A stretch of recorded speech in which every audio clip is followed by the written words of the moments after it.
the cycle of rise and fall that has defined one of the industry's most beloved and mystifying franchises. This is a lengthy Metroid retrospective, and it's time to discover the fall that has defined one of the industries at peace. So before we begin, a few brief disclaimers. Firstly, there will be extensive spoilers for every single Metroid game, the Metroid comic series, and the Metroid manga, which should come as no surprise, as the whole purpose of this video is to explore every corner of its storied history. Now that being said, Nintendo have a rather heavy-handed approach to copyright enforcement, which means I won't be able to spend large amounts of time discussing the intricacies of the series' music. It will still be covered, but it'll be more holistically, as part of the game's development process or when talking about its effect on atmosphere and storytelling. Another important note relates to fan games. I don't usually cover them in my videos, but they have a special place of importance in the history Alright, good night of the everybody. Metroid We're gonna series. go raid And Spiral. so, while they We're won't be playing getting Stardew that Valley. section, they will And be the covered within Steep context stream is of going to other continue games over at when Kick appropriate. commercial free Finally, while and this the video aims YouTube to be channel as Gamer comprehensive as Resting possible, Area. I can't cover Good night every everybody. single Thank you for second everybody who of joined every us. single game. We had a So great if you month. think something The month interesting is has been over. left Brand by new the month wayside, coming up. please drop it Cheers down in the everybody. comment section. I always I'll read see you and guys reply later. to every Good post, night. even long after the video has been released. So your contribution will be seen and will be discussed. Anyway, with that all out of the way, let's start our journey into the depths of this series and unpick the complex story of Samus Aran and the fearsome Metroids.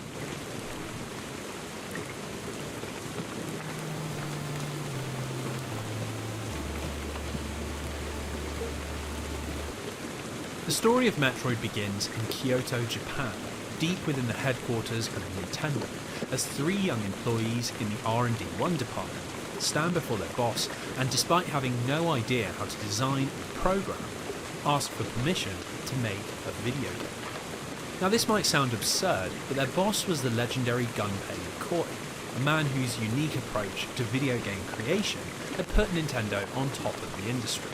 In 1980, he designed the Game & Watch Portable, which had sold over 40 million units worldwide, and had worked with the young Shigeru Miyamoto to create both Mario Bros. And Donkey Kong, which were dominating arcades on both sides of the Pacific.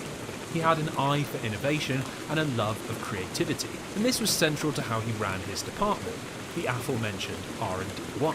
While most of Nintendo's teams were dominated by programmers and engineers, designing games around technical concepts, Yokoi saw development very differently and allowed anyone in his team to propose any kind of game, as long as it was interesting. It was a chaotic structure, but surprisingly, it produced quite a few successful games, and as Nintendo's focus shifted away from arcades and handhelds, R&D1 found themselves on the cutting edge of console development, producing classic NES games like Ice Climber, Hogan's Alley, and Excitebike. This is the environment in which we find those three men, Hiroji Kiyotake, Makoto Kano, and Hirofumi Matsuoka, who came to Yokoi and asked if they could make a game called Space Hunter. The idea was that it would be the anti-Super Mario Bros. In place of cartoony visuals and bright colours, it would be dark and gritty, and while Mario raced along avoiding enemies and making precise jumps, Space Hunter would be focused on slow-paced combat and exploration. Yokoi absolutely loved it, and despite their lack of experience, the three youngsters were given 10 months to make the idea a reality, and told to come back with a finished game. Well, unsurprisingly, things went very poorly, and the project quickly became unstuck as inexperience collided with ambition. With the proposed release date just a handful of weeks away, the three young developers admitted that they desperately needed help, and so reinforcements arrived in the form of Yoshio Sakamoto.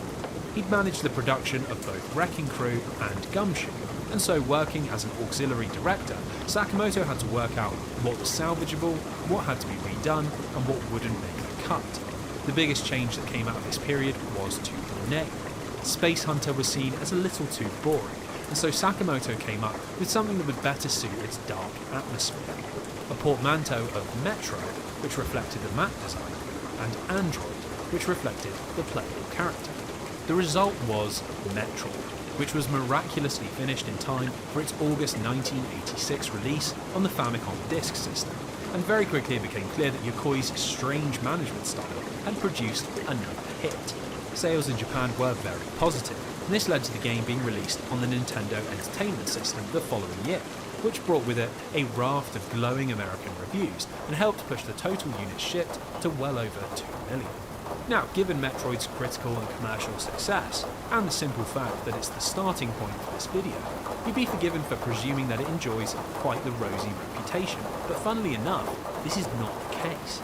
These days, the very first Metroid game is generally seen in a slightly negative light. It is often referred to as a proof of concept, rather than a legitimate entry point for series newcomers. Considering that it was ranking highly on best of all time lists as recently as the late 2000s, it's been a strange situation to watch unfold. So today, we're going to unpick how a game can be so influential, and yet seemingly be so disliked. But before we get into that dichotomy, we need to take stock of what Metroid actually is, because it's really not hard to understand why audiences in 1986 were so captivated. Much like most NES titles from the mid-80s, our story is found in the charmingly illustrated instruction booklet, which describes our setting, the Galactic Federation of Planets in the far future.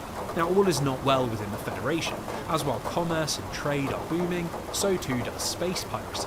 And thanks to the vastness of the galaxy, the interstellar police are struggling to cope. This crisis reaches a head when the pirates attack a research centre housing a mysterious creature, the Metroid, a parasitic monster capable of draining entire planets of their life force.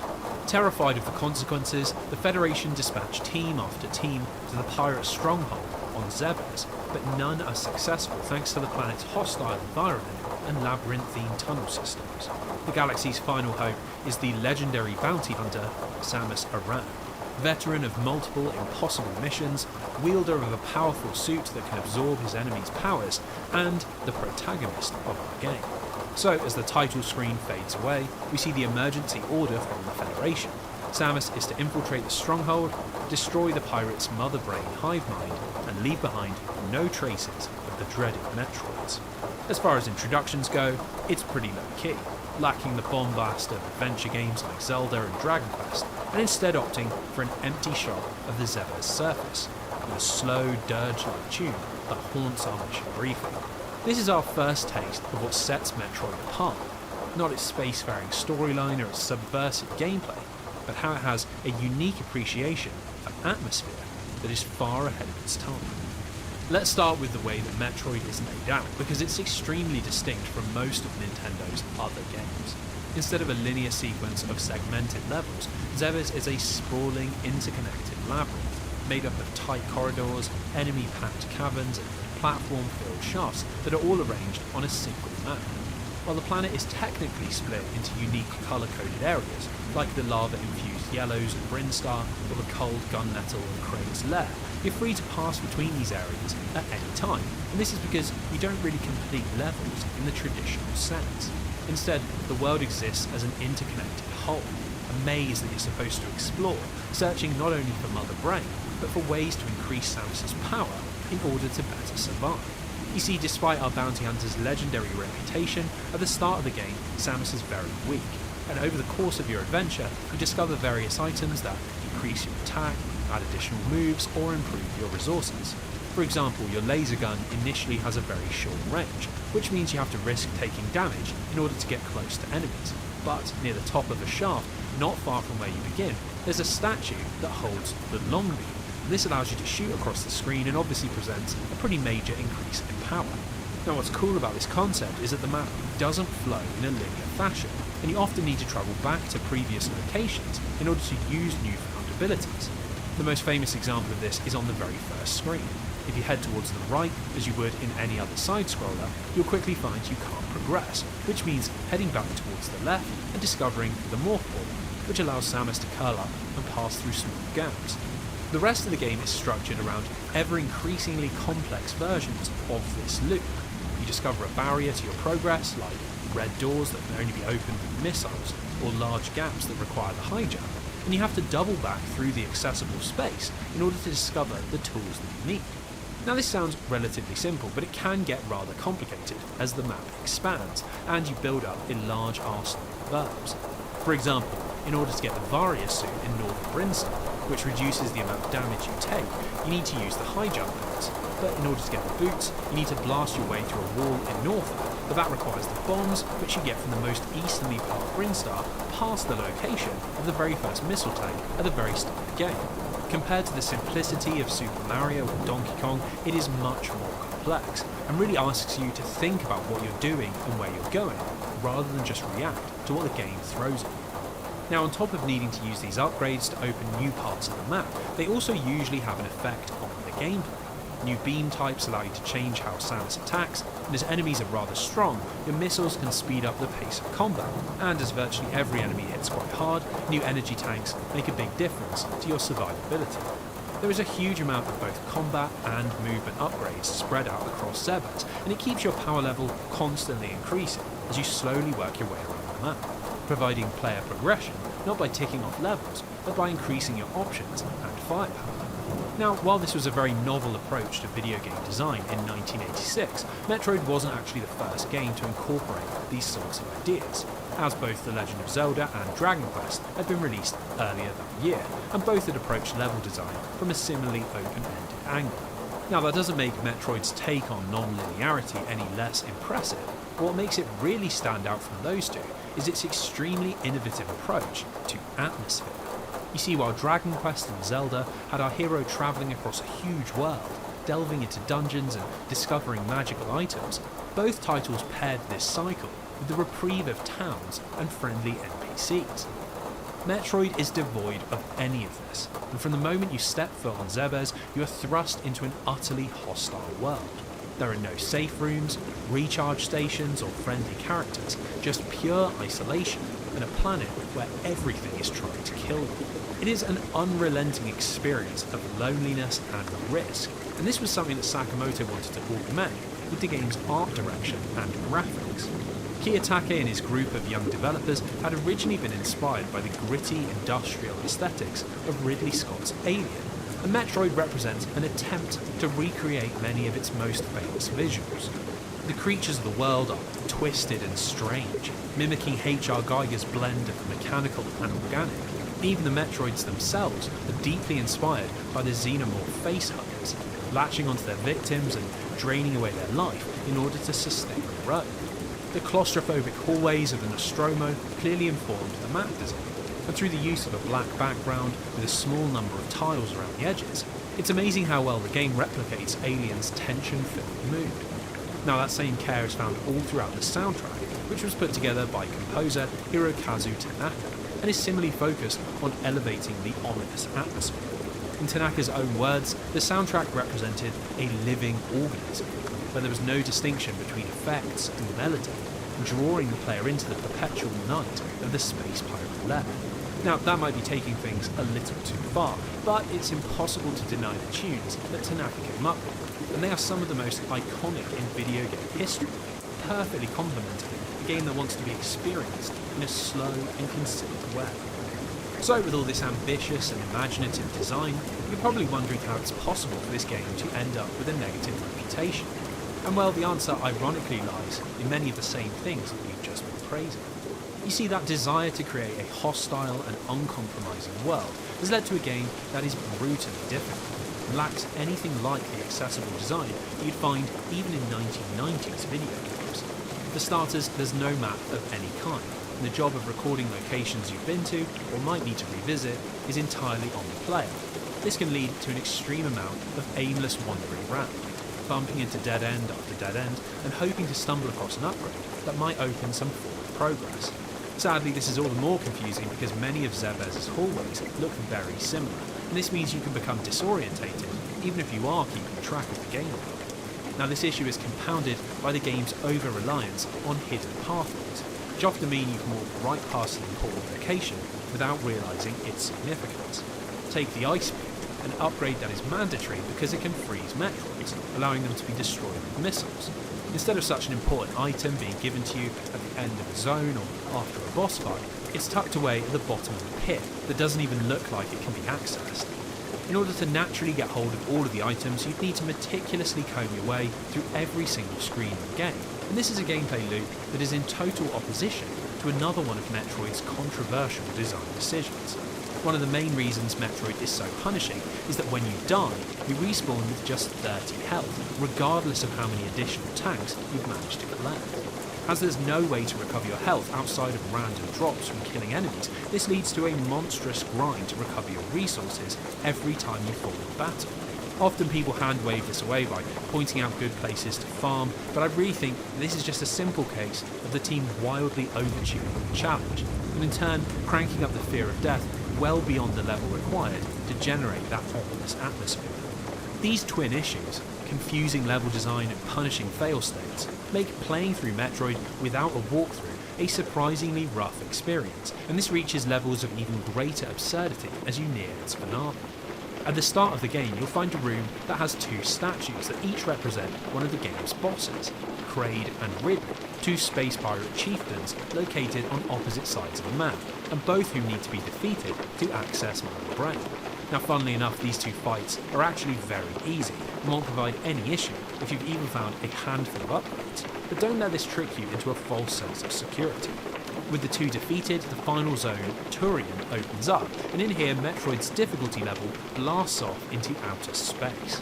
First we have to deal with the titular Metroids, who the space pirates have managed to replicate, and they are as fearsome as the backstory would have us believe, swarming in from off-screen, attempting to latch onto Samus, draining your health until you hit them with a bomb. On top of this, they're completely invulnerable to your standard gun, and have to be frozen with the ice beam before being destroyed with 5 missiles. It's a hefty chunk of ammo, and it really begins to add up, considering you fight 21 of them en route to the final boss. As if that wasn't bad enough, subsequent rooms in Turian are also full of these hoop bullets that fire in all across the screen, and each zone is separated by a door that requires 10 missiles to open. It's effectively a massive gear check, and unsubtly encourages weak players to go back out into the world and hunt for more resources. Now, even with a completely kitted up Samus, the final confrontation is a real controller smasher. In order to progress through the last room, you have to use missiles to blast through these pillars, and while you're trying to aim, you're being peppered from every direction by turrets and yet more hoop bullets, which regularly knock you all over the place and can trap you down in the lava below. What makes this particularly rough is that if you can't destroy the pillars quick enough, they regenerate health. By the time you finally make it through all 4 sets, you're most likely low on health and missiles, and that's before the boss fight even begins. At the end of the room, sitting above another pit of lava, is Mother Brain, a freakish biomechanical organism resting silently within a glass container. Destroying it requires a mere 32 missiles, which means if you ever run below that amount on your path through Turian, your attempt is over. Now frankly, you could have 400 missiles and this would still be a laughable fight, thanks to just how badly Samus is knocked around and how little space you have to work with. If you're knocked backwards, you're almost certainly going to take damage from the lava and be hit multiple times trying to jump back, and being hit forwards traps you in a gap that you can't get out of without freezing a bullet to create a temporary platform. It's difficult not because of the complexity of its mechanics, but because of the sheer random amount of nonsense happening all around you. And remember, with each death, you're sent back to the start of the zone with just 30 health, and have to sit through a lengthy grind in order to be ready for another go. Now when you finally get lucky enough to land that perfect run, the feeling of sheer relief will be cut short as Metroid throws the first of 2 twists at you. Unlike most other games on the platform, defeating the big bad doesn't prompt a congratulatory cutscene, and instead you're met with a warning that the base is about to self-destruct. Behind the ruins of the hive mind is one final shaft, and with time ticking down and your adrenaline pumping, you have to make a surprisingly long series of jumps back up to the planet's surface. The reality is that you have more than enough time, but the sheer tension that you'll feel as you slip and miss jumps, desperate not to have to fight Mother Brain again, is an amazingly cool but really quite exciting way to end the game. Up on the surface, we're greeted with a wonkily translated message of thanks. With the Metroids and space pirates destroyed, peace can return to the galaxy. But as ever, we have to remain vigilant for future threats. It's your typical 80s video game ending. But then, something unexpected happens. Samus Aran's armour begins to flash, and it's then revealed that he is actually a she. Now in 2023, this is no secret, but it was rather novel in 1986, and the team at R&D1 felt it would be an interesting subversion to have their lead character to be a long-haired feminine woman. Strangely, this moment has been somewhat misremembered as the very first time a video game had a female lead character, and that's just factually incorrect, as there had already been many games like Return to Ishtar, Lode Runner's Rescue, Baradu, and even arguably Mrs. Pac-Man. In fact, this revelation is really aimed squarely at the guys, as it ties into a mechanic that encourages you to dive right back into Zethers. You see, depending on how quickly you can go from that very first screen to the defeat of Mother Brain, large amounts of Samus's armour will disappear, with her stripping all the way down to not much at all if you can beat the game in under an hour.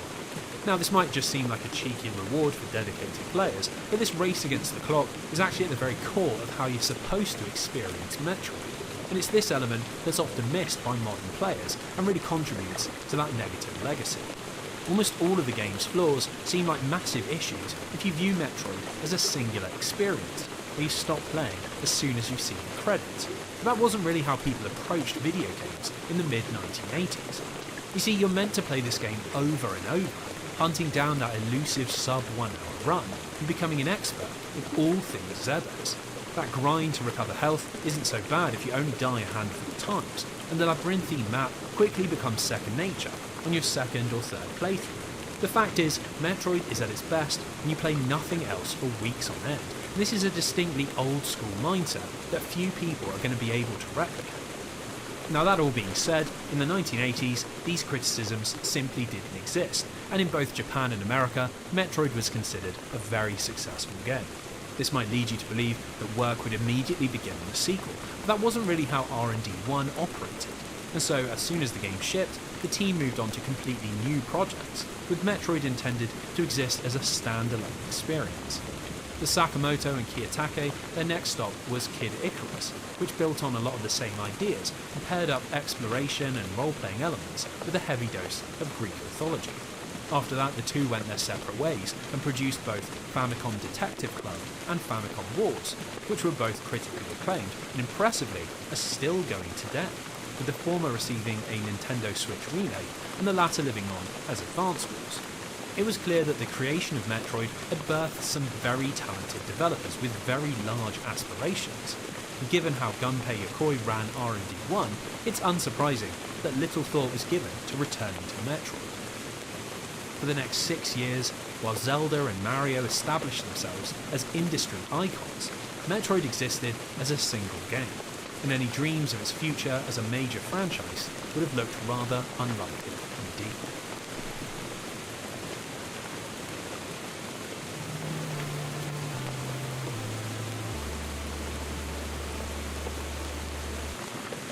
So our next chapter once again starts with Gunpei Yokoi, as after seeing his team's success in the home console market, he'd been inspired to rework the Game & Watch and incorporate some of the design of the NES.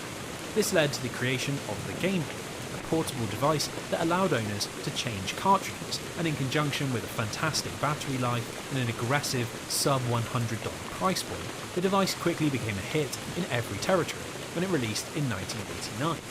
Thanks to its success, Yokoi pivoted the entire R&D 1 department towards developing for the handheld, but the team quickly came up against a new challenge to their creative dominance. Just a handful of months before the device launched, Nintendo had secured the rights to Tetris, and the Russian-developed block-stacking puzzler became an instant classic, driving the Game Boy to over 35 million units sold globally, and even outselling Mario's handheld debut.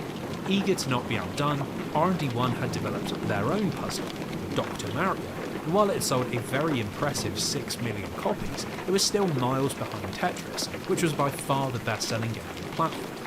Now, this wasn't a major problem for Nintendo as a business, but it left R&D 1 in a funny position.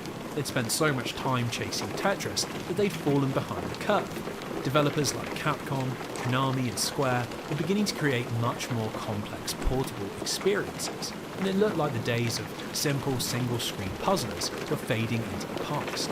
So, in order to catch up, Gunpei Yokoi asked Hiroji Kiyotake if he could create something that would rival Final Fantasy Legend or Castlevania Adventure, a cinematic experience that would push the boundaries of the medium. It was a huge task, but Kiyotake had massively progressed as a designer and director, and so he felt it was high time that R&D 1 returned to the world of Samus Aran and Metroids. Now before we dive into the aptly named Metroid 2 Return of Samus, we once again need to discuss its modern legacy, as just like with Metroid on the NES, Samus's first handheld adventure seems to have developed a similarly poor reputation.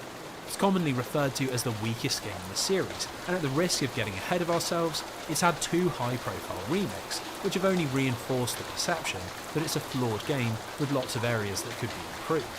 Well, after having played through it a few times, I can say with full confidence that I have no idea where this reputation has come from, as Metroid 2 is easily one of the most creative games on the original Game Boy, and well worth your attention. Metroid 2 Samus Returns is a full-blown sequel with its own distinct identity, not a demake or a reimagining or a port, but the next step in the saga of the Metroid story. And this was something rather uncommon for Game Boy games at this time. While Capcom, Tecmo and Konami produced stripped-back versions of Castlevania, Mega Man and Ninja Gaiden, Kiyotaki and his team wanted to do something more, and instead Metroid 2 aimed for a level of complexity that was beyond anything else on the platform. Much like its console forebear, the setup is found in the instruction booklet, and once again it provides some additional backstory and the central goal of Samus's mission. After the events of the last game, where the galaxy came extremely close to obliteration, the Federation has become pretty restless, and hoping to calm interstellar nerves, the Council dispatches a research team to the planet SR388, the Metroid homeworld. Much to their horror, they quickly lose contact, and rumours begin to spread that there has been another parasitic outbreak. As the only bounty hunter with any experience of these creatures, Samus Aran once again takes the stage, and is given a brutally simple mission: travel to SR388 and exterminate the Metroids once and for all. Just like on Zebes, the mission objective is the entirety of the game. You start on the surface of the planet before descending into a complex of caverns and tunnels where you acquire power-ups in order to hunt down 39 Metroids that are hidden within the depths. At first glance, it probably looks and sounds very familiar, and Metroid 2 introduces a great deal of change and feels very distinct from the hardcore difficulty and disorientating exploration of Samus's last outing. Firstly, there has been a major uplift in visuals, and despite being developed for a low-powered handheld, Metroid 2 looks substantially better than the first game, combining much more detailed sprites with the same mixture of black backgrounds and environmental tiles. It's once again all in service of a claustrophobic and imposing underground atmosphere, but thanks to the increased detail, it's now much easier to make out what everything is supposed to be. Destructible blocks now have visible cracks, dead ends are much more clearly illustrated, and enemies aren't just random clusters of pixels. All changes which not only look nice, but help keep the focus locked onto the action and mood. The crowning jewel is Samus Aran's new chunky sprite, which, compared to the pixelated stiffness of Christopher Belmont in Castlevania Adventure, or the chibi models of Final Fantasy Legend, look positively next generation. The actual design of Samus's spacesuit has always looked pretty damn cool, but this was the first time that it was really shown off in-game. And with a whole host of smooth animations, Samus looks and feels like the powerful bounty hunter that we read about in the manual. Now this is particularly important because Metroid 2 has a very different tone to the first game, one which is much more intense and really leans into the finality of the mission to wipe out the Metroids. Here Samus isn't a weak Lone Ranger, but a silent Terminator, and where the lack of dialogue and NPCs in the last game made for an isolating and lonely experience, on SR388, Samus is now an invader, wordlessly tearing through the planet, gutting the ecosystem and carrying out her orders with little hesitation. This is something that is excellently subverted during the finale, but before we reach that point, we need to talk about the gameplay, which has been similarly redesigned to suit this new tone. From the moment you step off Samus' ship, it quickly becomes apparent that our hero's starting power is much higher, and this makes the action and exploration a great deal more enjoyable. Upgrades like the long beam and the morph ball are available from the very start, and in combination with an improved set of movement abilities, like crouching and firing downwards, you don't feel at such a disadvantage. Critics might say this lessens the sense of danger and the impact of finding upgrades, but I think there's a line between accessibility and disempowerment, which Metroid 2 works nicely. Now that isn't to take away from the new abilities, as they are all extremely creative and really redefine how you approach the planet's environments.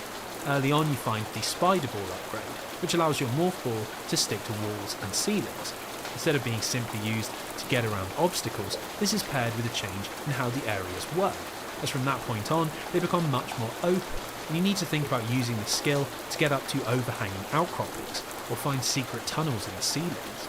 The same thing happens later on with the space jump, which allows you to chain your spin jumps and effectively causes Samus to fly.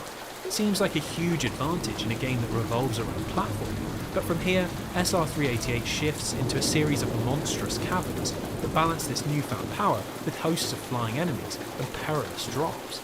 Along with cramped tunnels that you have to roll through and a heavy dose of traditional action platforming, it just feels like there's much more variety in both the environments and gameplay. Nowhere is this more apparent than in its huge spread of boss fights. Where Metroid 1 had a paltry 3 unique bosses, the sequel comes loaded with 39 Metroids that come in 4 different classes. While that sounds like an absurd amount of encounters, it's really well paced and ramps up in tandem with your own increases in power. At first, the Metroids are basic Alpha Metroids, which simply swarm towards you and need to be blasted with missiles, but as you progress deeper underground, they increase in size and complexity, transforming from Alphas to Zetas to Gammas and finally ending up as huge Omega Metroids. What's particularly clever is how these encounters are hidden throughout the game. Sometimes you'll come across a broken Metroid shell that tells you there's a recently evolved one nearby, but often they'll appear without any warning, resting at the end of a tunnel or hidden away at the bottom of some chasm. Because you're so conditioned to hunt around for missile upgrades and new abilities, this adds a nice sense of jeopardy, but your exploration has another dimension to it. Now, something we haven't addressed yet is the game's structure, which is usually the main point of criticism that comes up whenever anyone discusses Metroid 2. Instead of the game taking place across a large, non-linear map, the world of SR388 takes Samus through a set of 10 areas that always play out in the same order, with each unlocking as you defeat a set amount of Metroids. For many people, especially those more familiar with games still to come in this video, this is an unwelcome change, as freeform exploration is a fundamental part of what makes the series so unique. The thing is, I think that the linearity in this game is often pretty massively overstated, and this change to the structure is not only necessary but executed really well. Most of the zones are pretty big, laid out in such a way that you do have to wander around and experiment with your abilities in order to fish out every single Metroid and open the path to the next area. For example, in Area 3, the bottom of the stage is a series of deep shafts full of Gamma Metroids, but just above that is a huge ruin that lies in a single enormous cavern, and there are all sorts of hidden upgrades in the structure and surrounding area. In addition to this, off to the side is an entirely different section that works more like an assault course, where you have to dodge fiery traps in order to hunt down a lone Alpha Metroid that's protecting an energy tank. That's a lot of potential non-linear gameplay for a single one of Metroid 2's levels, and almost every single moment of the game functions along these lines, with secret bosses, optional upgrades and hidden zones all ferreted away in the game's large areas. Even the way the zones flow together is designed with more care than you'd expect, as rather than separating the levels with load screens or title cards, each one runs seamlessly together, and it gives Metroid 2 a downwards momentum, with each level taking you deeper into the planet.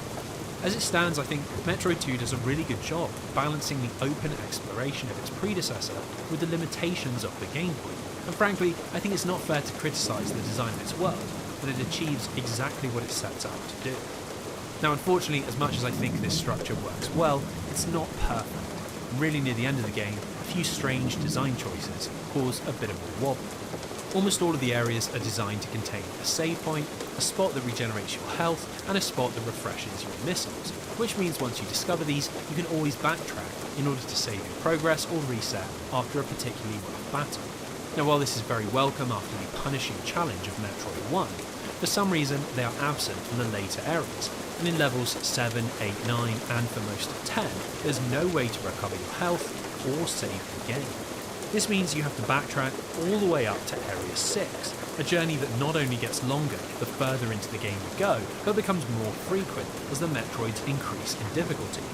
Getting all the way to the end of Area 9, defeating an Omega Metroid, and then having to travel all the way back across virtually half of the game really adds nothing to the experience, and I can't work out why they didn't just add a few more save points in the final zones. Similarly, if we're talking about areas where Metroid 2 falls short, I've got to mention the soundtrack, which is an extremely strange beast, especially when compared Tanaka's iconic Metroid 1 compositions. There are only a few actual songs that play during your adventure, and they often don't really match the tone, coming across as joyful and uplifting, which is an odd choice in a game where you're crawling through a hostile labyrinth and eradicating vicious alien parasites. Even stranger are the cabin themes that play during most of your exploration. They're not even really songs and consist of a mixture of discordant clicks and beeps that I think are supposed to simulate a sort of ambient environmental soundscape. The problem is that they're so weird that they end up drawing attention to themselves, and really the atmosphere would have been better off had Kiyotake and his team just left these zones without music, with only the sounds of your laser to break the silence. Now despite that, these are small issues when compared to the unique structure, the cool power-ups and the impressive graphics. But the most interesting part of Metroid 2 comes during its final moments, and it's surprisingly nothing to do with the gameplay or level design. As you progress through the areas, there's this really cool piece of environmental storytelling, where the higher levels of SR388 have far more flora and fauna than the lower levels. This is presumably because the adult Metroids are sucking the life out of everything as they grow, and as Samus approaches the location of the Queen, the levels become empty and lifeless, devoid of any enemies other than huge Omega Metroids. In Area 10, which is the den of the Queen Metroid, this then switches around, and the area is full of recently born baby Metroids, which are swarming all over the zone. Now this might not sound like much, but it's a really impressive way to simulate a living ecological system with only the basic graphics of the Game Boy and absolutely zero text. We learn a lot about how the Metroid life cycle works and the danger they pose should they manage to latch onto another planet. But that isn't all we learn about these mysterious creatures. The final fight of the game is against the Metroid Queen, a hulking, fully evolved monster that requires a huge amount of missiles to kill, so you'd have best fully explored most of the areas before you take it on. When the beast goes down, the Metroid tracker ticks down to 0, and Samus completes her mission. The Metroids have been destroyed. Or so it would seem. In the very next room, we come across a lone egg, and out of this is born a small baby Metroid. Despite the relentless slaughter that's been left in her wake, Samus's hand is stayed, and instead of killing the creature, she allows it to live. It's not clear if the Metroid understands this mercy or just instinctually believes Samus to be its mother, but it begins to float after her, following along as she climbs back towards the surface and even helps to destroy obstacles that stand in her way. Each time it does, it lets out a little chirp, and this quiet interaction, this wordless dialogue between two forces that had previously been in mortal combat, well, it's an amazing way to end the game. There's just so much to read into. Clearly there is more to the Metroid species than we first thought, and maybe even the potential for coexistence. Does Samus understand this? Does she feel regret at her actions, or is the extermination a sin that had to be committed in order to protect the rest of the galaxy? It's probably the single best piece of storytelling on the Game Boy, recontextualizing the entirety of Metroid 2 and ending things on a truly thoughtful note. Once you reach the surface and enter your ship, the game ends without any further revelation, and you're left to watch the credits and ponder the consequences of Samus Aran's actions on SR388. Metroid 2 is one of those games that desperately doesn't deserve the negative way it's been remembered, and really when it's taken for what it is, it's a supremely well-designed game that both builds on what came before, while refining its ideas in ways that are perfectly suited to being a handheld experience. Whether you're locked in a deathly duel with one of the Omega Metroids, crawling across a vertigo-inducing outcropping with a spider ball, soaring through the air with a space jump, or quietly making your way back to the surface with the last Metroid in existence, this game simply serves up far too many memorable moments to ever be considered the weakest game in the series. As for where this left Metroid in 1991, well, funnily enough, it was pretty much in the same place that we left it in 1986. The series had a cult following thanks to its unique design ideas, but it had never really translated into the mainstream blockbuster sales that Nintendo were looking for. Metroid 2 would end up selling a respectable 1.7 million copies worldwide, but because of the platform's runaway success, this only has it sitting at number 32 on the list of best-selling Game Boy games. In a world where Link's Awakening shipped 4 million copies, Kirby's Dream Land shipped 5 million, let alone Tetris's towering 35 million. It simply wasn't enough to warrant a sequel, and so Hiroji Kiyotake once again decided to move on to other projects. Now luckily for him, the rest of his career turned out to be something of a booming success, as he became Nintendo's go-to Game Boy director, creating Super Mario Land 2 and then later designing Wario, managing to turn him into a successful franchise and mascot in his own right. In the early 2000s, Kiyotake went into semi-retirement, content to advise on projects rather than driving them himself, and leaving behind a career that most developers could only dream of. He played a huge part in the creation of not just one, but 4 beloved franchises that are all still going today. And without his ambition and creativity, the industry would be a far worse place. As for Metroid, well, its future would lie with another founding father, and the path ahead would take it to soaring highs, some astounding lows.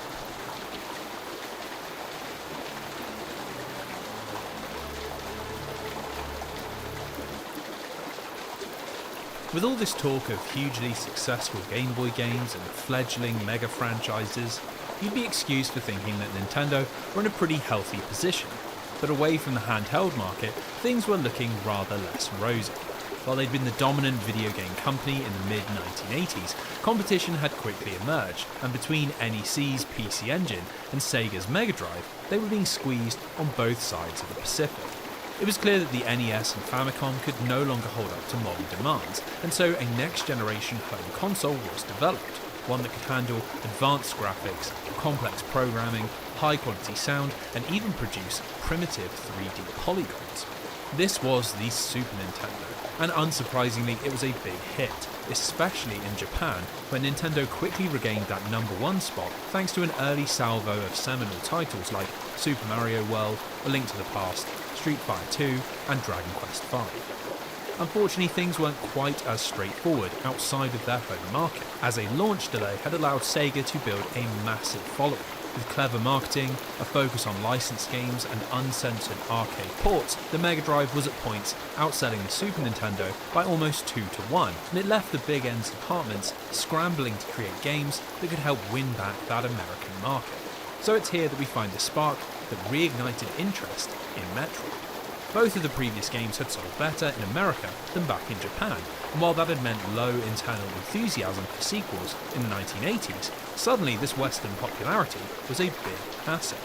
With Hiroji Kiyotake knee-deep in Game Boy development, R&D1 manager Makoto Kano turned to the man with the second most Metroid experience, Yoshio Sakamoto, and asked how interested he'd be in writing and directing an all-new game for the Super Nintendo. As it turned out, he was very interested, as just a year earlier Sakamoto had played through Metroid 2, where he'd been stunned by its wordless and emotional ending, and desperately wanted to further explore the relationship between Samus and the baby Metroid. Now, despite this desire to focus on narrative, Metroid 3, or Super Metroid as it quickly became known, was conceived as more of a pseudo-remake, with the goal being to further develop the ideas and structure of the first game, rather than reinvent the wheel. That might seem strange for a high-budget sequel, but it was actually fairly common for studios to approach SNES development from this direction.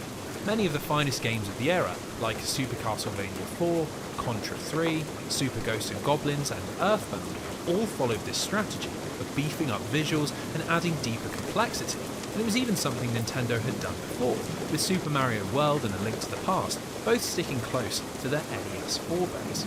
So having the foundations of their game already laid out should have made for a straightforward development, but Sakamoto and his team were deeply ambitious. The project quickly grew into something much more than Kano had originally envisaged, and it began to develop quite the reputation at Nintendo's head office. Sakamoto and his crew regularly stayed in their studio for days on end, spending so many nights in a row that the cleaners began to complain that they couldn't properly do their jobs. And when Gunpei Yokoi heard that members of his team had spent almost 2 years working on a single game, he was so angry that he threatened to close the project down. Deadlines were missed, budgets were spent, but Sakamoto knew that they were working on something special, and so the team pushed on despite the downward pressure. Super Metroid was finally finished in early 1994, and it became almost instantly apparent that the long development cycle had very much been worth it. Early previews in magazines and conventions were absolutely glowing, and it was named Best in Show at CES 1994, which created a wave of hype that only intensified when reviews finally came out. Its game rankings aggregate is 96 out of 100, which makes it one of the best scoring games not only on the Super Nintendo, but of all time. And within a year of its release, Super Metroid was often being described as the greatest action-adventure game ever made. Funnily enough, years later, Sakamoto would recount how the only review he ever really cared about had been from Gunpei Yokoi. Thankfully, despite his threats of closure, Yokoi ended up loving it, and apparently would sometimes even hide in his office so he could sneak a few extra minutes of game time. The release of Super Metroid and its critical reception marks the moment that the franchise transformed from underappreciated cult classic into one of the most influential and legendary franchises in Nintendo's arsenal.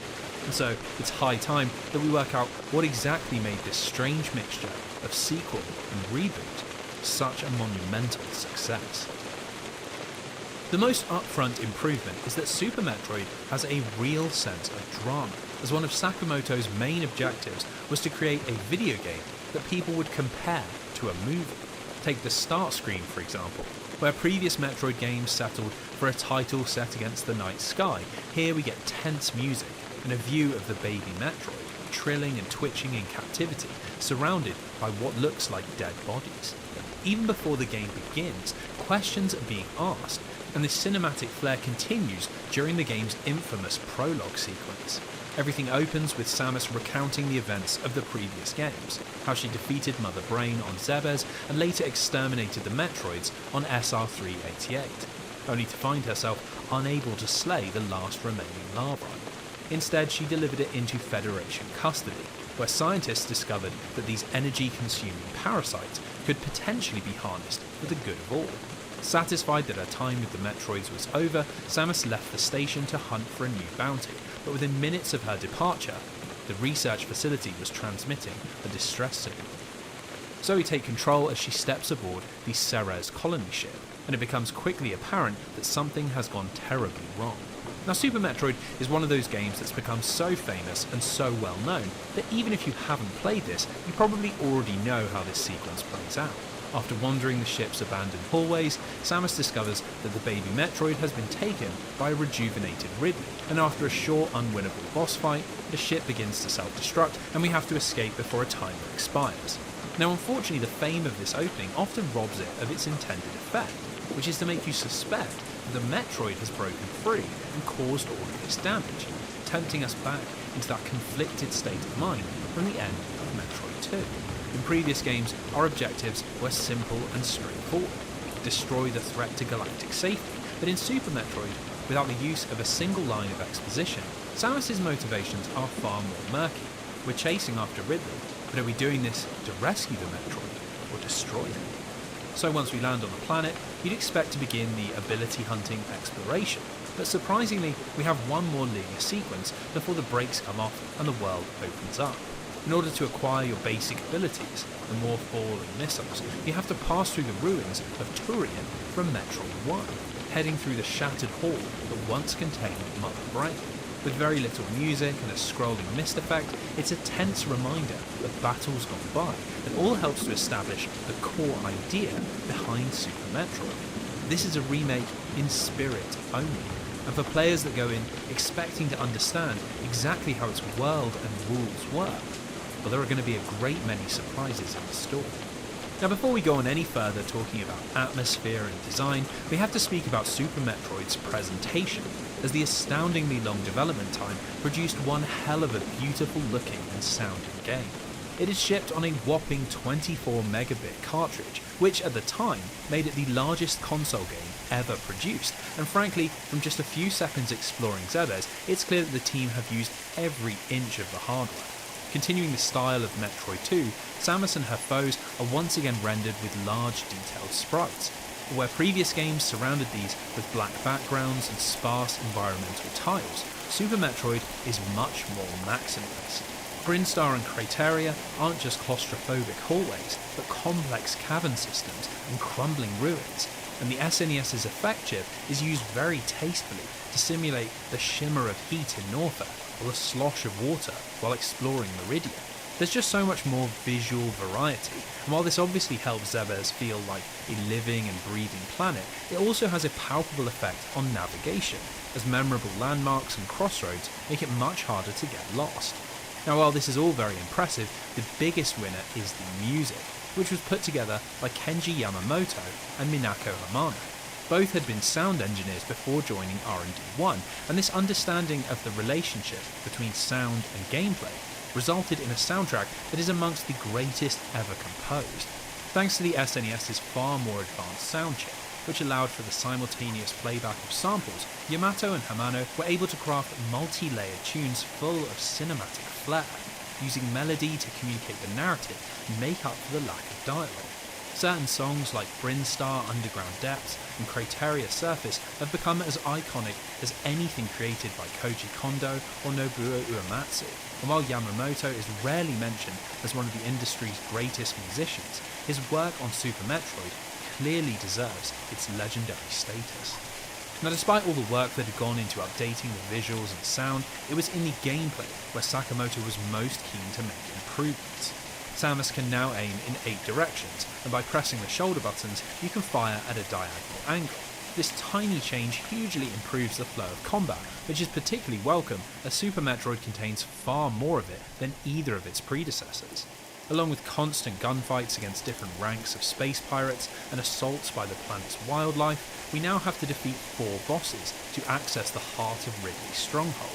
And this is in addition to a spate of mini-bosses, which all have unique mechanics and usually guard crucial upgrades. Now, this level of combat would have made previous games pretty intolerable, but thankfully Super Metroid incorporates traditional save rooms and adds in energy recharge rooms, which means that death only ever sets you back by a small distance, and there's no longer any need to grind back your health after a game over.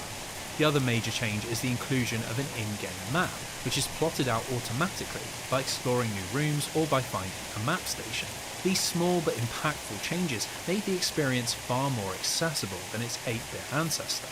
But the biggest improvement is its most subtle change, and that's how it's structured. In concept, Zebes is the same in both Super Metroid and Metroid 1. It's a large, non-linear area you explore to find upgrades which allow you to open new paths, but in the 16-bit version, you can feel the directorial hand at play rather more often. The map now has quite a few points of no return, which lock you into a sequence of rooms and can often make Super Metroid feel more like its linear Game Boy cousin. That might sound pretty bad for those of you entranced by the series' open-ended reputation, but it's done to prevent the player from being overwhelmed before they have the tools to fully explore the world. For example, early on in the game, in the upper Brinstar area, you quickly unlock missiles, super missiles, the morph ball, and the morph ball bombs, but most of the connecting pathways require upgrades from later zones. The only direction you can head in takes you down into the halls of Lower Brinstar and towards the fiery caverns of Norfair. Exploring this route nets you the Ice Beam, High Jump Boots, and the Speed Booster, which allow you to take on the game's first 2 bosses, the Crocomire, which you have to push back into a lake of lava, and a reimagined version of Kraid, which now towers multiple screen heights above Samus. This guided sequence eventually leads you to the Power Bombs, which open yellow doors, and with this combination of abilities, you can head back up through the map's central elevator, which dumps you back at Samus' ship, right where you started. This not only marks the halfway point in your mission, but it also marks a shift in the game's structure, as from this point on, everything runs much closer to the non-linearity of Metroid 1, allowing you to head off in whatever direction you want and explore to your heart's content. The game is effectively split into 2 acts, but it does this so subtly that most players likely won't even realise, and it makes for a game where you feel like you're constantly exploring, even if you actually aren't. Now, with all that being said, Super Metroid isn't just a more complicated and accessible version of a 1986 NES game, as it manages to throw quite a few interesting mix-ups into the equation. After gaining the grapple beam, we can head across the surface of the planet to the wrecked ship, which is a small self-contained area that functions differently to anywhere else on the map. Instead of a sprawling maze of interconnected rooms, it's a tightly designed linear sequence, which has more in common with the highly directed drama of the game's opening. The wrecked ship has clearly been abandoned for some time. Its hallways are dimly lit, wires hang disconnected from the ceilings, and most disturbingly, its save room no longer works. As we explore its rooms, strange ghost-like beings creep towards Samus, and against the backdrop of the tension-fueling soundtrack, it's hard not to view this as Metroid switching from action-adventure to something more akin to horror. Now this only intensifies when you discover, hidden away at the bottom of the ship, Phantoon, this zone's freakish boss. With its tentacles and single bloodshot eye, it's almost Lovecraftian, which stands in real contrast to the animalistic designs of every other creature we've encountered. Its hostility towards us is completely unexplained, and it will undoubtedly result in quite a few deaths, as Phantoon has a strange set of mechanics that can present a real challenge to unprepared players. Once it's defeated, the ship's machinery springs into life, and we now have to retrace our steps amid an onslaught of activity. Electricity bursts from broken wires, robots charge through hallways, conveyor belts spin underfoot, and balls of energy bounce around newly illuminated rooms. The wrecked ship is only a very short section of Super Metroid, possibly only taking 10 minutes if you know what you're doing, but it's so dramatic and atmospheric that it ends up being one of the most memorable sequences, and stands as a real testament to the creativity of Sakamoto's team. Now so far we've only really had positive things to say, and given the game's legendary reputation, that should come as no surprise. But the truth is that Super Metroid does have flaws, and honestly they rear their head quite often and are quite hard to ignore. Firstly, despite us now having a screen that shows all of the upgrades you've unlocked, and even allows you to turn them off if you want, there's no in-game explanation for how any of these items function. Some of it can be easily worked out through experimentation, but if you don't have the instruction manual, there's no way to know certain information, like that the gravity suit also protects you from lava, or that the grappling hook can be used to hang off of vertical walls as well as horizontal ones. The most criminal of these hidden mechanics is how shine sparking works, which has a whole bunch of different applications that you could very easily miss. Basically, if you press down during a speed boost, you can store your momentum, and then by pressing jump with different directions, you can fire Samus off in a huge boosted leap. The only way to know that this is in the game is to either accidentally do it, or to stumble across a single room in Upper Brinstar that's only accessible late on in the game. Here, a friendly animal shows you the maneuver, but again, I'm not sure that every player would necessarily know that this relates to a specific series of button presses. Now, this could be seen as a nitpick, but what can't be so easily dismissed is the constant use of the select button in almost every single mode of the gameplay. Just like in Metroid 1 and 2, Samus switches between her arm cannon and her missiles by pressing the select button, and with only 2 modes of fire, this is really no big issue. In Super Metroid, however, you have a much larger arsenal, with the select button also taking you to the super missiles, the power bombs, your grappling hook, and later on the X-ray visor, which is supposed to help you discover hidden pathways.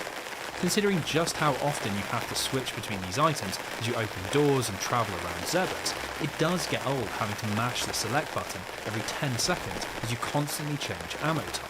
This is at its very worst in the game's combat, where you have to take your thumb off of the directional pad in order to switch, and this obviously opens you up for cheap damage or accidentally firing off super missiles when you meant to fire regularly. In fact, I'm not even entirely sure that the inclusion of super missiles and power bombs really adds all that much to the open world structure. Functionally, they're identical to their weaker counterparts, but just open different coloured doors. They just serve as a variation of a lock and key, and that's not exactly very exciting. Now my final gripe might be the biggest, and that is Super Metroid's map. As while it's a huge deal that we even have one, the information it contains isn't often all that useful. For starters, rooms aren't marked with entrances or exits, which means there's no way to see at a glance how an area connects together. This is made all the worse by how upgrades and abilities are tracked, which is through white dots on the map, which don't disappear when you collect the item. This all combines into a really messy system that makes working out when and where to go very challenging, and probably still requires an element of outside tracking. Now that might sound like I'm insinuating that Super Metroid has aged badly, but that isn't the case. There are still plenty of creative moments that will surprise even the most veteran Metroidvania players. 2 that really stand out come in the game's final zone, Meridia, which is a partially submerged complex of underwater pathways, which you can access after gaining the gravity suit in the red ship. Now, it's a complicated area that's very easy to get lost in, but even if you carefully plot your journey and judiciously scan every wall, you'll eventually run out of paths to follow. What you're supposed to do is notice that one of the rooms contains a shattered glass chamber, and just a few screens away is one that's intact. This might just lead you to try and destroy the glass yourself, and when you see the windows crack and the chamber burst, 2 new pathways open up. That sense of satisfaction that you solved this little environmental puzzle really is pretty hard to match. That same surprising design is also found in the zone's boss, the underwater menace Dragon. For some reason, I just couldn't seem to nail Dragon's pattern. When I was complaining to a friend, he mentioned that I should try out the grappling route. Now, at first, this seemed like a joke as it clearly did nothing, but with the beast holding Samus in the air and me wildly firing the beam in hopes of doing something, Super Metroid delivered another unexpected surprise. You see, if you destroy the turrets on the sides of the wall, you can open up some exposed wiring, and if your electrical grappling hook touches these points, power begins to flow down the line, damaging Samus, but utterly destroying Dragon. It's moments like these that make Super Metroid still worth experiencing, even in a world where more modern games have taken its ideas and spun them into far more polished experiences. It might not have a perfectly laid out map, or an arsenal of tools that are all as creative as one another, or a control scheme that feels perfectly natural, but what it does have is an almost endless supply of these little creative moments that show just how invested Sakamoto and his team were in making something special. It's deeply cliche to say that Super Metroid is just dripping with soul, and for all its flaws and antiquated quirks, that is something that will always be timeless. Now for me, Super Metroid's finest moment comes right at the end, where Sakamoto takes the ideas of both Metroid 1's action-packed climax and Metroid 2's wordless, emotional ending, blends the two together in perfect harmony. The last boss of the game is of course the Metroid kidnapper himself, Ridley, who's once again found in the depths of Northair, right at the lowest point of the map. He's a crazy difficult battle, and if you don't have almost every single energy tank and super missile upgrade, you're simply not going to be able to defeat him. Now unfortunately, your hard-earned victory doesn't take you to the end of the game, as in the next room we find the baby Metroid's canister, but the little critter is nowhere to be seen. This leaves one final location to explore, the heart of the space pirate stronghold, a rebuilt Turian.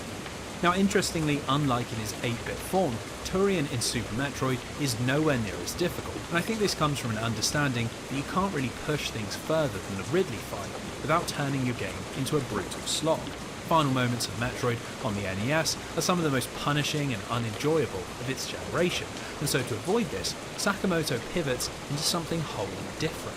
As we push deeper into Turian, we find that the floor is covered in a sandy substance that's revealed to come from the lifeless shells of various creatures that crumble to dust with the faintest touch. The perpetrator is a monstrous Metroid, and in front of our eyes, it drains one of the strongest enemies in the game until it is nothing more than a husk. Immediately it turns its attention to Samus, and after shrugging off her fire, it latches on and begins to leech away her life force. Everything seems lost, but on a single point of HP, the monster lets go and begins to cry out in an all too familiar trill. It is the baby Metroid that Samus rescued on SR-388, and it recognises her. Whether from shock or some other unknowable emotion, the creature flees, leaving Samus beaten and bruised, but able to press on into the complex, where she discovers a recharge station that brings her back to fight it fit. And that's very much needed, as in the next room is Super Metroid's version of the Mother Brain fight from Metroid 1. Now while it looks much the same, it's thankfully been redesigned to be substantially easier. Without much effort at all, you'll be pumping missiles into its casing and watching its master plan come crashing down in flames. Only Sakamoto has another surprise for us. Instead of meekly dying, Mother Brain instead transforms into a deformed skeletal titan, who are thrust into the game's true final boss, where all of the brakes are off and you have to unload every last scrap of ammo in the hopes of surviving. Sadly, regardless of how many super missile upgrades you found, it's impossible to defeat Mother Brain, and eventually she strikes Samus with a powerful laser that leaves her incapacitated. All seems lost, and just as the monster is about to land a mortal blow, Super Metroid returns and attacks its captor, lashing onto its head and draining away its energy amidst a hail of blood-curdling screams. The Metroid then moves across to Samus and begins funneling that energy back into her.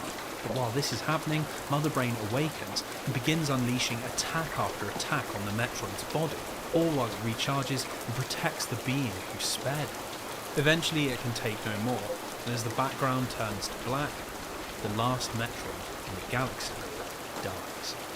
Now we don't get a single moment to process this, as Samus, now glowing with infused Metroid power, unleashes a hail of hyper-powerful laser attacks on Mother Brain, making short work of a terrifying monster, which once and for all disintegrates into nothing. The final task is to escape Zebes, as just like in the NES title, the Hive Mind's death triggers a self-destruct order, and we're given 3 minutes to complete a sequence of complex platforming in order to get back to the surface and the safety of our ship.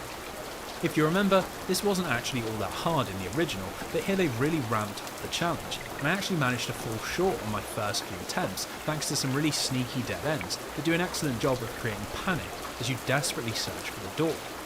Anyway, as Samus' ship streaks away from the exploding Zebes, we're told that the mission was a success, and with that, the credits roll and Super Metroid ends.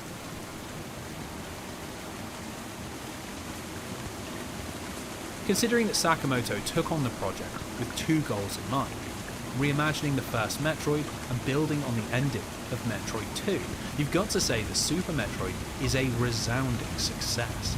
Everything that could have driven you mad about the original NES Metroid has been carefully redesigned, and that extended development period led to so many memorable moments that helped the game transcend its more antiquated design choices. It's very easy to see why it was considered such a legendary experience for such a long time, and the fact that it now sits at the centre of a beloved indie-driven genre isn't really surprising at all. But even with the innovation of its gameplay, it's that ending that once again leaves the biggest impact. When the Metroid gives its life to Samus, it's impossible not to feel a pang of emotion, a genuine sense of sadness for this creature that the Galactic Federation clearly don't properly understand. Where Kiyotaka's game ended with hope for the future, a world where Metroids and the Federation could coexist in peace, Sakamoto decided that his story should end with tragedy. The mission may have been a success, but it is tinged with loss, and a looming feeling that all of the violence and bloodshed that Zebes has seen might not have actually accomplished anything.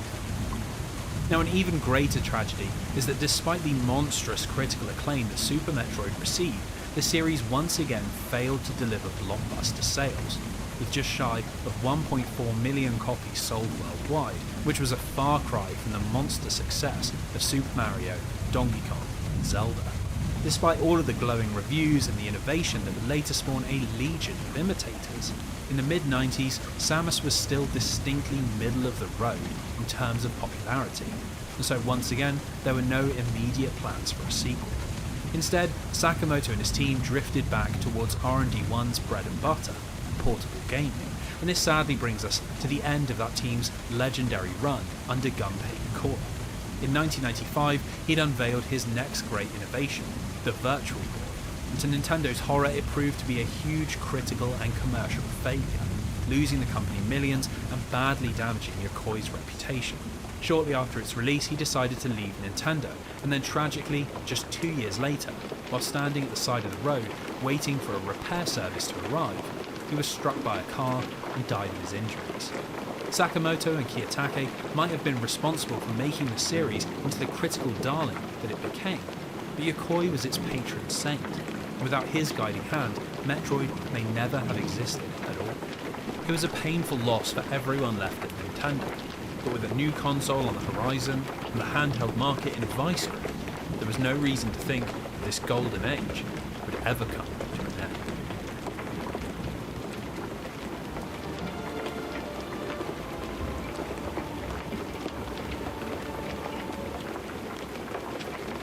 By the late 1990s, the video game landscape had fundamentally changed, and those halcyon days when Nintendo ruled the world were beginning to feel like a distant memory.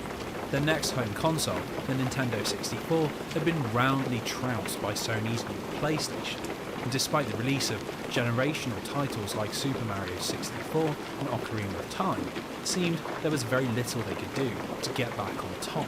Thanks to some rather unorthodox design choices, like the use of low storage cartridges, overly complex dev kits, and one of the strangest controllers ever made, third-party developers were abandoning Nintendo in droves, and they struggled to convince publishers to support the platform. Now, if that wasn't bad enough, that dislike of the console also existed within Nintendo's own departments. And when Yoshio Sakamoto sat down to test it out, he simply concluded that there was no way they could twist its unique quirks to suit Metroid. In tandem with the franchise's markedly average sales, this led to an entire generation passing by without a Metroid game. And despite magazine rumours that GoldenEye and Banjo-Kazooie developer Rare had been poised to take over the franchise, none of this ever resulted in anything meaningful. Now, ironically, it was this period that began to see the series gain mainstream recognition, and that was thanks to the exploding popularity of Super Smash Bros. Samus was included as one of the default characters in the All-Star Brawler, and this gave her a new kind of aura, making her feel as if she was one of the company's major characters, important enough to sit alongside icons like Mario, Donkey Kong, and Pikachu. Super Smash Bros. Would go on to sell 5 million copies, making it the 5th best-selling Nintendo 64 game, and it meant that despite the complete drought of Metroid content, a whole new generation had been introduced to Samus Aran. So let's fast forward into the 2000s, where things had only gotten worse for Nintendo. Their follow-up to the N64, the GameCube, was trapped between the runaway success of Sony's PlayStation 2 and the financial might of Microsoft's new Xbox. It sat in a distant third place, barely scraping past 20 million units sold worldwide, and the situation was as close to critical as the company had ever come. Their only hope was to create a strong catalogue of exclusives that might tempt people into picking up the console, and in order to achieve this, they turned their attention to developers outside of Japan. Based in Austin, Texas, Retro Studios had been set up in 1999 by ex-Acclaim producer Jeff Spangenberg, and with promises of American sports titles, Western RPGs and racing games, Nintendo had given him massive amounts of capital in the hope that his studio could help round out the GameCube's library. It was a reasonable idea on paper, but in practice, Spangenberg was rather more of a talker than a doer.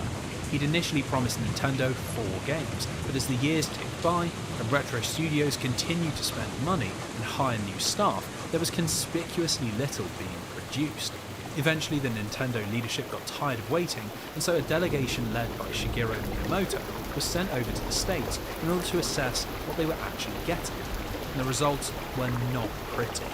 Miyamoto found that despite spending millions, Retro had almost nothing playable, and certainly nothing that Nintendo wanted to put their name to. Shockingly, it also seemed that Spangenberg rarely even came into the office, and many of his hires were friends that barely knew anything about video game production. The decision was quickly made to scrap everything and massively scale back the operation, with the leftover employees focusing on the sole thing that Miyamoto actually did approve of. One of the promised games was Meta Hunter, a first-person sci-fi title, which for some reason Miyamoto decided should be repackaged as a new installment in the Metroid series. Now, to this day, there is still absolutely no explanation for why he did this, but given that he'd also asked Rare to turn their action-adventure Dinosaur Planet into a Star Fox game, my suspicion is that Miyamoto was being slightly crafty and trying to make sure that these games couldn't go cross-platform. So Spangenberg was fired, Nintendo bought out the remaining Retro Studios stock, and the team was heavily reduced, from over 200 employees to a tight-knit group of less than 40. The layoffs meant that only the most talented and driven people were left behind, and with a clear goal that was closely monitored by Miyamoto himself, they now had a much-needed focus that produced very high-quality work. The only problem was that 40 people was nowhere near enough for a project of this size, and so it led to one of the most notorious crunch periods in video game history. Retro were now being led by Steve Barcia, who placed Mark Pacini in charge of their Metroid game. And while they were both very talented developers and managers, they were merciless in the work ethic they expected. and in interviews years later, ex-employees describe a culture of mandatory unpaid overtime and staff members regularly going days without sleep. By all accounts, it was a horrible place to work, but rather awfully, as with many stories of industry crunch, the end product was seen to justify the human cost. Retro's Metroid project was first announced at Space World 2000, and while the idea of a first-person Metroid game was initially met with skepticism, explanations that it would be closer to Super Metroid than Quake or Doom quickly turned people around. Ultimately, that long wait since the last Metroid game, and the exposure from Super Smash Bros. Had given the series a sense of mystique. By the following year, most magazines were running excited previews. At E3 2001, the first proper trailer was shown off, and here the game was finally given a title, Metroid Prime. Well, when the game finally hit shelves on November 18th, 2002, the response was beyond what anyone could have imagined. 9 out of 10 from Edge, 10 out of 10 from EGM, 9.7 from GameSpot, 9.8 from IGN, an average score of 97 out of 100. The series had long been considered a critic's favourite, but this was on another level, and the exhausted team at Retro Studios soon found themselves the recipients of not just one, not two, but 6 Game of the Year awards, making Prime one of the most lauded titles Nintendo had ever published. Now, while its sales might not have been enough to rescue the ill-fated GameCube, Metroid Prime shipped just shy of 3 million units, which was by far the most in the series, and almost as much as GameCube's Zelda and Mario games. Even in 2023, Metroid Prime is considered one of the greatest games ever made, but sales figures and review scores can only ever tell a tiny portion of a video game's story, and so to fully understand the miracle that emerged out of Retro Studios, you need to set foot on Talon 4 and see things through the eyes of Samus Aran. Before Metroid Prime released, Retro Studios executive Michael Kelbar told journalists that early on in development it was decided that the team's primary goal should be to faithfully recreate the themes and concepts of the series' 2D ancestors. Now that might seem like an obvious route to take, but the harsh lesson of the 1990s had been that 2D and 3D games needed to be designed in very different ways. Some franchises made the jump with ease, but for every Metal Gear Solid and Ocarina of Time, there was a Prince of Persia 3D or Mega Man X7, and often it was platformers that had the most difficulty adapting to 3 dimensions. So with this in mind, Retro Studios deserve a huge amount of credit, as Metroid Prime is one of the most impressive 2D to 3D conversions in the history of the industry, managing to retain almost everything that makes the series so iconic, but with a completely new twist. Prime opens with Samus investigating a ruined space pirate frigate, the Orpheum, and as her ship docks and we see our hero emerge from the cockpit, the camera pulls in behind her and we find ourselves looking out from behind her visor, seeing the world as she does in first person. Now, Retro had been keen to emphasise that this was not a first-person shooter in the style of Halo or Medal of Honor, and this is really hammered home by this opening sequence, which acts as both a mechanical tutorial and an introduction to the sort of experience that Prime will offer. Rather than throwing us into complex exploration or frenetic combat, the first few minutes of Metroid Prime have us wandering the ruined corridors of the Orpheum, immersed in a tense atmosphere and posing questions about what exactly the space pirates were doing. At its core, it's extremely similar to the opening of Super Metroid, even going as far as to conclude with a virtually unlosable boss fight and then a self-destruct sequence that, viewed through the eyes of Samus Aran, the emotions it conjures are much more intense. By placing us, the player, into the game world, rather than having us as an omniscient third-person observer, everything feels so much more real. Isolation of being alone, the scale of the pirates and their monsters, the panic of a space station blowing apart around you. It's just so much more immersive, and for a franchise like Metroid that trades so heavily in atmosphere and mood, it's an inspired decision. Now, despite the change in perspective, it isn't long before we find ourselves in that familiar Metroid gameplay loop. As Samus is escaping the Orpheum, she runs into Ridley and chases him down to the planet below, Talon 4.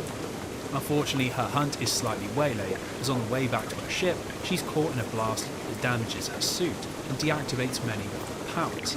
these twin setups are the premise for the rest of the game. Explore Talon 4 so you can recover your lost power and track down Ridley. It's simple, it's effective, and it's all you need to begin your adventure. Now, while the first-person perspective obviously has a big impact on how it feels to roleplay with Samus, it does raise some big questions about how you control her, and Retro has done an equally good job of taking this into 3 dimensions. At the centre of it all is the decision to prevent the player from freely looking around, something which you can only do if you stand still and hold the R button. Now that might sound restrictive, but it works because the more limited perspective enables the developer to have a better understanding of what you can see, and therefore design easily recognisable puzzles and platforming sequences. Gauging distance and momentum is astoundingly easy, and this is paired with a very subtle camera lean as you jump, which allows you to better judge your landings and really makes Prime's platforming feel natural and comfortable. Now obviously this also means in combat you can't freely aim, but again this seemingly odd decision is actually to the game's benefit. Instead of pinpoint shooting and quick reactions, you lock onto enemies with the L button, and in tandem with some very generous aim assist and missiles that home in on your foe, it's pretty easy to fight your way across Talon 4 without feeling like you need another analog stick. Now being unable to miss your shots has a big effect on the design of the gameplay, and so in combat, Metroid Prime is really more of a puzzle, where the challenge comes from working out how to damage enemies rather than the execution. You face ice beasts which have to have their shells blasted off, giant lava creatures that can only be hurt when they reveal their weak spot, and of course you fight legions of colour-coded space pirates that can only be damaged by specific beams. It's a very creative way to interpret the series' classic run-and-gun gameplay. The most impressive conversion comes in the form of the Morph Ball. By pressing the X button, Samus will squash herself down into a small orange marble, with the camera seamlessly switching into third person. It's yet another inspired decision, and by creating rooms that are clearly designed to be tackled with the Morph Ball, Retro are able to manipulate the camera so the 2 viewing modes feel complementary. It's rolling around under space pirate machinery, working your way through mazes, and even getting a host of its own upgrades. Between the creative approach to combat, excellently designed first-person platforming, and the gameplay variety the Morph Ball offers, every single element of Metroid's 2D foundations are present, but reimagined in a way that feels perfectly at home in a totally different mode of presentation. So on that note, we need to switch gears and talk about something that Metroid Prime doesn't do particularly well, and that's the structure of its world and the flow of exploration. Just like in Super Metroid, Talon 4 is made up of a series of distinct rooms that are all connected by coloured doors that make up 5 unique areas. The grassy wetlands of the overworld, the crumbling hallways of the Chozo ruins, the fiery magma caverns, the snow-covered Phendrana drifts, and the mechanical labyrinth of the space pirate mines, which are all connected by the series' iconic elevators. On the surface, it looks like another triumphant 2D to 3D conversion. You explore the world looking for upgrades, and then use those upgrades to open up further sections of the map, just like we always have done. So, what's the issue? Well, there are a handful of upgrades from Super Metroid that haven't made the jump into 3D, namely the Wall Jump, Shine Spark, Speed Boost, and Screw Attack. And on top of this, both the Grapple Beam and Space Jump have been reworked into contextual moves that are only useful in specific locations. Now you'll probably have noticed that this is almost all of the movement upgrades, and that's because in Metroid Prime, your methods of moving from A to B are surprisingly restricted. As almost every room is designed around a specific mechanic, and combat functions more like a puzzle, the pace which you move through the world is rather slow, and without the movement upgrades, it never actually increases from the moment Samus lands on Talon 4. Now in a linear game this wouldn't matter in the slightest, but just like in its 2D ancestors, Prime involves a lot of backtracking, and this does get rather draining as you constantly pass through the same rooms at the same speed, always using the same tactics and the same solutions. This frustration is only amplified by the surprising lack of shortcuts, and how certain zones only have a single entrance or exit. This means that a journey from the Chozo ruins to Phendrana drifts will always force you to pass through magmal caverns, and it can make for a repetitive experience as you weave back and forth. Almost as if they knew this was an issue, Retro have implemented a hint system. and every now and then your suit will perform a scan of the world and point you in the direction of the next required upgrade. Now, considering that Prime is at its best when you know exactly where you need to go, this is quite a welcome addition, but it does dramatically reduce that emergent sense of discovery, and almost entirely removes the satisfaction of working things out for yourself. Now, that might sound quite disappointing, but really it's not in the gameplay where Prime shines the brightest, and personally I don't believe this is why it enjoys such a legendary reputation. Where Metroid Prime was really ahead of the curve was in just how immersive and atmospheric of an experience it is, and the unique way that it delivers its story and world building. Let's start with the HUD, which is so much more thoughtfully designed than the basic health bars and ammo counters that most first-person games used in the early 2000s. Yes, we have information like our health, our missiles, a mini-map and the weapon we have selected, but it serves a secondary and much more important role, and that's to draw us into the character of Samus Aran. Thanks to little details like being able to see the inside of her helmet, or the small animations that play as you change beams, it feels like we're actually looking out from inside of the power suit, and instead of just providing information, the HUD becomes part of the experience. Now that on its own would be enough, but Retro have also designed a huge amount of contextual animations that make you feel like you're genuinely connected to a body. When you walk through blasts of steam, the visor will mist up. When rain pours in overhead, droplets run down the glass, and bright flashes of light let you see Samus's eyes reflected back at you. There are just so many moments like this, and each one serves to suck you deeper into the experience of being alone on a hostile alien planet. When an enemy blasts you with a wave beam and causes your HUD to deactivate, you feel blinded. And when Samus throws up her hands after taking a particularly large blow, it makes the impact feel like so much more than just points off your health bar. Now that being said, this pursuit of immersion is found in far more than just impressive animations, and was the basis for almost all of Prime's technical design. Thanks to some ingenious programming tricks concealed by the game's doors, there are absolutely no load screens, which means you're never ripped out of the experience, and as this keeps the frame rate at a rock-steady 60 FPS, it's very easy to maintain your suspension of disbelief. Similarly, Prime's soundtrack works overtime to complement the immersion, and might well be the greatest collection of songs in Metroid history, despite being born out of real challenge. Nintendo had asked series veteran Kenji Yamamoto to act as a musical producer, but he wasn't able to spend much time in Austin during development, so the team had to spend hours in video conferences and working via email across a big time difference. It was a chaotic process, but ultimately it produced pure magic, managing to both recreate the thematic style of Super Metroid while adding a unique spin that augmented the somber direction Prime was headed in.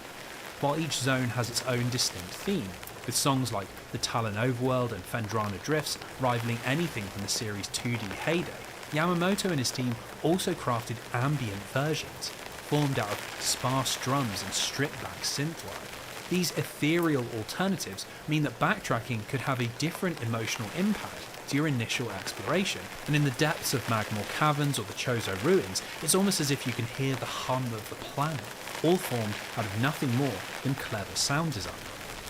Simply put, in 2002, there was nothing else on the market like Metroid Prime, and for Retro Studios to create such an enthralling video game experience on their very first attempt, well, it is nothing short of miraculous.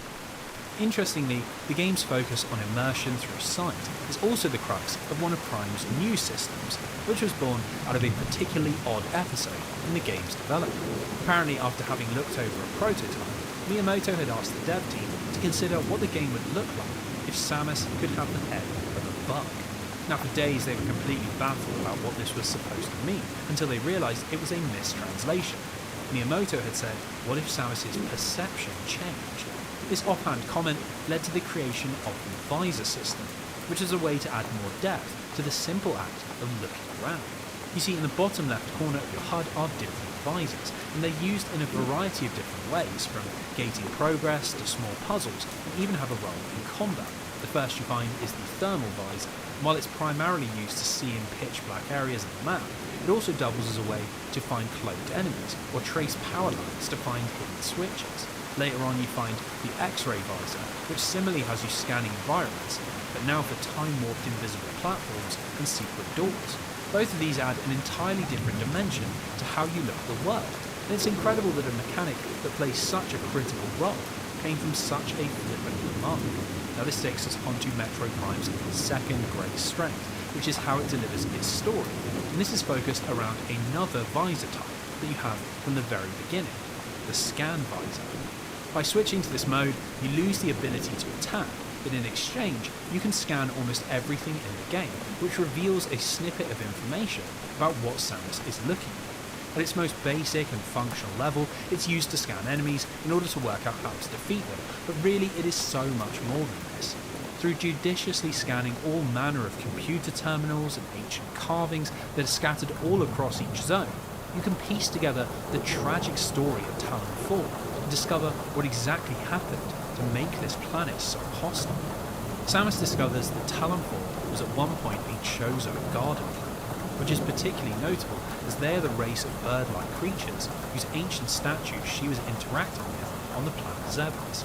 While those relics were a testament to the Chozo's technical prowess, the Talon faction rejected this way of life and attempted to live in harmony with nature, creating a planet that celebrated all forms of life. Tragically, this utopia came to an end when a meteor hit the planet and brought with it a parasitic substance known as phazon. It quickly began to corrupt everything on Talon 4, turning creatures into hostile monsters, the sanctuaries into poisonous ruins, and all but confirming the destruction of the Chozo's beautiful home. While those who survived were eventually able to create a barrier around the meteor, enough phazon had leaked into the environment that the fate of the planet was sealed. But before all hope could be lost, a Chozo with the gift of foresight received a prophecy. It foretold of a luminescent warrior who would come to the planet and deliver them from the great poison. And so, with joy in their hearts, the survivors prepared weapons for their saviour to use when they eventually came to deliver them. Now, Samus is obviously the hero, but heartbreakingly, by the time she arrives on Talon 4, it's clear that many decades, if not centuries, have passed since this prophecy was told, and instead of the welcoming arms of the surviving Chozo, she finds nothing but tombs and ghosts. Talon 4 is a dead planet, one where the battle has already been lost.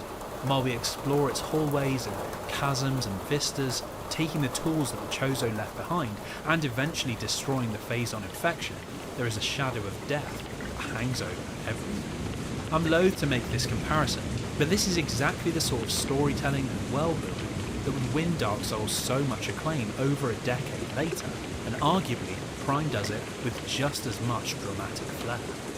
Now, that isn't the only story you can discover, as of course the primary driver for Samus even being on the planet is to chase down Ridley and put a stop to the plans of the space pilots.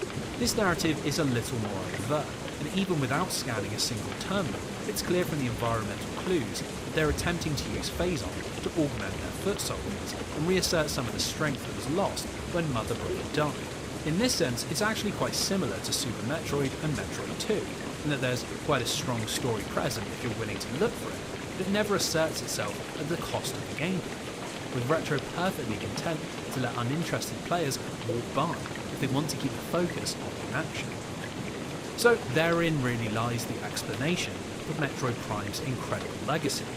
It is considered to be one of the greatest games of all time because it adapts a classic 2D series into 3D in a supremely creative way, but then also layers on a degree of thoughtful storytelling and immersion that was incredibly uncommon for the time. It's an assessment that you'll likely have heard before, but it's also not the entire truth about Metroid Prime. The game has a dark secret, one which people rarely discuss in detail, and which reveals itself only as you approach its final moments. Near the end of the game, at the depths of the Phazon mine, we gain our last upgrade, the Phazon suit, which protects Samus from the effects of the deadly substance. Now, in every previous Metroid game, this would have marked the point that we hit peak power and are thrust into a challenging final zone, but Prime takes a different approach, and one which sort of destroys the game's pacing. The only place left for us to explore is the Impact Crater, which houses the Phazon meteor, but it's been locked away by the Chozo and requires us to traverse all over the world, collecting 12 artifacts with only vague clues as to their locations. Now, I think the purpose of this was to give you a sort of victory lap, where you're free to find any missing upgrades while you hunt down the artifacts. But in practice, this just doesn't work. Thanks to the structure of the world, the lack of shortcuts and the lack of movement upgrades, this sequence results in about 2 hours of slow-paced mandatory backtracking, forcing you through the same zones over and over as you travel between the artifacts and the impact crater. What's particularly annoying is that this structure is perfectly suited for a side quest, and if the artifacts rewarded you with a late game beam or a powerful new suit, it would be a great addition to the Metroid formula. Unfortunately, in the form Retro chose, it's one of the most infamous examples of video game padding, with most players choosing to either write down all the clues at once or simply turn to a walkthrough. Now, this isn't a totally new criticism, but what a lot of people neglect to mention is what comes after this scavenger hunt. You see, Metroid Prime has a pretty serious boss fight problem, and again, it stems from something we've already touched on, which is the highly directed way that its combat functions. Each enemy has to be dispatched in a particular way, usually after being scanned for weak points, and this same formula is writ large in the climactic end zone brawls. Take the boss of the Chozo Ruins, the malevolent plant Flagra, who requires you to deactivate a set of solar panels while keeping the boss stunned, and then rolling up into certain pipes and damaging it with a morph ball. You follow this pattern 4 times, always having to deactivate the panels and plant the bombs, and there's no way to do additional damage or skip any section of the fight. You just execute the mechanics in the way the developers intended. Now against Flagra, this is really of no issue, but this early fight marks the high point of the game's boss design, and from this point onwards they decrease in creativity to a very surprising degree. Thardus, the living rock formation, Sheegoth, the ice mutant, and the Omega Pirate are just monstrous walking health balls that wander slowly around the arena, only able to be damaged during certain windows and functioning more like a test of patience than skill. Unfortunately, the 2 worst fights come right after you've found the artifacts, first against Meta Ridley and then against the titular Metroid Prime, which is the source of the phazon infection found within the meteor. Both just take so long, with health balls that feel multiple times larger than they need to be, mechanics that really are nowhere near complex or engaging enough. Against Ridley, you have to shoot at him a few times, doing a tiny amount of damage, and then he flies off and you have to stand around waiting for him to come back to the fight. The second phase is just as tepid, as you can only damage him when he opens his mouth, but this happens randomly, so you can spend literally minutes dodging in place, waiting for an opening. The Metroid Prime is thankfully a little more involved, as you have to match your beam to the colour of its carapace, but this relief quickly evaporates once you realise that unless you land perfectly chained super missile combos, this fight can last anywhere from 10 to 20 minutes. Once that's finally done, you're thrust into a second phase against its ghostly form, and here you can only damage it by channeling Phazon into a hyper beam attack. It looks extremely cool, but frustratingly, you can only do this when the boss drops a Phazon pool on the floor, and once again, this is totally random and can lead to long sections of the fight where you're just standing around waiting for a chance to actually do something. It is a very rough backend. So rough, in fact, that I think it genuinely does detract from the total experience of playing through Metroid Prime. Yes, it's an incredible achievement of 2D to 3D conversion, and yes, it's astoundingly immersive for a game from 2002, but it's really hard to escape from the cold hard reality that as a video game, Metroid Prime does have quite a few issues. The question of if these problems prevent Prime from living up to its reputation is something I'll leave you to ponder. But I think Retro already knew that they could do better, which is why Prime has a secret ending that hints at a future sequel.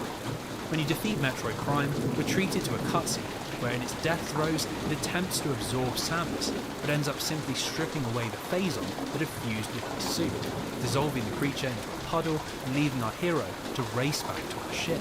Now if you finish the game with 100% completion, which means finding every single item in the game, after the credits, we cut back to the impact crater, and out of the remains of the Great Poison, a Phazon-encrusted power suit arm reaches towards the sky, and from an eye embedded on the back of its hand, it begins to look around. Clearly the folks at Retro dreamt of the opportunity to make a sequel, and given the rapturous critical reception and the biggest sales numbers in the franchise's history, what might have at one point been wishful thinking became a very concrete reality. In 2001, before the game's release, there were rumours that Nintendo had only purchased Retro in order to get something out of their investment, and regardless of how Metroid Prime performed, they were planning to shut down the studio. Nobody could have foreseen that this ragtag bunch of survivors, a team drained from over a year of crunch, working on a title that originally had nothing to do with Metroid, would become the custodians of the franchise for the next decade.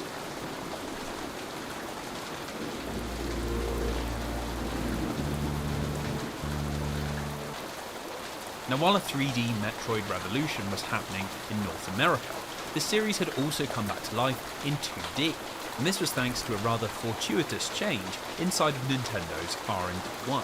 In 2001, Hiroji Kiyotaka's handheld team had completed work on Wario Land 4 for the Game Boy Advance, and after almost 10 years of working on portable games, it seemed that this was their masterpiece.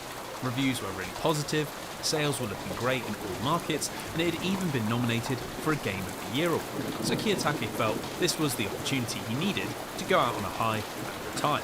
The talented team would need a new leader, and within their ranks there was only one possible choice: the veteran of 2D design with over a decade of experience, Super Metroid's director, Yoshio Sakamoto.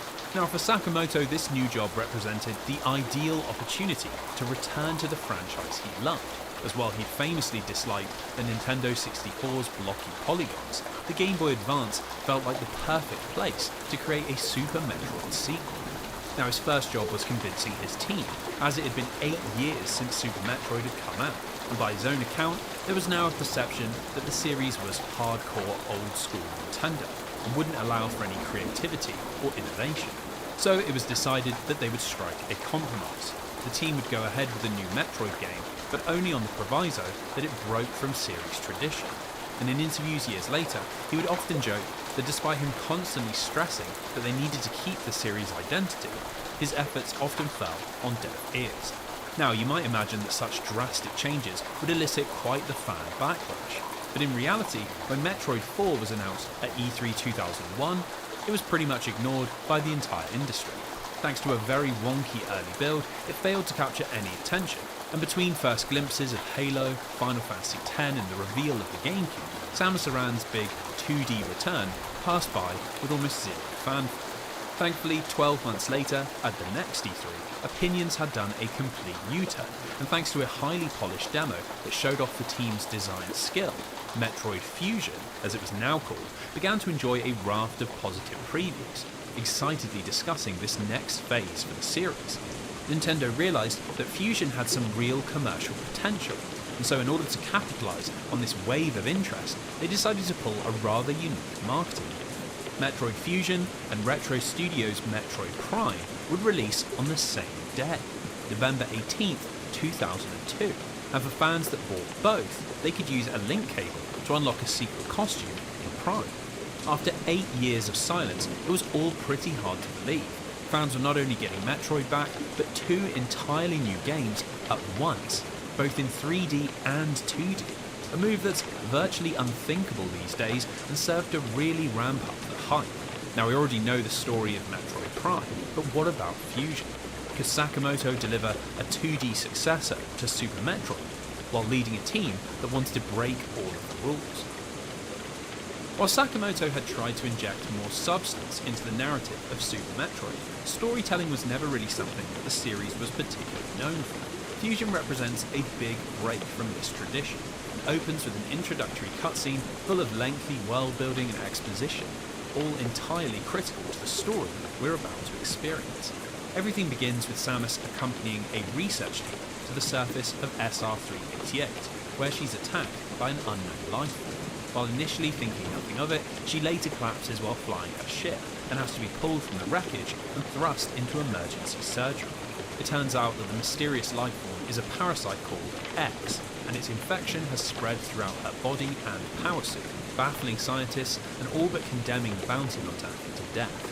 Just as all hope is lost, salvation emerges in the form of a vaccine synthesized from Metroid DNA, the last gift from the hatchling which Samus saved in Metroid 2. Now, the irony is not lost on our hero, and she muses that this makes it twice that she's been spared by the creature's intervention. but this connection to the past runs even deeper. As we'll discover, the ex-parasite's presence is directly related to her actions on SR-388, and the relationship between the two alien species is central to Fusion's plot. Now, despite her recovery, all is not well. The healing process required her power suit be dismantled, and along with samples of the parasite, it had all been sent to a research facility called the Biological Space Laboratory, or BSL. Upon regaining consciousness, Samus is given grave news. As the shipment arrived, the BSL was rocked by a huge explosion, and as communication has been lost, she is to head there and investigate. Now, this would usually be the bounty hunter's bread and butter, but here things are different. Without her suit, Samus is far weaker than we've ever previously seen, and thanks to the vaccine, she's inherited Metroid DNA, which makes her weak to cold temperatures. As if that wasn't debilitating enough, a condition of the treatment was that she operate under the guidance of a Federation AI, a coordinator charged with directing Samus's mission and reporting back to HQ. It's a situation that Samus is uncomfortable with, and upon arriving at the station, she finds herself deep in introspection, remembering the last time she served under a commanding officer, a man who looms large in her past, Adam Malkovich. Now, very quickly it becomes clear that the explosion was caused by the ex-parasite, which has managed to take control of Samus's old power suit and is now wielding her abilities to wreak chaos. The AI, which Samus decides to call Adam, refers to this creature as Samus Aran X, or SAS, and the mission objective becomes preventing this monster from escaping the BSL and finding a way to destroy it for good. Now, an oft-repeated criticism of Metroid Fusion is that it contains far too much narrative, and that the prominence placed on dialogue is somehow un-Metroid. It's something I've always found to be rather perplexing, as to me, the premise of Fusion is one of its strongest ideas, and in a series that at this point was just 3 games long, it seems odd to cast aside quality in the name of convention. Simply creating a portable version of Super Metroid would have been the easy option, and I think it's far more admirable that Sakamoto and his team tried to push the series into new places, rather than just retreading the same old ground. Now, for as different as its opening moments are, it's in the gameplay where Fusion really goes out on a limb, bringing a host of small changes to the action platforming formula and a single, very large change to the wider structure. In a 2003 interview, Sakamoto claimed that the driving force behind his team's thinking was a desire to make Metroid easy to play. And this means that Fusion is full of changes that make the action run smoother. Samus can grab hold of the edge of platforms, which can correct for mistimed jumps or act as a mechanic within the platform. And missiles are now fired by simply holding the R button and shooting as you would normally. These might sound like small things, but they have a big impact on how Fusion feels to play, almost entirely eliminating the fiddly controls that define Super Metroid.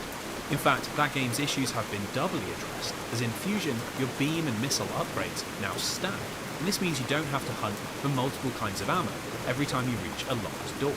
Obviously, these serve to speed up the gameplay quite dramatically, and that's also aided by a redesigned map, which does a far better job of communicating where you are, where you need to go, and what obstacles are in your way, with everything from boss locations to the types of locked door, and even upgrades all marked and waiting to be discovered.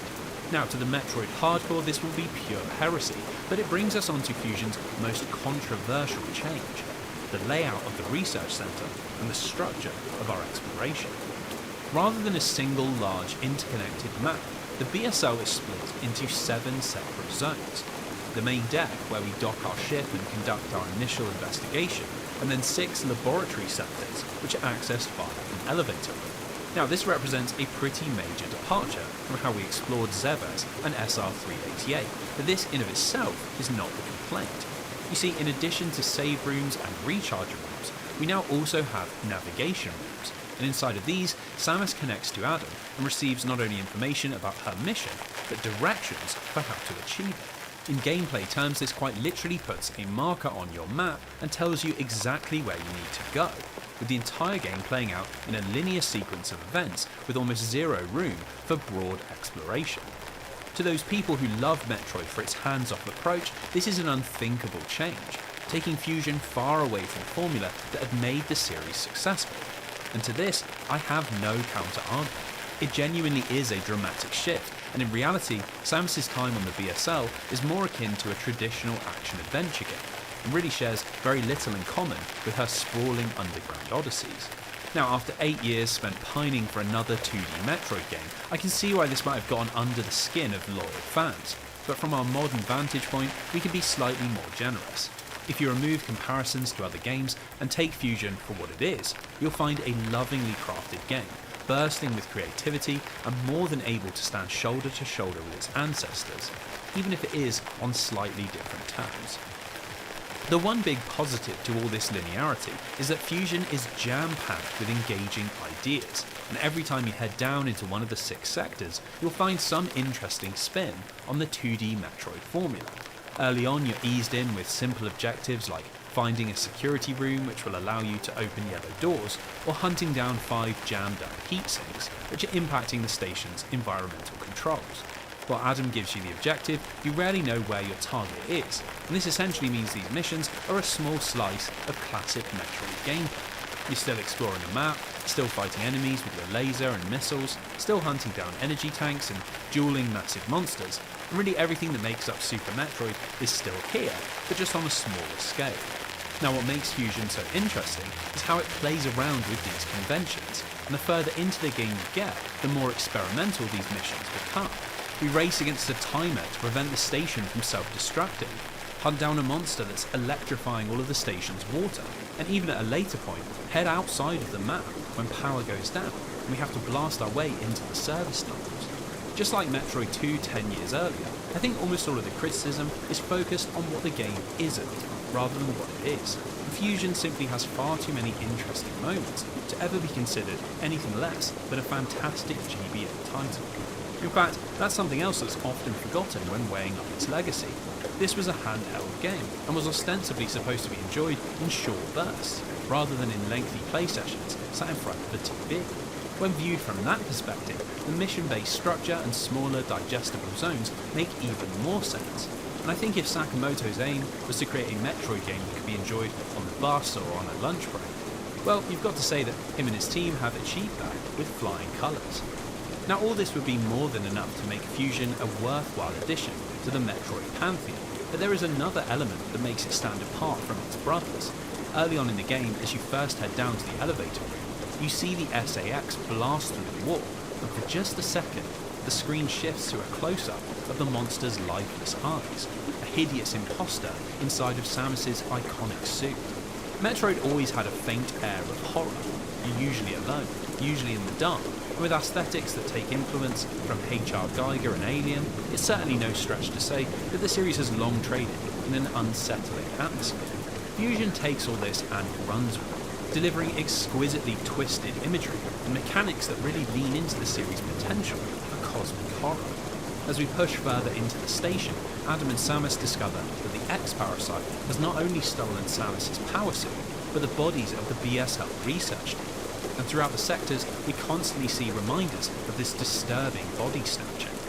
Sector 1 is haunted by twisted human-like beings wearing lab coats, and later during the self-destruct sequence, we find that it was activated by a crazed scientist, who upon being damaged, bursts into a monstrous parasite that serves as a mini-boss. It's surprisingly gruesome stuff, but the worst of it is saved for the various experiments that have broken free amidst the carnage on the station.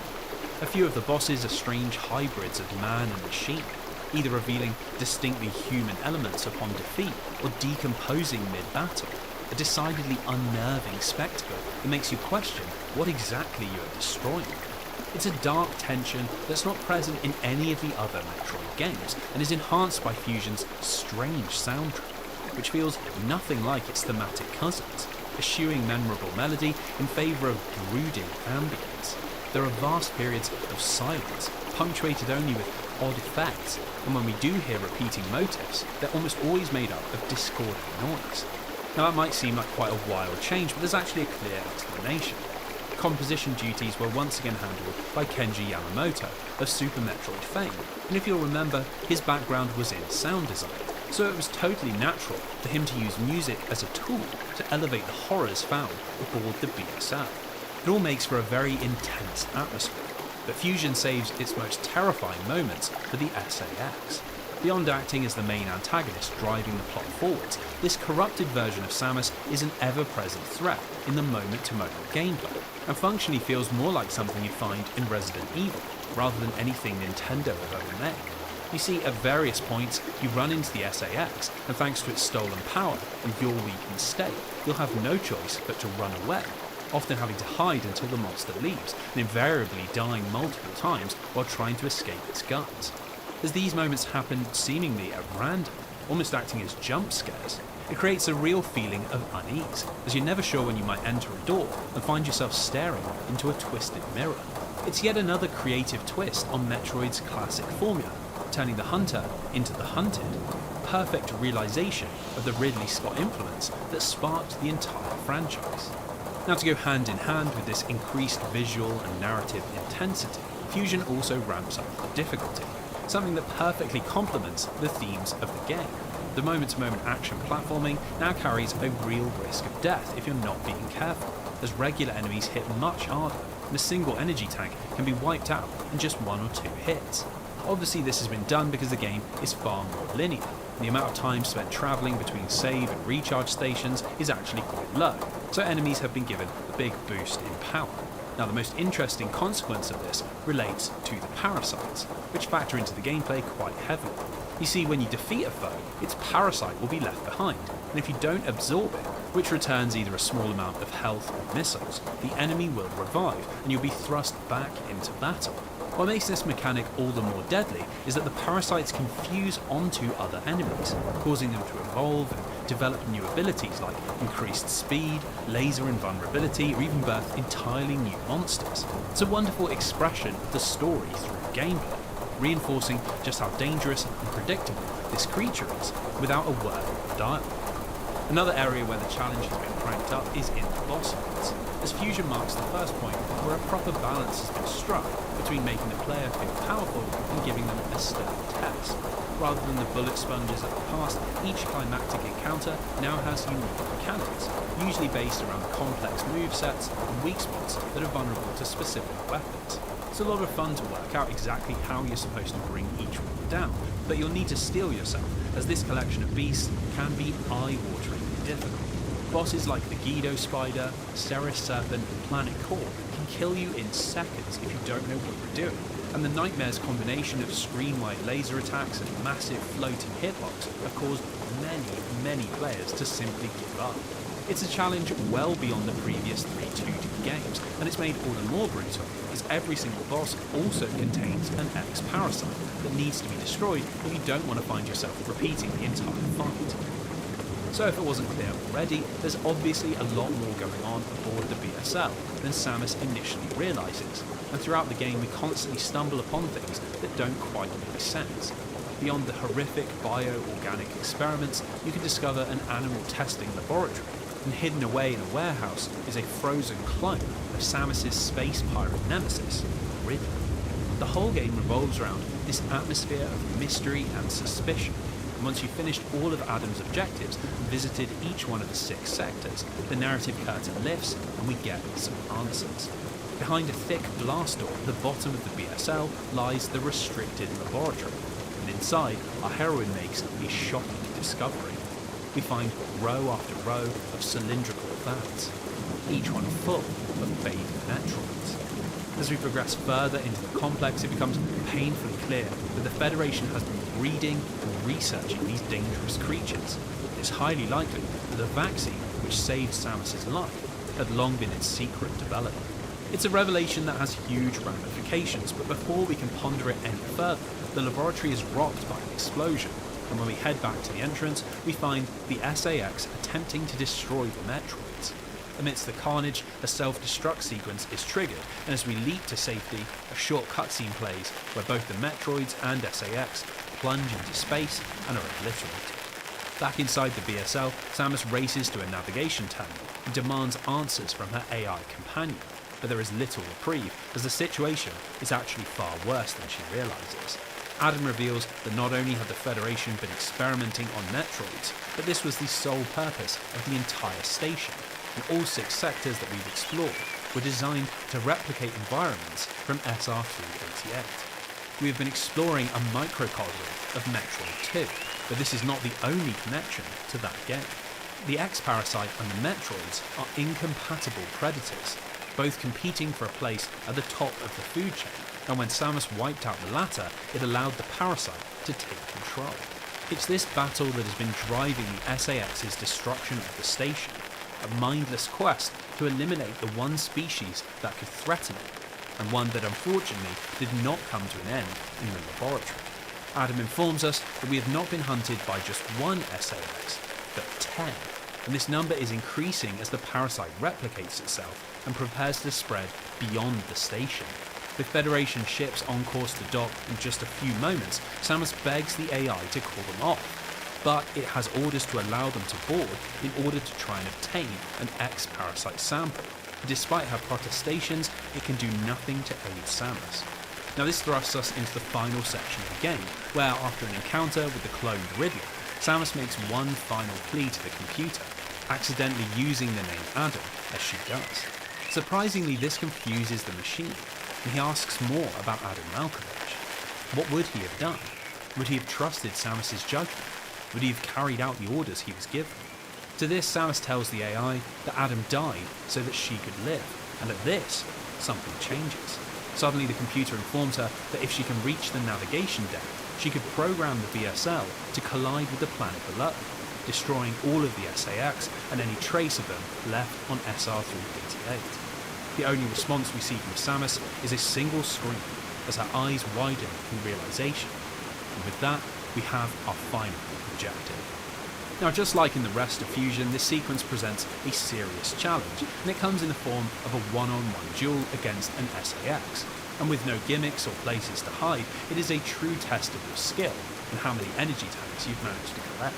Apparently there is a way to use ice missiles to freeze it in place, but it's a strategy I could never get the hang of. So in my playthrough, it turned into an intense dance of movement and timing, a final boss fight that is ludicrously challenging, but unlike in the past, feels genuinely fair.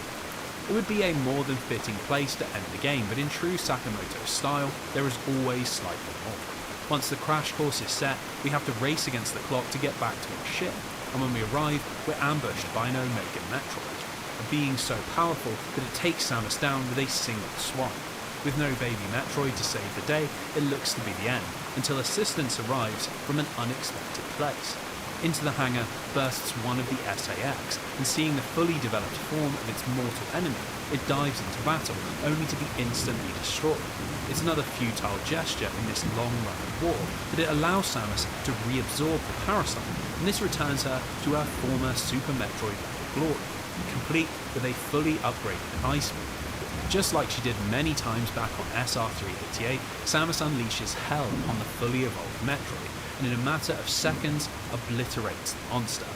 With this, her ship arrives, she beams aboard and makes her escape, as both the station and planet disintegrate behind her, preventing the abuse of both the Metroids and X-Parasites once and for all.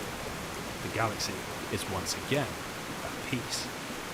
Now that's a lot of dialogue and drama for a Metroid finale, and once again it often draws to a lot of criticism. It's about as far as possible from the wordless and gameplay-driven conclusions of the past, and this is particularly surprising considering Sakamoto is on record as being deeply inspired by Kiyotake's minimalist style.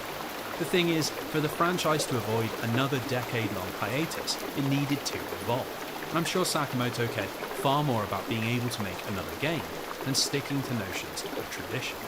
Even with that being said, I think the story he told is genuinely really good, and it manages to walk the tightrope between new and expansive world building and remaining true to the series' roots. We learn so much more about the Federation and how it might not be the force for good which we saw in the original game's manual, and that Metroid ecosystem which dominated the second game is now further fleshed out with the inclusion of the X-Parasite. Even the additions to Samus's backstory are purely complementary and don't conflict with her stoic warrior personality, but moments of introspection are never moments of doubt, and instead we're painted a picture of a powerful being with a conscience, an ever so slight change that makes her sparing of the baby Metroid all the more believable. While Fusion's gameplay might present a substantial departure from series convention, its plot is so intrinsically tied to the events of the previous games that I find any accusation of it being un-Metroid, to be laughable at best. Instead, it is evidence that Metroid had the potential to be more than just action exploration, offering up possibilities for complex adventures that went beyond simple heroes and monsters. In a way, Fusion would set the tone for much of what was to come in the rest of the series. But before we get to that, it's time to revisit the past, as Yoshio Sakamoto had decided it was time for a rebirth.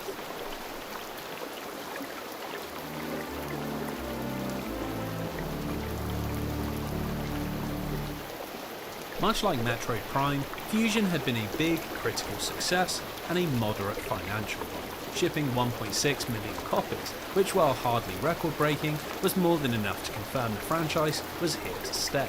Almost immediately, both Retro Studios and R&D1 began work on a set of sequels, and it meant for the first time in Metroid history, fans would be getting multiple games on the same systems. Now, given that Sakamoto's team was working on the Game Boy Advance, it would be no surprise that they got to market first, but the direction they elected to go in was not what anyone expected. As a student of Gunpei Yokoi, Sakamoto didn't want to simply make Metroid Fusion 2, and instead asked his team if they would be interested in something a little more unconventional, a top-to-bottom remake of Metroid 1. Apparently the thought process was that while Fusion and Prime had brought the series to a new generation, their various reinventions meant that most people were unfamiliar with the series' roots. Sakamoto wanted to introduce Game Boy owners to the iconic free-form exploration of the past, and thought this was a perfect opportunity to update an older game that had started to feel slightly outdated. Now, considering that they were working with the same engine that they built for Fusion, you'd imagine this would be a pretty straightforward process. But ever the creative, Sakamoto wanted to make changes. In interviews before its release, he described how the development had two key goals. Firstly, to update the original's gameplay by smoothing out its rough edges, and secondly, to increase the amount of storytelling, diving into Samus Aran's backstory and introducing cutscenes to better flesh out her adventure. For what could have been a copy and paste job, it was genuinely ambitious, and Sakamoto claimed that around 40% of the game would be entirely new content, a quote that did the rounds on various websites and managed to build up quite a lot of interest. Clearly this wasn't just going to be Metroid Advance, and so to reflect that, the project was given its own unique name, Metroid Zero Mission, a clear starting point for a series that had suddenly found itself on the precipice of mainstream success. Now, before we discuss the game, we have a little oddity to investigate, and that is the 2-volume Metroid prequel manga that came out as part of the marketing campaign for Zero Mission. Funnily enough, printed media had already played quite an important part in the series' history, as for the longest time, the only way to discover Samus's backstory was to read a 1994 Super Metroid comic that had been released in Nintendo Power. This version of the story broadly followed the game, but it did have its own identity. Samus' adventures with a partner called Armstrong Houston, Federation and Space Pirates both get much more screen time, and most importantly, it contains the first explanation for the bounty hunter's exceptional power. In issue 4, Samus heads to a planet called Nest, where she discovers a living Chozo called Old Bird. This encounter reveals that not only is her power suit a Chozo creation, but that Samus herself was raised by this ancient race, with the goal of creating a galactic protector. For over a decade, this comic was the only place fans could turn if they wanted to learn about Samus's past, and unsurprisingly, this was something Nintendo wanted to change. So the comic was declared non-canon, and in its place, Nintendo commissioned a 16-chapter manga.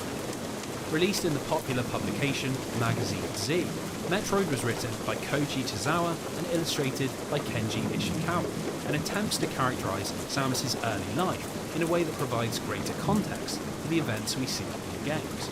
Ironically, many of its ideas are similar to those found in the Nintendo Power comic, but at over 300 pages long, the manga presents everything in much greater detail, and does feel like an indispensable part of the series' mythology. We learn that Samus is an orphan, the daughter of 2 miners who died at Ridley's hands during a space pirate raid, and that she was rescued by a Chozo called Old Bird, who raised her as one of their own. The Chozo see the pursuit of galactic peace as their solemn duty, but as their ancient race decays and diminishes, they find themselves taking ever more extreme measures, and this brings them into conflict with a more grounded and forgiving Samus. Surprisingly, these early scenes take place on the planet Zebes, which before the events of Metroid 1 was a Chozo stronghold operated by a powerful AI called Mother Brain. It's an ever so slight retcon, as in the NES game, Zebes was a space pirate base, but this change does a better job of explaining the presence of the Chozo statues that are compatible with Samus' power suit.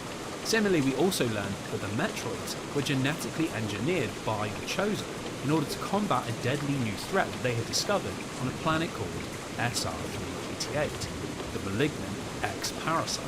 Now, this does remove some of the enticing mystery surrounding the series' iconic monsters, but you have to give Tozawa some credit for managing to come up with a prequel that ties into both Metroid 1 and Metroid Fusion. So as the story progresses, we see a growing divide between Samus and the Chozo, which results in her leaving Zebes to join the Federation police. Here she serves under Adam Malkovich, the ghost that haunted her conversations in Fusion, and we see her engage in her first battles with the space pirates. From this point on, there's all sorts of scheming and action, but it culminates in the space pirates attacking the Chozo and Samus disobeying her orders so she can try to save her adopted family. Upon arrival at her previous home, Samus of course discovers that Mother Brain has betrayed its masters, and in true Skynet form, has decided that the best way to secure galactic peace is to take over the space pirate forces and use them to destroy all sentient life. Now, to anyone that's played Metroid or Super Metroid, this is no surprise, but the story does use this obvious twist in a very interesting way. The series has always been full of familial themes, whether between Samus and the hatchling, or Samus and Adam, or even the Mother Brain and the pirates. And the manga brings this to the forefront and makes it a core part of Metroid's origin. Both Mother Brain and the Chozo see Samus as their successor, the heir to their ideology, and as an orphan with no clear place in the galaxy, she's torn between these two conflicting destinies.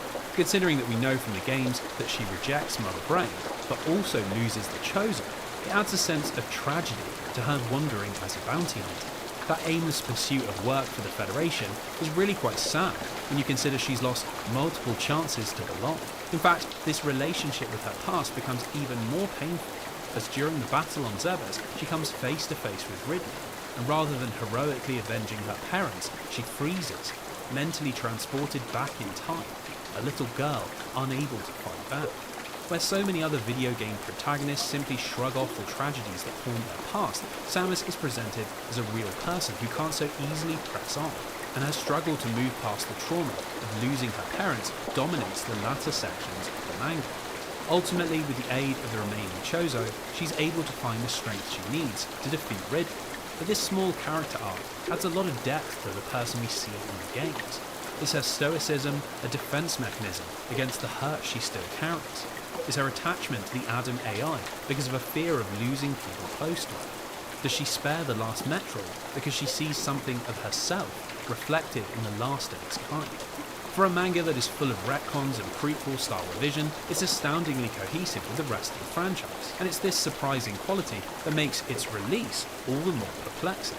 You see, for some reason, it was only ever published in Japan, and never saw an official English translation, with the panels I've been showing only available thanks to the hard work of dedicated fans. Considering that Metroid's primary market was in the West, where its sales numbers dwarfed those in Japan, it's a confusing decision, and one that gets all the more strange as you dive into the game it was designed to accompany. During Zero Mission's introductory cutscene, we see Samus heading to Zebes in order to destroy Mother Brain and the captured Metroids, and we're casually told that she's returning to the planet that she once called home, something that would leave English-speaking fans utterly bemused. As we'll soon discover, this relationship makes for a peculiar game, a remake that is the perfect introduction to everything that makes Metroid special, except for its narrative. Now, at first glance, Zero Mission appears to be the straight-laced remake that most people were expecting.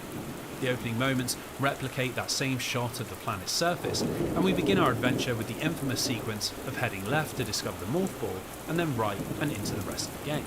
Now, this is no bad thing, as visually and aurally, Zero Mission takes the sparse bones of the original and fleshes it out into something that feels completely at home, alongside the very best of the Game Boy Advance. Continuing the style of Super and Fusion, sprites are chunky and detailed, environments pop with colour, and parallax scrolling backgrounds create a sense of depth that add a distinct character to this third Zebesian visit. Along with a super smooth frame rate, it's a really wonderful reimagining that manages to capture the look of the original without going overboard with changes. This is probably best exemplified in the soundtrack, which was once again handled by Kenji Yamamoto. Now, unlike Fusion's drab and downbeat score, Zero Mission was a chance to get back to the series' traditional thematic melodies. And while there are a handful of new songs, it's mostly made up of wonderful reinterpretations of Tanaka's legendary 8-bit tunes. Classic songs like the Brinstar Melody or Kraid's Lair are full of additional detail thanks to the console's 2 extra channels, and while some people lament the GBA's poor sound quality, they're made with such compositional flair that it's hard to care about the lo-fi output. So before long we found the closed-off entrance to Turian, discovered our early upgrades, and have set off to find Kraid and Ridley, all very much playing out like Metroid 1 with a fresh painted coat. Now that being said, this early point is where the familiarity ends, as despite Sakamoto claiming that only 40% of the game had been changed, almost every single second has been suffused with new ideas. Shortly after entering Brinstar, we end up in combat with a giant cave, a boss fight that absolutely wasn't in the original, and instead of heading down into Norfolk, we find ourselves in an entirely new zone called Chozodi. Of course, to those players unfamiliar with the manga, this is going to come as something of a surprise.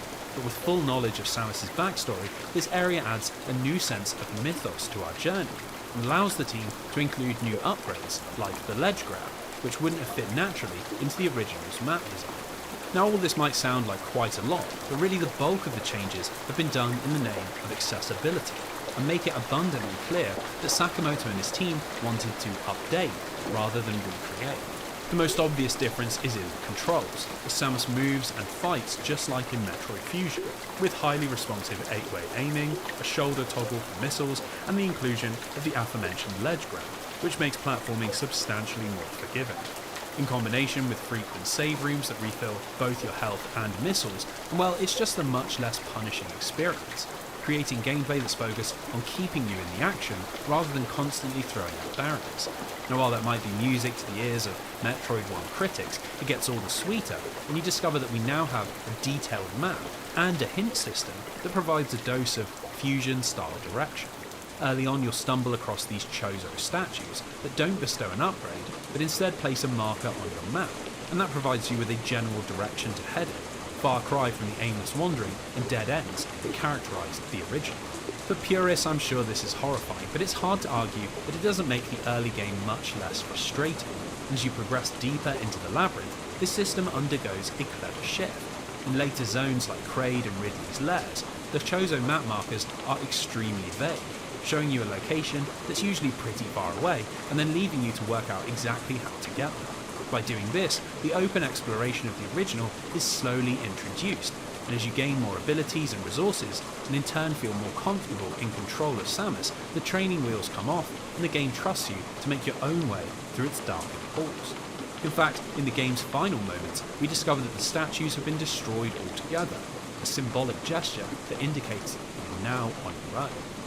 Now another major redesign comes in the form of the zones themselves, as if you'll remember, a big issue Metroid 1 suffered with was a tendency to feel quite repetitive. Thanks to the NES's low power, you rarely saw much beyond floating platforms, walls of destructible blocks, and a handful of enemies, so a big aim with Zero Mission was to inject some variety. Much like in Super and Fusion, each room now comes with its own idea, either based around a unique enemy to fight, or a puzzle to solve, or leading you to another part of the map that you might need a specific upgrade to access. It keeps everything very engaging, with rooms strung together into complementary sequences, which often have you heading in one direction to gain a new ability, and then using this new power to find an alternative route back. The Zebras has been updated to include the Speed Booster, Super Missiles, Morph Ball Jump, and Shine Sparking. There's just a lot more to do, and it rarely ever feels like you're simply going from A to B. Now ironically, this type of level design really minimises the amount of required backtracking, and as it makes individual rooms quite memorable, the detailed map and hints aren't actually as necessary as you might think. The cumulative effect of all this is a game that is far less frustrating, but it comes at a cost. Zero Mission doesn't really replicate the sense of isolation and confusion that's central to the Metroid 1 experience. If I'm being totally honest, it is quite an easy game. This is often framed as a criticism of Sakamoto and his team's work, but I think it misunderstands their aims. While there's no concrete evidence, I think they weren't looking so much to remake Metroid 1, but remake the start of the series, and provide players with a friendly jumping on point that could act as a gateway to other games in the franchise. Prime and Fusion had become the most popular titles, but neither really replicated the fast-paced and open-ended structure of Super Metroid or the expansive linearity of Metroid 2. I think it's admirable that Sakamoto wanted to make a game that might inspire people to look backwards. Now, while all these structural changes can sometimes be a hotly debated topic, one element that received universal praise was the game's approach to boss fights, as it continued the trend towards mechanically challenging and visually impressive endgame encounters. Both Kraid and Ridley appear in forms reminiscent of their Super Metroid incarnations, featuring huge sprites, multiple attacks, coloured phases that increase their speed, and of course their iconic screams that punctuate the battle. They're two of the series' most notorious villains, and are both treated with the reverence they deserve, each getting their own little cutscene that introduces them, and really adds to the drama of the encounter. It's all good stuff, but as this is the third time we've done battle against the space pirate captains, Zero Mission clearly needed some fresh blood, and this comes in the form of the planet's corrupted wildlife. In the original game, the setting was a space pirate stronghold, but Zero Mission has reimagined this into a more natural environment, transforming the black backgrounds into crumbling Chozo ruins that have been reclaimed by the planet. This then influences the boss fights, which are made up of freakish monsters that make Zebes feel like a truly hostile place. We battle against the Diorem and Mua, two vicious worms that burrow through the earth and lurk in acid lakes, and later on we find ourselves in a running battle against the Kiru-Giru, a monster that we fight 3 times, once as a larvae, once in its cocoon, and then finally as a fully evolved wasp. Much like Kraid and Ridley, all the fights have their own unique mechanics and movement patterns to learn, and present a vast improvement over the original, which outside of Mother Brain was rather light in this area. So on that note, let's discuss the ending. This was one of the original's worst parts, and probably the section of the game most in need of a rework. While funnily enough, not that much has changed, and Turian is pretty much identical to the version we saw back in 1986. You still have to fight your way through a horde of Metroids, still have to blast regenerating walls, and the climactic boss fight still works in much the same way. Now what has changed is Samus Aran's toolkit, and it's this that makes Turian much more tolerable. With 6 directions to aim in and super missiles easily accessible on the R button, individual Metroids no longer pose as much threat, and even when you're fighting 4 or 5 at once, it feels like the stakes aren't weighted so massively against you. Similarly, the area now has 3 save points, and as they restore your missiles and health, it's no longer the endgame gear check that it once was, and places the emphasis squarely on player skill. Now in order to counterbalance that increased player power, Mother Brain can now fight back, which in tandem with the bullets does make for a pretty chaotic encounter. Thankfully it's nothing on its 80s incarnation, and while it'll certainly chew through a lot of energy tanks, a handful of well-placed super missiles will see you conquer the Chozo traitor. So this triggers the self-destruct sequence, and we race back up to Samus' ship in order to enjoy a well-earned victory scream.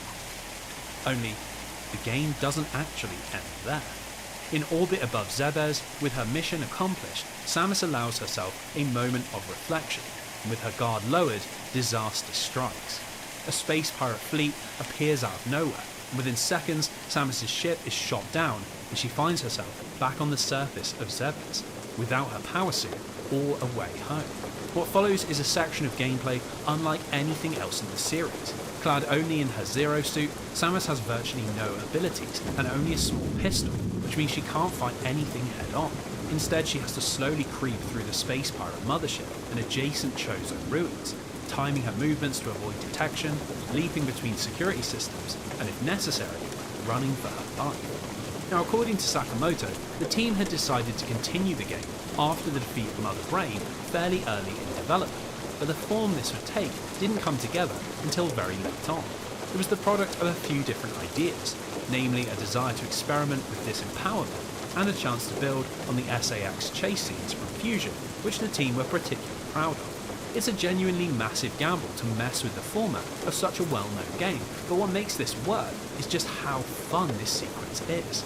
The more linear structure allows the team to flex its Wario Land 4 design muscles and create some fast-paced platforming that we don't usually see from Metroid. Much like everything else about Zero Mission, its inclusion is sometimes criticised by those who would rather have a pure remake, but I think it's implemented really well, managing to deliver both a surprising twist and a fresh chunk of content, and all without having to mess with the original adventure.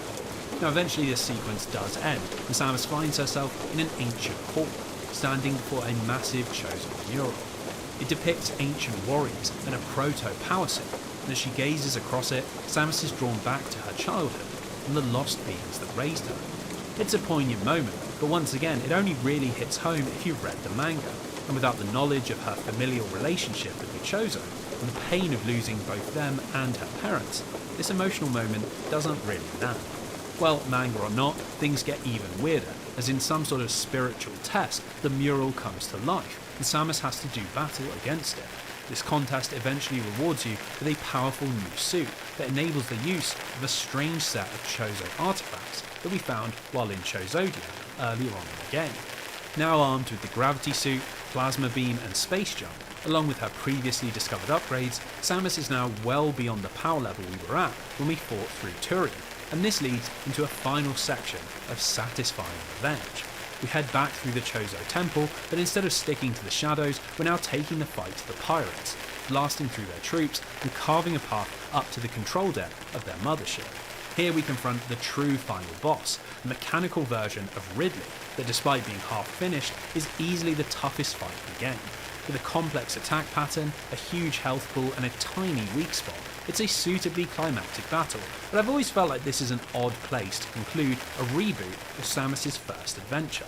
For the longest time, the theory was that this actually was the real Ridley, who, having been rescued from the depths of Zerberus, undergoes extensive cybernetic surgery, which transforms him into this hulking machine. Now, considering this is the beast responsible for Samus's entire backstory, that would make a lot of sense, but in a fan Q&A, Sakamoto confirmed that this was just meant to be a robot that the space pirates had randomly decided to build, which is far less dramatic and honestly a little underwhelming. Anyway, with Mecha Ridley defeated, we're thrown into another self-destruct sequence, but this one is substantially longer, and even throws enemies and obstacles in your way, cranking up the tension especially as you don't get an opportunity to save after you take down the big boss. Eventually Samus makes it back to the hangar, and with everything exploding around her, she commandeers a space pirate ship and blasts off into orbit. The mission complete, and her escape successful. Now, just like in the original, depending on how fast you beat the game and how many items you discovered, you'll be given different images of Samus as a reward for your efforts, but I think there are some key differences in how this feels. As Metroid on the NES revolves entirely around player knowledge and navigation, it really lends itself to time attack gameplay, in a way that the more controlled structure of Zero Mission doesn't really. It's odd to be timed in a game that so regularly locks you onto linear sequences, and I think this similar yet different relationship is ultimately what defines Zero Mission as a remake. While it tells the same story in far greater detail and does make a valiant attempt to replicate its atmosphere, I really think that the experience of playing Metroid 1 and Metroid Zero Mission are fundamentally quite different, and it's clear to me that Sakamoto and his team had very different goals to Kiyotake, Matsuoka, and Okada back in 1986. Now, funnily enough, when you complete Zero Mission, you actually unlock an emulated version of the NES original, which is something that I think should be included in every single remake, and which is also a potential admission that despite its age, it still had enough unique ideas to be worth a look. So, if the job of a remake is to replace the original, it's hard to say that Zero Mission is a success. And if that's purely what you're looking for, I imagine Sakamoto's second GBA game will leave you feeling a little hollow. But if we look at it from a different perspective, as a game that's meant to provide a jumping on point for new fans, to introduce them gently to the ideas behind the series and allow them to dive into more complex experiences afterwards, well, it couldn't really be any better. Similarly, Sakamoto's desire to add more depth to Samus's backstory is largely successful, and while many elements might not make complete sense away from the context of the manga, when considered together, Zero Mission is a pretty compelling origin story. As the credits finish rolling, we're treated to a final scene. The camera pans down that towering Chozo mural, and at the very bottom, we see a scribbled picture. Samus as a child, holding hands with her adopted family. a symbol that perfectly encapsulates this new beginning and hints at where the franchise could go next.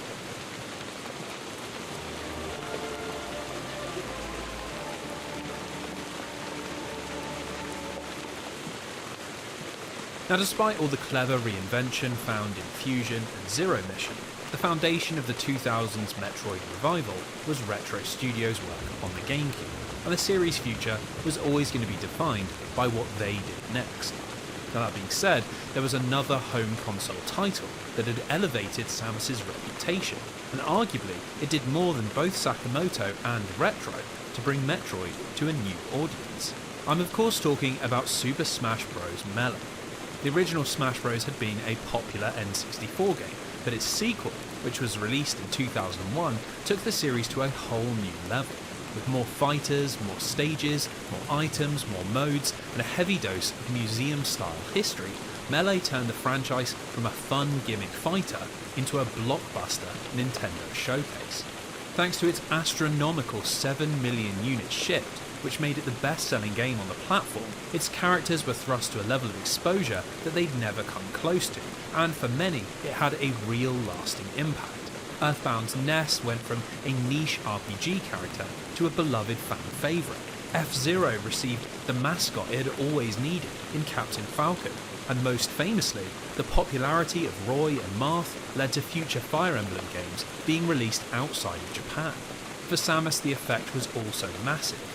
Just as it had done back on the N64, the inclusion of her as a default character, sitting alongside giants like Mario, Donkey Kong and Link, gave her an air of Nintendo royalty, and through stages like Brinstar and Brinstar Depths, even people who'd never played Metroid became familiar with its concept. I think this was a big contributing factor in the surprise success of Metroid Prime, as unknowingly, Nintendo and Retro Studios were releasing their experiment to an audience interested to discover what the franchise was all about. Now, the fact that Prime had blown the socks off critics only served to capitalise on this momentum, and by the time Sakamoto had released his Game Boy Advance games, the series had never been more relevant.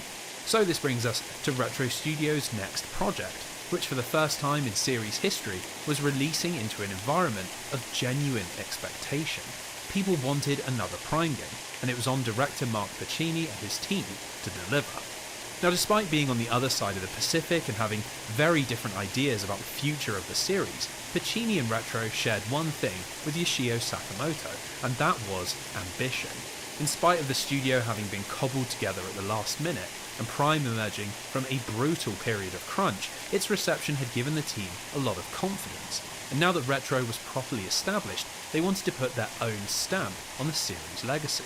In interviews about the development process, Pacini spoke about how they wanted to move away from some of the series' foundational concepts, reducing the role of space pirates, Metroids and the Chozo, and building a story based on new ideas. This thinking led them to a premise rooted in the push and pull between light and dark, a concept inspired by a link to the past, and something that the team felt had strong potential for both fresh storytelling and creative gameplay.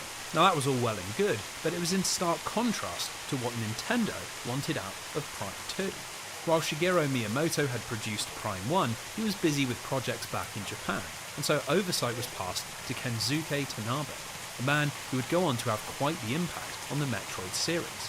Tanabe had made his name as Nintendo's chief fixer, often finding himself working on strange projects like the conversion of Doki Doki Panic into Super Mario Bros. 2, or supervising unique titles like Pokemon Snap and Cubivore. By the early 2000s, this adaptability had meant that he was the go-to third-party manager, and had spent most of the 6th generation fleshing out the GameCube's libraries with studios like Intelligent Systems, Crystal Dynamics, N-Space, and now Retro Studios. Unfortunately, the relationship between Retro and Tanabe wasn't always smooth, and his view of what a Prime sequel should be was really quite different to the cinematic vision of Pacini and his team. The first big clash was that Tanabe was obsessed with tightness, a concept that refers to the game's challenge, and he constantly pushed Retro to increase the game's tightness wherever they physically could. It was something that the developers were quite annoyed about, but this paled in comparison to Tanabe's other big idea, which was that the game should include a comprehensive deathmatch multiplayer. In hindsight, this seems like a crazy idea, as multiplayer had never been a part of the Metroid equation. But as Prime was a first-person game that involved shooting, Tanabe imagined a world where it could go head-to-head with Halo and Quake. With only 2 years to cram together so many new and conflicting ideas, I wouldn't blame anyone for expecting Metroid Prime 2 to be Retro's difficult second album, an over-ambitious sequel caught between the desires of fans, developers and publishers. But remember, Retro were not a typical studio, and their team is not made up of typical developers. Amidst a sea of complaints about the crunch culture that defined Metroid Prime 1, Steve Barcia had been removed as studio lead, and his replacement, Michael Kelbar, was extremely well liked and made big changes to the company's processes that meant much higher morale and much improved working conditions. The studio was riding high, and despite the challenges that Prime 2 presented, the team was more motivated than ever. So this brings us to November 2004, where Metroid Prime 2 Echoes released worldwide, and while the subtitle might give the impression of a transient imitator, it was clear that another developmental miracle happened in Austin, Texas. Now, considering Pacini's desire to inject a greater sense of cinema into the game's narrative, everything begins in a rather straightforward manner and wastes no time in getting you into the action. Prime 2 opens with a mission briefing. Samus has been ordered to head to the Dasher system and investigate the disappearance of a Federation Marine unit on the mysterious planet of Aether. We see her ship descend into its stormy climate, and as soon as she lands, we're thrust into a brooding sequence where we're hunting for clues and trying to work out what has happened to the Marines. We soon discover bodies lying broken at their stations or hanging limp from ceilings. By scanning them, we can build a picture of what is going on. Something had been hunting the soldiers, driving them into a paranoid frenzy and causing comrades to turn on one another. It's a disturbing introduction, and it gets even worse when a malignant power takes control of the Marines' bodies, and Samus finds herself in a running battle against the very people she was sent to save. Confused and unsettled, we press deeper into the planet, and here the situation really comes unstuck. Upon entering a mysterious portal, Samus finds herself in a mirror of Aether, a twisted and dark place where the very air is poisoned. And caught off guard, she's attacked by a pack of shadowy beasts that strip her suit of its upgrades and leave her in a weakened state. Spat back into the world she came from, Samus pushes on, but is rewarded only with more bad news. In a clearing, she discovers the Marine ship, but tragically all of their equipment has been junked and there's nobody left alive. By interfacing with the ship's logs, she can see what happened. They were chasing a space pirate frigate, but upon landing, realised they were trapped as the planet's stormy atmosphere prevented all communications or escape. Eventually, the perpetrators of the massacre are revealed, the same shadowy creatures that attacked Samus earlier on. With her mission failed, her suit severely weakened and no way to return home, Samus can only push on. But in the centre of Aether lies hope. At the top of a tall temple, she finally encounters a friendly face, a being called Umos, a Luminath. Umos tells us that Aether was once a peaceful planet ruled by the technologically advanced Luminath. But just like on Talon 4, a calamity had fallen from the stars. A vicious meteor strike had shorn the planet in two, only this hadn't happened in a physical sense. Aether had been split into two competing dimensions, a light version populated by the Luminoth, and a dark one swarming with the beasts that killed the Marines and took Samus's power, the Ing. Umos begs Samus to aid him. The Ing have stolen almost all of Aether's planetary energy, and should they claim it all, the light side of the planet will perish. But if she's able to invade the Dark World and reclaim it, the tide can be turned and Aether saved. So the mission changes. Samus now has to travel across both versions of Aether, recovering her stolen power and locating 3 dark temples, which should allow her to defeat the Ing within and escape this fractured planet. Now, on the surface, this might seem like a perfectly reasonable setup for a Metroid Prime sequel, but really when you consider the narrative and the style of its presentation, it represents quite a break from Retro's previous game, where Prime 1's narrative was virtually optional, hidden away in scan logs and environmental clues. Here it is front and centre, dished out not only in cutscenes but in character dialogue, clearly spelling out both the state of the world and our objective. It's certainly much more dramatic and impactful, but I can see an argument that it reduces some of the mystique that comes from discovering these things yourself. So while that's certainly a step backwards, what can't be criticised is the injection of fresh ideas. The Retro really deserve credit for being brave enough to step away from the tropes of the past. While Sakamoto was taking the 2D series ever deeper into space pirate and Chozo lore, it's refreshing to discover other parts of the Metroid universe, and the cataclysmic war between the Luminoth and Ing makes for a fascinating backdrop.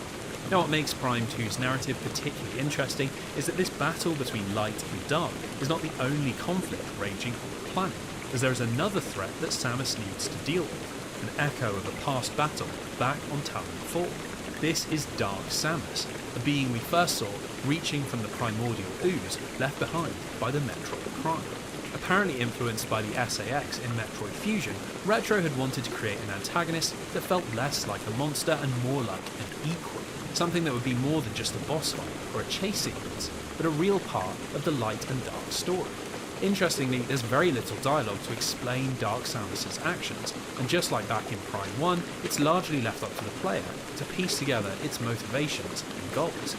So after our meeting with Umos, we're thrust into the core of Prime 2, that familiar blend of first-person combat, puzzle solving and platforming, all based around the hunt for upgrades in order to open up more of the map.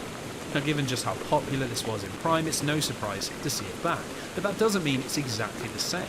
Retro have made some pretty big changes to both the moment-to-moment gameplay and wider world structure. Let's start with the latter, as Aether and Talon 4 feel pretty different in how they are laid out, and this has quite a big impact on your adventure. In order to recover the light energy from Dark Aether, Samus has to visit 3 areas which surround the Luminoth Temple: Aegon, Torvus, and the Sanctuary, and the process of exploring these zones makes up the bulk of the gameplay. Where things deviate is that each of these areas has a twin dark version. By heading between both light and dark portals, Samus can explore both dimensions, meaning that Prime 2 is actually made up of 8 distinct areas. Now, the dark areas are laid out in exactly the same way as their light counterparts, but that doesn't mean they're any easier to explore, as they come with their own unique mechanics. You see, Dark Aether is a poisonous and toxic place that drains your health at all times, and the only way to protect against it is to hop between bubbles of light energy. This means that every journey into the dark world is an oppressive mixture of dreary aesthetics and punishing mechanics that almost feel like you're underwater, gasping for the air of the light world. Obviously, the risk with design like this is you create levels that simply aren't fun to explore, but I think this is nicely counterbalanced by quite a big change in level design that moves Prime 2 away from the expansive backtracking that dominated Prime 1. Rather than quickly being introduced to every zone and then zigzagging between them as you unlock more upgrades, Prime 2 has a more controlled flow. You first head to the Aegon Wastes, then Torvus Bog, and finally the Luminoth Fortress, and in each zone you're always looking for 3 Dark World keys, which take you to the zone's boss and the area's light energy. Now, don't let that fool you into believing that this is a Metroid Fusion style linear adventure. We might have a predefined route through the game, but the zones themselves are more sprawling than ever.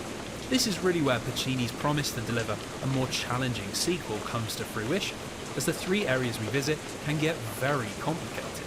Between dimension hopping and a much greater degree of verticality, Prime 2 is by far the most intricate game space in the series.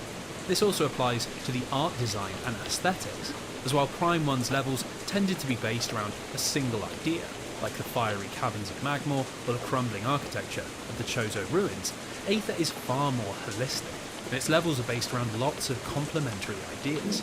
Take Torvus, which begins with a sequence where you're switching between an overgrown Luminoth facility in the light world and a poisonous bog in the dark world. Eventually this gives way to an environmental control centre, with the upper levels housing a few boss fights and large platforming sequences, and the lower levels submerged in water and requiring certain upgrades to explore.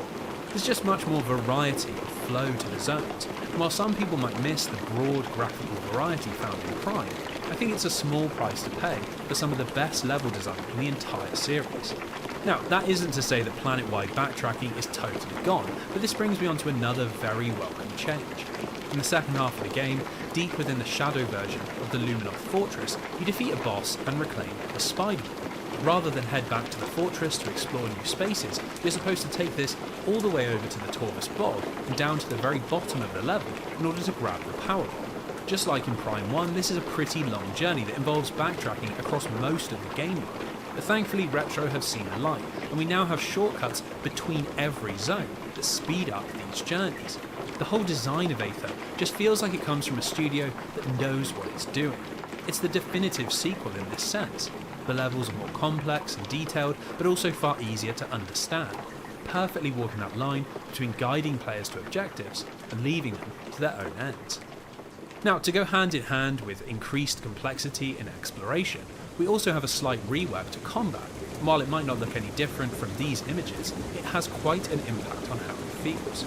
Rather than repeating the more puzzle-driven encounter design of Prime 1, we instead get rather more traditional shooter gameplay, where all weapons are viable against all enemies, and concepts like ammo conservation and cover play a much greater role. Instead of enemies only being vulnerable to certain attacks, or having to be brought down with a specific strategy, everything is now based around strengths and weaknesses, which unsurprisingly tie into the theme of light and dark. Pretty quickly, Samus ends up with both a dark beam and a light beam. And the idea is that depending on the enemies you fight, the beams are either stronger or weaker, but importantly, never useless. Now this matters because, along with your missiles, the beams require ammo to use, and so there's a new dimension to combat. You still have to work out the optimum way to approach each conflict, but also have to balance this against the resources you have, and sometimes make the best out of a bad situation.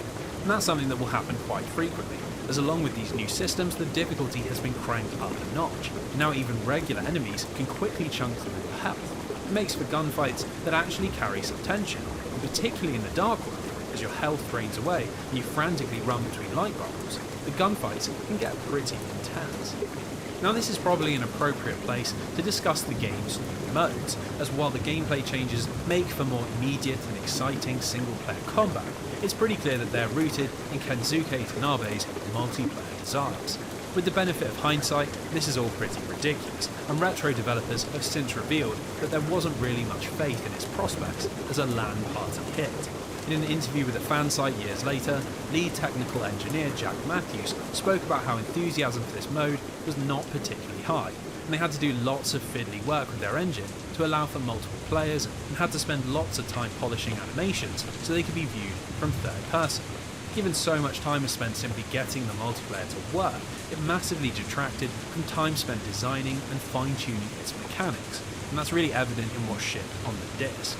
Prime 2 comes with just two 4-player modes, the traditional deathmatch and bounty hunt, which is a timed score variant where you have to collect coins from around the map or steal them from your opponents. With just 6 maps to choose from, there isn't a great deal to sink your teeth into, and compared to the likes of Time Splitters or Call of Duty, it's very thin pickings. Now that's not strictly a bad thing if the core gameplay is fun enough, but unfortunately even with the changes to Prime 2's combat, it's not enough to make Metroid work in a competitive setting. The issue really stems from the inability to freely aim, which means everything is tied to your lock-on and really removes any element of skill. Gunfights always boil down to whoever shoots first, and while there are power-ups that can give you an edge, these spawn just infrequently enough to feel like they don't play a big part. Fans have long since theorised that its inclusion impacted the development of the single-player portion, but considering how little there is on offer and how low effort most of it looks, I find that to be quite hard to believe. Now while the multiplayer was clearly a misguided idea, it unfortunately isn't the only place where Kensuke Tanabe negatively affected Metroid Prime 2, as his influence can also be felt all over the game's boss fights. This was an area that clearly needed improvement from Retro's last outing, and what's frustrating is that broadly speaking they've done a great job. Where battles in the past took up a ridiculous amount of time and usually lacked any strategy beyond scanning for weak points, here everything has been improved, and Prime 2's boss fights are some of its most memorable moments. There are highly cinematic fights built around spectacle, a battle against the monstrous Amorbis that burrows in and out of the earth, or the terrifying Alpha Bog, which can only be damaged if you strike it just as it bears down. These are pulse-pounding fights, but what's really impressive is just how creative Retro gets with some of the later encounters.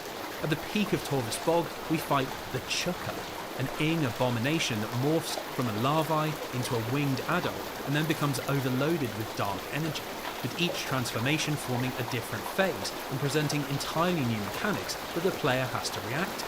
Similarly, at the peak of the Dark World version of the Sanctuary, we have to bring down a huge security robot, which has us blowing apart its legs, then taking out its communication systems before flinging ourselves up onto its malfunctioning core in order to deliver the final blow. Even when the scale is stripped back, the intensity is always retained, and in the game's duels against Dark Samus, the gameplay completely switches into a tense dance of dodging and super missiles, attacking and then counterattacking, almost like two fencers looking for chinks in each other's garb. The problem is that for all this good work, these satisfying and creative bosses are overshadowed by two fights that can only be described as complete mistakes: the notorious Boost and Spider Guardians.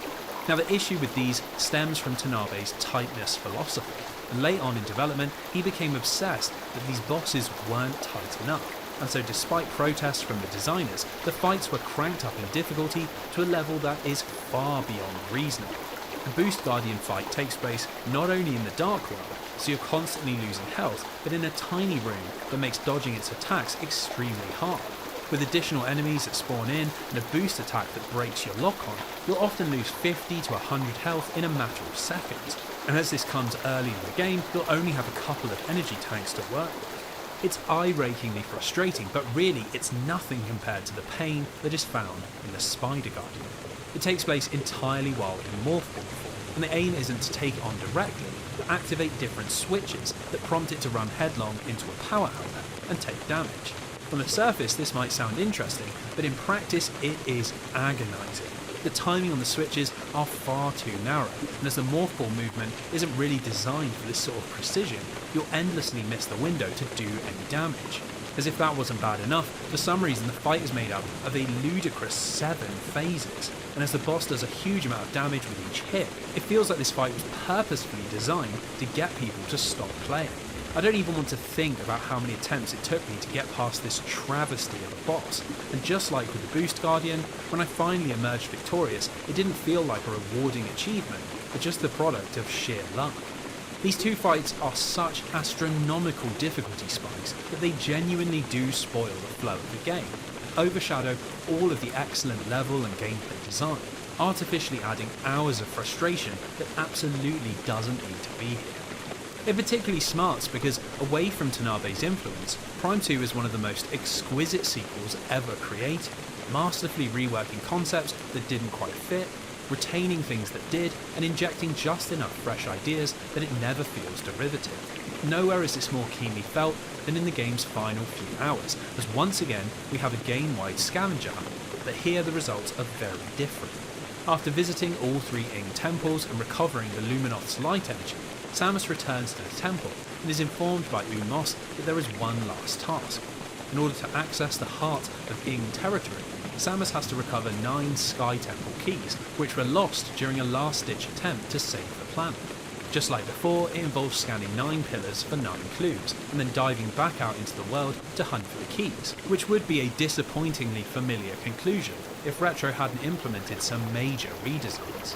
For starters, Umos gives you the Light Suit, an extremely cool-looking set of armour that prevents you from taking damage while in the Dark World, and this opens up a lot of exploration possibilities that had previously been closed off. Before this, any journey into the Dark World was a hurried and frantic affair, but now you're free to explore at your own pace, and this leads to another positive change. In Prime 1, the Chozo artifacts were usually found in secret corners of rooms that you'd already visited, but in Prime 2, the Sky Keys are all hidden behind doors that you're yet to open. This means that even if you totally ignore the clues, it's possible to find all of the keys by simply filling out the map, and this is something that Retro has made much easier. Along with the greater interconnected design of both light and dark aether, which obviously speeds up getting around, we finally get some movement upgrades, which are a very welcome addition. This takes the form of the screw attack, which you get right at the end of the sanctuary, that allows you to fly across rooms, immune to damage and skipping over intended pathways. When taken together, this increased speed of movement, the removal of barriers, clear destinations and shorter distances to travel, it all makes for a scavenger hunt that is actually quite fun, and it provides a good chunk of gameplay where you truly feel like you've become the master of this world. And that's very welcome, as once you have all 9 keys, you're thrust into a final boss fight that is amongst the most challenging in the entire series. At the centre of the Dark Aether Hive lies the Ing Emperor, the central nervous system of the Luminoth's great enemy. Just like the other boss fights in Prime 2, it is a lengthy and complex affair, made up of 3 equally challenging phases that could all be boss fights in their own right, and push your resources right to the very edge. You best have found all of the ammo upgrades, the extra energy tanks, the optional beam super attacks, and have quickly understood how to damage each version, because this is a final boss that offers no quarter and will cause many restarts before it falls. Now, an element of some controversy is that the Ing Emperor is not actually the final boss, and after it's destroyed and the Dark World begins to collapse, we find Dark Samus standing in the way of our escape. I'm a little torn on this encounter because while it looks really visually striking and it gives the game a very dramatic conclusion, it plays on the themes of duality, the fights of the mechanic aren't great, and it's something of a drop in quality after the epic war against the Ing Emperor. You see, you can't actually damage Dark Samus directly, and the only way to hurt it is to absorb a specific phase-on attack with your charge beam and turn it back on your nemesis. Not only is executing this kind of clumsy, with it not always registering that you've absorbed enough phase-on, but actually working out that this is what you're supposed to do is pointlessly obtuse. Frustratingly, the entire battle is also on a timer, and if you don't beat Dark Samus before the clock runs down, you're sent all the way back to the last save point, which is before the Ing Emperor. It means another lengthy battle before you can even try again. When you know exactly what to do, it's kind of a cakewalk, but in a game that otherwise seems very concerned with making sure the player has clear objectives, it's an odd misstep in an otherwise fantastically climactic ending. So with Dark Samus destroyed, Samus leaps from Dark Aether just as it dissipates, which finally returns the planet to its natural state. On the other side of the portal, our hero is saluted by the Luminoth, who as it turns out were hiding in stasis all along. So, with a casual wave of her hand, our heroine heads back to her ship, leaves Aether in their care. It's an uncharacteristically positive ending, where Samus had previously left planets like Talon 4, Zebes and SR-388, scarred from her apocalyptic showdowns. In Prime 2, she streaks off into the future, having inarguably made Aether a better place. Now I think whether you believe Prime 1 or 2 to be the better game really depends on what you love about Metroid in 3D, as despite their similarities, I think they excel in very different places. Despite its Tanabe-inflicted difficulty spikes and the frankly pointless multiplayer mode, in my opinion Prime 2 is a much more polished video game, and has both the level design and gameplay changes to fully realise Metroid's 3D potential. Everything from the puzzle design to the flow of exploration to the climactic boss fights just feel like Retro firing on all cylinders, clearly having learned huge lessons and coming back to the market with a sequel that fixes almost every issue. Now that might make it sound like it totally invalidates its predecessor, but I'm not sure that's true. While Prime 2 is clearly the mechanically superior game, the focus on player clarity and the tightening of the gameplay loop means a lot of the immersion has been lost. And if I'm honest, the tale of the Luminoth and Ing doesn't quite match up to the tragic history of Talon 4. There's just something special about getting lost in the Chozo ruins, or stepping out onto Phendrana drifts and having genuinely no idea what to do. As you piece together the tale of that ruined world, it gives context to your actions, and this muted but powerful form of storytelling is lost in the more direct cutscenes and dialogue of Prime 2. Ultimately, it boils down to personal preference. If you want immersion and atmosphere, Prime 1 is still the king. But if you're happy to sacrifice some of that in the name of mechanical design, well, there aren't many adventure games that do it better than Metroid Prime 2. When it was released, Prime 2 received a similarly rapturous reception, and with extremely high review scores from both magazines and websites, Retro's transformation from upstart newcomers to an established major studio was finally complete. After such a chaotic few years, that probably sounds like the team would have been pretty happy, but disappointingly, sales didn't quite follow the critical adulation. While Prime 2 shipped well over 1 million units worldwide, this was still less than half of what Prime had managed, and in Japan, sales of under 50,000 copies meant the franchise was effectively dead outside of America. Now there are lots of theories as to why this happened. Some argue that 2 more years of lagging GameCube sales had caused the player base to shrink, and others point to Prime's low completion rates, theorising that quite a few people who picked it up weren't interested in returning for a sequel. I think the explanation is rather more simple. November 2004 was a ridiculous month in terms of video game releases, with a near constant conveyor belt of all-time classics that created an absurd level of competition. That month saw the release of Half-Life 2, Counter-Strike 2, Halo 2, World of Warcraft, Metal Gear Solid 3, Need for Speed Underground 2, and Spider-Man 2. And in between these juggernaut releases were titles like Killzone, Medal of Honor, Legend of Zelda The Minish Cap, and Super Mario 64 DS, any of which could have been a bestseller at any other time of the year. Metroid was bigger than it had ever been, but compared to these industry monsters, it was still pretty small. No amount of critical praise could prevent it from being swallowed up by the exciting things happening on other platforms. Retro were undeniably masters of the action exploration genre, but with Nintendo failing to compete in the world of traditional console video games, the future of Metroid and the company that owned it looked more uncertain than ever.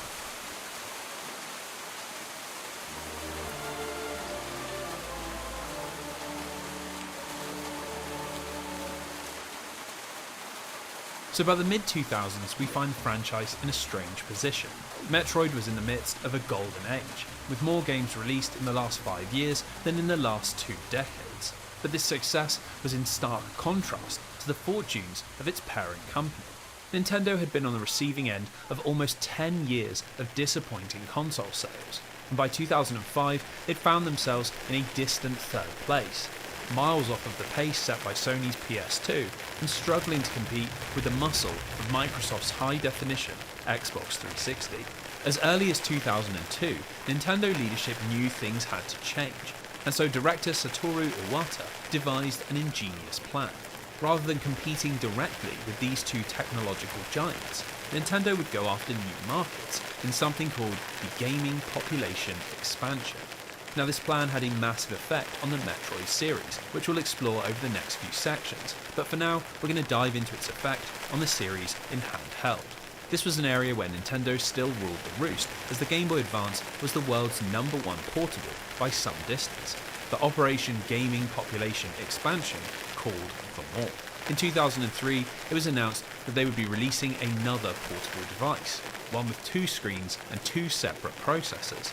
A device which Iwata claimed would put Nintendo back at the forefront of video game innovation, thanks to a touchscreen control system would bring gaming to a more casual audience. This was of course the Nintendo DS, and in many ways its release was the most important moment in modern Nintendo history. And President Hiroshi Yamauchi reportedly said that if the DS succeeds, we will rise to heaven, and if it fails, we will sink to hell. There was big pressure on internal Nintendo developers to put together software that would guarantee the DS had a strong launch, and given the critical acclaim of the past 5 years, Metroid had to be a part of this. The only problem was, Nintendo had nobody to do the work. Retro Studios were busy with Metroid Prime 2, and after the release of Zero Mission, Yoshio Sakamoto's handheld team had gone back to working on Wario, delivering first WarioWare Twisted and then shifting towards WarioWare Touch, which would be a high-profile DS launch title. This lack of resources meant that Nintendo would have to look to third parties, and that meant handing the series over to their go-to third-party guy, the producer of Metroid Prime 2, Kensuke Tanabe. Now Tanabe was more than happy to take the reins and had big plans for the future of the series. He saw Metroid following in Mario's footsteps and branching out into genres beyond 2D and 3D action-adventure, and it was through the Nintendo DS that he was going to achieve this. So 2 new games from 2 new studios were commissioned, Metroid Prime Pinball and Metroid Prime Hunters, and both are just as strange as each other. Now Pinball has its roots in another series altogether, as back in 2004, Nintendo had published Mario Pinball Land, a Game Boy Advance game made by Fuse Gaming. Fuse had quite the pedigree in this genre, as while Mario Pinball Land was technically the studio's first game, it had been founded by Adrian Barrett and Richard Horrocks, who'd been responsible for the Pro Pinball series, which had sold pretty well on both PC and PS1. Looking to branch out, they pitched a Mario Pinball game to Nintendo, who were impressed by their work and gave the project the go-ahead for a worldwide release. Now unfortunately for Barrett and Horrocks, this game's reception wasn't all that positive, and Mario Pinball Land's unique concept drew quite a lot of criticism.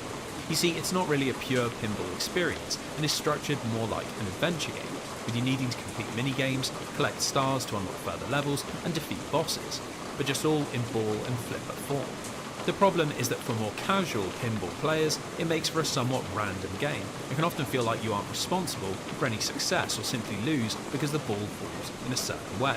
Barrett actually acknowledged this problem after the game's release and hoped that if they were able to make a sequel, they could tone down the challenge, but with fairly underwhelming sales, it seemed an unlikely proposition. Or at least it did, until Fuse were contacted by Kensuke Tanabe. Apparently, after seeing Mario Pinball Land in action, Tanabe had become obsessed with the idea of the morph ball being used in this way, and after hearing that they were getting another chance with another Nintendo franchise, Barrett and Horrocks jumped at the chance. With a small amount of support from Retro Studios and Nintendo's American office, the small team at Fuse set about taking the ideas of Mario Pinball Land and converting them not only into Metroid form, but into something that would work across two screens. When it was first revealed at E3 2005, the response from journalists and fans was one of confusion. And to be honest, it's hard not to blame them. It was an odd idea that presumably only had very niche appeal, and for the first Metroid game on Nintendo's fancy new handheld, well, it was a little underwhelming. Now, it would be pretty easy to channel that confusion into this review and simply trash Metroid Pinball for not being a handheld version of Metroid Prime. But that is not what this channel is about, and so instead we're going to judge it for exactly what it is, an adventure pinball game where you play as Samus Aran. Now, the first thing to mention is that this game looks pretty damn great, and thanks to Retro Studios sending Fuse assets and texture maps, it really does look like a Metroid game, with each of the boards based on an environment from Prime 1. Even though it's on a lower powered handheld, areas like the Talon Overworld, Magmore Caverns and Phendrana Drifts are all immediately recognisable. And there are quite a lot of 3D models that make for a real improvement over the sparse and boring stages of Mario Land Pinball. Now, obviously the biggest change is that Metroid Pinball takes place over two screens, and surprisingly this works really well and helps simulate the vertical length of a classic pinball table. As the gap between the screens is incorporated into the board, there's no disorientation from the ball passing between them, and as you control the flippers with the L and R buttons, it does a pretty good job of feeling like pinball should.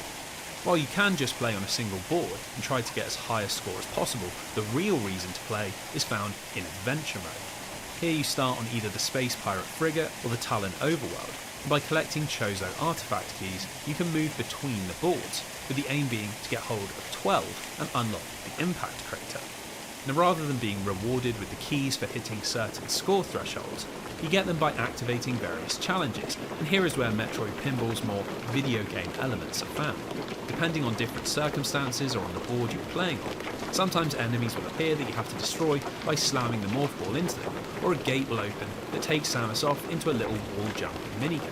There's even something called Combat Mode, where Samus stands up in the middle of the board and you have to blast away rampaging hordes of monsters, momentarily transforming the gameplay into an arcade-style shooter.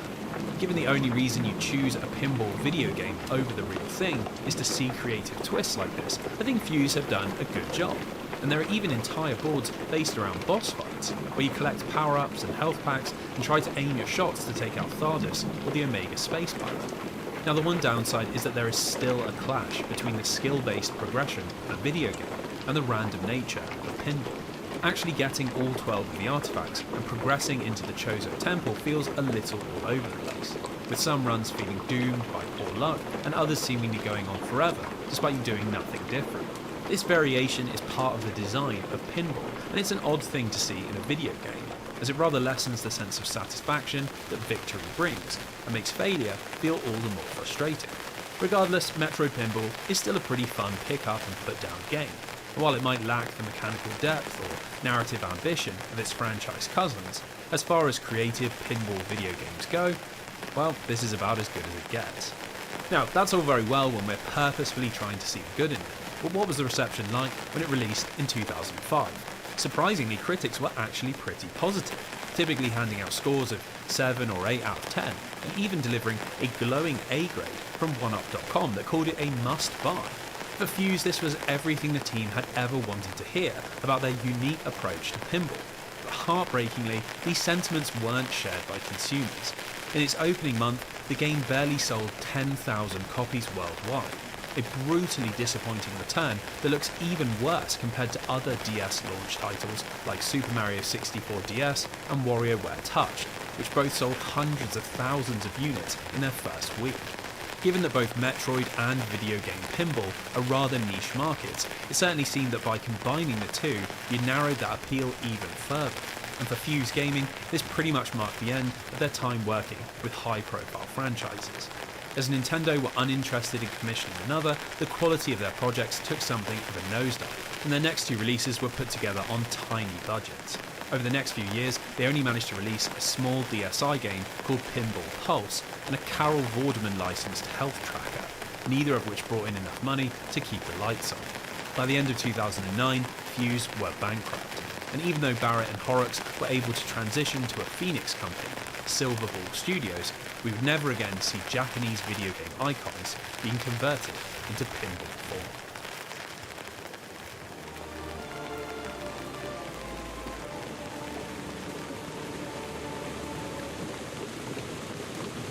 So the first of Tanabe's great Metroid experiments had colossally failed, at least from a financial perspective. But thankfully for DS fans, this wasn't the only launch title set to feature sound surround. Despite the multiplayer in Prime 2 receiving pretty poor reviews, it was an idea that Tanabe wasn't prepared to give up on, and as the DS was being positioned as the first online-capable handheld, it seemed a perfect opportunity to revisit the concept. Now, just like with pinball, neither Retro Studios nor Nintendo R&D1 were able to take on the project, which meant another new studio. Although, unlike with Fuse Gaming, Tanabe was able to bring on board an extremely talented team with quite the pedigree.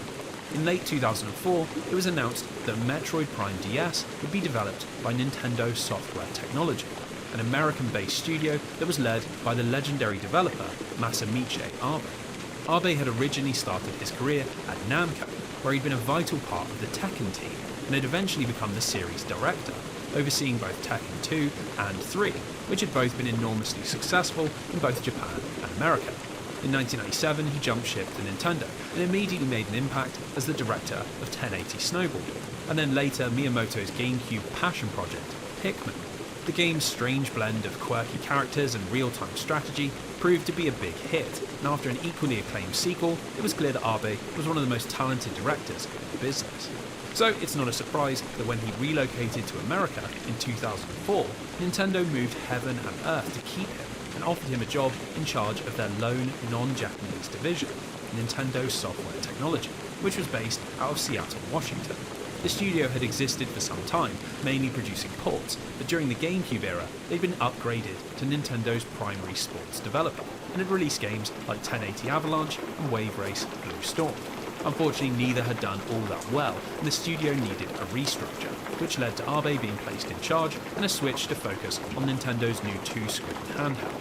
So while Metroid was being passed into new hands, it was all actually rather exciting, and in interviews at E3 2004, Kensuke Tanabe and producer Richard Verodi entranced the media with tales of the game NST were working.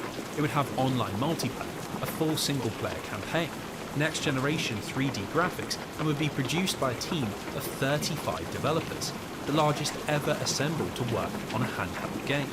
Clearly, it was a major project, and along with Super Mario 64 DS, Metroid Prime Hunters, as the game was soon titled, was being positioned as an important DS release. Now that was all well and good, but it put Abe and NST in a bit of a tricky situation. This was the first major project for many of the team, and was on hardware that nobody had any experience with, which made for a development process that was a lot slower than expected.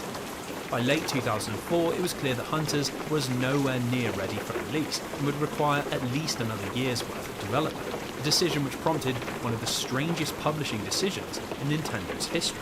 Rather than simply delaying the game, it would instead be released twice, once as a partially finished pack-in demo, and then again when its development was complete. This odd choice meant that despite the full game being nowhere near ready, every North American Nintendo DS came with a copy of Metroid Prime Hunters' First Hunt, a kind of physical early access that was designed to give players a taste of the full experience. On this cartridge was a series of training missions that would introduce you to the controls, and then a surprisingly fleshed out multiplayer mode, which allowed you to play with up to 4 friends with only a single cartridge. It proved to be quite a hit, and magazines were quickly filled with positive reviews that praised both First Hunt's quality and the decision to give DS owners the game straight out of the box. So by December 2004, it was clear that Nintendo's new console was going to be a monster hit. By the midway point of 2005, the DS had an install base of almost 7 million units, with big releases like Mario Kart DS, Animal Crossing, and Advance Wars all helping push the platform forwards. By the end of the year, that number was closer to 17 million. But amazingly, despite this booming new audience that Nintendo had unlocked, Metroid Prime Hunters was still nowhere to be seen. It wouldn't be released until March 2006, a staggering 17 months after players got their hands on First Hunt. And unsurprisingly, this had a pretty dramatic impact on its reception.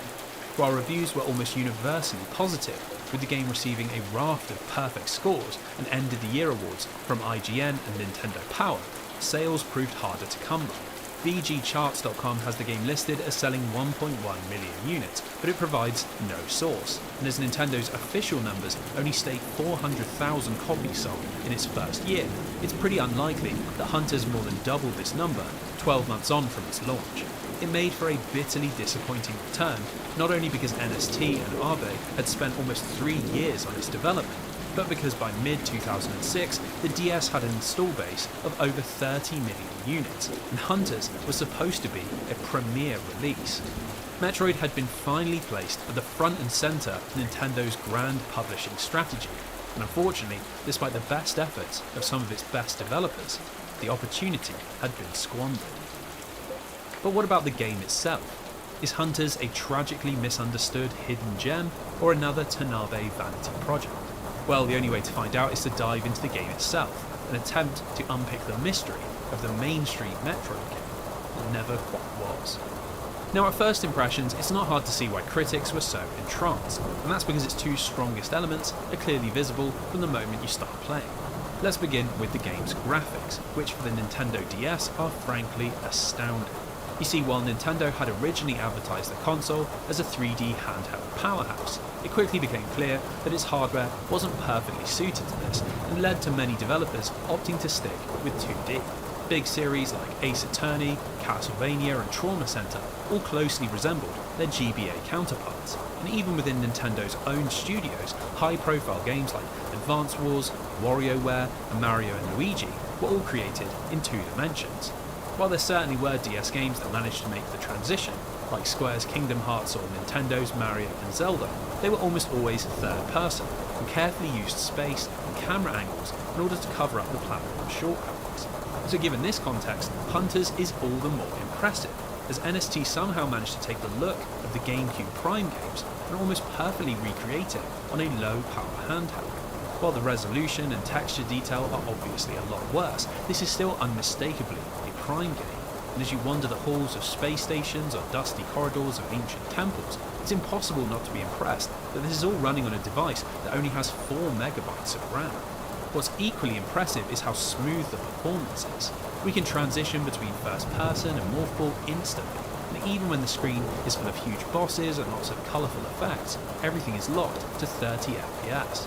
It really is a technical marvel, and while the 3 years of development might have run amok with the game's marketing, it's clearly done wonders for its presentation. Now, this is all well and good, but the big question hanging over Hunters wasn't about its performance but about its controls. Considering that both Prime 1 and 2 opted against dual analog aiming, you might think this wouldn't be an issue on the DS, but there was a problem that needed solving. If you cast your mind back to Prime 2's multiplayer, its big issue was that the lock-on system didn't really mesh with a competitive shooter, and it made everything revolve around power-ups and ambushes, rather than player skill. As Hunter's main focus was its comprehensive multiplayer offering, this obviously had to change, and so Abe and his team came up with an ingenious control scheme that allowed for free aiming. On the bottom screen of the DS is a targeting reticule, and by using the console's stylus, you effectively create a touchscreen analog stick that allows you to freely look around. Movement and firing are done with your left hand on the D-pad and L button, but everything else from jumping to changing weapons to switching into the morph ball are done with various taps on or around the aiming screen. It's a very strange setup that asks you to hold the console with one hand, but somehow it works really well and allows for a surprising amount of precision in your aiming and pretty fast shooter gameplay. So with that in mind, how is the multiplayer? Well, that's a pretty hard question to answer, as unfortunately in 2014, Nintendo shut down their Wi-Fi connection service, which meant that all DS and Wii games lost the ability to access online play. This means that you can no longer use Hunter's matchmaking, and pretty much removes the main reason to purchase the game. Now thankfully you are still able to set up games with bot characters, and while this means we can't get the true experience of playing against other humans, it is possible to at least get a taste of what that might have been like. The first thing you'll notice is that there is a lot of available modes, 7 in total, and these can be played across an absolutely whopping 26 different maps. Now here we run into our first criticism, as you only start with 8 of these unlocked, with a further 6 gained by playing the adventure mode and then 12 more awarded after various multiplayer milestones. Obviously without Wi-Fi, these 12 are now lost forever, and this disappointingly means it's not possible for us to see everything that NST had made. Luckily there are no such restrictions on the gameplay modes, and out of the gate we have access to a raft of familiar classics. There's Deathmatch, Stock-Based Deathmatch, King of the Hill, Capture the Flag, One Flag CTR, and even a territory-based mode that resembles the Battlefront games, each with a set number of maps that have been custom built to suit the gameplay. Compared to Prime 2's paltry offering, it's pretty impressive, but what really makes Hunter's multiplayer tick is the way that NST have implemented its cast of playable bounty hunters. You see, before each match, you get to choose one of 8 characters to play as, and this actually has quite a large impact on the game. Each hunter has its own variant of the morph that all come with unique powers. For example, Spire can transform into the Diavalanche, which damages enemies and can travel over lava, while Weevil, the space pirate, can split in two, with its bottom half racing around the map and the top half acting as a turret. On top of this, each hunter has its own affinity weapon, which is essentially their version of Samus's missiles, and they range from all sorts of things like Sylux's shock coil, which drains enemy health, or Candon's Volt Drive, which fires very slowly but does huge amounts of damage. These systems not only make the individual hunters feel very distinct, but they also present a deeper mechanic, as depending on the map you're playing on, there are affinity weapons that anyone can pick up, and depending on the bounty hunter you're playing as, you'll either get a boost or reduction in damage based on their relationship with the weapon's creator. If it all sounds a little complicated, you needn't worry, as in practice, Hunters is less about careful planning and much more about accurate shooting, and knowing where powerful weapons spawn. In fact, with its sprawl of maps and gameplay that doesn't revolve around complex progression systems, it's a delightful throwback to a time when multiplayer FPS games were focused solely on getting together with your friends and just having fun. I think this makes that inability to play online all the more tragic, as despite Metroid and multiplayer seeming like strange bedfellows, we've got to say that Abe and NST have managed to make that long-standing Tanabe vision a reality. But what about its chops as a single-player experience? As after all, this was widely touted by Tanabe as a game that would satisfy both kinds of gamer. Well, in this area, things are a little less impressive, and Hunter's Adventure Mode feels like something of an afterthought, a campaign that's been cobbled together out of the bones of the multiplayer, rather than its own distinct experience. The premise is that the Galactic Federation have received a telepathic message from the mysterious Alimbic solar system, an offer of ultimate power to whoever can assemble the legendary Octolith artifacts. Obviously the job of investigating this falls to Sam Saran, but her orders are intercepted by 6 other bounty hunters, and the bulk of the adventure is made up of visiting different locations, hunting down the Octoliths, and then fighting off various ambushes from the other hunters. Now, unlike Prime 1 and 2, there isn't much more to the story, and this is the first indication that the single-player mode is a little thin.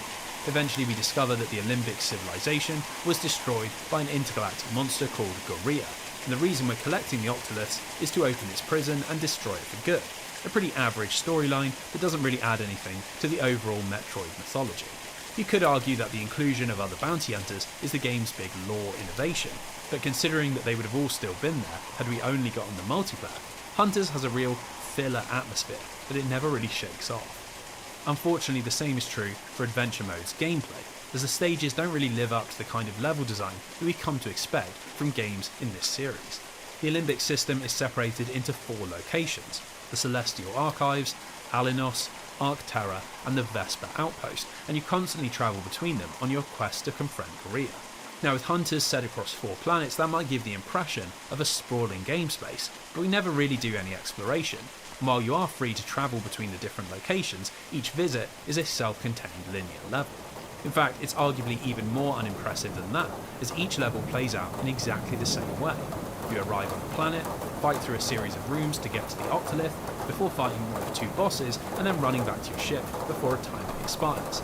This is the formula for every single level, and it is repeated 9 times before we face Korea, with no optional areas, no hidden power-ups, no unlockable visors, no complex puzzles or backtracking, and really very little to actually do. Beyond finding energy tanks and missile upgrades, which are placed obviously on branching paths, the gameplay during level 1 is almost identical to the gameplay during level 10, and that's extremely underwhelming.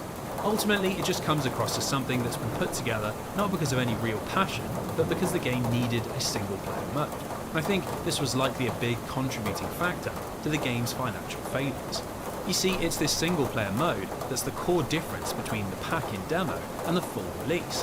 While there were of course more maps and modes and bounty hunters designed during Hunter's delay, it's hard to believe that NST would require 17 months for this. And so if the long wait is to blame for wasting all of the hype, I think we can lay the guilt squarely at the feet of Adventure Mode. Now that being said, I think there was another contributing factor, and that was the decision to even release a demo at all, as the 2 main attractions of Metroid Prime Hunters are found in its impressive graphics and engaging multiplayer. First Hunt essentially gave people everything they wanted, and meant that many people had already had their fill by the time the full game was released. It guaranteed millions of people would play some form of the game, but gave them almost no reason to buy the full package. And when you combine this with a monstrous delay, well, it's really a miracle it sold as many copies as it did. During the aftermath, I can only imagine that NST feared the worst. Their big project had fallen on its face, and after a generation of middling GameCube releases, I'm sure it felt as if the sword of Damocles was looming. But salvation appeared in an unlikely form. While most of the team had been working on Metroid Prime Hunters, a tiny group had been tasked with producing a Nintendo DS sequel to their Mario vs. Donkey Kong Game Boy Advance puzzle game. And the result of this project effectively saved the studio.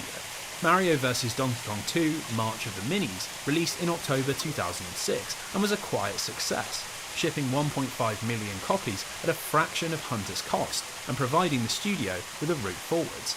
While Masamichi Abe decided to move into localization and translation, enjoying a sort of semi-retirement, the rest of the team became focused on this new franchise and are still producing Mario vs. Donkey Kong games to this date, with a remake of the very first game announced as recently as 2023.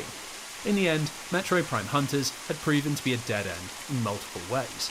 Its financial failure spelt both the end of Tanabe's multiplayer obsession, and with the series disappointing compared to its peers, we wouldn't see another handheld Metroid game for over a decade.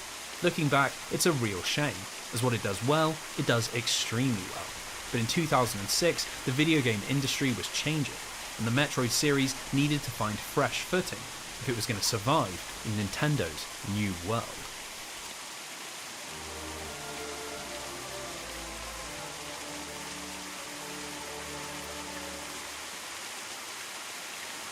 Now, while Tanabe had been dragging Samus into the world of handheld pinball and online multiplayer, Retro Studios had been busy working on the next major installment, a project of particular importance because it would be their first game developed for next-generation hardware. As they'd always been a studio that had prided themselves on their technical skill, this was something they were very excited about, and inspired by the high-definition specs of the Xbox 360 and the PlayStation 3, they began pre-production on an ambitious new game. Apparently Mark Pacini's big idea was to see the series' iconic exploration become much more free-form, doing away with Prime 1's web of small rooms and replacing it with a seamless open world that required Samus' ship to get around. It was a highly ambitious vision, but the team weren't content to tread water, and after 2 critically acclaimed releases, they felt it was time to push the formula into new places. So this brings us to E3 2005, and the moment where these plans came crashing down. Designs for Nintendo's next console had undergone a dramatic shift since the release of the DS, and buoyed by its massive sales, Iwata and Miyamoto had instructed their hardware team to follow a similar philosophy. Technical muscle would be deprioritized, and in its place, they were told to create something completely unique. A platform that wouldn't even attempt to compete with the Xbox and PlayStation but strike out for pastures new. The result was the Nintendo Wii, a tiny white console no bigger than 3 DVD cases. with a controller unlike anything the industry had seen before. Where Sony and Microsoft used complex dual analog gamepads, the Wii was based around a simple motion-sensitive remote control. And as tech demos emerged, it was clear that Nintendo would be aggressively going after a rather more casual audience. Now this move proved to be a masterstroke, and backed by titles like Wii Sports, Wii Play, Wii Fit and Wii Party, the console was a phenomenon, dominating the 7th generation and going on to sell over 100 million units worldwide. Along with the Nintendo DS, it effectively put the company back at the top of the industry, an incredible turnaround, but one that put Retro Studios in a very awkward position. According to lead designer Brian Walker, when the team got hold of the Wii's technical specs, they were unbelievably disappointed. It was hardly much more powerful than the GameCube, and meant Pacini's vision of a sprawling open world would certainly not be possible. Large amounts of work had to go in the bin, and after 9 months of development, the project was effectively restarted. Now, as if that wasn't bad enough, the controller also presented a real issue. Prime 1 and 2 had been built around a very specific control scheme, and the challenge was to somehow replicate this with just a pointer and a nunchuck, a setup that had almost half the amount of inputs. All this meant that development didn't really get moving until early 2006, and while Nintendo had originally told fans that Prime 3 would be available alongside the Wii's launch in the November of that year, that deadline came and went without any sign of Samus. Eventually media got wind of a new release date, June 2007, but that too had to be pushed back.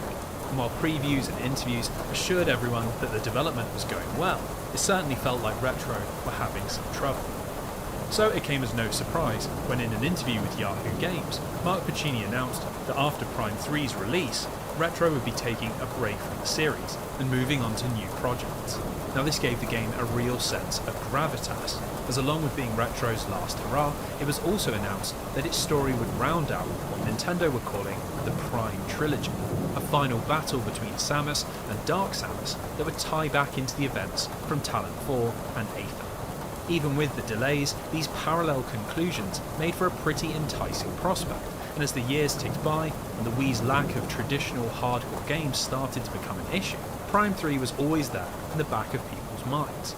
Surely Retro would hit another home run. So the question is, what happened when it finally released in August 2007? Had the console chaos held Retro back, or was Prime 3 a glorious swan song for both Samus and Studio? The obvious place to start is with the controls, as unlike on any other system, where graphics or design might define the experience, on the Nintendo Wii, everything revolves around that little white remote. Now despite Retro originally having zero interest in developing a motion control-led game, you wouldn't know that after playing Metroid Prime 3, as somehow it feels like a perfect adaptation of the control system from Prime 1 and 2. Movement and locking on are still governed by an analog stick and the left shoulder button, both of which are found on the Wii's nunchuck adapter, but everything happening in your right hand is very different. Unlike the fixed perspective of the past, we're now free to look around in all directions, and this is done by pointing the remote at the screen. Now this might sound odd, but it's actually a pretty natural way to control a first-person game, and in practice it's no different from how you'd use a mouse and keyboard. Obviously this means you're now free to take in all of the wonderful vistas that Retro have crafted, but its biggest impact is on combo, which now involves much more precision than in past Metroid games. Rather than just locking on, you now need to carefully place your shots, and with enemies arriving from the sky in dropships or robots bearing down on you in shielded formations, accuracy becomes a far greater consideration. Now don't let that fool you into thinking Retro have gone full first-person shooter, as most of Prime 2's combat innovations have been reverted. We no longer have to worry about ammo or high-powered enemies or multiple weapon types, as things have been simplified in order to work with the Wii's limited buttons. On the remote we have fire on the A button, jump on the Z button, which leaves just the directional pad and the 1 and 2 buttons. Not a huge amount to work with if you want to include a wide variety of upgrades. Now for the beams and missiles, this isn't such a big issue, as just like in the 2D games, upgrades now stack, which means rather than gaining options, you're adding functionality, like the ability to freeze enemies or melt obstacles. For these abilities, the new control scheme works quite well, but other ideas aren't quite as well implemented. The visors, for example, have had to be put on the minus button, a tiny little node next to the Wii's home button, and one which is easy to mispress in the heat of battle. Similarly, the map is now found on the 1 button, which is right at the bottom of the remote. It is almost impossible to comfortably press with your right thumb unless you're double jointed. There are compromises that have had to be made, and for as smooth and natural as the ambient feels, it's clear that not every element of the 3D Metroid formula translates across to the Nintendo Wii. Now, this is all the more clear in the game's motion control specific moments, little sections of gameplay that attempt to replicate in-game actions with Wii remote movement.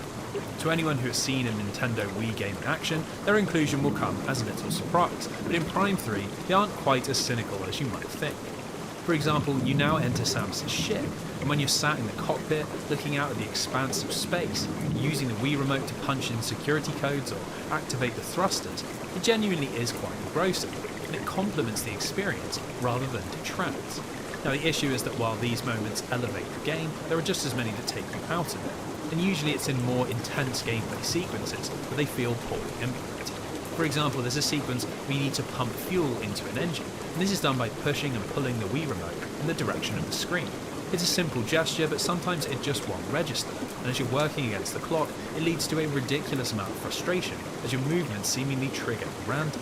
Unfortunately, this isn't the only place where this happens, and trying to time really inaccurate gestures to match with NPC instructions or tracing lines across the screen while the reticule wobbles and weaves just doesn't make for satisfying or immersive gameplay. Really, Prime 3 is the perfect example of the motion control problem.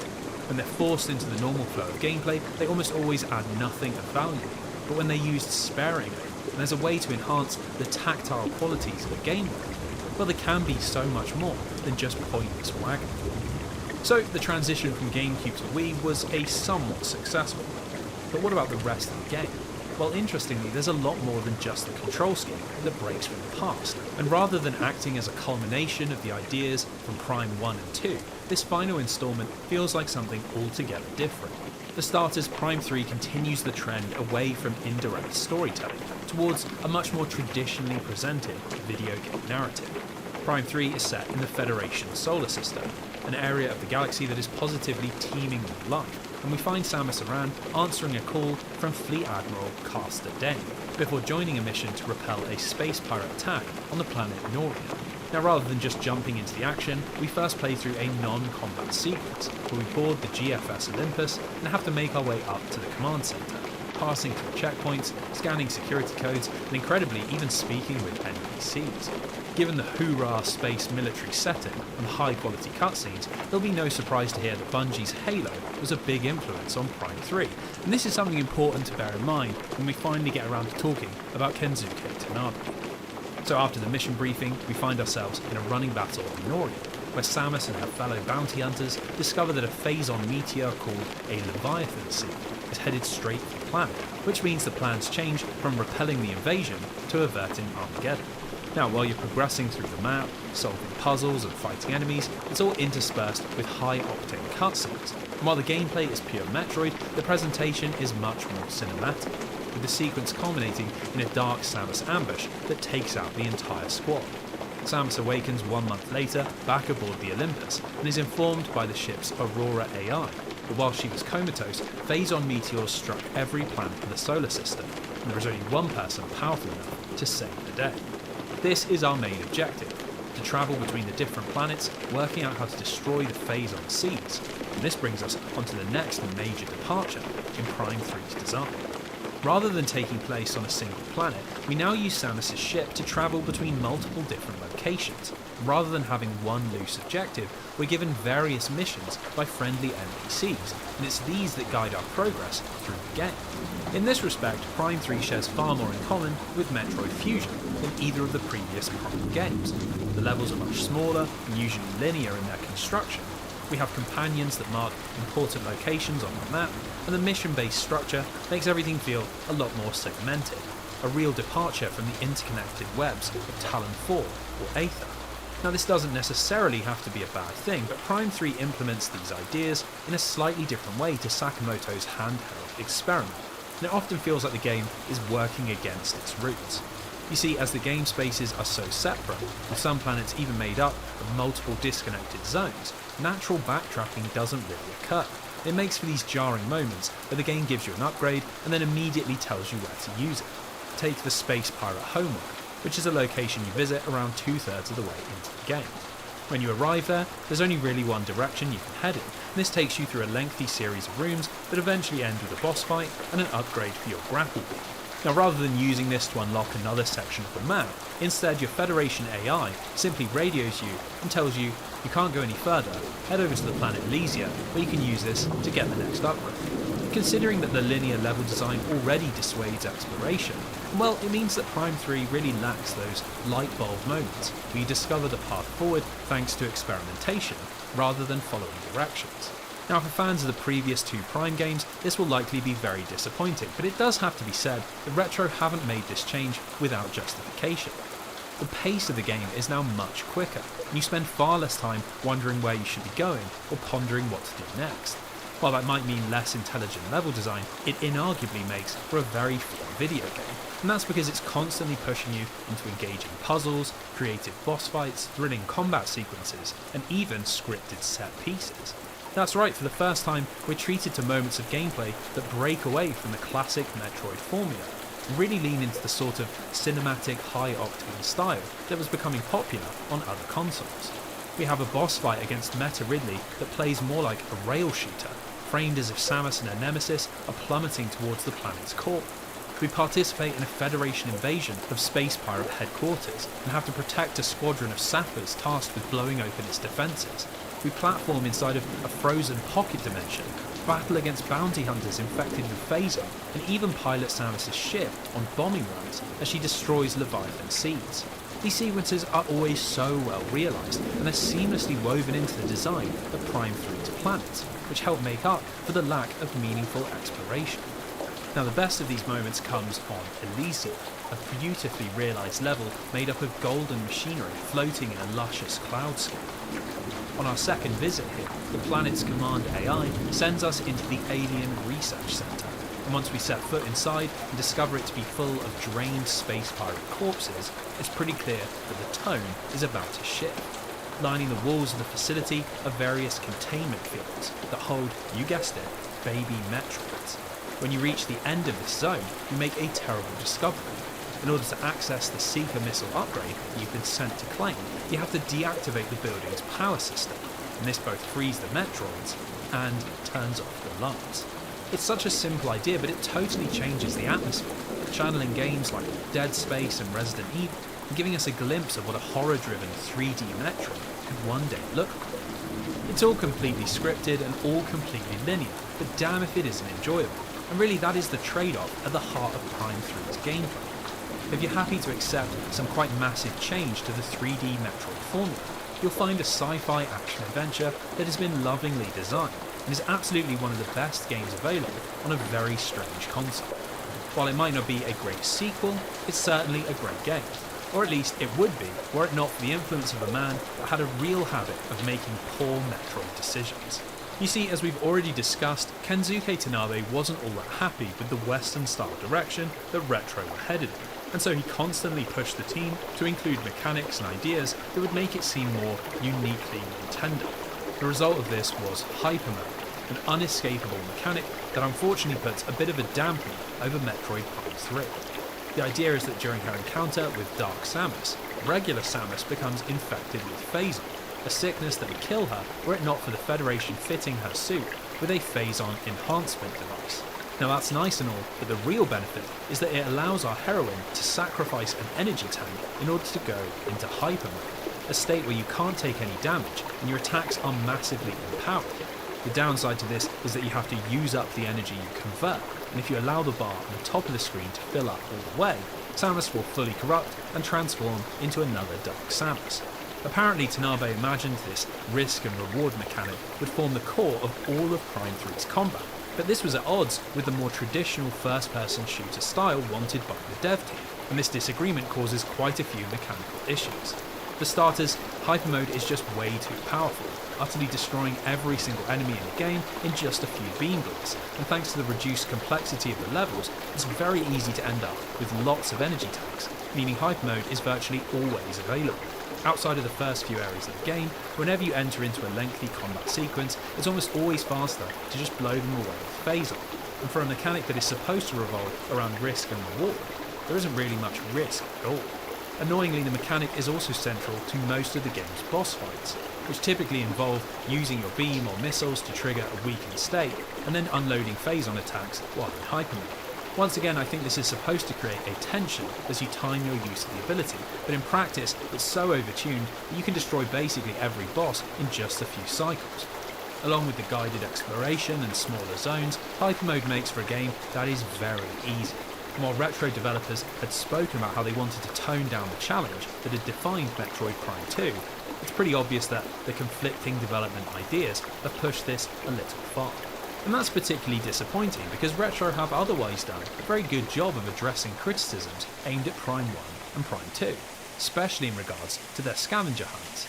Once we finish up on the Space Pirate homeworld, there's nothing left but for the Federation to strike at the heart of Dark Samus's power, a mysterious planet called Phase, but we're not able to get there without the use of a Leviathan seed, and we can't control one without a set of Space Pirate master codes.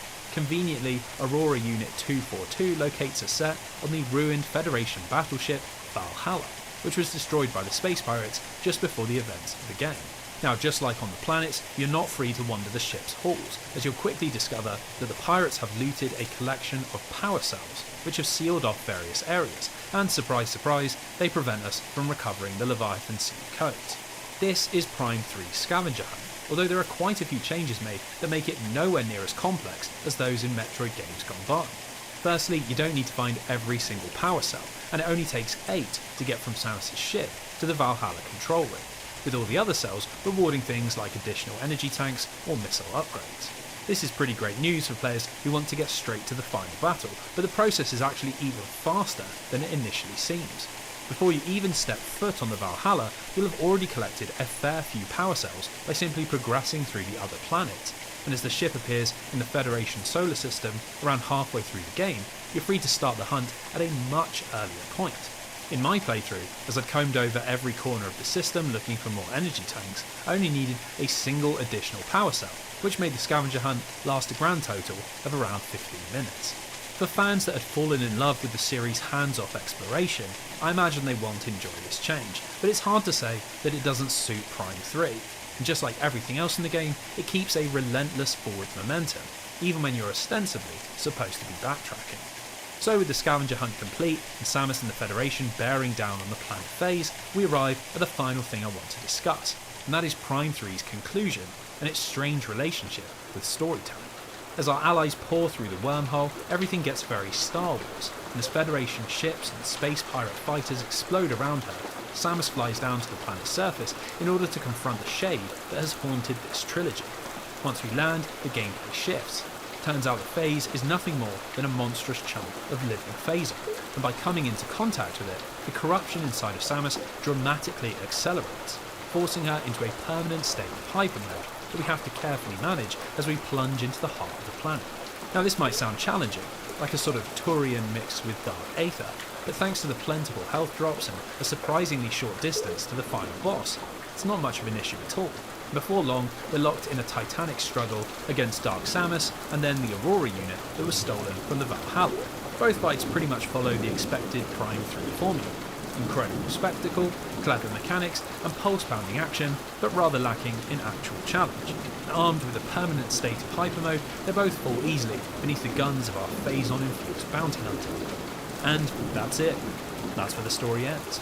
As Dark Samus fades away, the phase-on within regular Samus is purged, and if that wasn't fortunate enough, the defeat of the corrupted Aurora unit not only erases all of the phase-on in the galaxy, but it also causes the destruction of the Space Pirate Armada, saving the Federation from both threats forever. It is as definitive of a conclusion as you could possibly write, but as Samus gives the thumbs up to Admiral Dane and heroically streaks off into the stars, I can't help but feel that this hasn't really done the trilogy justice. It's both very abrupt and very thin, concluding with a fight against the boss that we didn't even know existed until the game's final act, and somehow it still manages to leave most of Prime's mysteries unanswered. While we discover that Phase-On originated on Phase, we never really get a concrete explanation for its destructive crusade, or why it's singularly obsessed with creating evil copies of Samus. Both end up feeling like they only exist to provide the series with recurring villains, and it's a deeply disappointing place to leave two concepts that felt so ominous and threatening. in Metroid Prime 1 and 2. As a grand conclusion, it's rather lacking, and that also extends to its pedigree as a standalone story. Lots of the early game revolves around the stable of bounty hunters that you fought alongside on Noria, and for virtually the entire first half of the game, we're trying to work out what had happened to them. Now quickly you discover that they've been corrupted by Dark Samus, which results in 3 intense boss fights and 3 dead bounty hunters. Mechanically it's all very interesting, but it's also another narrative dead end. We're introduced to these characters in a way that makes it look like they share a deep history with Samus and will play an important part in the role, but in reality they are much more than upgrade gatekeepers. For a game that has so much cinematic and narrative ambition, the actual story being told doesn't really have much substance. As the credits roll, it's hard to shake the feeling that Metroid Prime 3 was designed to be Metroid on the Nintendo Wii, long before much thought went into how it would conclude Retro's trilogy.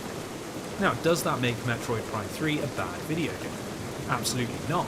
It controls like a dream, it's packed full of extremely memorable moments, it files off the frustrating edges of the past, and all while serving up just enough classic Metroid gameplay that it doesn't feel like a complete dramatic departure.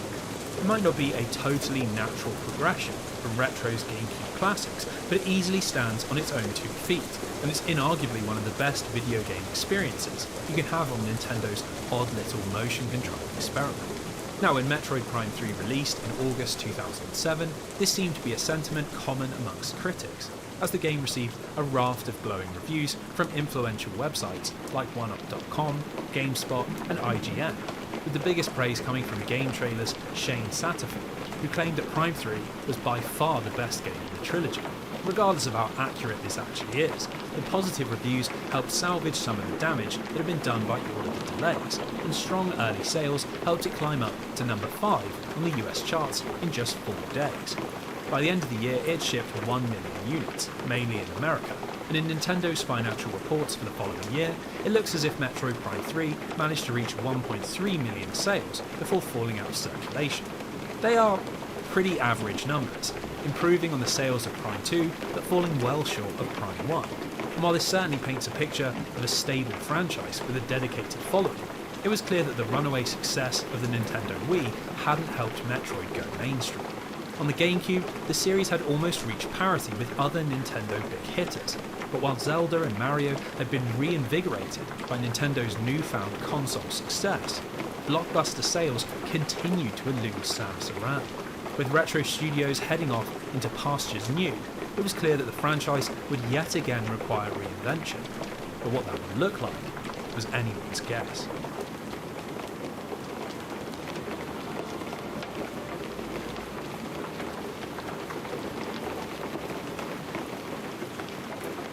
So before we embark on the next stage of our journey, we have one final stop to make, a climactic Retro Studio project that, despite not being an entirely new game, is still very significant in the tale of the Metroid franchise. Back in 2005, when Nintendo were first introducing the world to the Nintendo Wii, Retro had produced a tech demo in order to help illustrate how it would handle first-person games. At TGS that year, journalists had sat down and played through a short section of Metroid Prime 2, which had been redesigned to work with the console's unique control scheme, and reports had been very positive. Retro's work for this tech demo had formed the basis for their approach to Metroid Prime 3. The idea of bringing Wii functionality to past Metroid games was something that stuck around. In 2008, while most of Retro were preparing for life after Samus, one developer decided to try his luck and proposed an unprecedented project based on this concept. This was Senior Director of Development Brian Walker, and in a meeting with studio president Michael Kelbar and series producer Kensuke Tanabe, he asked if they couldn't do something for the fans and put together a compilation of all 3 Prime games reworked for the Wii. Amazingly, Nintendo leadership loved the idea, and Walker got the green light, although as Retro were already focused on their next project, a rebirth of the Donkey Kong Country series, the Prime Trilogy development team would be restricted to just 4 people. Now that would usually signal disaster, but by this point the team knew their hardware and the engine inside out, and buoyed by the chance to make something that celebrated their history, development went extremely smoothly. In interviews, Walker called the project a labour of love, often referring to it as the ultimate video game director's cut. an opportunity to correct and improve and tweak, something that virtually never happened at the time. So in August 2009, their hard work came to fruition, and in America and Europe, fans were treated to the release of Metroid Prime Trilogy, all 3 Prime games on a single disc for just $49. Now, considering that Prime 3 had released 2 years earlier, and that this package also included 2 more full games, the value for money alone was enough reason to pick it up. But as Walker had intended, Trilogy was much more than a mere compilation. Let's start with Metroid Prime 3, as surprisingly this is not just a re-release of Retro's last game. With another couple of years to streamline code and tinker around with the engine, the Trilogy version of Prime 3 ends up as a much smoother experience, thanks to heavily reduced load times. While its levels might be smaller than those found in Prime 1 or 2, it was a much more visually demanding game, and this has meant a few noticeable moments of waiting while areas loaded in behind doors. It's nothing game-breaking, but in the Trilogy version, this is entirely gone, and the game flows seamlessly from room to room without a moment's hesitation. Now, that's very nice, but it wasn't the main reason people were buying Trilogy, as that is found in the changes to Metroid Prime 1 and 2. There's a fair bit to go over, but the 2 most prominent differences are found in the visuals and the controls. So let's start with the former. While the Wii might not have been able to stand up to the high quality resolutions of the Xbox 360 and PlayStation 3, many of its titles could be played in 480p, which in combination with the console's widescreen mode made for some surprisingly good looking games. Redesigning both Prime 1 and 2 to take advantage of this was a big part of the Trilogy project. And while I'm usually the first person to criticise visual-only remakes, this is a fantastic example of it being done right. With a wider field of view, you're able to take in more of Talon 4 and Aether, better appreciating the design of these worlds and all the countless hours that Retro's artists poured into realising them. There's a tangible immersive benefit to the new resolution, and while there is still something to be said for the claustrophobic qualities of 4x3, widescreen does give everything a grander sense of scale. Now, during development, the team also realised that they could add bloom lighting to Prime 1 without any drawback in performance. Again, just a small touch, but it makes the fireflies in the Chozo ruins or bursts of lava in Magmor feel that little bit more real. Really, it's just the perfect example of graphical improvements being done tastefully, and only where they complement the original design philosophy, something that many modern remakes completely lose sight of. Of course, for as big a change as is found in the visuals, it's nothing compared to the new control scheme, which really does have a major impact on how both Prime 1 and 2 feel to play. Just like in Prime 3, your right hand is in charge of aiming, jumping and firing, while your left handles movement. And while there are a few additional buttons for switching upgrades, it's a very familiar setup. Now, I don't know if it was because I just finished Metroid Prime 3 or if the higher resolution makes a meaningful difference, but this new control scheme felt so comfortable that it was hard to believe that this was patched in by just 4 developers. It makes for very smooth first-person gameplay, but this does have quite a big impact on balancing, as both titles were specifically designed around the player not being able to freely control their aim. With this restriction lifted, the pace of both games is now much faster, as you can quickly snap between targets in combat and accurately shoot from much further away, which dramatically speeds up most of the game's puzzles, combat and boss fights. It's not strictly a bad thing, and in terms of player empowerment it feels great, but it does unintentionally make both Prime 1 and 2 pretty easy on the Wii compared to their GameCube counterparts. This is where the sole argument against Metroid Trilogy lies, as the new control scheme isn't the only balance change that Walker and his team made. One of the main criticisms that Prime 1, and especially Prime 2, had received was that they were simply too difficult, and hilariously in interviews leading up to Trilogy's release, Walker even admitted that he'd never finished Prime 2 without using the development debug mode. Along with the new graphics and controls, this was a major point that the team wanted to address, and unfortunately the results are a little mixed. We now get difficulty options before starting a new game, but they're oddly confusing. Veteran mode is the standard difficulty level from the GameCube versions, and normal mode is a new level of balance that is substantially easier, with neither providing any information about what you're choosing. In this new normal mode, Samus takes far less damage and deals much more, a change that combined with the new controls massively reduces the challenge and removes most of the tension that made the original game so good. Obviously this is resolved by playing on Veteran, but the strange wording means most players won't realise this and will accidentally play through a substandard version. Now while that's slightly perplexing, most of the other balance changes are far more thoughtfully implemented, especially those in Metroid Prime 2. Senior designer Mike Wicken had been the poor soul forced by Tanabe to increase the difficulty of the Boost and Spider Guardians, and Trilogy was his big chance to make amends. The damage numbers for both have been dramatically reworked, and now no longer feel like the insurmountable obstacles that they did in their original form. It's a change that allows the fight mechanics to come to the forefront, and unsurprisingly when the deck isn't stacked against you, these are two really clever and enjoyable boss fights. So, given their status as the ultimate director's cut, how definitive are these versions of the Metroid Prime trilogy? Well, in the case of Metroid Prime 3, the answer is obvious, but for Prime 1 and 2, it's slightly more subjective. The new controls work great, and the upgraded visuals inarguably look fantastic, but I can still see certain fans preferring the more closed-off 4x3 versions, and the atmosphere that brings. Similarly, it's hard to escape the fact that these games were designed around a static first-person camera, and so there remains something to be said for experiencing the pure expression of the developer's original vision. Regardless of which you prefer, if we consider the absurd value for money and the pure love that was poured into the project, I'm sure even the most hardcore motion-controlled detractor will find little to complain about. Metroid Prime Trilogy released to the most obvious positive reviews in industry history, with every outlet that covered it praising Retro and Nintendo for delivering such a generous package. Really, it was a beautiful send-off to the studio's time of the franchise. They'd gone from a group of misfits that Nintendo were on the verge of shutting down to one of the most acclaimed studios in Western development, somehow managing to reinvent a classic series when few people gave them a chance. It was also a fitting conclusion because, while Trilogy was being developed, Retro underwent some massive personnel changes, which meant this really was a pretty permanent end of an era. In late 2008, three key leaders, game director Mark Pacini, art director Todd Keller, and lead engineer Jack Matthews, all left Retro in order to form Armature Studio, but they'd go on to work on series like Metal Gear Solid, Batman Arkham, Injustice, Borderlands, and even developed an original IP for Microsoft, 2016's Recall. While many talented developers were left at Retro, they also had to deal with the tragic death of Mark Haig Hutchinson, someone who you might remember from my Indiana Jones retrospective. Haig Hutchinson was a profoundly gifted designer who, despite starting his career with a series of broadly terrible Atari ST games, had gone from strength to strength. At Retro, he'd been responsible for Prime 1's innovative approach to first-person camera control, and when he died, just aged 43, it was a real blow to the studio.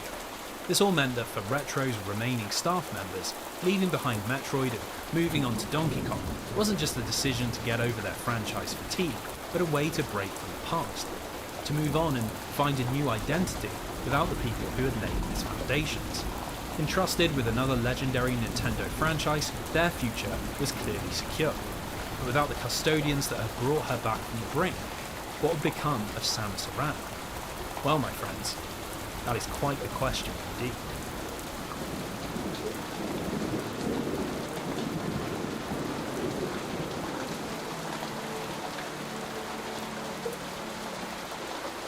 So, with Retro moving on to the world of colourful 2D platforming, Metroid needed to find a new caretaker if it was going to continue. Well, fortunately for Nintendo, this wasn't a particularly long search, as within their ranks there was a passionate Metroid advocate who was desperate to get back to the series. I'm of course talking about Yoshio Sakamoto, a man who is virtually synonymous with the series, but by this point in our story hadn't worked on it in almost a decade. After the release of Zero Mission, Sakamoto had spent the rest of the 2000s focusing on the WarioWare series, which had continued to go from strength to strength with the release of Touched on the DS and Smooth Moves on the Wii, both of which reviewed and sold pretty well. He'd also produced cult hits like P-Cross DS, Rhythm Heaven and Tomodachi Collection, but while his reputation for quirky casual games was unparalleled, Sakamoto longed to make something more meaningful. Even as far back as 2003, he'd been giving interviews about his desire to develop Samus as a character and further explore the backstory that we'd seen in Metroid Fusion and Metroid Zero Mission. His grand vision was to see the series rival Metal Gear Solid and Final Fantasy, a showcase of not only graphics and game design, but boundary-pushing storytelling. Now this desire meant he was reluctant to produce yet another handheld game, and while work had begun on a DS sequel to Metroid Fusion, Sakamoto had cancelled it as he was unhappy with its limited scope. Clearly he had big ambitions, and according to him, when he sat down to check out the Nintendo Wii, he felt it finally presented the opportunity to create the Metroid game of his dreams.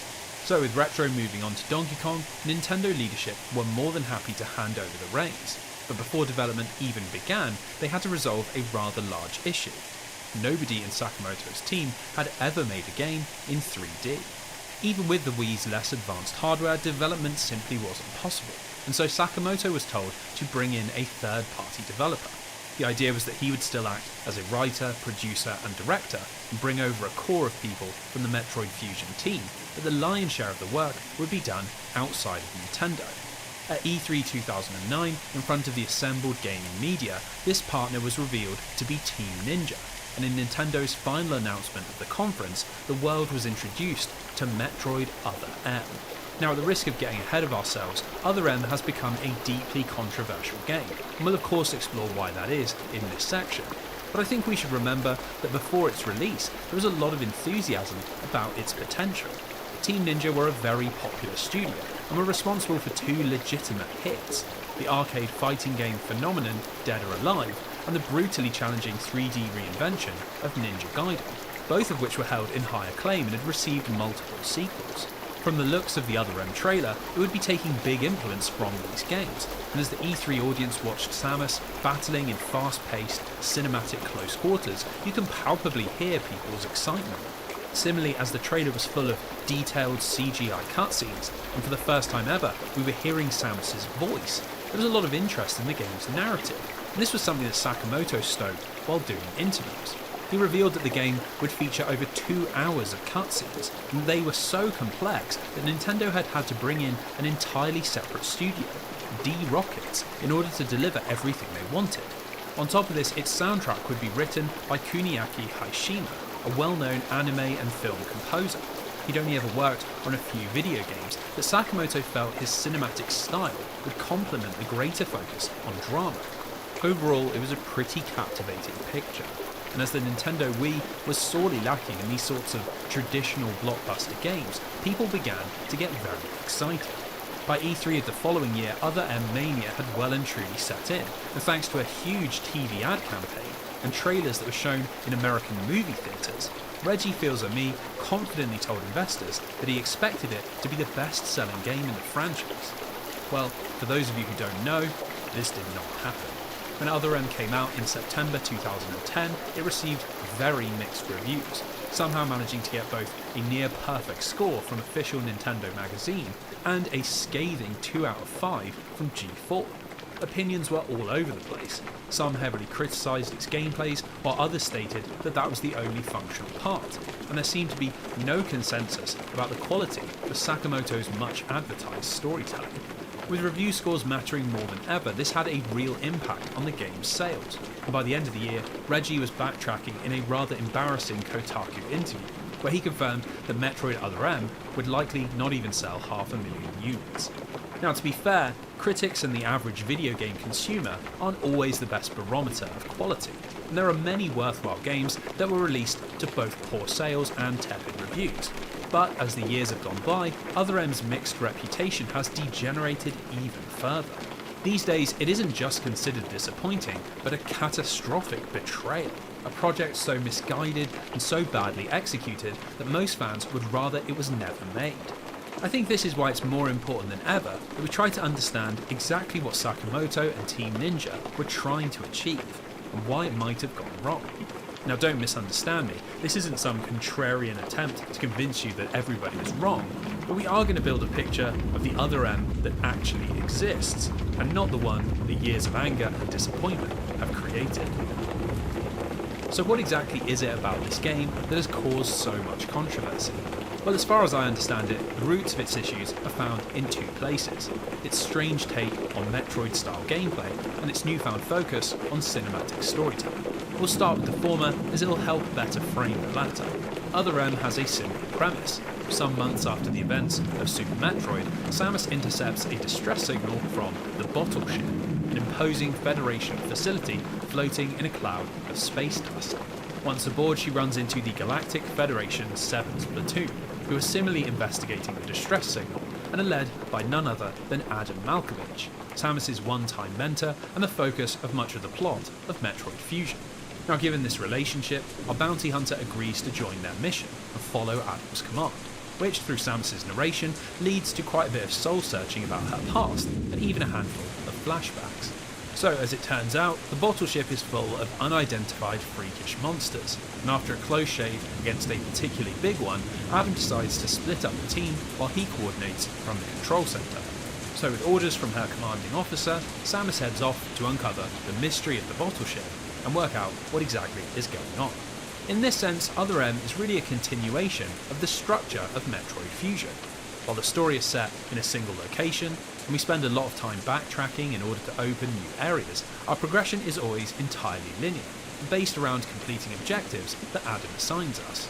Now, this tight structure might be somewhat disappointing, but to be fair to Sakamoto, he often spoke about how his Game Boy games and the Prime games could almost be considered different series, and that this new title wouldn't be taking cues from Retro Studios. It would instead be an entirely new interpretation, and therein lies our first problem.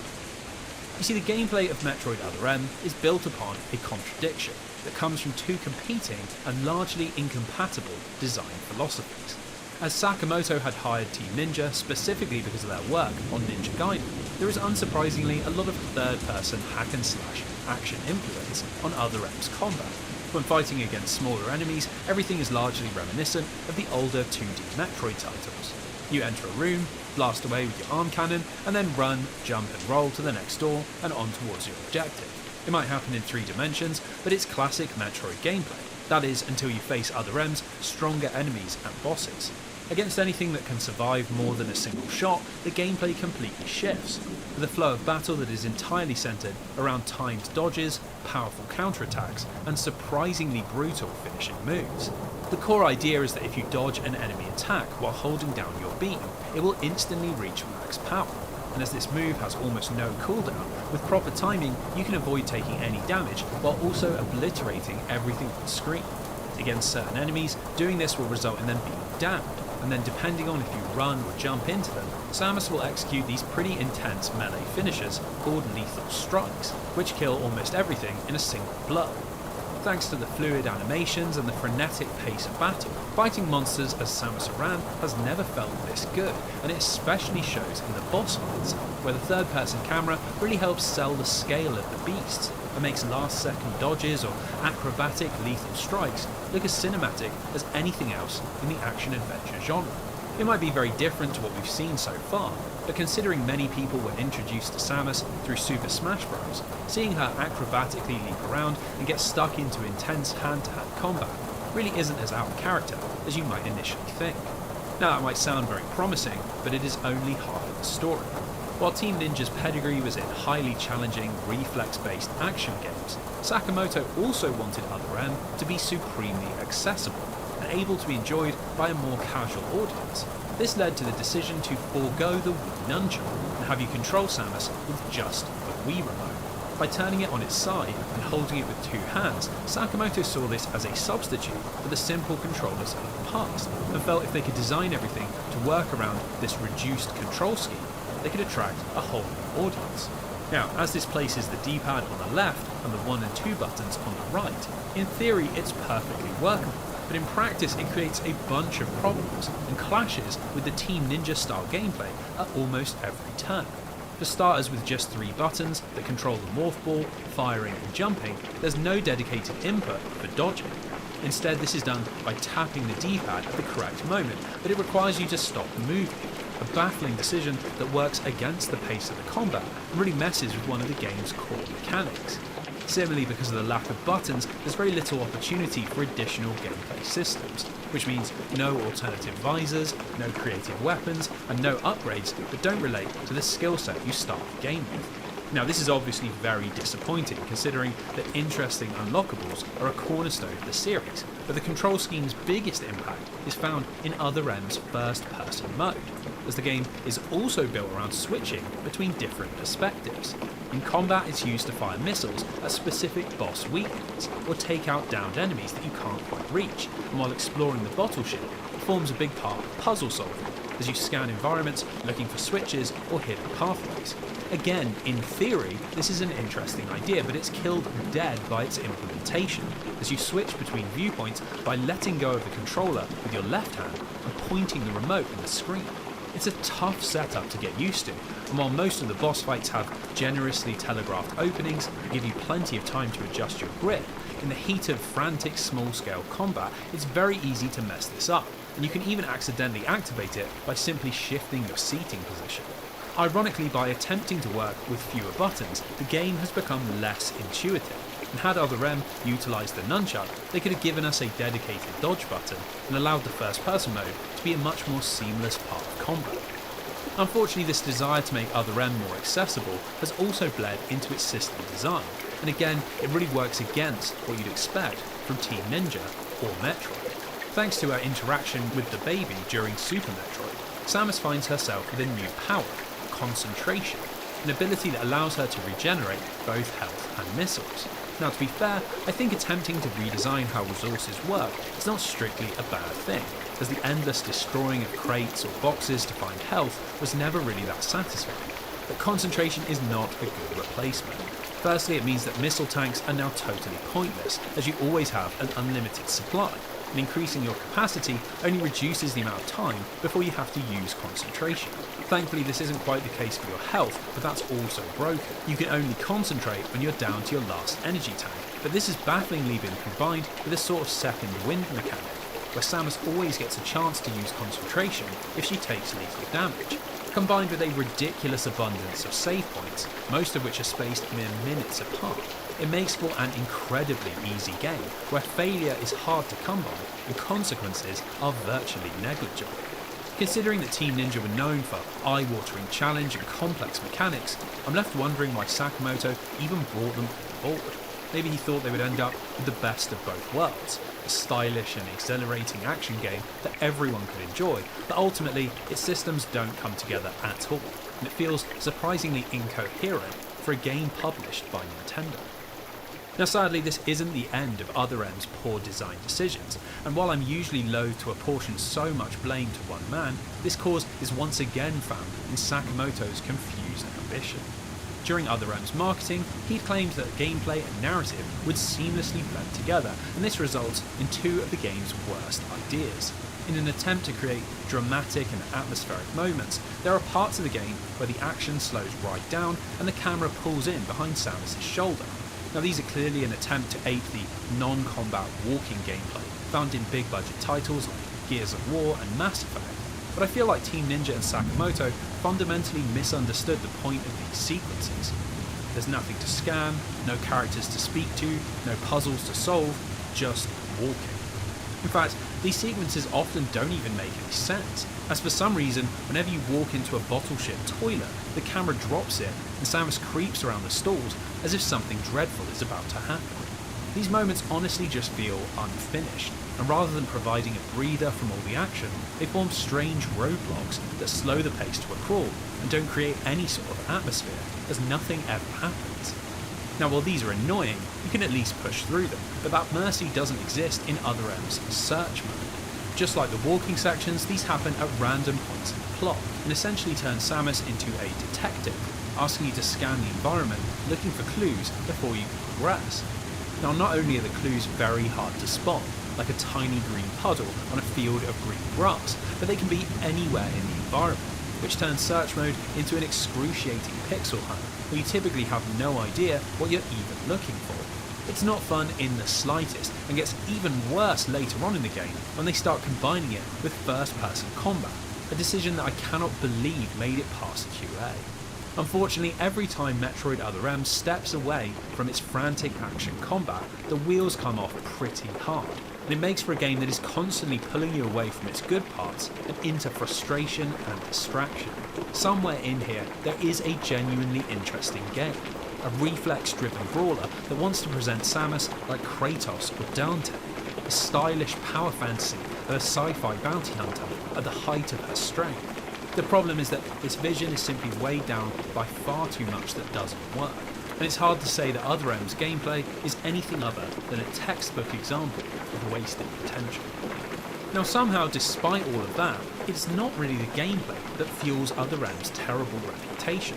While many of its design choices are pretty unpopular, they pale in comparison to the negativity surrounding its story. Now before we dive into this, I want to take a quick moment to debunk some of the more over-the-top criticisms. As with any controversial video game, there can sometimes be a degree of over-exaggeration. It's often said that Samus endlessly talks about the baby Metroid, with countless memes created to make it look as if it takes up half of the game's dialogue. This is simply not true, and while it does come up quite a bit at the start of the game, it's in relation to the ending of Super Metroid, so it doesn't really feel out of place. Once you're on the bottle ship with the Federation platoon, the baby hardly comes up at all, and I think this is a case of people getting somewhat carried away with the joke. Similarly, you often see a lot of criticism around the game's voice acting, specifically with regards to Jennifer Martin's performance as Samus. Now I'm not going to lie to you, it is pretty rough, but it's important to recognise that this isn't her fault, as she clearly states in promotional interviews that Sakamoto was very descriptive about how he wanted Samus to sound. Unfortunately, something was lost in translation, and Martin's performance has been pushed to ridiculous extremes, with Samus sounding totally detached and robotic during her narration, and emotional to the point of instability during the action, neither of which really reflect the character we've come to know in past Metroid games. Now speaking of translations, this is another point that needs to be raised, as Sakamoto is often accused of sexism for writing Samus as such a weak and subservient character, but again I wouldn't say that's entirely fair. There are quite substantial differences in tone between the Japanese and English scripts, and surprise surprise, they are mainly found in how Samus is presented and how other characters speak to her. For example, there's a flashback that shows Adam calling Samus Lady during a mission briefing, singling her out from the rest of the squad for being a woman. In the Japanese version, she hates this treatment and reacts with a rebellious attitude, a dynamic that builds over the years until she quits the Galactic Army and the two go their separate ways. The problem is that in English, this has been totally mangled, and here Samus sees Adam's bullying as a form of affection and only rebels because she's an immature child that can't handle responsibility. Similarly, the translation also has a serious impact on Samus's agency, and this crops up in a particularly notorious place.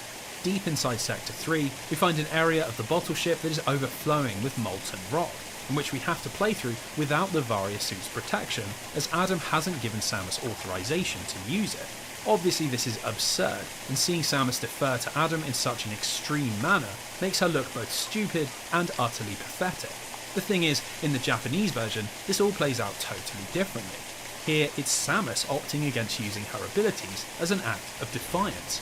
And when Adam finally radios in, he's not telling her that the Varia suit is now authorized, but begging her to use it, totally reversing the power dynamic into one that is supposed to show Samus's disgust for mindless obedience. Clearly, it's still a very weird story, but I think it's important to recognise that it's the translation that's responsible for some of its worst moments. Now, unfortunately, even if the localisation had been handled with more care, Other M would have likely still disappointed fans, as the plot is built on a rather shaky contradiction. Other M is trapped between wanting to be a Samus Aran origin story and a bridge between Super Metroid and Metroid Fusion, another clash that leads to neither side getting enough attention.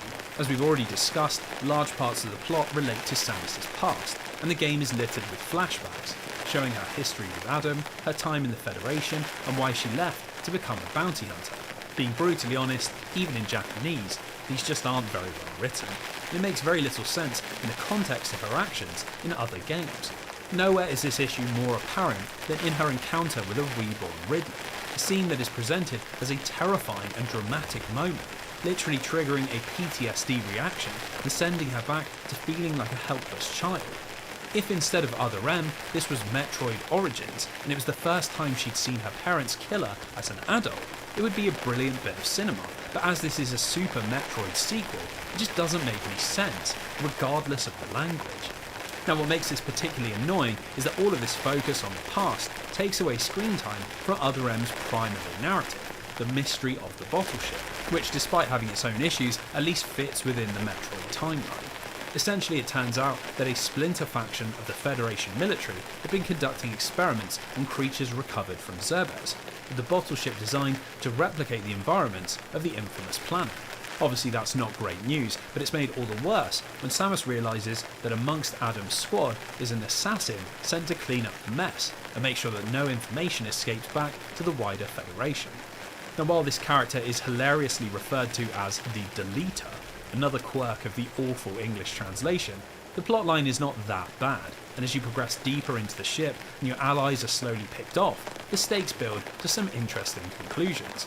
Eventually we discover that as the experiments had built in ambition and complexity, the Splinter faction realised that they wouldn't be able to control their creations without Mother Brain, and so they attempted to create a human-android hybrid that could act as a vessel for the powerful AI.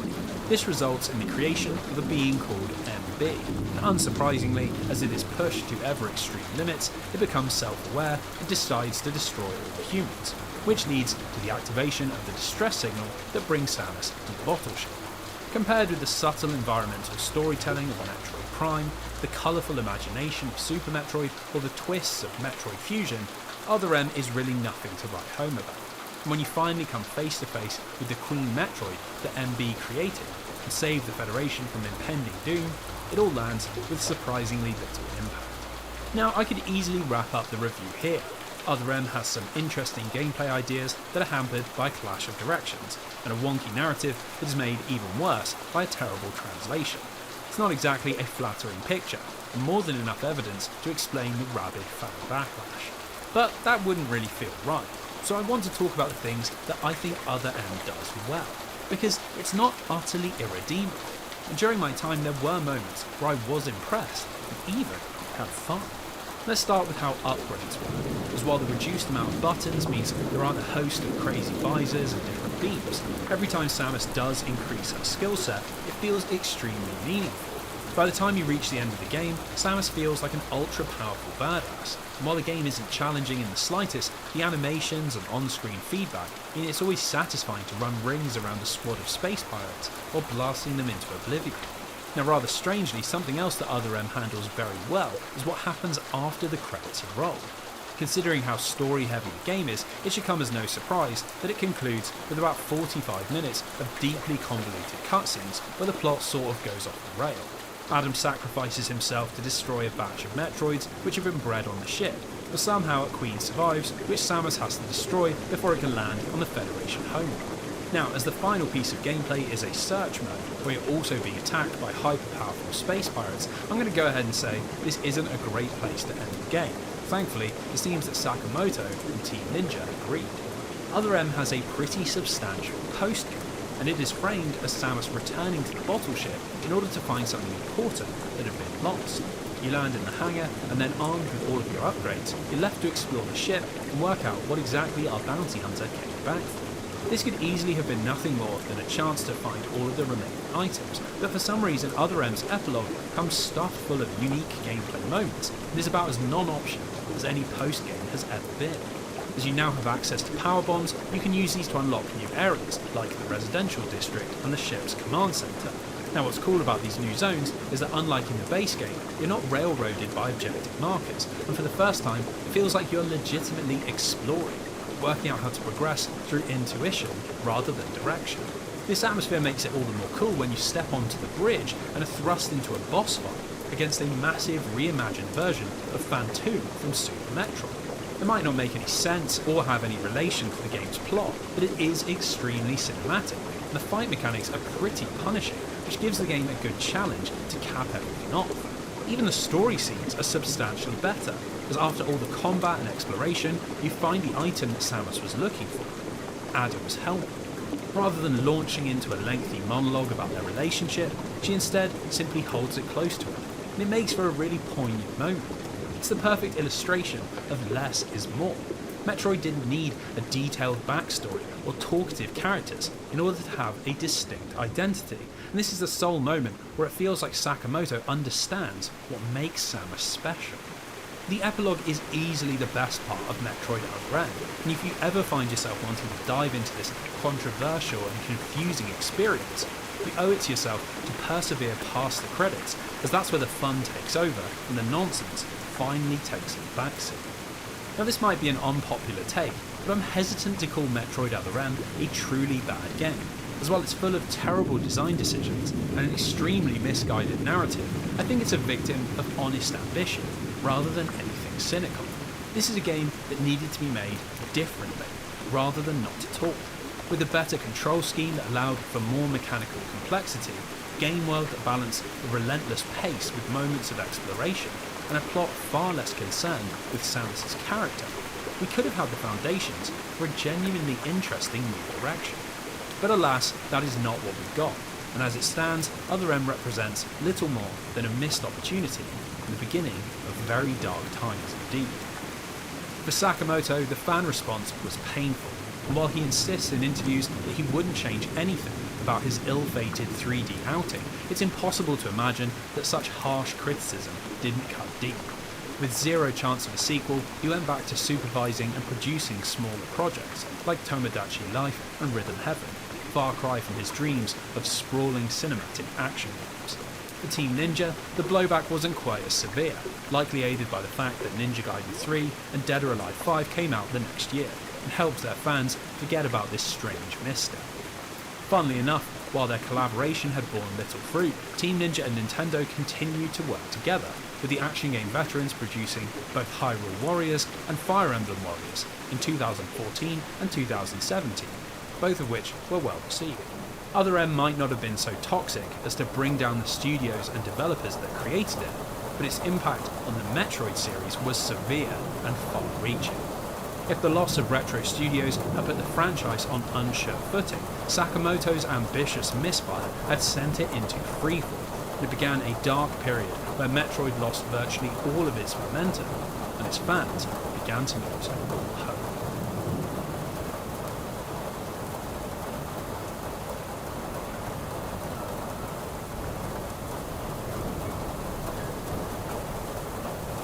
Between 2002 and 2010, there were 9 different Metroid games released across 4 platforms, the period when Nintendo really pushed the franchise as a major piece of their console and handheld strategy.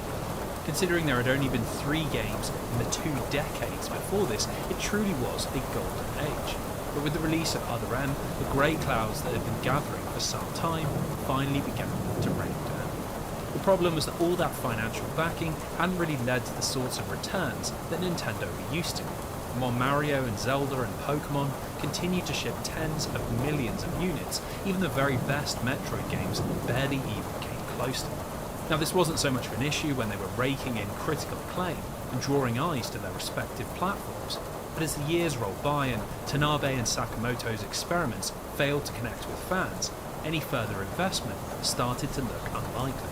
To make matters even worse, in 2010, Retro Studios' Donkey Kong Returns had released to rave reviews and much higher than expected sales, which had meant they'd decided to stick with the monkey and produce a next-gen sequel, a decision that left Metroid without a natural home and Nintendo with little desire to find one. For the next 5 years, this series sat in silence, conspicuously absent from all Nintendo press events, and while questions about its status were always met with positive answers, the lack of anything concrete frustrated fans desperate to see Metroid given another chance. Now, what made this all the harder to swallow was that during this period, it felt like Nintendo needed Samus more than ever, as their reputation was in freefall. You see, the 2010s had not started well for the Japanese gaming juggernaut, and in both the handheld and console markets, they'd been thrown into as difficult a position as the company had ever been in. In 2011, they released the successor to the Nintendo DS, the Nintendo 3DS, an upgraded version that supported stereoscopic 3D without the need for special glasses. Internally, it was thought that this gimmick would help push handheld sales to all new heights, but their plan had a crucial flaw. Where the Game Boy and DS had almost no competition, the 3DS found itself squeezed by an explosion in mobile phone-based gaming, and without a strong launch lineup, Nintendo ended up losing a big chunk of both their hardcore and casual market, which meant pretty low sales in the console's first few years. Now, they did eventually turn things around thanks to a pretty massive price cut, the release of an updated XL model, and the timely arrival of the first 3D Pokemon game, but this did little to alleviate the company's woes. You see, the situation in their console business was even worse, as in 2012 they'd released the follow-up to the Nintendo Wii, the Nintendo Wii U, a console which, by almost every metric, was a complete failure. It had turned out that the casual market that had sent them to the top of the industry was quite a soft consumer base, and on top of being uninterested in buying another console, there was a lot of confusion caused by the Wii U's name, with many people thinking it was just another peripheral. By the end of 2014, the Wii U had shipped just 7 million units worldwide, a situation so bad that there were legitimate concerns that Nintendo might exit the console business altogether. Of course, leading Nintendo figures passionately denied this and constantly repeated that the Wii U can recover market position off the back of strong first-party games. Now, obviously, this never happened, and while there were a few choice releases like Super Mario Maker, Mario Kart 8 and Super Smash Bros. U, many fans felt that Nintendo weren't trying hard enough, as so many other franchises lay dormant while the company slowly sank into the mud. So this brings us to E3 2015. A notorious conference where the patience of Nintendo and Metroid fans finally ran out. Now, the so-called digital event wasn't going great to begin with, opening with the baffling news that Star Fox Wii U would be controlled exclusively with motion controls. Along with what felt like endless Amiibo and Skylanders announcements, there was little to get excited about, but nothing could prepare viewers for what came next. It was an all-new Metroid game, although it also clearly wasn't. There was no 2D action platforming or first-person exploration, and shockingly, there was no Samus Aran. This was an online multiplayer mission-based shooter called Metroid Prime Federation Force. Fans were not happy, and as it had been 5 long years since the last Metroid game, and 8 years since the last one that had been well received, this decision to release a strange spin-off in a totally different genre could not have gone down worse. In interviews, concerns were passed off with tone-deaf responses about Federation Force's potential as an e-sport, or equally astounding explanations about how playing as Samus wasn't important to the series' core formula. Its announcement was a mess, and fans quickly let Nintendo know what they thought about this new game. Every single Federation Force trailer was bombed with dislikes, which generated large amounts of negative media coverage. It forced Nintendo into making an impromptu announcement, where in an attempt to calm the situation, they confirmed that Federation Force would have a single-player campaign and that Samus would feature heavily in the game's plot. Unfortunately for them, the damage had already been done and there was no way back. When Federation Force released in June 2016, not only did it sell terribly, failing to even chart in quite a few countries, but it seemed that it wasn't even a particularly good game in its own right. By all accounts, it wasn't just an unwanted spin-off, but a legitimately poor video game, and its Metacritic score of 64 out of 100 was by far the lowest the series had ever received. So what exactly was the thought process behind this release? What were Nintendo trying to achieve, and why did they even make Federation Force? Well, you'll be unsurprised to hear that it had been born inside the unknowable mind of Kensuke Tanabe. Apparently he'd had the idea to make a game based on a Federation Special Forces team all the way back in 2006 when he'd been producing Metroid Prime 3, and he wanted to pair this with another stab at the more traditional FPS stylings of Metroid Prime Hunters. Now the theory is that Nintendo had realised far too late that online gaming was more than just a passing fad, and so in the mid-2010s they were scrambling to release multiplayer-focused games, which led to odd titles like Zelda Triforce Heroes, Pokken Tournament, and Wii Sports Club.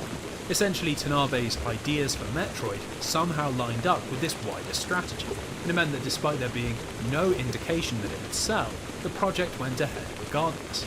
Now, what made Federation Force all the more disappointing is that it was developed by a very talented studio who were coming off the back of some real success. Tanabe enlisted the skills of Next Level Gaming, a Vancouver-based studio who had long been working with Nintendo and had developed some pretty great games, like Super Mario Strikers and Punch-Out Wii.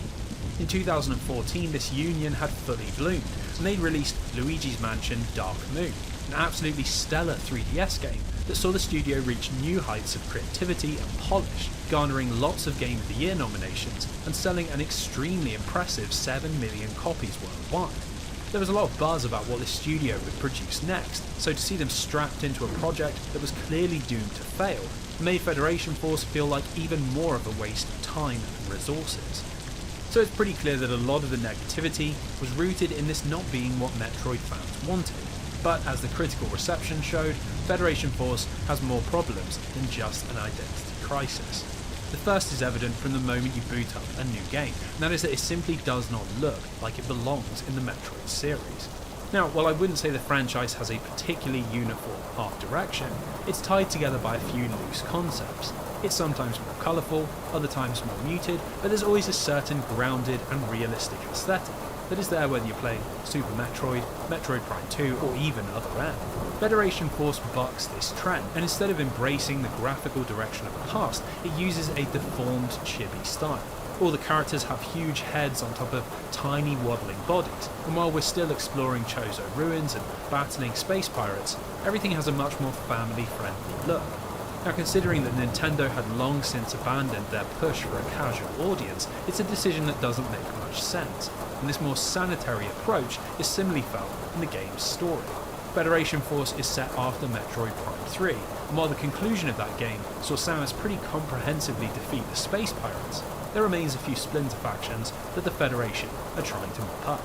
And the Bermuda system is one such group, and we play as a member of Operation Golem, a secret Federation platoon that use powerful mechs to go toe-to-toe with overwhelming forces. Now, if you're expecting much more plot than this, you'll be bitterly disappointed, as while each mission begins with a debriefing from your commander, General Alex Miles, there's not a lot to sink your teeth into.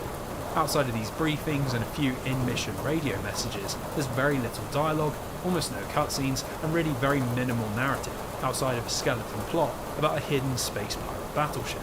Really though, the story isn't a draw, and it's clear that if you're playing Federation Force, it's for the gameplay. So, what's that like? Well, as a first-person shooter, rather than a first-person adventure game, you spend the lion's share of your time in combat.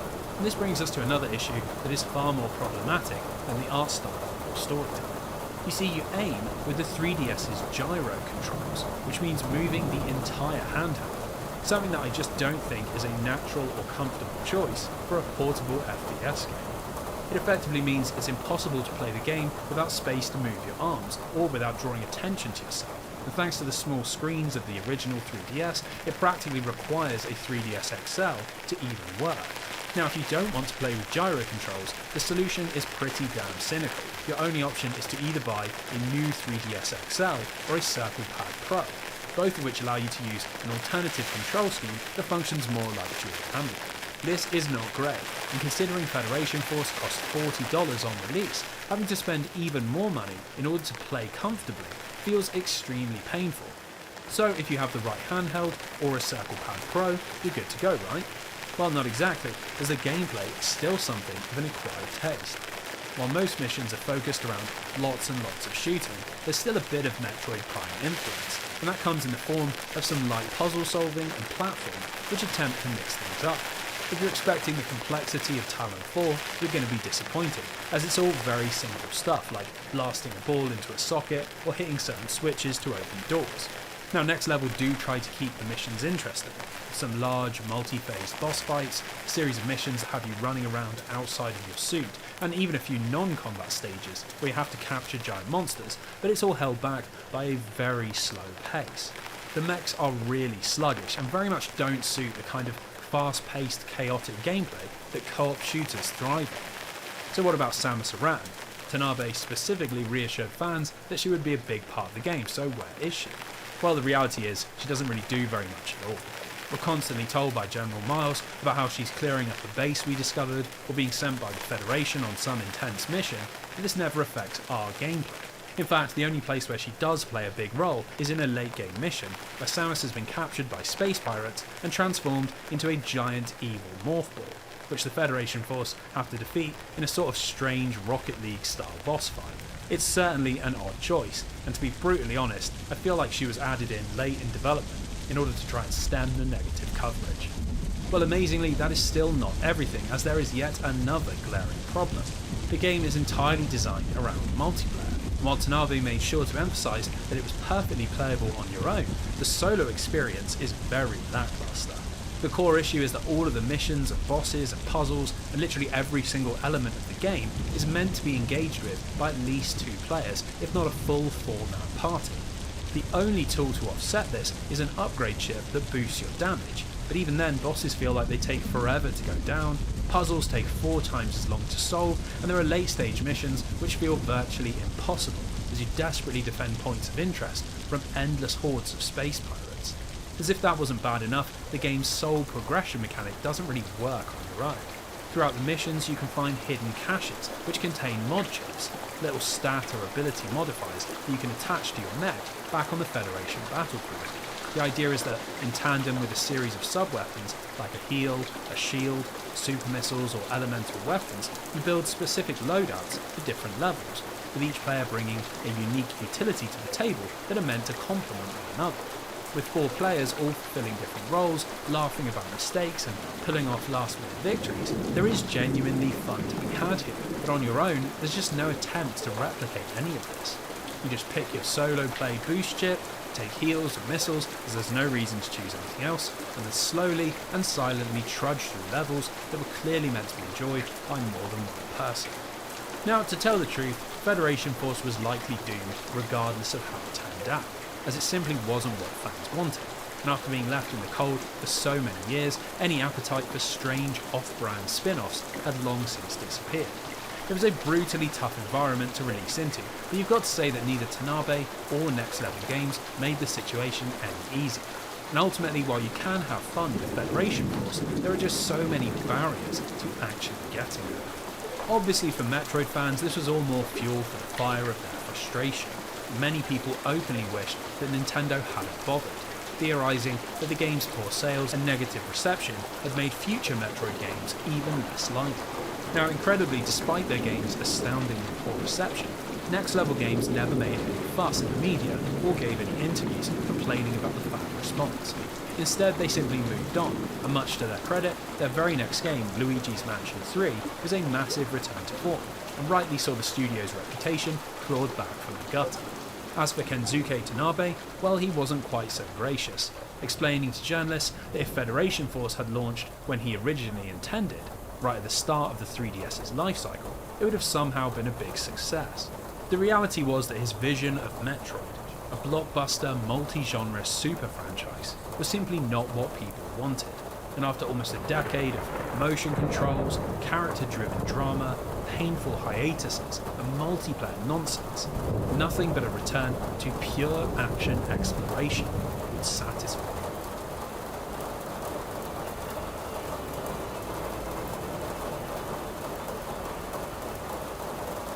2016 marked the original Metroid's 30th anniversary, a milestone that very few other series could boast, and a moment that should have been cause for real celebration.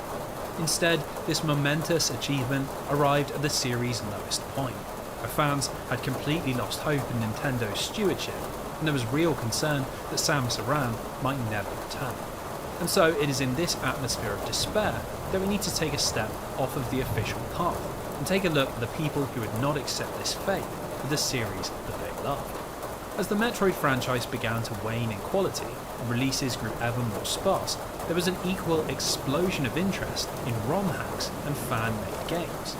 Now, the vast majority of these were focused on the earlier 2D games, which is somewhat predictable, considering that this was the style that had seen the most neglect.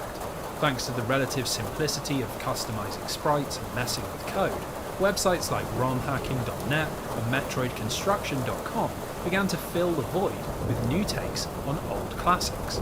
Take Project Base and Hyper Metroid, both of which sought to add further complexity to Super Metroid by making it even more non-linear and vastly increasing Samus's movement options. For veterans, this was extremely welcome, and both became speedrunning sensations. Now, while they were captivating people who loved the series' mechanics, other designers built upon its mythology and attempted to tell new stories set within the Metroid universe. The pick of the bunch here is Metroid Rogue Dawn, a top-to-bottom hack of the original NES title that transforms it into a prequel. It's set on SR-388, and you play as the mysterious Dawn Aran, a character enslaved by the space pirates who were forced to participate in their twisted experiments.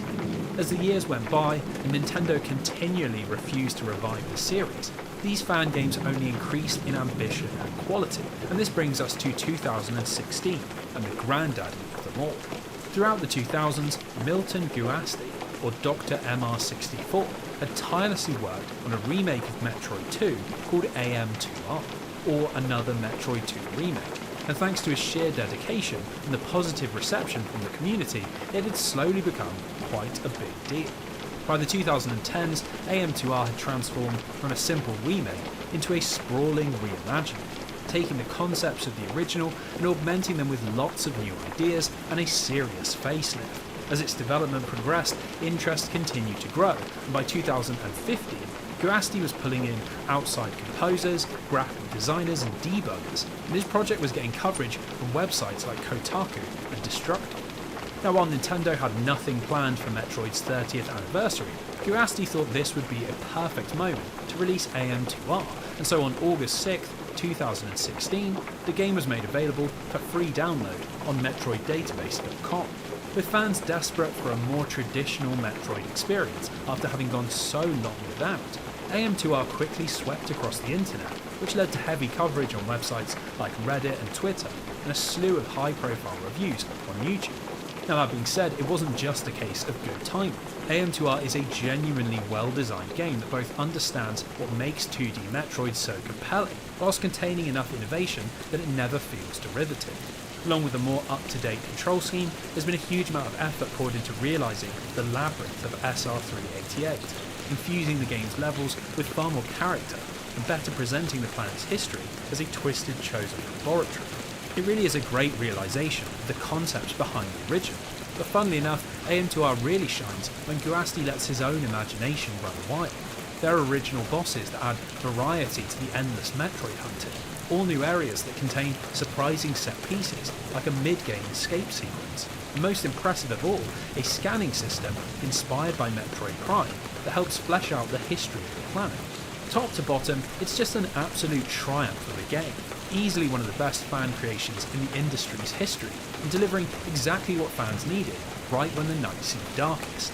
Unsurprisingly, it's led to many people dubbing AM2R as an unofficial, official Metroid game, with it often appearing in tier lists or series reviews and generally recognised as an important part of the franchise's history. Now, what's even less surprising than that is that Nintendo did not agree, and just hours after its release, their lawyers issued a DMCA notice, stating that AM2R had infringed their copyright and all download links had to be removed. Fans were apoplectic. If Nintendo weren't going to do anything with Metroid, why couldn't anyone else? Clearly they had no interest in continuing the series, so why not just hire Guasti and publish AM2R? A decision that had real precedence, as Valve had done this with Black Mesa and Sega with Sonic Mania. It just didn't make any sense, and while Guasti tried to calm the situation by stating he had always expected this to happen, it all gave the impression that Nintendo simply didn't care about their fans. They had decided that there would be no more Metroid, and that was that. Or at least this was the perception until E3 2017, when totally out of the blue, everything changed. Now, by this point, Nintendo had already managed to claw back some goodwill, as in October of 2016, they'd revealed their next console, a portable hybrid called the Nintendo Switch, which had generated a ludicrous amount of excitement from both fans and critics.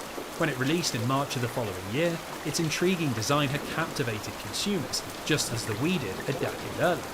Buoyed by the unprecedented critical reception of The Legend of Zelda Breath of the Wild, which at certain points was outselling the Switch itself, Nintendo had somehow managed to claw their way back to the top and into their fans' good graces.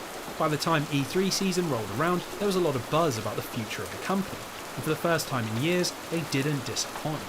There was a new Kirby game, a new Yoshi game, Pokemon would be releasing on a home console, and the next 3D Mario game was revealed in a flurry of surreal visuals.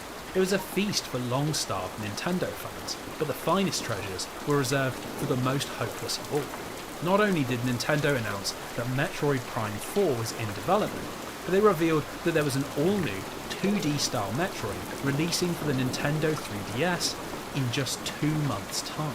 Just like in 2002 when the franchise had come roaring back to life with Prime and Fusion, we were getting both 3D and 2D reincarnations, a pincer attack designed to restore the series to its former glory.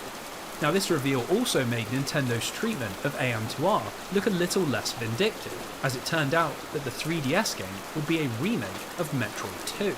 Given that the trailer showed off all new 3D graphics, butter-smooth cutscenes, and lots of new content, it must have been in development for some time. Milton Gurasti graciously tweeted out that it looked like the Metroid 2 he had always wanted to play. So just like that, the relationship was rebuilt. But we can't entirely credit this to Nintendo, as the roots of Metroid Samus Returns found on the other side of the world in an entirely different franchise. During the early 2010s, Castlevania had been experiencing something of a rebirth, as its developer Konami had decided to take a chance and entrust a small Spanish studio with the legendary franchise. This fresh-faced Madrid-based company was Mercury Steam, and under the leadership of founders Enrique Alvarez and Jose Ignacio Navas, they convinced the Japanese juggernaut that they could take the series' gothic action horror into a new generation. While their first game, Lords of Shadow, was a huge financial success and became the best-selling game in the franchise, their two follow-ups, a 3DS side-scroller called Lords of Shadow Mirror of Fate, and a highly controversial console sequel called Lords of Shadow 2, were nowhere near as profitable, and both suffered from very fractured development.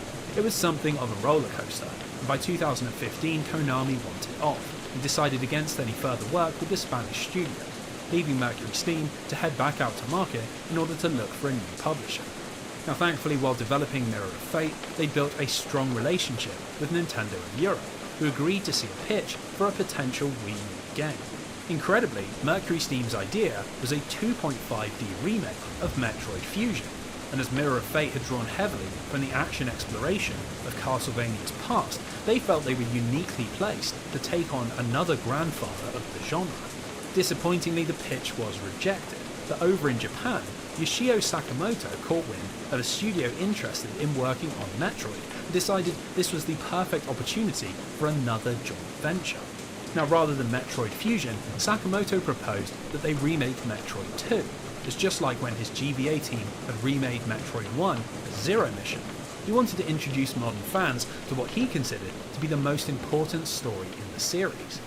So just 2 months after it was revealed at E3, Metroid Samus Returns released worldwide, and fans got their first traditional side-scrolling Metroid experience in 13 years. Now, while Samus Returns is a remake, that description doesn't really do the game justice.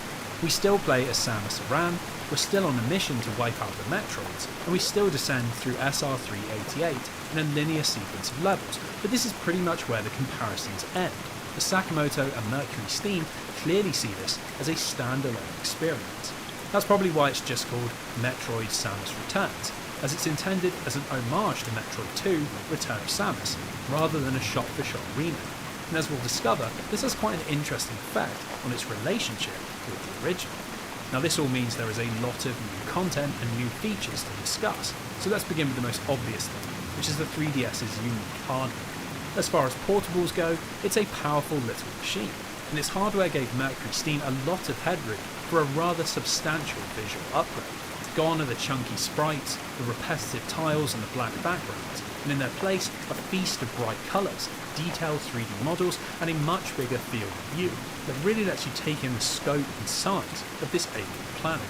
In fact, SR388 is filled with far more character than ever thanks to an all-new art direction, which really tries to breathe life into what was previously a pretty barren location.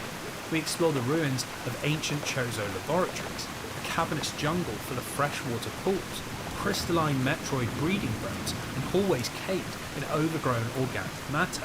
Beyond simply making SR388 more visually interesting and aiding with your mental map, this also contributes to the game's environmental storytelling, which is of particular importance as Samus is once again a silent protagonist. Early on, we see the dead bodies and destroyed gear of the Federation squad that Samus was sent to rescue. We see training facilities and breeding pods, a testament to the Chozo's great genetic experiment that gives the series its name. Now, it might all be influenced by the original story, but really Samus Returns has quite a different tone, and all that colour and detail add up to a game that feels rather less dour. We're now treated to quite a few cutscenes that show Samus reacting to things in the world, and the music has seen a total redesign. going from ambient dissonance to a pretty grand soundtrack that reuses many of the series' most iconic tunes. It makes for a game that feels rather more like an adventure. And while this is a lot more inviting, I can certainly see an argument that it misses the intensity that makes the original so unique. Now, the 3DS's hardware also has a big impact on the gameplay, as we now have 2 screens to contend with. This is an area where Mercury Steam's Castlevania pedigree really shows, as the idea of having the action on the top screen and the map on the bottom is something that series had been doing for a long time, and it's made its way into Samus Returns. Now, this is no bad thing, and it's a setup that works perfectly for games in this genre, allowing you to seamlessly get your bearings and quickly plot routes around the levels. It might sound like an overstatement, considering that the post-SNES games always had very usable maps, but there is something so comfortable about having the entire game world visible with just a tiny glance, never having to pause the action to visualise the game space. Considering the original game didn't have a map at all, it's a monstrous quality of life change, and it's paired with a whole host of other smaller changes that make the ideas behind Metroid 2 flow a little smoother. For starters, the movement and controls have all been lifted straight from Metroid Zero Mission, which means wall jumping, ledge grabbing, morph ball jumping, stackable beams and toggle missiles are all here, and it makes Samus feel live and agile in both platforming and combat. On top of this, we have a first for the series, 360-degree aiming, which is done by holding down the left shoulder button. Doing this pulls up a laser sight, and it allows for easier precision aiming, which in turn means boss fights can have more complex mechanics. Puzzles can be built around more interesting concepts. It's really a great combination of accessibility and imagination, and this philosophy is also present in the game's Metroid hunting structure, which manages to both be more complex and easier to understand. Now, when you arrive in a new area, one of the first things you'll find is a Chozo seal, a machine that requires Metroid DNA in order to drain the poison from deeper areas, and this indicates how many of the creatures you need to defeat before you can progress. Along with this, we've now got a Metroid tracker that beeps as you approach one, which in tandem with the map means you're no longer aimlessly wandering around until you trigger an earthquake.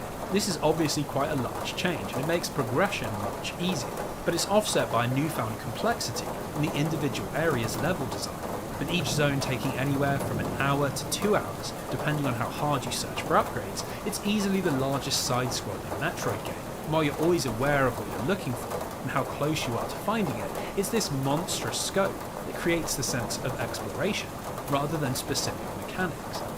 Another big change is how powerful Samus feels, as by this point in the timeline, she's a veteran of many battles, and this is reflected in her arsenal.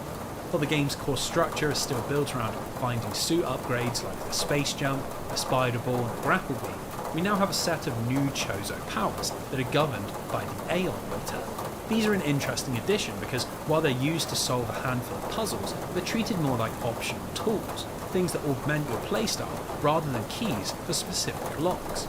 For example, the first one you collect is the Lightning Armor, which heavily reduces the amount of damage you take by using up the meter instead of your health. Similarly, there are powers that increase your damage or slow down time, and while they're very situational, they add a degree of strategy, which makes the game's Metroid fights about more than just good reactions and carefully placed missiles. They're a great addition but are dwarfed in importance by the scan pulse. You see, by tapping up on the D-pad, you'll spend a small amount of Aeon to release a pulse, which paints a vague outline of the surrounding area on your map, and on the top screen flashes any destructible blocks that might be hiding pathways or upgrades. Now, some people criticise this mechanic for eliminating natural player discovery, as it encourages you to just scan every inch of the map, rather than using any intuition, but I think it's a worthwhile trade-off. The 2D Metroids were plagued by the scourge of dead ends, moments where despite exploring every available pathway, you just can't work out how to progress, and it's invariably because you've missed some tiny block that you were supposed to bomb. The Scan Pulse entirely removes these situations, and keeps the pace running at a relentless clip. Every time you sit down to play, you make some form of progress, and thanks to all these changes, the world of SR388 is a joy to explore, despite its utterly sprawling layout. Now, there is one final change to discuss, and it's once again rooted in Mercury Steam's vampire-searing past. In Mirror of Fate, the Spanish dev tried to add a bit more complexity to Castlevania's whip-based slaughter, and some of this has bled into Samus Returns. On the Y button is a counter, which if activated at the right time, can stun enemies and open them up for a lethal blast from Samus's arm cannon, which rewards you with more resources. Beyond the fact that the animation is supremely satisfying, this has a major impact on all combat, and particularly the game's boss fights, which now revolve around far more than simply avoiding attacks and firing back with super missiles. Against Omega and Zeta Metroids, the counter is practically required in order to down them, and it adds a wonderful jeopardy and wait for that attack that you know you can counter.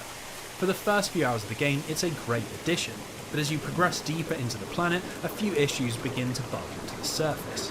The problem is that Samus Returns is a tough game. Enemies and bosses hit very hard, and they all have unique movesets that have to be learned if you're going to make it from save point to save point. This makes the counter the optimum strategy in every single situation, and it gives regular traversal a rather stop-start feeling, as you constantly wait out the right attacks in order to efficiently clear enemies. Coupled with a disappointingly low level of enemy variety, it makes for combat that becomes pretty repetitive, and how you fight during hour 1 is practically the same as how you're fighting at hour 10. Thankfully, this isn't the case for the bosses, which is particularly welcome as the repetition of killing 40 Metroids was one of the main criticisms that the original faced. There is now quite a bit of variety to the various evolutions, and each one we face comes with a pretty complex set of moves that you have to quickly learn to play around. Rather than just rushing you, Alpha Metroids will now drop electrical charges and swoop down in a rush attack that triggers a little cutscene if you time your counter correctly. Similarly, we get elemental variants that can set walls and floors ablaze, Gamma Metroids that have to be tracked across various rooms, and by the final zones, we're facing massive Zeta and Omega Metroids that have 6 or 7 different potential attacks and transform combat into a high-intensity dance of dodging, countering, and positioning. Now, if this wasn't enough already, Mercury Steam have also created an all-new boss, the Digger, who acts as a sort of recurring villain throughout your journey. At first it's just a looming threat in the background, smashing through rooms and stealing power-ups, but as you progress deeper into the planet, it begins to play a bigger role. In Area 4 this takes the form of a chase sequence, where you have to zigzag around collapsing platforms, and it's actually very tense as your room for error is razor thin. In Area 6, you get your revenge, although it will be hard fought, as the Diggernaut is easily the most complex side-scrolling Metroid boss to date. It requires precise movement to avoid damage, carefully timed morph balls to hit weak spots, and the use of virtually every single movement upgrade if you want to survive through 3 punishing phases. For some people, it's a step too far into hardcore pattern recognition and zero mistake execution, but I think this sort of boss design suits Metroid really nicely, and it feels like a natural continuation of the trend that began in Metroid Fusion. So really, while Samus Returns was conceived as a remake of Metroid 2, it's a fundamentally different experience, where Return of Samus is a dark and brooding journey into madness, where what little character the planet possesses drains away until it's nothing more than an arena for battle. The remake opts for a world of colour and creativity, where bosses are meticulously designed, upgrades always hidden behind clever puzzles, and everything feels rather more like a video game. This distinction often leads to some hardcore Metroid fans giving Samus Returns a rough time, accusing it of missing the point, but I've never really understood this attitude. As a standalone experience, Samus Returns is extremely enjoyable, and while it does have a few niggling flaws like repetitive combat and some pretty brutal difficulty spikes, it's clearly been made by a team that has an enormous amount of passion for the series. Now, what makes this all the easier to accept is that ever since 2011, Nintendo have made sure that players could access Metroid 2, either through the 3DS Virtual Console or Nintendo Switch Online. And so even if Samus Returns doesn't do it for you, you always have the option to go back to 1981. And in fact, that's something that I recommend doing, as Samus Returns concludes with an all-new interpretation of Kiyotaka's silent finale. Samus's mission still culminates in the fight against the Queen Metroid, and just like the Diggernaut, it's a complex and cinematic battle that asks you to painstakingly learn every phase and attack, but rewards you with some serious satisfaction if you do. Once you've rolled into its stomach, planted the final powerbomb, and defeated the beast, Samus discovers a newly hatched Metroid in the next room, and just like in the original, her hand is stayed and she decides to spare it. Now, while this is the same, much of the presentation is very different, and it paints a rather new image of Samus's motivations. In the original, the Metroid was never referred to as the baby, and while it harmlessly floats around Samus, it's depicted as very alien. By comparison, in Samus Returns, the baby Metroid is inarguably innocent. It has a cute, almost plushy-like design, and as it floats around Samus, it chirps and wiggles in ways that are clearly meant to elicit sympathy and endearment. The relationship is totally different, and this is only reinforced as we make our way back to the surface. The silent atmosphere of the original is swapped out for lots of combat, with Samus actively protecting the Metroid and the two working together to escape. It's a sequence that is no longer built on a lack of understanding, but one of clear motivation. And when we reach the ship and are thrust into a battle with Ridley, the baby Metroid plays an active role in defeating Samus's space pirate nemesis. It is the one change that I feel lessens the experience, and despite the beautiful 3D graphics and the fantastic design of the new final boss, there's something that's been lost by remaking the conclusion in such a bombastic black and white way. Now that being said, it comes right at the very end, and that still isn't enough to mar an otherwise very enjoyable experience that manages to both continue the series' side-scrolling traditions while bringing a lot of fresh ideas to the table. Obviously this was fantastic news for Nintendo and Metroid fans, but it was particularly important for Mercury Steam and Yoshio Sakamoto, as both were in desperate need of a game that could restore their respective reputations. After the disappointing conclusion of their Castlevania series, many people had doubted if the Spanish studio could step up to the plate when expectations were even higher. And for Sakamoto, the backlash surrounding Other M had never really died down, with some accusing him of not even understanding the series he'd helped to create. Luckily for both, their latest game was very much recognised by critics, and with a Metacritic score of 85 out of 100, it was the best received Metroid game since Prime 3, and restored faith in the abilities of both studio and director. Now thanks to the game releasing so late in the 3DS's life cycle, coming out almost 6 months after the launch of the Nintendo Switch, sales were not as great as they could have been. While nothing official was ever published, it seems that the game only shipped around 500,000 units. That might sound pretty disappointing, but thanks to very low production costs, Samus Returns still made a tiny profit, and it seemed a foregone conclusion that the partnership between Nintendo and Mercury Steam would continue. In fact, it seems that Marquez and Sakamoto felt this even during development. As you find items in the main game, you unlock Chozo memories, which are beautifully rendered portraits that show the history of the ancient race on SR-388. We see them discovering the X-Parasite, breeding the first Metroids, losing control of their creations and flooding the planet in an attempt to seal them away. In the final memory, unlocked if you find every single upgrade, we see a startling image. The terrifying, red-eyed Chozo warrior stands before a legion of troops, his smoking arm cannon raised in the air, and upon the ground lie the bodies of the Chozo who had created the Metroids. It's a disturbing image that prompts some pretty uncomfortable questions about the ancient race central to the series' mythology, and it was more than enough to make another Mercury Steam Metroid game a tantalising prospect indeed.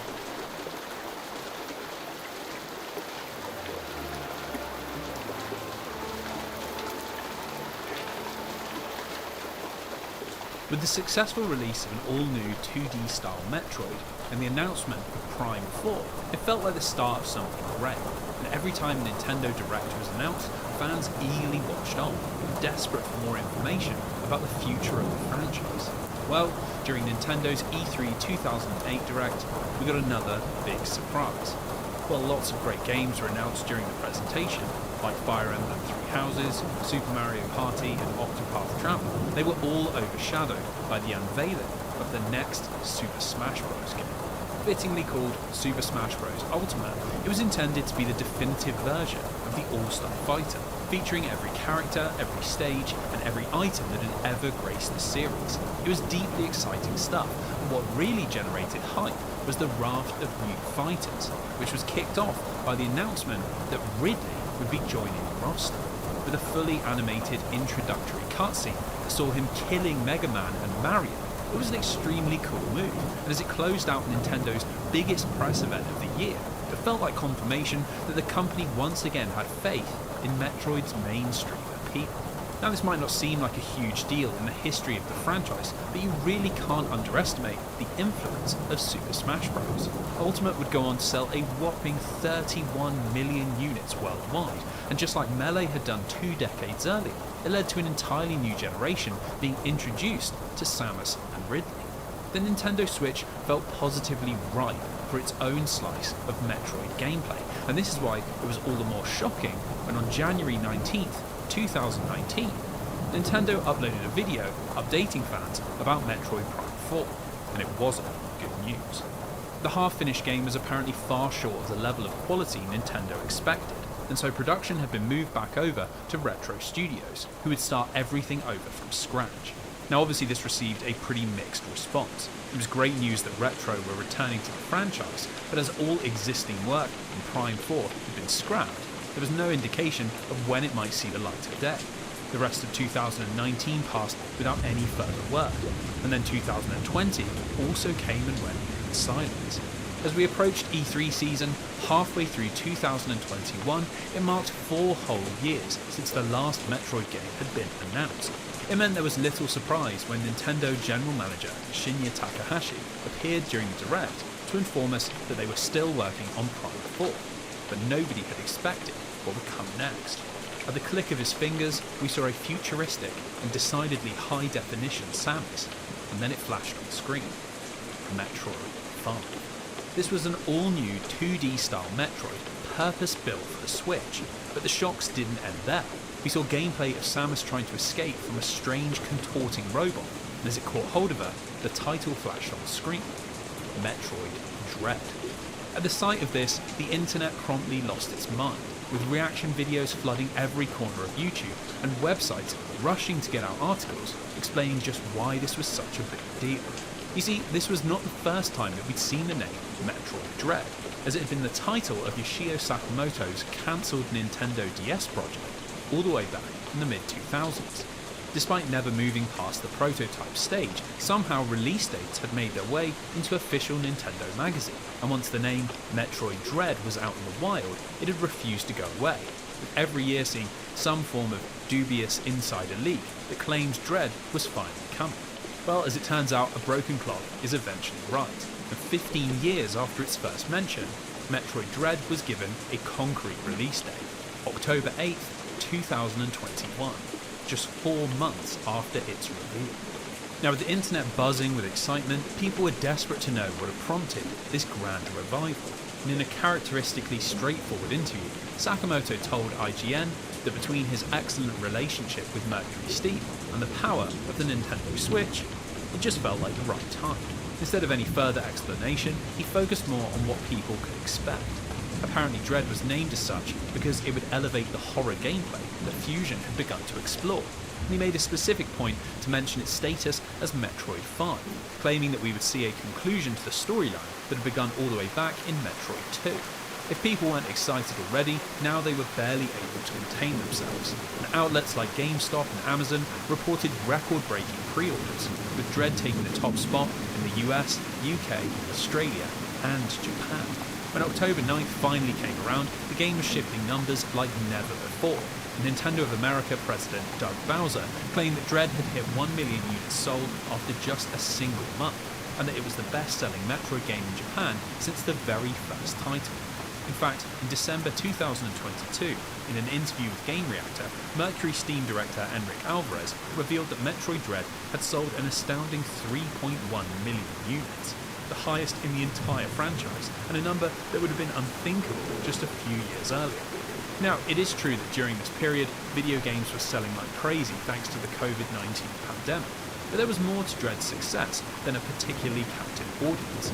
It landed very well with critics, netting a Metacritic score of 88 out of 100, which made it one of the best reviewed games of the year, and led to a host of nominations when award season came around.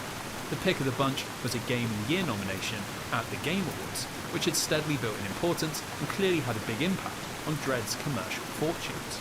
There could be no other explanation. Mercury Steam and Sakamoto had simply made an excellent video game, and Metroid's long-suffering fans couldn't have been happier. So that begs the question, what exactly went so right? What is it about Metroid Dread that was able to break the series' long-standing curse and finally deliver sales alongside critical acclaim? Well, the answer is a great many things. So let's waste no further time and head down into the mysterious depths of the planet ZDR. Dread opens with a brief retelling of the events of Metroid Samus Returns and Metroid Fusion, bringing new players up to speed with a combination of expository text and beautifully rendered painting-style images.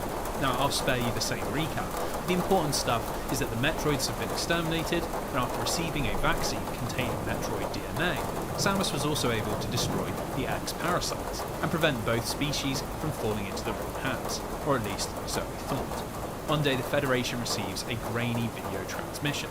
It is footage of an X-parasite on the remote planet of ZDR, right on the edge of the galaxy. Obviously this is bad news, so they dispatch a team of highly advanced investigation robots called Emmys, but contact is lost shortly after they land, which means despite their fractured relationship, the Federation can only turn to one place: a certain bounty hunter who happens to have an immunity to the X-parasite. So we find our hero in her ship en route to ZDR, ignoring the Adam AI's complaints that the bounty looks too low, considering the mission's high risk.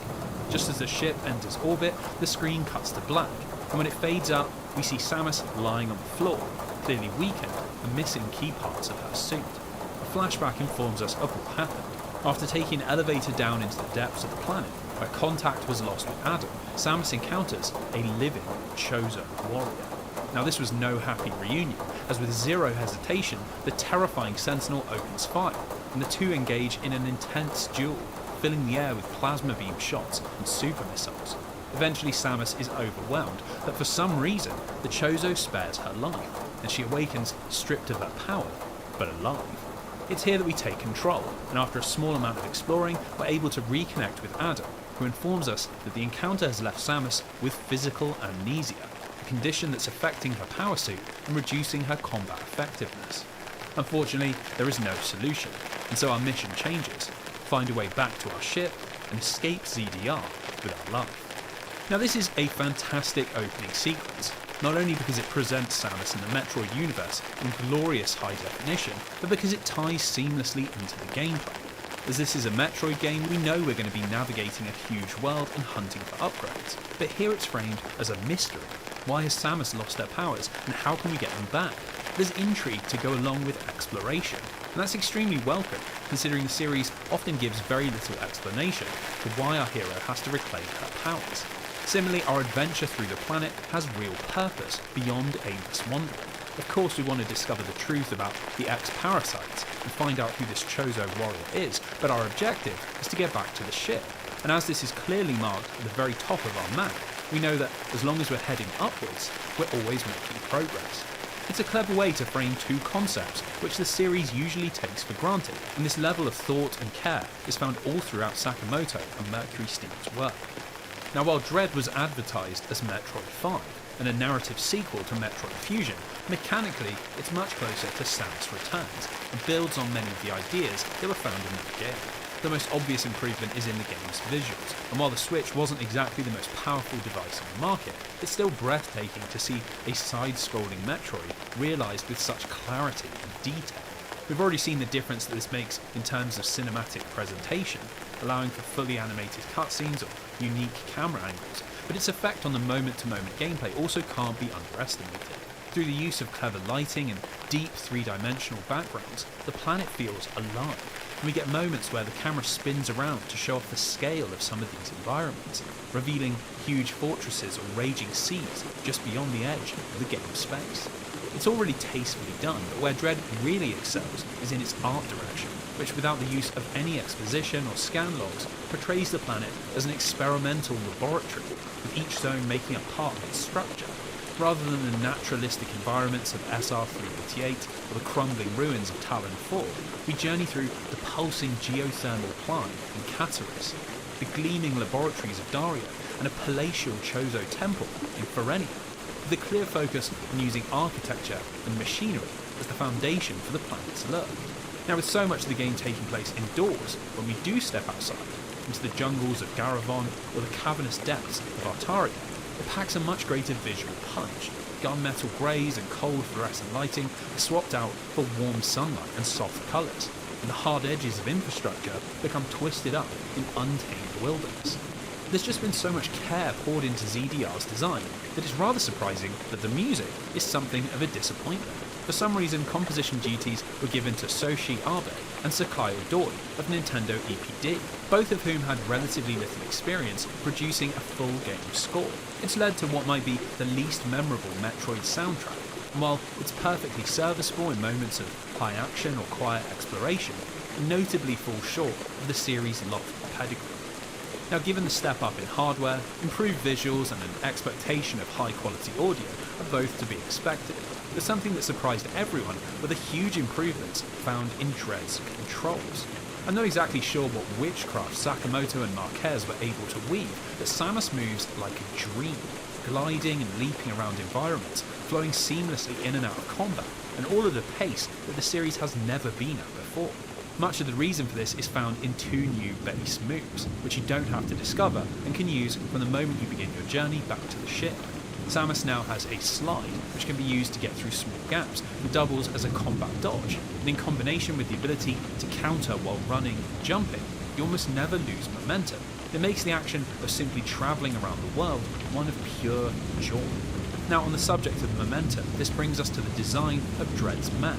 You see, while there are still navigation rooms where Samus receives updates from Adam, he no longer gives you direct objectives, and you're largely left to uncover the various wings of ZDR through natural curiosity. For those players yearning for a return to the open-ended exploration of Super Metroid and Metroid Prime, this will be sweet music to your ears, but it isn't quite as it seems.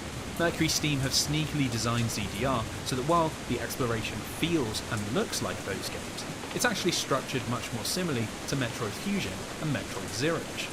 You see, the individual areas all have a particular flow, and through the use of cleverly disguised points of no return and carefully placed ability gates, you're naturally guided along a pretty linear path that sees you picking up abilities in a set order.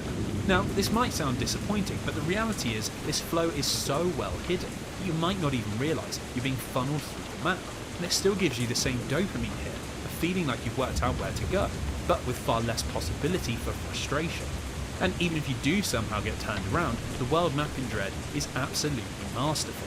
It really sets a new standard for how detailed these visual aids can be.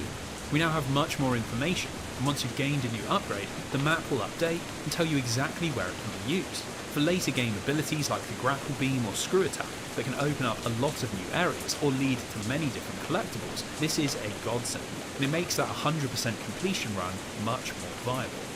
Personally, I think it's the perfect mixture of rewarding exploration and tightly designed sequencing, a combination that makes for a world that feels expansive and sprawling while never slowing down. Now, this modern approach to classic Metroid concepts is also found all throughout Dread's ability upgrades, and Mercury Steam have once again shown that they have more than enough creativity to keep Metroid feeling fresh in 2D. Interestingly, there aren't all that many new suit upgrades, and compared to Samus Returns, the only additions are the speed booster and the Spider-Man bit, with the former working just as it has in all previous incarnations, and the latter being akin to the Spider Ball, but only being used on certain surfaces. This might sound like a missed opportunity considering the resources of the Switch, but instead of just cramming in fancy new abilities, they've reworked the traditional unlock order, and thanks to this, classic Metroid abilities feel like they've been given a new lease of life. For example, you don't unlock the Morph Ball until well into the third zone, which really changes how you approach navigation for a good portion of the game. Similarly, the Space Jump and Gravity Suit are separated by a good few hours, which leads to an interesting new take on underwater platforming, something past Metroid games usually avoid like the plague. It's really a great example of small design changes having a big impact on the wider game. But that doesn't mean Mercury Steam haven't been hard at work, as Dread also contains a pretty massive rework of the Aeon gauge. The shield, time slow and damage boost have all been scrapped, and in their place we have the Flash Shift, which acts as a dodge or adds distance to your jump, the Phantom Cloak, which lets you evade enemies, and the Pulse Scan, which makes its glorious return and aids with finding collectibles. Now, the idea is clearly that you're meant to use these abilities in a much more active way, so the gauge now recharges on a short cooldown, and it means these moves become a fundamental part of the gameplay, rather than just something you turn on and forget about. The star of the show is the Flash Shift, which feels so natural alongside Samus's smooth and fast-paced controls. And while it makes a big impact on platforming and exploration, it's in the boss fights where it really shines. Now, Samus Returns had already begun a trend towards much more complex boss encounters, but Dread represents the pinnacle of this philosophy, with a host of battles that genuinely stand up against the very best in the action genre. Even from the very first encounter, we're fighting monsters with multiple phases, lots of unique attacks, and an almost puzzle-like component where you need to work out which abilities are coming into play and how to use them to cause damage. Coupled with the moving counter and the flash shift, it can at times feel almost Sekiro-like, asking you to balance Aeon gauge management with carefully timed parries, and all at a frantic pace that rewards fast reflexes and heavily punishes mistakes. Now, this leads us to what might be the most common criticism of Metroid Dread, and that is that the game is extremely hard, even for experienced video game players. To this, I will concede that Dread certainly is on the harder side of things, and it isn't a game you should expect to breeze through without a respectable amount of game overs, but I would stop short of calling it unfair or badly balanced. Each boss has really well telegraphed moves, and through experimenting with Samus's moveset and making sure to try out different strategies, it's not hard to work out what the game is asking of you. And thanks to an extremely generous checkpoint system, the only thing preventing you from progressing is the patience to land that perfect attempt. Now, while this is all great stuff and paints a picture of a lovingly crafted side-scrolling Metroid game, this wasn't the experience that Sakamoto described during those interviews. He had focused heavily on the game's status as Metroid 5 and its role in concluding the 2D saga. Every trailer revolved around tense scenes of Samus running for her life from terrifying robots. So, where do these ideas factor into the game that we've been discussing? Well, the dread that gives the game its subtitle is found exclusively when you run into the Emmys, those Federation robots that went missing during the prologue, and which form a substantial roadblock in your journey back to the surface.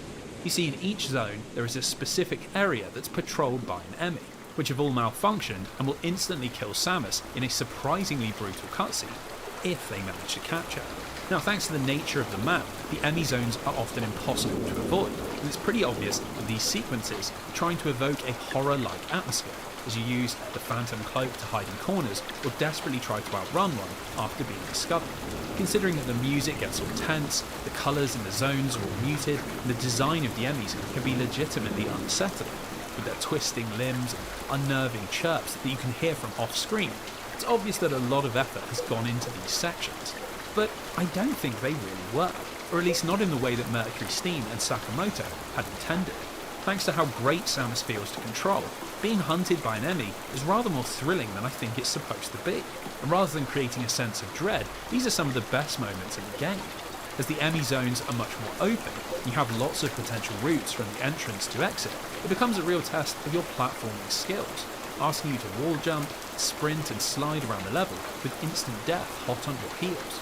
Now, the common criticism is that once again, these sections are too hard, as it usually does take quite a bit of trial and error in order to outrun your hunter, and managing to evade one feels like a boss encounter in its own right. This is why I don't really buy the criticism that they're too hard, as just like with the bosses, there's usually a checkpoint placed right outside of the zone, and the cycle of platforming and dying in quick succession is really no different to something like Celeste or Super Meat Boy. Now, that isn't to say that these sections don't cause any issues, as they are responsible for Dread's greatest crime, and the only glaring misstep in an otherwise meticulously crafted experience.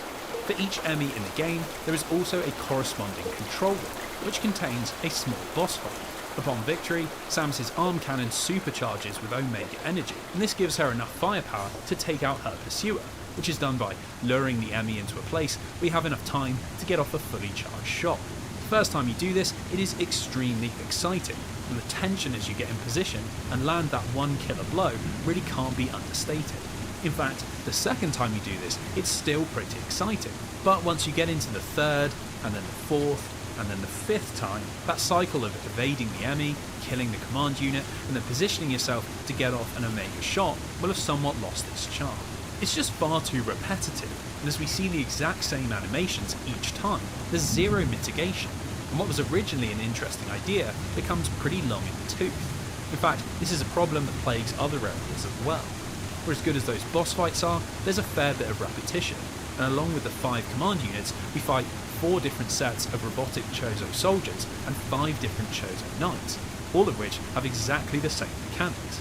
The reality is, these are still really well designed encounters, but it's impossible to ignore the repetition.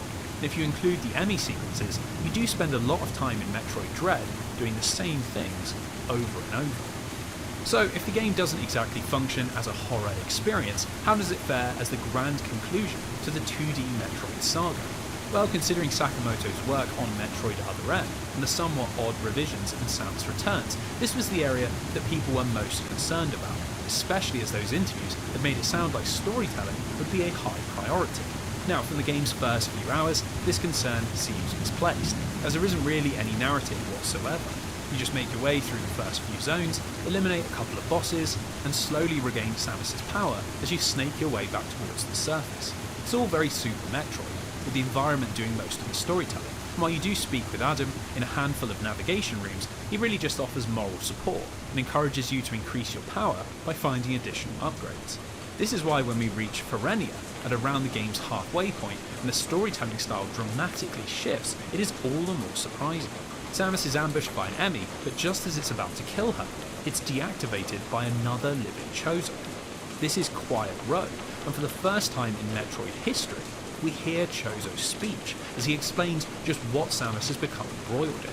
The Chozo she fought is Raven Beak, master of the Morkin tribe, a faction of the Chozo obsessed with controlling the galaxy through power, and the culprits of the Kinslaying on SR-388. They had captured Quiet Road of the Thoha tribe, the creators and masters of the Metroids, and taken him to ZDR with the aim of enacting a new Metroid breeding program. Their plans had come unstuck. An X-parasite had infected one of the Morkin soldiers, and when they returned to their homeworld, a vicious outbreak began. By the time Raven Beak had contained the parasite, Samus had destroyed all of the Metroids on SR-388, and so with the species extinct, there was only one way that they could continue their plan. Footage of the parasite was sent to the Federation. The Emmys were captured, and then they were reprogrammed to extract Metroid DNA from Samus. It is the first twist of the game. Everything that we'd seen in the prologue was a trap designed to ensnare our hero.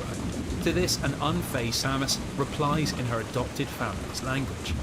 "Don't worry, I'll end this once and for all." Reassured, Quiet Robe unlocks a pathway into ZDR's upper levels, but sadly, as he wishes her well, he's struck down by a Morkin soldier, and Samus is once again left on her own. Now, having Samus speak in Chozo to a living Chozo, who goes on to reveal some of the inner workings of their society, is the stuff of dreams for people invested in Metroid's mythology. But this is so much more clever than just fan service. We see so much of Samus's reaction in her body language, and even though she speaks, it's in an alien language, all of which protects against the possibility of another Other M-style catastrophe. Similarly, while the story is deeply connected to the events of Metroid Fusion and Metroid Samus Returns, it still feels like its own distinct adventure, and for the first time in decades, we're seeing new ideas. This is a Metroid game with a Chozo villain, where you're hunted by hacked Federation robots and battle through an all-new planet. There isn't a space pirate, or Ridley, or even a Metroid in sight, and it really does make Dread feel like Metroid 5. Now, with the path to the upper levels open, this brings us to another innovation, which helps alleviate some of the map designs that Mercury Steam stumbled into with Samus Returns. In that game, the areas of SR-388 had a tendency to become homogenic, and while they had distinct art styles, the gameplay never really changed from open to close. This is something they've clearly tried to address, as from Ferenia onwards, ZDR becomes much more dynamic and begins to shift around you based on the events happening in the plot. The first is that thanks to the actions of Quiet Road, we get a period where the Emmys are disabled, and this leaves us free to explore new areas and backtrack for upgrades without the threat of robotic extermination. It's a nice little mid-game breather, but it pales in comparison to the changes that we discover at the top of the planet. If you follow the path that Quiet Road opened, you'll eventually end up in Elun, a Chozo residential district that has been repurposed as Raven Beak's quarantine zone. The area is filled with these shambling forms of Chozo that have succumbed to the infection. As we battle through the zone, hunting for the plasma beam, it becomes clear that not even the galaxy's most powerful race stand a chance against a full-scale outbreak. It's an unnerving thought made all the worse as our exploration breaks the quarantine, causing parasites to flood out of the Lun and into the rest of ZDR, transforming every single zone into a hellish new version. Metroid Fusion had already flirted with this idea, but it was never on this kind of scale. And I love that just as we're becoming comfortable, Mercury Steam throws a giant curveball. Suddenly we're having to absorb X-parasites to recover health and ammo, prevent combination evolutions or revivals, and many of the organic bosses develop parasitic second phases, just like back on the BSL. Obviously it adds an interesting new twist to the game's free-flowing combat, but the broken quarantine also has some serious consequences for the world design. The first is that an X-parasite reaches Ferenia and reanimates the corpse of Quiet Row, who immediately reactivates the Emmys and plunges Samus back into mortal danger. Also, just like on the BSL, the parasites begin destroying the planet's infrastructure, and when we step into a teleporter and end up back at the base of the map in Altaria, we discover that it's frozen over. This leads to a little linear sequence where you're guided through frozen pathways back to the thermal plant of Cataris, where you fight a revived parasitic version of the game's first boss in order to thaw out the planet. Now, some might argue that this is just another case of reused content, and while they might have a point, it's much more artfully done than in the repeating boss fights, and I quite enjoy the idea that the first thing the X-parasites would do is try to freeze the planet, presumably in an attempt to kill any Metroids that might try to consume them. Beyond its lore reasons, it's just a clever way to have us return to old areas with a new set of powers. Despite always happening at the same point in the game, it does contribute to that illusion of exploration that Dread manages so well. So while Metroid Prime gets well-deserved credit for taking the series into 3D, I think Metroid Dread deserves an equal amount of recognition for making the jump into HD. Now that doesn't just mean high-resolution visuals, but taking the concepts of old-school 2D Metroid, ideas that often clashed with modern tastes, and updating them into a form that feels just as fresh as it did in 1986. Metroid Dread is simply the best high-budget action exploration game ever made. While it might have gorgeous visuals, creative level design, and unbelievable controls, it's the way it feels like a true continuation of those 2D ancestors that makes it such a special game. And so it is more than fitting that just like in the 8 and 16-bit games that it is emulating, Metroid Dread's finest moments come right at the very end, and are found not in game design, but in clever storytelling. As we approach the surface of ZDR, something strange begins to happen to Samus, and as she's attacked by Ravenbeak's genetic experiments and infected chosen warriors, she struggles to repress an urge to reach out with her left hand. Eventually this culminates in an ambush by the final enemy, and just as she is about to die, Samus grabs hold of its syringe and through her pulsating left arm drains the robot of its energy and destroys the central command unit. Through nothing more than quick glimpses of her reactions, we can see that this is deeply disturbing, and when we next find a navigation room, Adam provides a horrifying explanation. The DNA contained within the Metroid vaccine has begun to replicate, but through a process of constant battle, its effects are steadily increasing, and this new ability is its latest manifestation. According to the AI, the power is close to fully awakening, and with this, she may stand a chance of defeating Ravenbeak. And so Samus gives in, and we see her embracing her terrible inheritance. With Metroid power surging through her, all that's left is to enter the floating Morkin fortress of Iterash and confront the chosen Kinsey. And so we enter into a final elevator, expecting to be thrust into a climactic boss fight. When Samus emerges from the pod, all she finds is a navigation room. Inside, we once again find our AI companion, but something is wrong. He claims that Samus's new powers are far too dangerous to use, and while she's impressed on ZDR, she must now submit in order to see peace restored to the galaxy. Silence fills the room, and our bounty hunter knows what has happened, blasting the screen away and revealing Ravenbeak. This is Dread's final revelation. Everything that happened on ZDR has been an illusion. Adam lost contact with Samus right at the very start of the game, and in every navigation room we've been speaking with the Morkin chieftain, who gave himself away by using Samus's name and not referring to her as Lady. It had been his plan all along to trigger the Metroid DNA, and rather than use this to resurrect the dead species, he plans to clone Samus, and conquer the galaxy with an army of Chozo Metroid hybrids.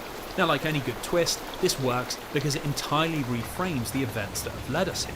The video of the X-Parasites, Raven Beak's sparing of Samus and his stripping of her powers, even the release of the parasites in Alert, all of this was done to coax out this hidden power, and every word of encouragement from Adam has been in service of this goal.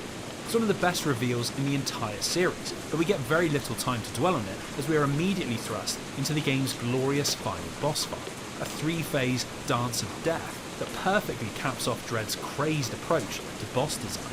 Raven Beak has moves that feel virtually unavoidable and deals a massive amount of damage with each hit, but just like with everything else, by carefully reading tells and utilising every single part of your arsenal, this great challenge to peace in the galaxy can be brought down. Now, once you strike that final blow, we're thrust into another cutscene, and it's here that things start to really break into new territory. In a moment of desperation, Samus fully gives in to her Metroid powers, and with a primal scream, she drains the energy not only from Raven Beak, but the environment around her. And as her rage builds, the flying fortress tumbles towards the planet below. After the crash, we see an almost unrecognisable Samus, the lines between Chozo and human and Metroid now completely blurred, and with a terrible flourish of power, she obliterates the hulking X-Parasite-infested Morkian chief, and finally wins her freedom. All that's left is a frantic scramble back to the ship, as the impact of Itarash falling has triggered a self-destruct sequence, and even with her newly awakened abilities, it's a tight race to make it out in time. Even then, Samus isn't safe. The real Adam AI informs us that in her current state, Samus can't interface with her ship, as her Metroid powers will drain it dry. For a brief moment, it looks as if the 2D Metroid saga might conclude in a surprisingly permanent way, but as has long been the series' tradition, salvation appears from an unlikely place. Standing in the shadows at the back of the ship is the reanimated Quiet Road, and wordlessly, with no explanation, it sacrifices itself in order to be absorbed, which reverses the effects of Samus's evolution and allows her to take off. Now, the theory is that because Quiet Robe is of the Thoha tribe and can exert mental control over Metroids, the parasite is able to assimilate this power, which in turn allows Samus to balance her cocktail of DNA, but the motive remains a hotly contested topic. Personally, I love the ambiguity, and it perfectly echoes the endings of Metroid 2, Super Metroid, and Metroid Fusion, where enemies show surprising mercy or come to the rescue without warning or explanation. The reality is, we understand almost nothing about the X-Parasite. We have no idea if it's sentient or if it's capable of higher thought, and just like when the Metroid came to Samus's aid at the end of Super Metroid, Dread leaves us with far more questions than answers. Considering the series' long-standing issues with satisfying storytelling, especially in games helmed by Yoshio Sakamoto, I think this is the true triumph of Metroid Dread. When Metroid 5 flashed on screen during that unexpected E3 trailer, it seemed almost ridiculous. Not just because it would technically be the 11th game in the series, but because any hope of a cohesive franchise had long been abandoned. Dread somehow delivers this, and without endlessly mining the ideas of the past, it tells a story that genuinely does feel like the conclusion to a decade-long saga. The name that gives the series its title now refers to its main character, and with the Chozo, space pirates, X-Parasites and Metroids all gone, who knows what the future will hold.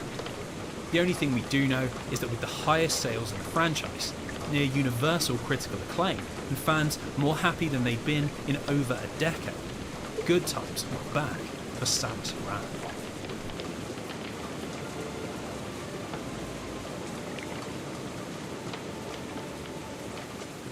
So Mercury Steam and Nintendo had done the impossible. Side-scrolling Metroid was back at the pinnacle of the industry, and for the first time since the early 2000s, it felt like we might see Samus more than once in the same generation. Now, this success had only fueled interest in Metroid Prime 4, but just like before Dread's release, there was still very little information for fans to cling onto. We knew that Retro Studios were hard at work, and that there had been a series of job listings looking for developers with cinematic storytelling experience, but other than that, it was total radio silence. This is why it was of particular interest when during a June 2022 episode of Giant Bomb's Game Mess Mornings, Jeff Grubb claimed that he had inside information about Retro. Alongside Prime 4, they were apparently also working on what he described as a big boy remaster of Metroid Prime 1, which would release in the holiday season to mark the original's 20th anniversary. He even added that Prime 2 and 3 would shortly follow as more traditional ports. The idea of being able to play Metroid Prime in high definition on a modern system and on a portable was pretty exciting stuff, and as Nintendo had been on a recent run of very high quality remakes, it was generally accepted that this remaster was a very good thing indeed. Well, in November, when the 20th anniversary finally rolled around, the Metroid Prime remake did not appear. Most fans put it down to a case of bad intel. After all, this was hardly the first time that the Metroid rumour mill had gone carried away with itself. So this brings us to Nintendo's February 2023 Direct, where, as was becoming Metroid tradition, we got a big announcement with no prior warning. That's right, Metroid 2 and Metroid Fusion were coming to Switch Online service, which was pretty big news as the Game Boy Advance title had never seen a re-release, and both were fundamental to the narrative of Metroid Dread. It was exciting stuff. Many people were simply happy to see Nintendo showing some love to the series. And then, Shinya Takahashi snapped his fingers. As it turned out, the Metroid Prime remaster was real, and not only did it look incredible, but it was available for purchase as soon as the Direct finished. A completely unexpected shadow drop that basically broke the internet. Reddit and Twitter exploded. Streamers were screaming like wild dogs, and YouTubers scrambled to get reviews together, all of which created a wave of attention and more than made up for the lack of any kind of marketing. Once the dust had settled, it was clear that the strategy had paid off. Metroid Prime Remastered sat on Metacritic at an imperious 94 out of 100, and in Nintendo's March 2023 financial reports, it was confirmed that it had sold over 1 million copies in just a single month. Now, at the risk of sounding like a contrarian, I do think that the excitement around a shadow drop has something to do with this, and so I want to take a more critical approach. What does Prime Remaster bring to the table beyond simple accessibility, and does it deserve all those accolades? Well, the obvious place to start is with its visuals, as the subtitle makes it clear that this is a remaster and not a remake. Now, there is some confusion about these terms, but as far as I see it, a remaster means aesthetic and graphical changes, but identical gameplay, with something like Spyro Reignited Trilogy or Halo 2 Anniversary being a good example of this. A remake is something altogether different, taking the ideas and concepts of the original and twisting it into a new form, like Final Fantasy VII Remake, Resident Evil 2 Remake, or even Metroid Zero Mission. Funnily enough, this distinction alone was enough to warrant criticism, as a visual-only upgrade was seen by some as a missed chance to correct Prime's less graceful ideas. Depending on who you ask, this could be anything from entirely reworking the artifact hunt to implementing fast travel, but I'm glad they decided to leave things as they are. As we discussed earlier in the video, Metroid Prime is not a perfect game and does have a host of legitimate issues, but they're all part of the experience, but they shouldn't be snipped out if you aren't going to start over from scratch.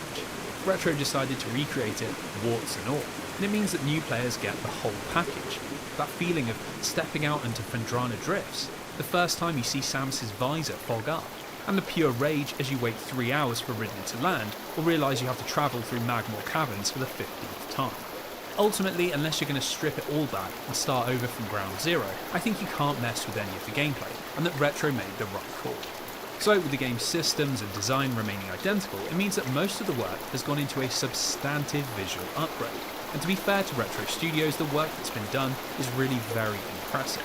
Just like in the Prime Trilogy collection, we're seeing Talon 4 in beautiful widescreen, which means you're free to take in much more of the world and appreciate the little details you might have brushed past in 4x3. That being said, it's much more than just increased resolution. Every single asset and effect has been completely rebuilt, from the flora and fauna of the overworld, to the shambling creatures in the drifts, to the mechanical intricacies of the Phase Online. Everything has been refreshed in order to place a much higher focus on detail and fidelity. The biggest winner is the lighting, as if you'll remember, the GameCube didn't really have any, and the Wii only had simple bloom effects. By comparison, Prime Remastered is positively glowing, with each environment benefiting massively from shadows, fog and particle effects, all of which serve to enhance the immersion which is central to everything good Prime does. It is inarguably one of the best looking games on the Nintendo Switch, and thanks to its sparse, compartmentalised world, Retro have been able to push the hardware much further than if they were dealing with sprawling open worlds or hordes of complex NPCs. Now, while that all sounds great, not every visual change has been for the better. The thermal visor, for instance, now has quite a bit of motion blur, which I find extremely off-putting, especially during moments where you're using it in combat, as the new effect makes it impossible to make out what's supposed to be going on. There's also a pretty garish look to some of the glowing items, namely the blue power doors and Chozo ghosts, which both look like they've had the brightness cranked up way too high and really stick out against the more muted colours of the game world. I've also got to say that it suffers from the same immersive contradiction that it did in Trilogy, in that the widescreen presentation inarguably reduces the sense of intensity and isolation.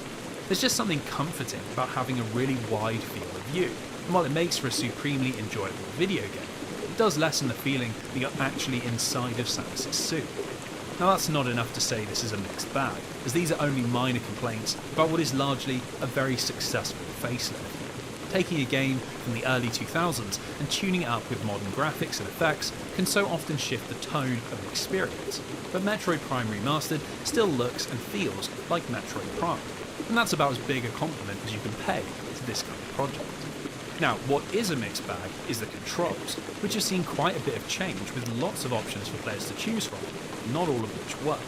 The default is a new dual analog interpretation of the classic fixed perspective controls, and to be fair, this feels like a very natural change to make. Moving with the left stick and looking with the right have long since become the de facto first-person setup, and considering the aim was to improve Prime's accessibility, I think this is a change most players will appreciate. Now that isn't to say that it's perfect. For starters, the beam and visor types are both selected with the D-pad and Y button, which means you can't move and change weapons at the same time.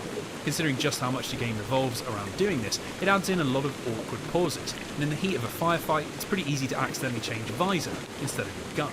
Annoyingly, this issue also applies to firing a super missile or your arm cannon upgrades, which are done by holding the right trigger and pressing the right button. It's a combination that isn't impossible, but certainly doesn't feel particularly comfortable, and it will mean you likely avoid doing this other than when absolutely required. They might sound like petty nitpicks, but both represent little moments of annoyance that weren't in the original, and it's a real shame that Retro didn't include the option to rebind buttons so that players could customise them as they see fit. Now unfortunately there's little to be said for the other control types, because they really just aren't very good. There's a motion control mode which replicates the Wii Remote and Nunchuck from Trilogy, but as the Joy-Cons work with gyro rather than optical sensors, they feel absolutely terrible, and I really don't recommend doing this. Similarly, there's a full gyro option, which allows you to move the controller to aim, and I just have no idea who would ever want to use this, especially in a game that doesn't require much accuracy thanks to its lock-on. The reality is that the dual analog controls are perfectly playable, and I imagine for anyone diving into Prime without any prior experience, the slightly awkward button combinations will be a small price to pay in order to feel comfortable when moving around Tower 4. I think the final thing to add is that just like in Trilogy, the modernised controls do have quite a meaningful impact on the gameplay. The pace is noticeably quicker, and the freedom to look and move at the same time makes for a much more immediate experience. You can bob and weave through combat, bosses are substantially easier to manoeuvre around, puzzles take that little bit less time to work out, and the core of the game, its exploration, just runs that little bit faster. It's all perfectly acceptable stuff, but it's also important to note that it's not exactly the same experience as the one that people were having in 2002. So with that, there really isn't much more to say, which isn't so much a slight against the content of Metroid Prime Remastered as it is a massive compliment to the original Metroid Prime. We can't talk about frame rates because the original was already running at 60 FPS. We can't talk about load times because there wasn't any to begin with. Metroid Prime had always been a technical marvel, and it's a real testament to the work that the original Retro Studios did that so much of the remaster is unchanged after 21 years. This is why it became quite a scandal that Prime Remastered shipped with only a cursory thank you in the credits, opting against naming the people who had actually designed this classic. It clearly struck a nerve with some of the original staffers, not least because this erased the contributions of people like Mark Haig Hutchinson and Andy O'Neill, both of whom had contributed massive amounts of work and since passed away. Despite taking to Twitter to voice their complaints, this issue is still unresolved, and honestly it's a bit of a black mark against this piece of work that otherwise perfectly honours the achievement of Retro Studios' past. Regardless, for those working at the modern retro studios, Metroid Prime Remastered was a resounding success. With fantastic reviews and great sales numbers, it proved to Nintendo that Dread wasn't just a one-off, and to fans who'd grown frustrated waiting 6 years for news about Prime 4, this beautiful reinvention showed that Retro still has the Midas touch when it comes to Metroid in 3D. So with that, we arrive at the end of our tale. A new status quo, where Samus Aran is both an iconic and recognisable character, but also finally stands atop a franchise that feels like it's found the success it deserved. The one-off, and to fans who'd grown frustrated waiting 6 years for news about Prime 4, this beautiful reinvention showed that Retro still has the Midas touch when it comes to Metroid in 3D. So with that, we arrive at the end of our tale. A new status quo, where Samus Aran is both an iconic and recognisable character, but also finally stands atop a franchise that feels like it's found the success it deserves. Metroid Dread and Prime Remastered have shown that while the series will still probably never hit the heights reached by Mario, Zelda and Pokemon, it's still a really important Nintendo franchise, and brings much more to the table than just raw sales numbers. It might seem hyperbolic, but without Samus, Nintendo don't really have too many games that sit in this more serious space and place a premium on challenging design and dark aesthetics. Nintendo have never had a horror series or an M-rated action franchise, but Metroid is about as close as it's ever gotten, and I think that's crucial to their software catalogue, especially now that the Switch has them sitting at the pinnacle of the industry. On top of this, it's impossible to ignore the series' critical acclaim. And while games like Super Metroid, Metroid Prime and Metroid Dread might not have set the world alight commercially, they have unparalleled reputations that all help keep up this perception of the Japanese giant as a developer of real substantive quality. It's pretty telling that when the series has skipped generations, it often coincides with the company's lowest points, and it really shouldn't be taken for granted that when Metroid is doing well, so are Nintendo. Something else I want to touch on is its legacy outside of its creator, because we can't finish a Metroid retrospective without talking about the Metroidvania phenomenon. It's a curious relationship because for the vast majority of Metroid's existence, and Castlevania's for that matter, there was no Metroidvania genre, and really its evolution into a distinct style of game is something that's happened relatively recently. With the series never making bags of money, no established publisher or developer would have been particularly interested in emulating its ideas, but during the late 2000s, as the indie scene began to blossom, we saw an explosion of new interest. Developers that had grown up with Metroid 1 and Super Metroid suddenly had the means to create their own take on the formula, and slowly but surely, imitators and innovators began to pop up. First it was Cave Story, a love letter to the 2D style of Sakamoto and Kiyotake, and whose creator Daisuke Amaya once said, "More than anything, I love Metroid." Then it was Shadow Complex for the Xbox Live Arcade, a game that took side-scrolling exploration and twisted it into a blockbuster action thriller, and whose creative director, Donald Mustard, claimed it was entirely based on creating Super Metroid in HD. Both games were big indie success stories, and as the years went by, the flame of Metroidvania began to burn increasingly bright. And with each new game, its developers would always pay tribute to the franchise that had sparked it all. We'd see Drinkbox create Guacamelee, and then host a Reddit AMA where they spoke about how badly they wanted a new Metroid game on the Switch. Moon Studios would conduct interviews where they described their up-and-coming release, Ori and the Blind Forest, as a mixture of Rayman and Metroid, two series that they felt were criminally underappreciated.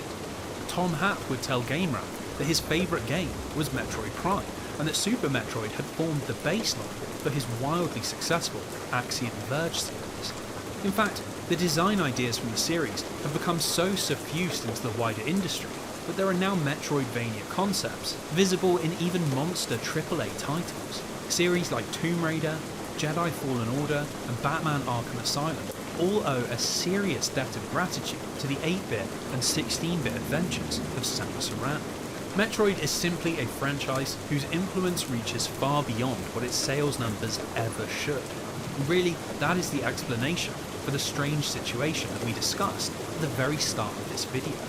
While the tale of Samus Aran might not have been a straightforward journey, or even receive the financial rewards that it often deserved, if you measure a series' worth in influence and importance, well, there are very few that will ever come close to matching that of Metroid. So we leave our heroine with the future looking bright, and the chances of another hiatus feeling more distant than ever. In Mercury Steam and Yoshio Sakamoto, Nintendo have a star team that can be trusted to produce further 2D-style adventures. And given the rapturous reception that Dread received, I'm sure most fans can't wait to see what a Metroid 6 might look like. Over in the world of 3D, thanks to Prime Remastered, everything looks rather more healthy than it did a few years ago. And it's perfectly possible that within a few months of this video releasing, we might also have lovingly recreated versions of Prime 2 and Prime 3.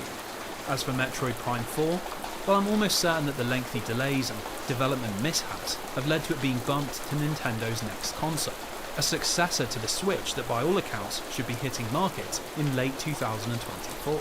If the game does launch alongside a potential Switch 2, I can see it being a huge deal, as it would be a much bigger platform than Metroid has ever been given, and would be a real chance at genuine mainstream success.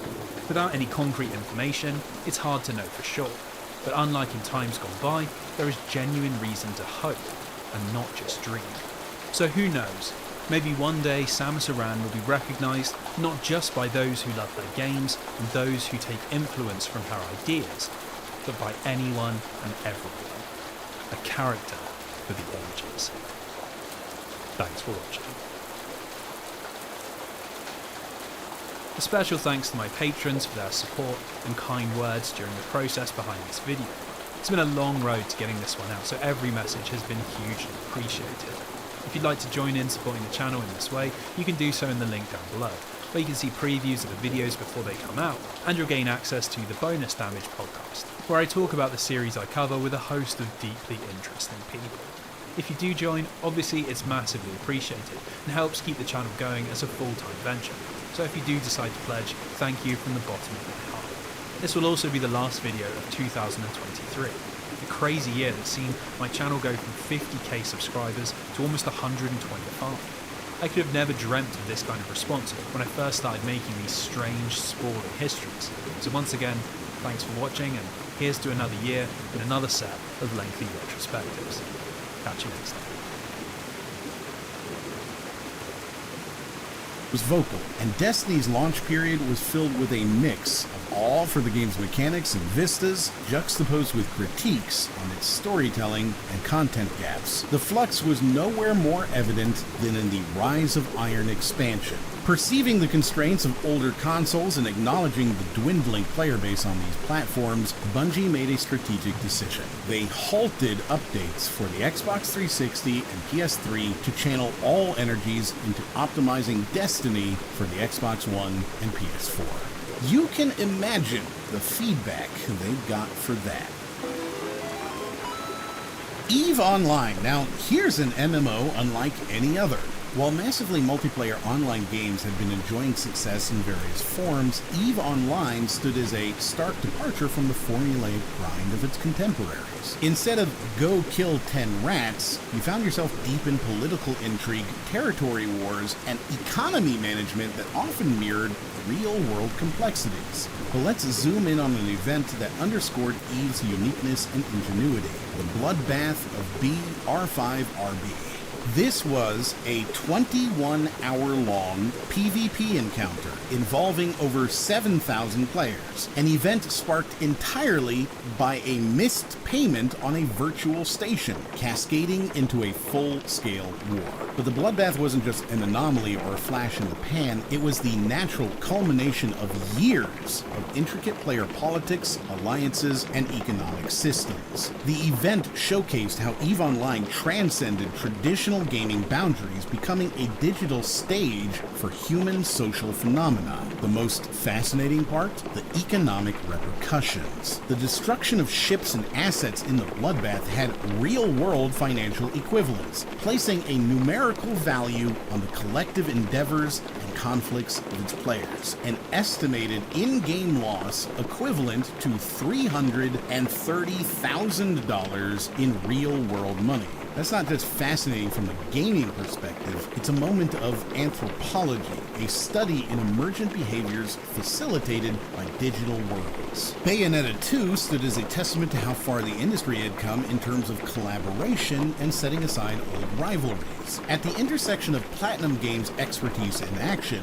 Sega's rich history, and Nintendo's adventurous foray into mature themes, Bayonetta 2 was born. Sega and Nintendo, once bitter rivals in the console market, now teamed up to co-produce a game. An unthinkable development if you're looking at it through the lens of the 1990s. The very existence of this game was a triumph in diplomacy. This is Nintendo we're talking about. Once the epitome of family-friendly gaming, participating in the production of a game featuring a mostly nude gun-toting witch. The teamwork involved was more than just a business transaction, it was a mature recognition by each company that their unique abilities could combine to produce something spectacular. It also spotlighted how far Nintendo was willing to go to diversify its game library, acknowledging the necessity for more mature, complex narratives and themes in an industry that was rapidly outgrowing its youthful past. This becomes especially interesting when you consider that Bayonetta 2 performed only adequately in terms of sales, yet its quality and audacity fortified it as an enduring staple in action gaming. The Wolf Among Us solidified itself as a milestone in episodic storytelling. It was a swan song of sorts for Telltale Games, who were riding high on the success of its episodic story games, especially after The Walking Dead. The Wolf Among Us can be seen as the zenith of the narrative richness that Telltale could achieve, a high point before the series of unfortunate events and mismanagement that led to their decline. The Wolf Among Us provided a multi-layered narrative experience that was indicative of what episodic storytelling could offer: deep character development, morally great choices, and a serialized format that left players eagerly awaiting the next installment. Its art style, dialogue options, and plot structure serve as a case study for effective episodic storytelling, but sadly, this quality level wasn't to be sustained in Telltale's future releases, making this title an artifact of sorts, a monument to a style and an era. It's a sobering look back, considering what happened with Telltale, but the game remains a critical touchpoint for narrative design. In an industry saturated with action-packed shooters and sprawling open worlds, this was a game that dared to be intimate, that dared to invest in the power of story. Old School RuneScape's 2013 release is a gripping study in the power of nostalgia and community involvement. This wasn't just a reskin or a minor update, it was a faithful restoration of a game as it existed in 2007. The decision to do this didn't come from the developers out of the blue, it was a democratic process where players voted for the game they wanted. Over 450,000 players cast their votes, effectively reviving the RuneScape they loved. This was more than just a reboot, it was almost like a protest vote against the direction modern MMOs were taking, often loaded with microtransactions and endless uninspired quests. It's an instance of the gaming community essentially saying, this is the game we want to play. And it's not merely a remaster, it replaced RuneScape in the hearts and minds of many players. The phenomenon also demonstrated the power and direction a dedicated fanbase could imprint on a game's development, something we can't overlook when considering the landscape, where player feedback started becoming increasingly integral to a game's lifecycle. Then we have Threes, a mobile game that became a sacrificial lamb in the discussion about originality and plagiarism within the gaming industry. This mobile game wasn't just addictive and engaging, it also became the unfortunate victim of the clone wars in the mobile space, a sector of the industry that was making a massive amount of money, often at the expense of original ideas. Just a month after Threes was released, 2048 took the scene and took much of the credit. This scenario uncannily mirrored the early 1980s video game market, where cloning was rampant. Remember the influx of breakout clones? It raises questions about intellectual property and the ethics of game design. But Threes was more than just a victim. It became a rallying point for discussions about originality, integrity, and the need for proper crediting in game development. 2015, PC gaming roared back to life, generating a staggering $32 billion in sales, while mobile games followed closely behind with a cool $25 billion. Digital sales skyrocketed, not only surpassing the billion-dollar mark, but reaching an impressive $4 billion. The top-selling games are all now on PC and mobile platforms, signaling a shift in gamers' preferences. This shift towards mobile gaming sent shockwaves throughout the industry, with companies adapting and evolving to stake their claim in this booming market. Sony sold Sony Online Entertainment. Sega continued to scale back its Western business, and Nintendo announced a partnership with mobile game developer DNA, hinting at a mobile-focused future that was seemingly cemented when they announced a mobile form factor console.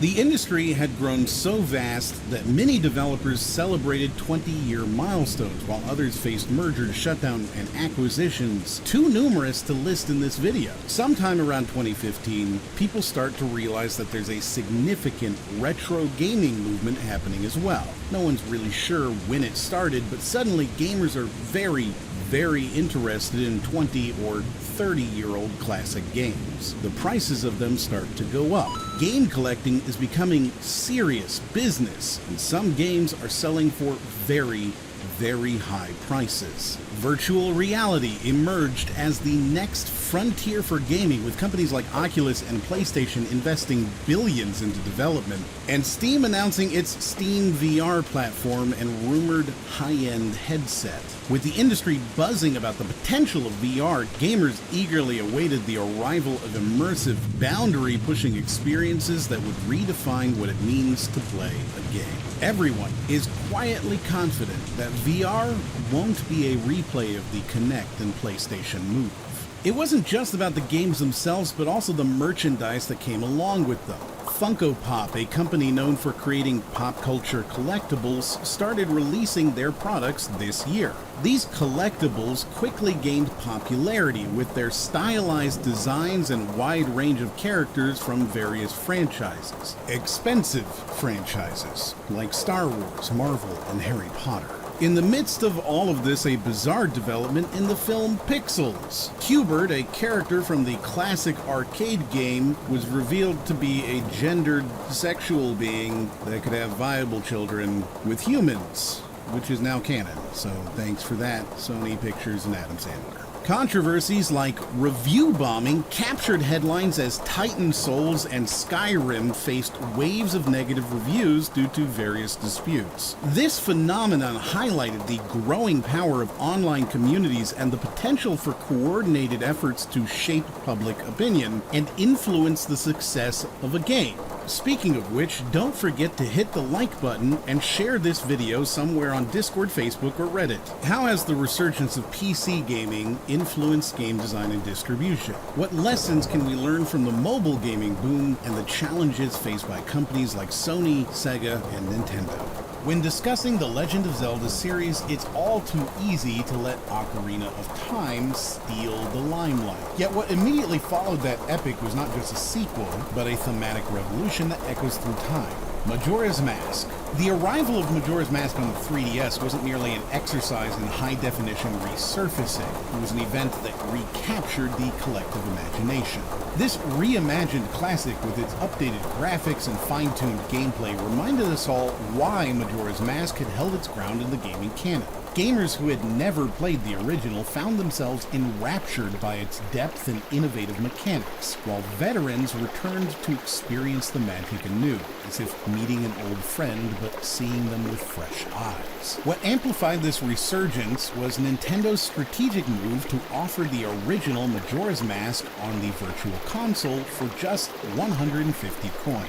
It was a bold maneuver, putting this iconic game right at the fingertips of a generation that may have missed its original release. This wasn't merely smart marketing, it was a democratic act that suddenly thrust Majora's Mask back into the zeitgeist. With this move, Nintendo opened the floodgates for conversations around the game's themes, mechanics, and storytelling. Gamers were not just reminiscing, they were rediscovering and, importantly, re-evaluating. In a year that saw the likes of titles pushing narrative and ethical boundaries, Majora's Mask became a sort of compass, a reference point to gauge how far we had come and what core principles remained as poignant as ever.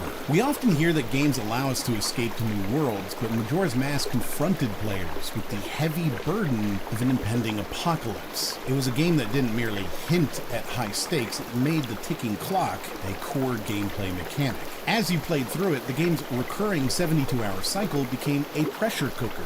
Sure, you could manipulate time to some extent, but the inevitable apocalypse was always looming. While the original Majora's Mask was put together in what can only be described as a miraculous 4-month development window, the team who worked on the remastered version spent 4 years refining and reimagining the game. This isn't mere polishing, it's an odyssey into the very heart of what made Majora's Mask tick. And it paid off. The remastered edition wasn't just a nostalgic trip, but an essential experience on its own merits. Its approach to storytelling through environmental cues and player-driven exploration is often lost in the dialogue. It wasn't just a string of quests, it was a narrative labyrinth, begging to be deciphered. Before Dark Souls made environmental storytelling a buzzword, Majora's Mask was offering us tragic mini-narratives in every corner of its world. You had to invest yourself, pay attention, and piece together a puzzle that is Termina and its doomed inhabitants. In an industry where player empowerment often reigns supreme, Majora's Mask flipped the script and taught us about fragility, about limitations. In a survey I conducted for my game preservation video, this was the title that players overwhelmingly cited as transformative. It wasn't just a game for them, it was a guide on how to grapple with the inevitable, to find meaning in limitation, to confront rather than escape the darker aspects of existence. Many told me that it taught them that while bad things happen, they're not the end. There's a restart, another cycle, another chance to get it right. In a landscape marked by sequels, loot boxes, and perpetual online connectivity, Majora's Mask serves as a counterpoint, a title that finds its enormous depth not in abundance, but in constraints.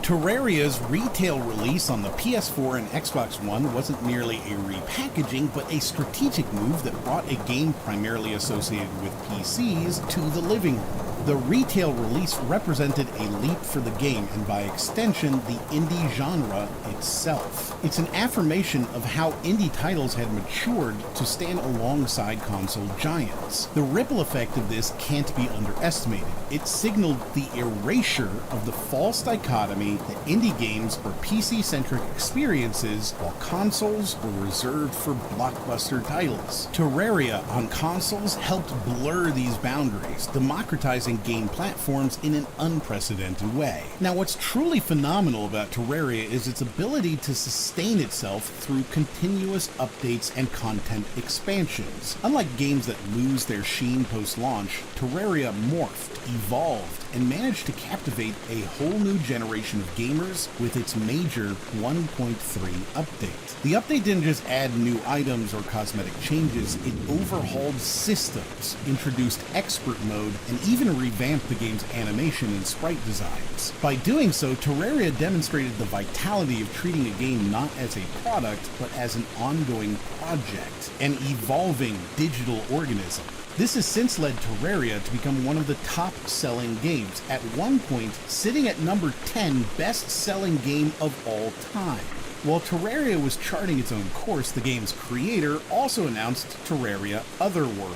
Although the game would eventually be cancelled, the sheer audacity of the announcement revealed a developer not afraid to experiment and expand upon its own mythos, even as the original game continued to grow. And that's an insight into the confidence, risk-taking, and forward-thinking nature of indie game developers of the day. When you put Terraria in the same room with Minecraft, you get an interesting comparative glimpse. While Minecraft became a household name, recognized even by those who never picked up a controller, Terraria operated in a similar design space but with a different focus. Different, but similar enough. Minecraft is so popular at this time that We Have Minecraft at Home becomes a top 10 selling game. Rocket League. It's soccer, but with cars. This straightforward concept masked an underbelly of nuanced physics and meticulously designed game mechanics. Physics. Psyonix had built on their earlier experience with Unreal Tournament 2004, specifically the Onslaught mode.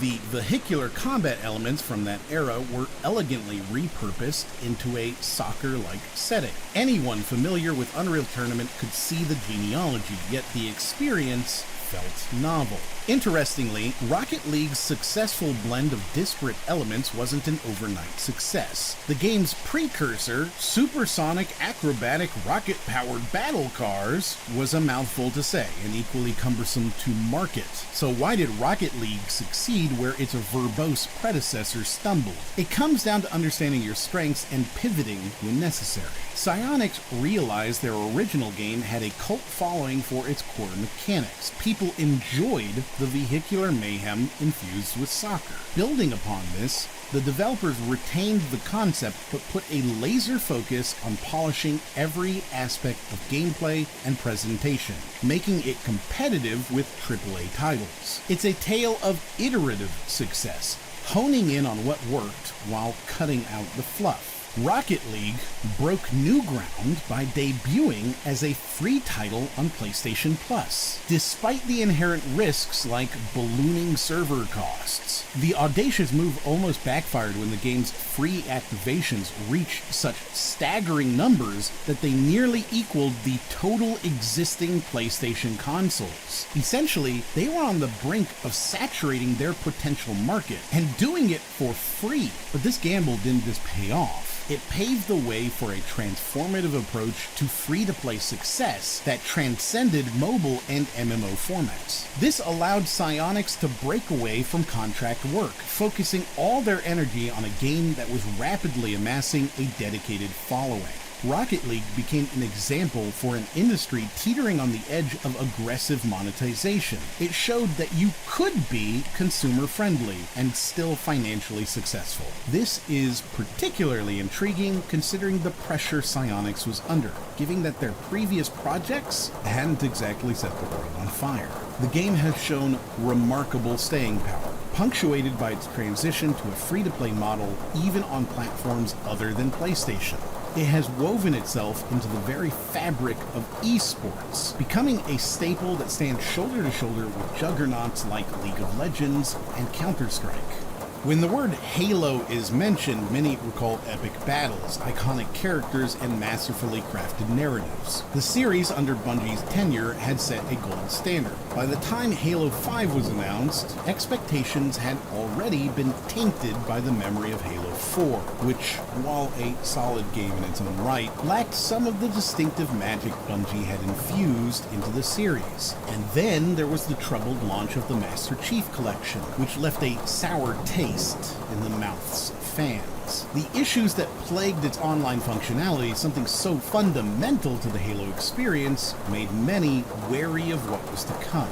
As anticipation built, Halo 5 began to shape up as a potential redeemer. When early gameplay footage and promotional materials were unveiled, it offered the community a glimpse, a beacon of hope that perhaps, just perhaps, the franchise would return to its golden era. And to sweeten the pot, the remastered version of Halo 2 was also announced alongside Halo 5, a nod to a beloved classic. But upon release, it became immediately evident that Halo 5 was a mixed bag. Its campaign, a fundamental pillar of the Halo experience, was met with criticism. Instead of the dramatic storytelling, deeply woven lore, and captivating character arcs that players expected, many felt that the plotline failed to captivate in the same way previous titles had. With a fractured narrative and lack of genuine emotional pull, it fell short. While the multiplayer was lauded, its initial offerings were leaner than expected. There was an evident lack of playlists, a belated Forge mode, and the pace of updates was sluggish. Even when updates were rolled out, they came riddled with bugs and glitches. The disconnect between the developers and the competitive scene also left pro players disgruntled, with gameplay changes often misaligned with their preferences.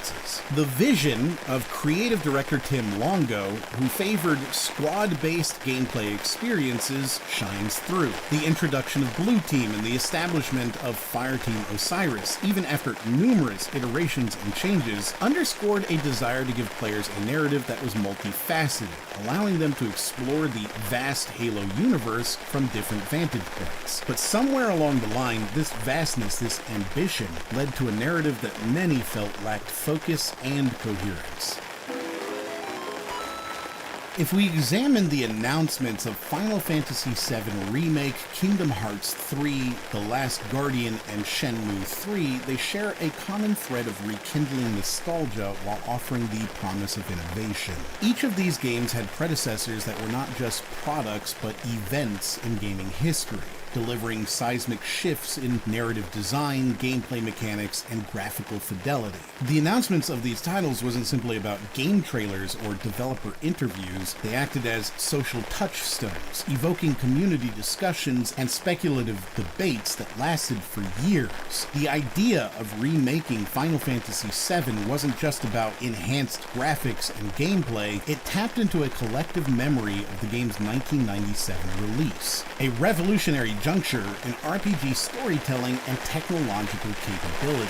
Yu Suzuki's return with Shenmue 3 felt like a knight's quest for redemption. One could argue that Shenmue's legacy was paradoxical. The series bled money for Sega, but left its name in the sand of gaming history. The third installment not only required overcoming financial challenges, hence the crowdfunding, but it also had to deliver an experience that balanced between vintage charm and modern design sensibilities. Suzuki's venture was essentially about recapturing lost glory and fulfilling an artistic vision. It was his first game since leaving Sega, and he faced enormous pressures to align Shenmue 3 with the contemporary gaming ecosystem.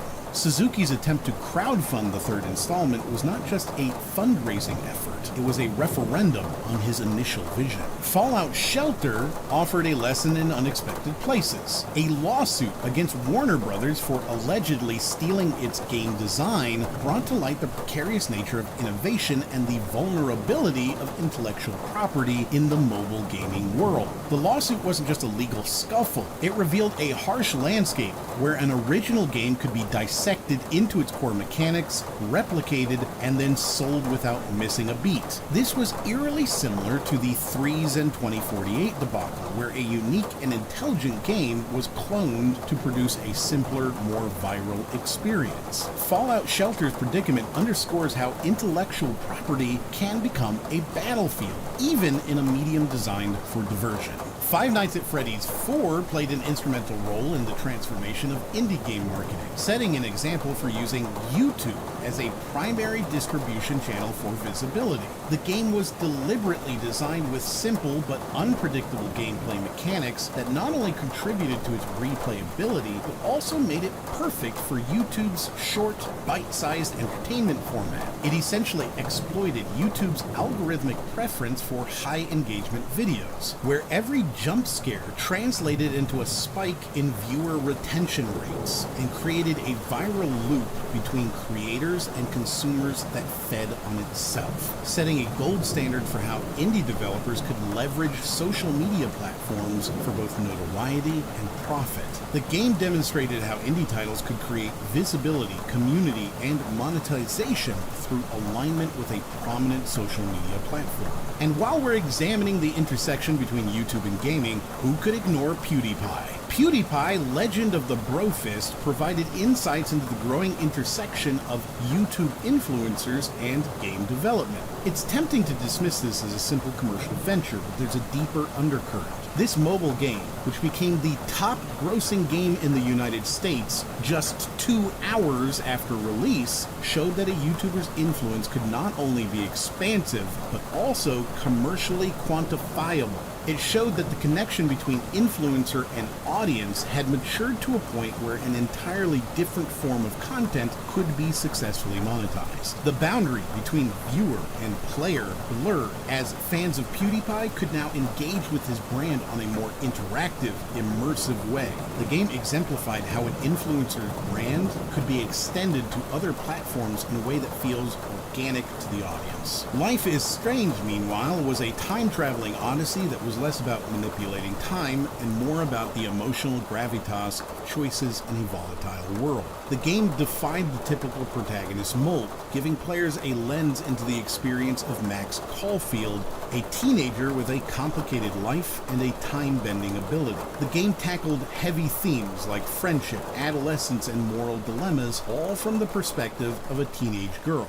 a far cry from the industry's often one-dimensional protagonists. Max Caulfield's time rewinding ability wasn't merely a cool game mechanic, it was intrinsically tied to the narrative, creating moments where the player had to think deeply about the moral implications of their choices. It belonged to a wave of games featuring non-traditional protagonists, thereby widening the narrative possibilities of the medium.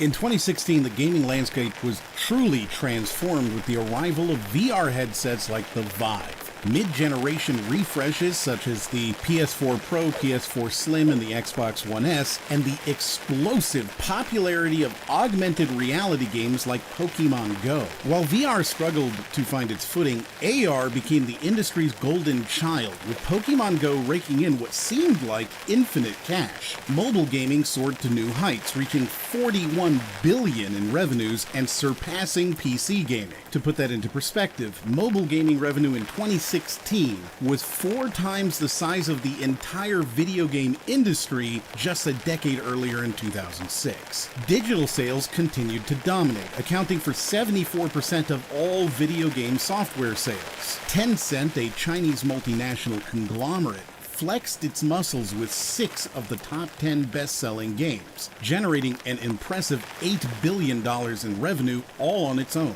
Meanwhile, Activision acquired Major League Gaming and announced its esports title Overwatch and the Overwatch League, further showcasing the industry's expansion into new territories. No Man's Sky, a game that promised an expansive universe for players to explore, was a commercial success, becoming the best-selling release on the PlayStation Store in its launch month. However, the game's launch was not without controversy. It's so vast, it's so boundless, it's actually infinite. Almost anything's possible. Here we're at the boundary between 2 warring factions. I could join in, I could take sides. People go out, they can find resources, create products, and they can sell them at trading posts or at space stations. And everything just works. Can you land on a comet? Yeah, at the moment you can land on asteroids. Do the animals eat each other? Yeah, they do. And then as you travel further towards the center of the galaxy, things become much more mutated, and the crazier things exist there. Do we ever get to see ourselves? No, you don't see yourself, so the only way for you to know what you look like is for somebody else to, see you. Can you run into other people, other players on the game? Yes. The brilliant marketing campaign was met with a ruinous initial reception from vocal online fans. Accusations of the developer operating in bad faith when discussing the game's online features were rampant. The silence from Hello Games and Sean Murray, the game's developer, which lasted months, further fueled the discontent among the game's fans. The controversy highlighted the importance of transparency in game development. The game was accused of missing dozens, maybe hundreds of features that were promised, teased, or even confirmed. Sean Murray was accused of making promises about features that didn't make it into the final game, leading to anger and feelings of betrayal from fans. This situation underscored the importance of waiting for reviews and player feedback before purchasing a game, rather than relying solely on pre-release hype. It also serves as a stark reminder of the pitfalls of pre-ordering games, one I'm happy to underline. Do not pre-order games. As the number of gaming conventions became overwhelming, EA decided to branch out, announcing its EA Play event after leaving E3 in 2013. Nintendo had already set a precedent by launching its Nintendo Directs, and it signaled a warning bell to major events like E3 to figure things out or see themselves fade away. Gaming's influence reached the highest levels of society, with Japanese Prime Minister Shinzo Abe donning a Mario hat and emerging from a warp pipe at the 2016 Olympics. Oh no, that's an entrance. a far cry from Bill Clinton's call for regulation and censorship just a few decades prior. How did the emergence of VR, the success of AR, and the ever-expanding world of mobile gaming shape the industry? What impact did these changes have on the way we experience and discuss games today, and how did gaming's newfound cultural acceptance influence its growth and development in the years to come? Overwatch redefined what it meant to produce profits in the gaming industry. While Mass Effect 3 introduced the concept of loot boxes, Overwatch fine-tuned it to such an extent that the industry couldn't ignore the success. It wasn't merely an optional add-on, it was a money-making juggernaut with over $1 billion generated from loot box sales alone. This phenomenon forced a seismic shift in how developers and publishers viewed profitability. The old metric of judging success by player count suddenly seemed quaint. The focus was now on how much these existing players were willing to spend. In essence, Overwatch didn't just adopt the trend, it became the vanguard for an industry-wide strategy. However, its impact was more nuanced than just turning the industry's gaze towards loot boxes. Overwatch also sparked a different kind of gold rush, the race towards esports viability. Dota 2 and its ilk had shown the world that you could build a cathedral of earnings through competitive play. Now, everyone wanted in. While the Counter-Strike Global Offensive model emphasized creating a good game that naturally evolved into an esport, Overwatch arrived fully formed, designed from its core to be a competitive showcase. Here's the catch. Many publishers misunderstood what made esports tick. The impulse to capitalize on this easy money led to a wave of games constructed around competitive mechanics, but lacking in soul. Gamers are intuitive.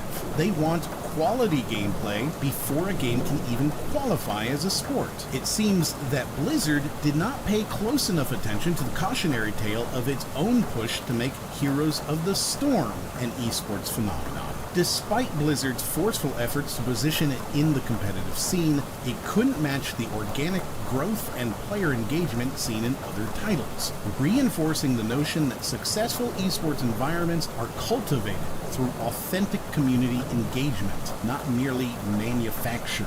To consider Overwatch as a mere clone of Team Fortress 2 would be an oversimplification, but to regard it as a game that broke entirely new ground would be disingenuous. Overwatch took the class-based, team-oriented gameplay made popular by TF2 and wrapped it in a package that was more accessible for a broader audience. Whether it was the diversely imagined heroes that appealed to a global player base, or the intricate, well-designed maps that took advantage of vertical gameplay mechanics, Overwatch was essentially an evolution rather than a revolution. One aspect that certainly benefited from Overwatch's popularity is the idea of a hero in these types of games. TF2 had its classes, but Overwatch turned these into fully fleshed out characters, each with a backstory, a given name, and a personality. This resonated with players in different ways, allowing them to identify more closely with their chosen hero. This is why you can only have one of each hero on a given team. The personalization created a connection that transcended mere gameplay mechanics and got players invested in the lore of the Overwatch universe, something that TF2 never really aimed for. While Overwatch may not have been revolutionary in the strictest sense, its popularity did throw into high relief the possibilities inherent in team-based class-driven shooters. It proved to developers and players alike that this style of game had staying power and could attract a diverse audience, ensuring that the genre wouldn't stagnate. Because of this, one could argue that Overwatch performed a kind of stewardship for the genre, safeguarding and nourishing its potential and laying the groundwork for future innovations. TF2 might have sown the seeds, but Overwatch helped cultivate the field.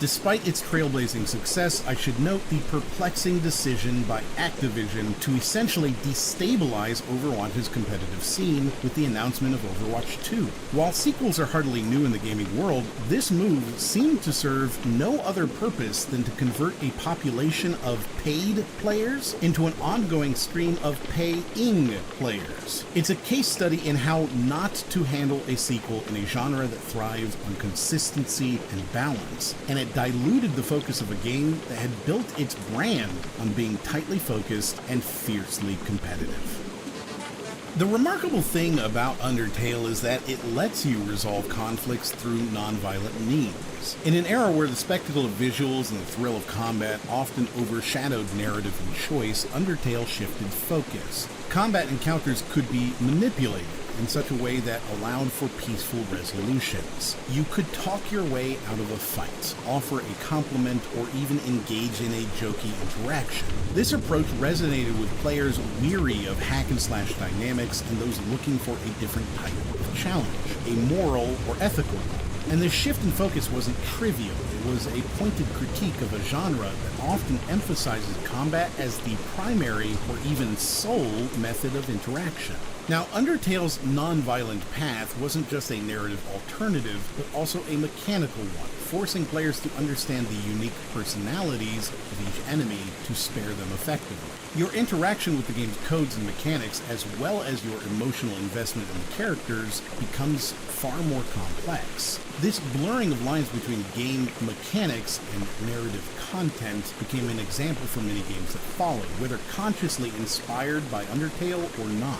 It established that story elements could be deeply integrated into gameplay mechanics in a meaningful way, allowing for a richer, more nuanced gaming experience. A rarely acknowledged but critical aspect of Undertale's design is its meta-commentary on player agency and the act of playing a video game itself. This game records your choices, even after you've restarted, offering you new dialogue and altering the experience based on your previous actions. This serves as an implicit commentary on the linearity and artificiality of many video games that allow you to simply restart and choose differently with no consequences. In doing so, Undertale directly engaged with the concept of save scumming and replaying games to get the, quote, best ending, turning these mechanics into both a narrative and moral choice for the player. The retro aesthetic of Undertale is not just a stylistic choice, but a strategic one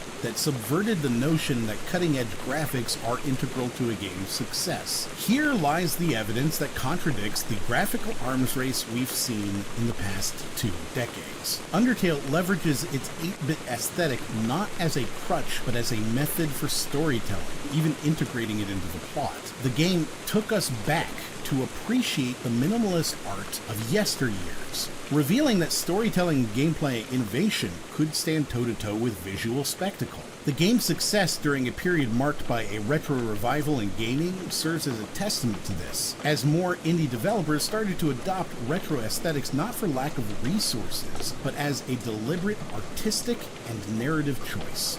Eric Barone toiled away for 4 years in his girlfriend's apartment to bring Stardew Valley to life. That apartment became an incubator for what would become a massive hit, drawing upon the classic allure of Harvest Moon, but adding layers of complexity and freedom seldom seen before. His relationship with his girlfriend, Amber, was a sustaining force. In interviews, Barone often credits her for supporting him emotionally and financially during this period. So we're not just talking about a solo developer, but a collaborative environment that fostered ingenuity. Amber wasn't directly involved in development, but she was a part of the ecosystem that enabled this game to bloom. That's something aspiring developers should note, the ecosystem around you. Be it supportive relationships or a conducive work environment can be just as crucial as your skills and ideas. Stardew has a meticulous attention to detail concerning the in-game economy. You have your traditional farming, fishing, and mining, sure, but the game also includes an evolving price system, seasonal considerations, and even fluctuating demand.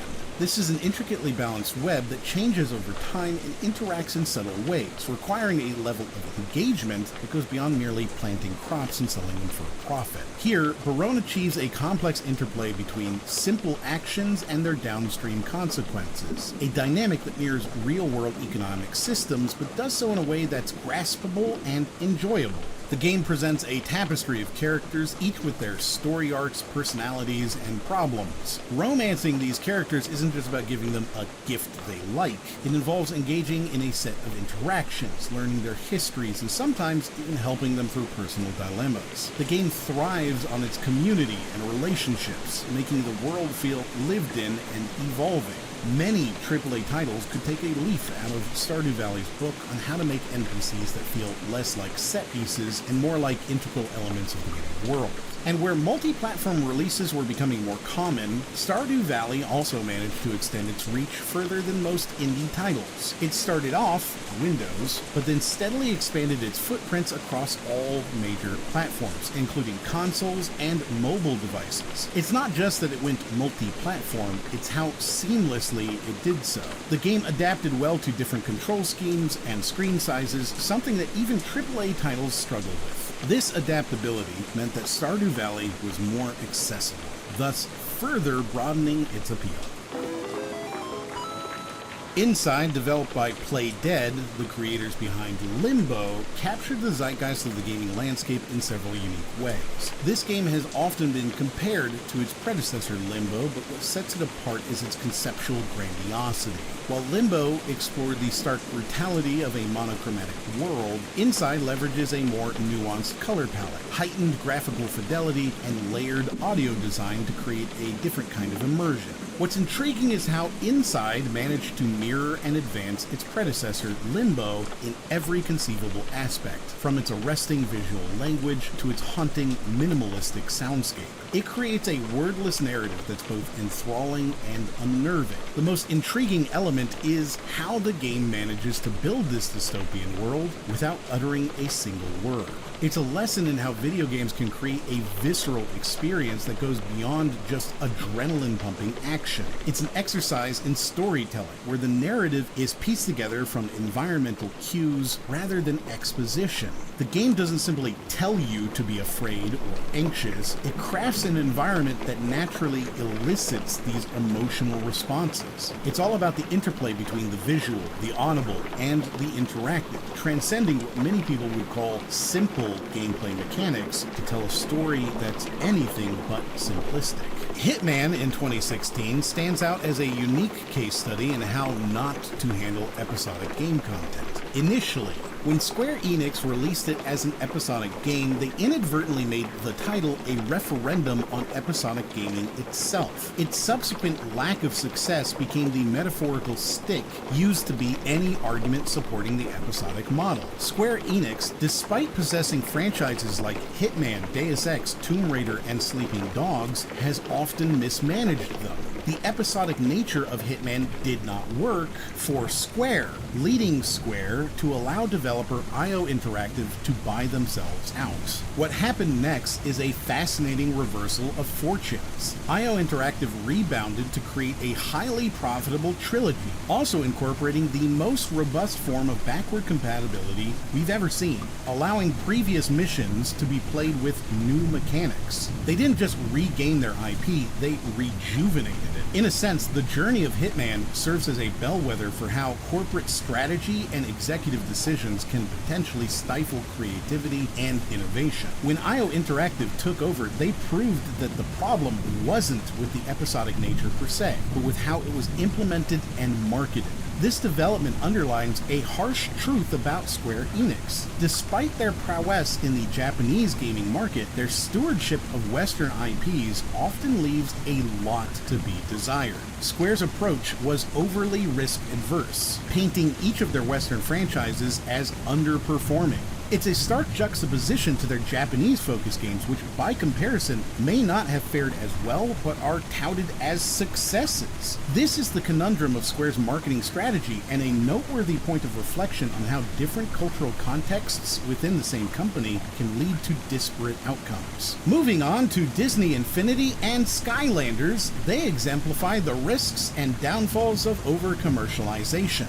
These games didn't just represent a fad, they were the culmination of a decade-long push to integrate physical merchandise with interactive media. These franchises brought physical toys into the gaming space, a unique bridge between two different forms of play. While their initial entry into the market showed promise, the requirement for an ever-expanding collection of toys became burdensome for consumers. Over time, this blend of physical and digital began to wane. Even Nintendo's Amiibos, which benefited from a massive pre-existing fan base, couldn't escape the pitfalls of this model entirely. Fast forward to today, every gamer's shelf is populated with cheap plastic characters, relics from an era when game companies believed this was the path to profitability. Yet the cautionary tale told by Disney Infinity and Skylanders about excessive consumerism in gaming still looms large, as we see limited print companies essentially tapping into the same psychology, albeit in a slightly modified form. Tokyo Mirage Session Sharp FE became infamous not just for its gameplay, but for the meme-worthy vagina bones controversy, which pointed to the localization changes deemed necessary to suit Western sensitivities. This case serves as a crucial point in the discussion about video game censorship and localization. While cultural sensitivity is crucial, what happens when the pendulum swings too far? It impacts not just sales, but also the global perception of the game that perhaps deserved a different kind of attention. Tokyo Mirage encapsulates the challenges of global game distribution and the complications arising from diverse cultural mores. Nintendo bounced back in a big way with the release of the Switch, which outperformed the Wii U and reignited excitement for the company's future. However, 2017 also saw the rise of the infamous loot box controversy, with Battlefront 2 at the center of the storm. Loot boxes, those virtual grab bags of in-game items, had been around for years, but it was in 2017 that their impact on the gaming landscape became impossible to ignore. Battlefront 2 sparked an unprecedented backlash as players and critics alike argued that the game's loot box system was manipulative and pay to win. The outcry became so intense that lawmakers and regulatory bodies around the world took notice, leading to investigations and discussions about the future of loot boxes in gaming. In the midst of these industry-shaking events, IGN, a major gaming review website, acquired Humble Bundle, a game publisher and distribution channel. This raised eyebrows and sparked debates about the potential conflict of interest and ethical implications. The concern was that a website responsible for reviewing games was now in a position to profit from the sale of those very games, a situation many deemed highly unethical. Funko Pop, purveyor of all things tchotchke, decided to go public, but it simply couldn't shake the $500 million in debt the company had racked up, and suffered one of the worst performing IPOs of the 21st century, with shares dropping 41% in a single day. Meanwhile, the retro revival trend continued to thrive. Sonic Mania, a game developed by a team of fans and modders, was released by Sega and became the best-received Sonic game of the century. On the other hand, Yooka-Laylee, a Kickstarter darling that broke records with their multi-million-dollar crowdfunding, failed to make a significant impact and was outshone by Mario Odyssey, showing that retro vibes were more important than developer badges. Bubsy 4 also made its debut in 2017. Despite receiving negative reviews and being dubbed the worst game of all time by many, there were still those who found enjoyment in the game, appreciating Bubsy as a cool cat character.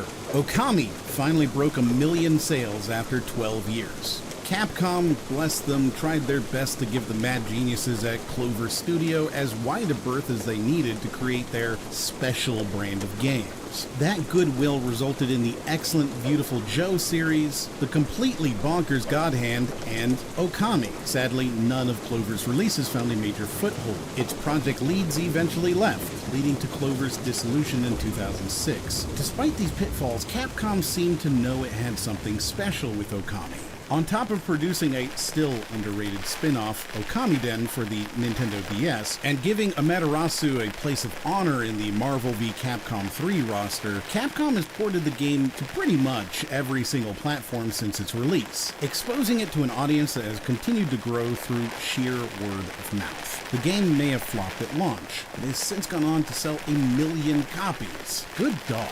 How did the loot box controversy shape the conversation around game monetization and player experience in 2017? What role did the Battlefront 2 debacle play in prompting the industry to evaluate its approach to microtransactions? Nintendo's success with the Switch demonstrated that innovation and a strong lineup of games could still capture the hearts of players around the world. How did the Switch's resurgence impact Nintendo's strategy and vision for the future, and what ripple effects did it have on the broader gaming landscape? Breath of the Wild benefited greatly from the development team deviating from the more linear path of its predecessor, Skyward Sword, leading into an expansive, immersive experience. It took the industry by surprise with its sales numbers. This title didn't just sell well, it shattered records. We're talking about a game that sold more copies than the Nintendo Switch consoles it was supposed to be played on. A high attach rate of over 100% is virtually unheard of, and it suggests a consumer zeal extending beyond the traditional gamer. Collectors, for instance, snatched up multiple versions of the game. At the time, the industry had several pillars of open-world design. You had the Bethesda style, a sandbox filled with intricate, lore-rich quests seen in games like Skyrim. Then there was the Ubisoft style, vast, filled with collectibles and dripping with activities, think Far Cry or Assassin's Creed. Last but not least, the Rockstar style, emphasizing high-stakes storytelling and edgy social commentary a la Grand Theft Auto. Breath of the Wild, however, didn't just choose one of the existing pillars and erect a similar structure behind it. It went ahead and built its own. It focused less on structured activities and more on the fundamental joy of discovery and exploration. Yet, despite its acclaim, we've seen very few Breath of the Wild clones since. Why? Well, one possibility lies in risk aversion. The sheer man-hours needed to craft in an environment as intricately detailed as Hyrule is a risky investment, especially without the narrative crutches or plethora of side activities other open-world games lead on. Many studios might find it more pragmatic to stick with established templates that guarantee a return on investment. But Breath of the Wild is in a league of its own. It is an enigma and a trailblazer, yet it stands mostly alone, its formula left untouched, almost as if it's a garden that other developers admire but dare not enter. The game challenges the paradigm of what an open world can be, and yet its singularity could very well be why it's not often imitated. PlayerUnknown's Battlegrounds, PUBG, was standing on the shoulders of previous attempts at the Battle Royale genre. Brendan Green, the creative force behind the game, had already experimented with this style of play in modifications for Arma 2 and Arma 3, as well as his consulting work on H1Z1. But where games like The Culling had shown that Battle Royale could be fun, PUBG made it a phenomenon. And this wasn't just a trend, it became the keystone for a significant portion of the industry. In a shockingly short time, Battle Royale games started to account for upwards of 10% of the entire video game industry. So why did PUBG resonate so powerfully when it wasn't technically the first of its kind? Asymmetrical balance. Unlike traditional shooters where balance is meticulously crafted so no player has an unfair advantage, PUBG dropped you into a world of randomness. The loot was random, the playing's path was random, and even the closing circle was unpredictable. This asymmetry didn't just make each game different, it made each game a story, and those stories were shared in forums, on social media, and importantly, through streaming platforms, serving as free yet highly effective advertising that contributed massively to the game's viral success. PUBG became its own worst enemy by spreading itself too thin too quickly. At a time when the community was clamoring for server stability and optimizations, the developers were introducing new maps and weapon skins. It was like trying to paint a house that's on fire. The Miramar map, for instance, aimed to reduce the player count faster by having only a few hotspots where everyone would die quickly in the match for better server performance, but ended up feeling desolate and devoid of the tension that made the game engaging. This miscalculation was exacerbated by persistent issues like cheating, hacking, and poor optimization, which began to turn players away. While the word mismanagement might sound a bit harsh, it's hard to deny that some of the choices made post-launch played a role in the game's decreased player engagement. The frequent delays in updates, lackluster community communication, and a sense that the developers weren't adequately addressing core gameplay issues all contributed to a narrative of decline. The game also suffered due to timing, not in its release, but in the subsequent failure to capitalize on its early mover advantage. While PUBG was grappling with internal challenges, other studios with more resources were quick to jump on the Battle Royale train, refining and sometimes outright surpassing PUBG's rough but revolutionary model. Despite these setbacks, PUBG played a pivotal role in popularizing not just a genre, but a mode of interactive storytelling that prioritized player agency. It became the best-selling PC game ever, surpassing even Minecraft. It was a cultural event, influencing everything from game design education to the live streaming landscape. Studio MDHR's Cuphead is a tour de force in game design and visual presentation, to say the least. With its unique 1930s hand-drawn art style, painstakingly created frame by frame, the game was a visual masterpiece that captivated both players and critics alike. This visually arresting style wasn't just a coat of paint, it informed the game's entire identity, from the mechanics to the score, a delightful pastiche of jazz, big band, and ragtime. Cuphead was all the more remarkable in an era dominated by 3D game engines and lifelike CGI. It harkened back to the golden age of animation and the nascent days of video gaming while offering a deeply challenging modern gameplay experience. But this charm and nostalgia-inducing aesthetic did more than capture hearts. It set the stage for an intriguing controversy that lives on in discussions today. You see, Cuphead is infamous for its grueling difficulty, particularly its boss battles. This difficulty level isn't just a matter of enemy hit points or better AI, it's a design philosophy, one that's rooted in the arcade tradition where games were explicitly hard to keep you dropping quarters. But unlike arcade games, or even notoriously challenging modern titles like Dark Souls, Cuphead arguably challenges the player with unfair difficulty. Now, when I say unfair, it's key to understand that we're not talking about a game that's buggy or poorly designed. Quite the contrary, Cuphead is meticulously crafted. The controversy lies in how the game requires you to learn through failure,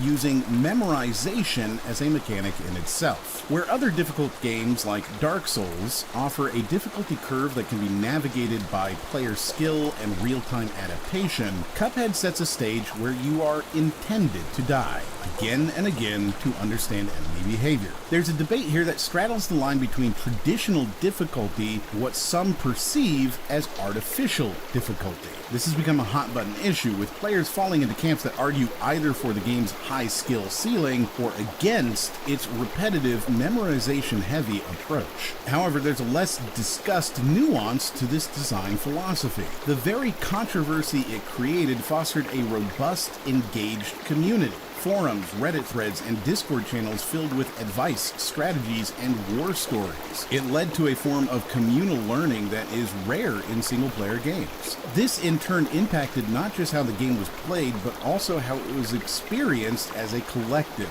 It wasn't just about defeating the bosses, it was about sharing the how and basking in mutual accomplishments. The game's visual language, deeply embedded in 1930s cartoons, conveyed information in a manner that made the difficulty somewhat more digestible. Bosses signaled their next moves through exaggerated facial expressions, and attack animations had a wind-up period that mimicked the tells seen in classic cartoons. This allowed players to anticipate and thus better react once they caught on to these cues. It was as if the game was encouraging you to read it the same way you'd read a comic strip, interpreting visual cues to understand the sequence of events. Cuphead's legacy isn't just in its return to traditional animation or its unapologetic difficulty, it's in how it challenges traditional definitions of fairness and difficulty, eliciting strong emotions and opinions from its player base. Sega's strategic decision to acquire Atlus, a company known for its strong track record in localizing niche Japanese games like the Persona series, set the stage for a transformation in how Japanese games were introduced to the Western market. This acquisition wasn't just a business move, it was a powerful statement that sought to redefine the relationship between Japanese video games and their burgeoning international fan base. At the heart of this alliance was a shared vision to accelerate the localization process. process. The goal was simple but ambitious: get these uniquely Japanese games into the hands of eager international fans and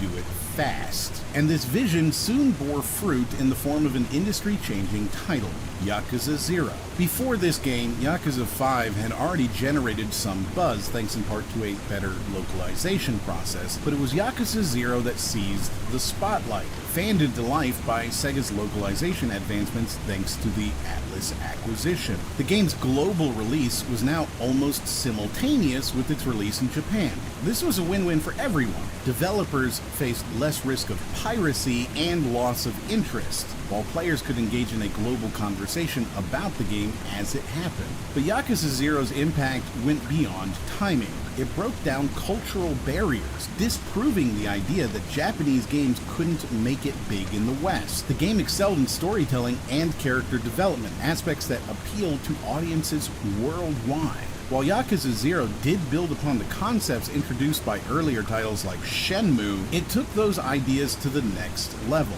It offered a world that was both dynamic and captivating, balancing story and gameplay in a way that kept players deeply engaged. The game's success created a ripple effect, influencing how other Japanese games were viewed in the West. The industry now had the confidence to believe that games steeped in Japanese culture could be universally appealing. This paved the way for other Japanese titles to successfully cross over to Western markets, shifting the narrative that had previously declared Japanese gaming to be on the decline. Yakuza 0's influence was also felt in the series itself. Later releases like Kiwami, Kiwami 2, and Yakuza 6 were more than just sequels, they were evolutions. They took the successful elements of Yakuza 0, such as pacing, tone, and storytelling, and refined them. Remarkably, Sega started releasing 2 Yakuza games a year, a level of consistency not even their previously iconic character, Sonic, could match. What Yakuza 0 really accomplished was more than just its own success. It served as a critical counterpoint to the prevailing narrative around Japanese games, particularly highlighting the shortcomings of companies like Square. Square's inconsistent marketing strategies had been a sore point for fans and analysts alike. While they labeled games like Hitman, Deus Ex, Tomb Raider, and Sleeping Dogs as failures, despite their substantial following and critical acclaim, their Japanese-focused titles, which performed relatively worse, were hailed as successes. With Yakuza 0, it was becoming clear to consumers that the issue lay not with the marketability of these games, but with Square's ineptitude in marketing them. Yakuza 0 stood as an undeniable challenge to this flawed approach. It didn't just encourage Japanese developers to shed their hesitation about embracing their cultural uniqueness, it forced the industry to confront the fact that the perceived limitations of Japanese games had less to do with cultural specificity and more to do with ineffective marketing strategies. In that sense, Yakuza 0 didn't just break down cultural barriers, it smashed through the walls of misperception that had been built by companies like Square. It made a resounding case for the universal appeal of deeply Japanese games, and in doing so showed that the fault lines had never really been about East versus West, but rather about understanding how to connect compelling games with eager audiences worldwide.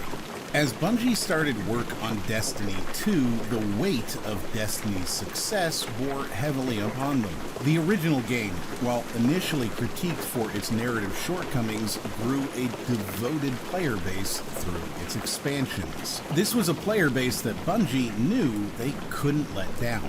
Bungie decided in 2016 to throw away much of Destiny 2's in-progress content. Many original ideas, including familiar planets and locations, were cast aside, and years of effort was abandoned. However, this wasn't a simple act of discarding, it was a recalibration. The ever-expanding universe was majestic, but became increasingly challenging to manage both in narrative consistency and development resources. So, they decided to start fresh. As you might imagine, this is an expensive proposition, and Bungie's solution was to introduce microtransactions. From the outset, Destiny 2's Eververse store ignited debates. Its introduction signaled a distinct shift in Bungie's monetization approach, one that many die-hard fans met with dismay. Indeed, the move to implement a microtransaction system seemed a far cry from Bungie's earlier philosophy, which emphasized expansive universes and player-driven narratives. The reality is nuanced. On one side, there's the assertion that the pressures of creating vast amounts of content in a changing gaming landscape pushed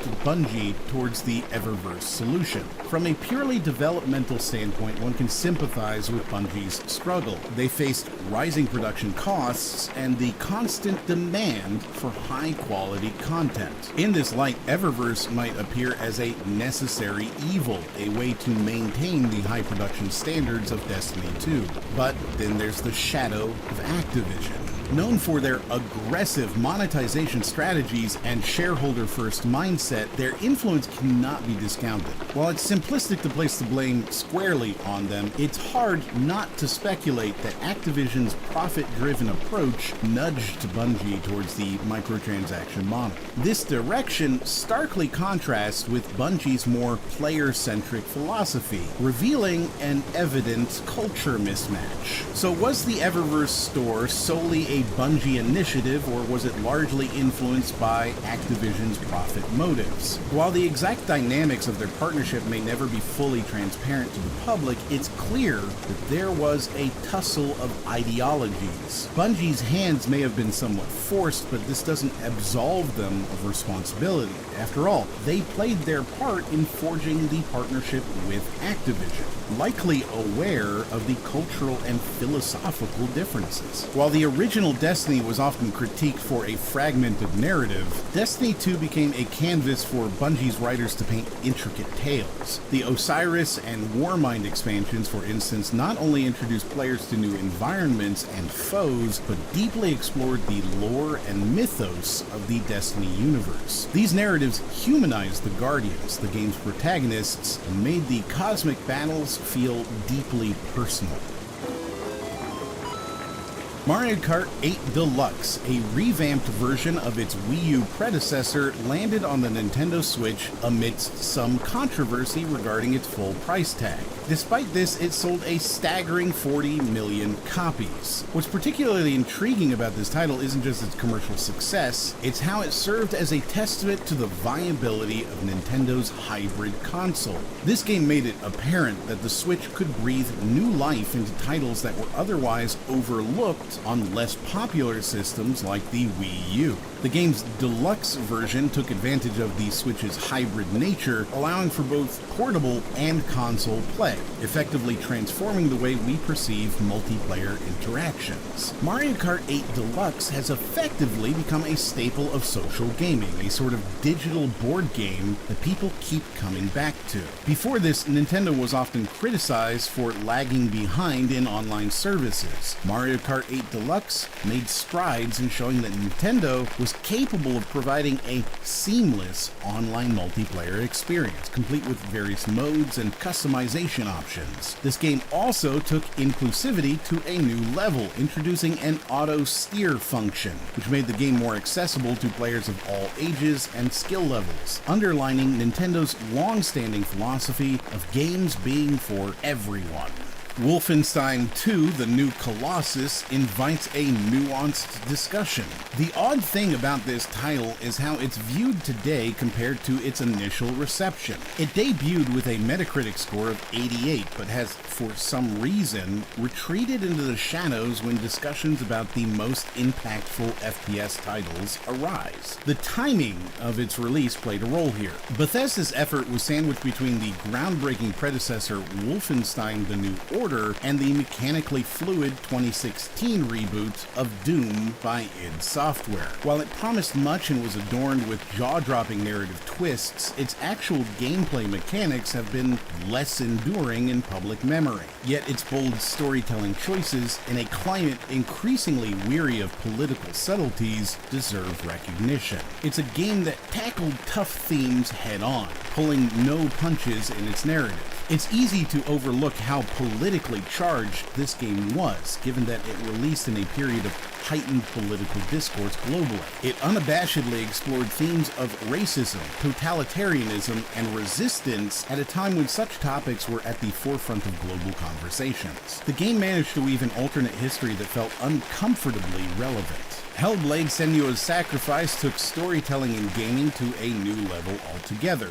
but through a completely different lens. Ninja Theory's venture was less about spectacle and more about nuance. What we see in Hellblade is a rigorous effort to use gameplay mechanics to serve the story, particularly in how it tackles themes of mental health and loss. The game uses audio and visual design not just as immersion tools, but as storytelling instruments. It used a real-time performance capture technology that was rarely seen in games of its scale. Actress Melina Juergens delivered a real-time performance that got rendered instantaneously into the game's engine, thereby collapsing the wall between game development and theatrical performance. This was not just a technological showcase, but a storytelling masterstroke as it elevated the emotional engagement of the player. Also, the game's audio design, implemented through binaural audio, simulated the experience of hearing voices, capturing the essence of Senua's psychosis. Auditory hallucinations aren't just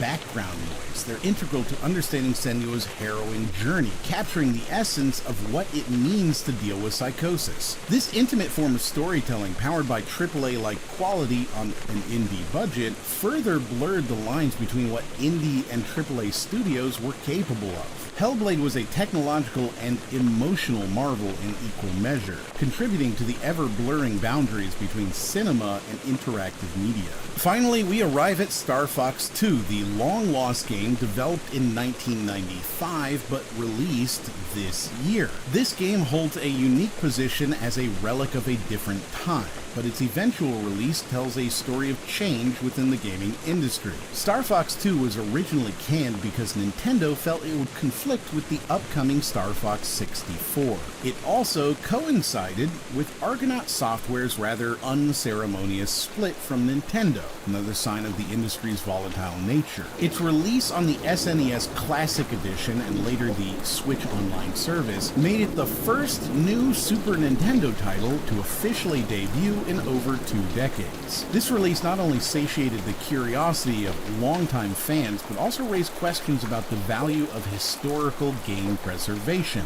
which is a discussion that has only intensified since. In an era where digital games can vanish from stores and online services can be terminated, Star Fox 2 serves as a reminder of the temporal fragility of the medium.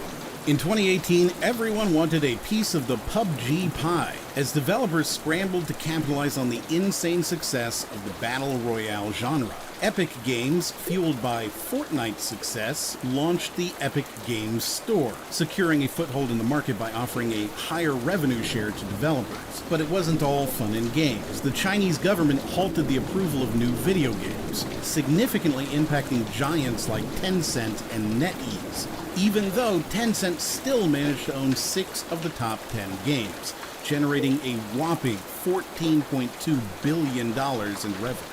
The year also saw sudden shutdowns and studio closures, leading to a growing call for video game industry unionization, as the industry's worth soared to over $134 billion, with 47% coming from mobile gaming. Acquisition sprees by companies like THQ Nordic, now Embracer Group, and Microsoft signaled a rapidly consolidating landscape. So as we dive into the 2018 time capsule, consider these questions. How did the Battle Royale frenzy reshape the gaming industry? And what impact did the Epic Games Store have on the digital distribution landscape? The God of War reboot by Santa Monica Studio garnered significant acclaim for its reimagining of the iconic franchise. The game was lauded for its mature storytelling, intricate character development, and a shift in setting from Greek to Norse mythology. While the game is often hailed as a narrative milestone, it's essential to examine its imperfections, especially concerning character development and internal conflicts. The emotional core of God of War lies in the relationship between Kratos Kratos and his son Atreus. Although the game attempts to delve into this father-son dynamic, some critics believe it falls short of exploring the depth that this relationship could offer. Kratos' hesitancy to speak to Atreus about their godly lineage stands as a glaring omission, creating missed opportunities for emotionally charged dialogues that could have elevated the narrative to new heights. The most compelling stories often delve into the internal struggles of their characters. God of War, however, seems more committed to external action than internal nuance. Despite Kratos' obvious transformation from his past life, the game offers limited insights into his inner dilemmas, his fears, and the conflicts he faces in his dual role as a god and a father. As a result, the story often feels more like a succession of action set pieces than a nuanced portrayal of godly and human emotions. The shift to Norse mythology was a promising new direction, yet the game sometimes treats these mythical landscapes as merely aesthetic settings, rather than elements that could profoundly influence character development. Atreus' development is also inconsistent, featuring abrupt transitions that seem out of place, thereby reducing the story's emotional weight and making characters feel more like plot devices than fully realized individuals. Nonetheless, it's worth noting that the game does make strides in gameplay mechanics, bringing players closer to the action and the characters through its over-the-shoulder third-person perspective and intricate combat system. However, this mechanical progress doesn't fully extend into the emotional arcs of its characters, a flaw that becomes more noticeable when compared to other titles that successfully meld gameplay and storytelling. Fortnite not only disrupted the business model, but also shattered the paradigm of what we thought a video game could be socially and culturally. This was the game that, by double the revenue of its closest competitor, dominated the financial and social discourse around gaming and still does. Fortnite didn't merely succeed on its gameplay merits. No, it transcended gaming to become part of mainstream culture, a rare feat achieved by few titles before it. What made it special? The game doubled as a social platform, bringing people together not just for the thrill of the last man standing victory, but also as a hub for social interaction. Epic Games recognized early on that players lingered in the lobby, not just to strategize for the next match, but to talk, to engage, and to simply hang out. With the Party Royale mode, you could wander aimlessly with friends, devoid of combat or objectives. In this way, Fortnite tapped into the natural human tendency for social interaction, elevating it from a mere game to an expansive digital universe, a true metaverse, if you will. What's fascinating is its ability to serve as a stage for other forms of media and entertainment. We're talking about full-fledged concerts happening inside a video game, watched by millions simultaneously from their respective living rooms. Travis Scott's in-game concert in 2020 is a headliner in this arena. It's as if Fortnite said, why separate video games from other forms of entertainment when you can combine them? In doing so, Fortnite didn't just keep its player base engaged, it welcomed new audiences, attracted by the blurring lines between video games and mainstream media. Consider that a major plot point from Star Wars Episode 9: The Rise of Skywalker was exclusively broadcast through Fortnite. And if you didn't play the game, well, you didn't get to see that central piece of the plot. The industry was grappling with controversies surrounding loot boxes and microtransactions. Fortnite sidestepped these pitfalls by employing a battle pass system that was both transparent, generous, and voluntary.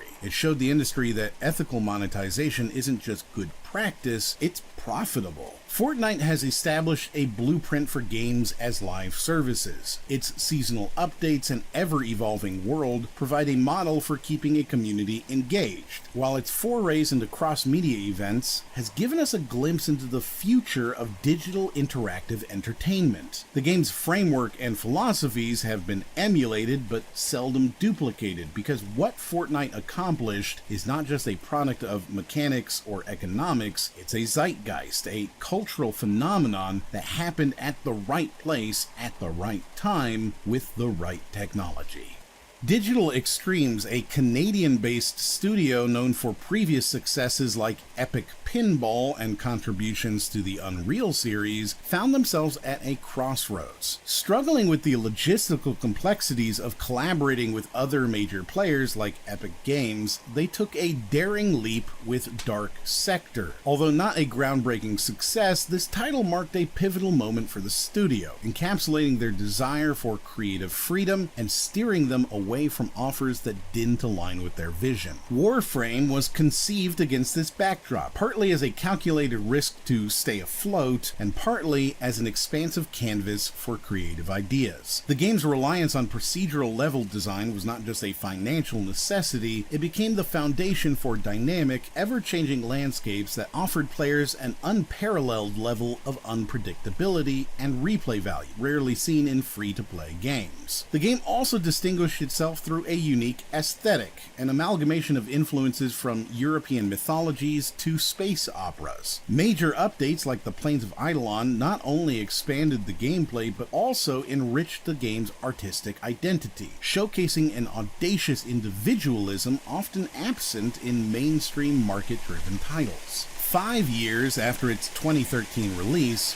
Warframe entered a transformative phase, highlighted by the TennoCon event, which revealed several free updates and pulled back the curtain on the game's development process through a 2-part no-clip YouTube documentary. This was the moment when Warframe moved from being a cult classic to gaining mainstream attention. In an industry often criticized for predatory microtransactions and pay-to-win mechanics, Warframe set itself apart by pledging to never erect paywalls, thereby maintaining a community-focused ecosystem. Its approach made it not just a commercial product, but a case study in community management, and a testament to what can be co-created by developers and players alike. Warframe's story serves as a compelling narrative about adaptability, vision, and the strength of community and developer collaboration. Each update acts as a new chapter in an ever-evolving epic tale, enriching both the game and its community. In an era dominated by algorithmically engineered gaming experiences, Warframe stands out as a beacon of defiant creativity, community cooperation, and unwavering commitment to artistic integrity. It remains an enduring example of what is possible in the dynamic and rapidly evolving world of modern gaming. Red Dead Redemption 2 told the story of Arthur Morgan, a man caught in the ideological rifts and changing tides of the American frontier. It was a narrative deeply rooted in a setting that both romanticized and critiqued the era it portrayed.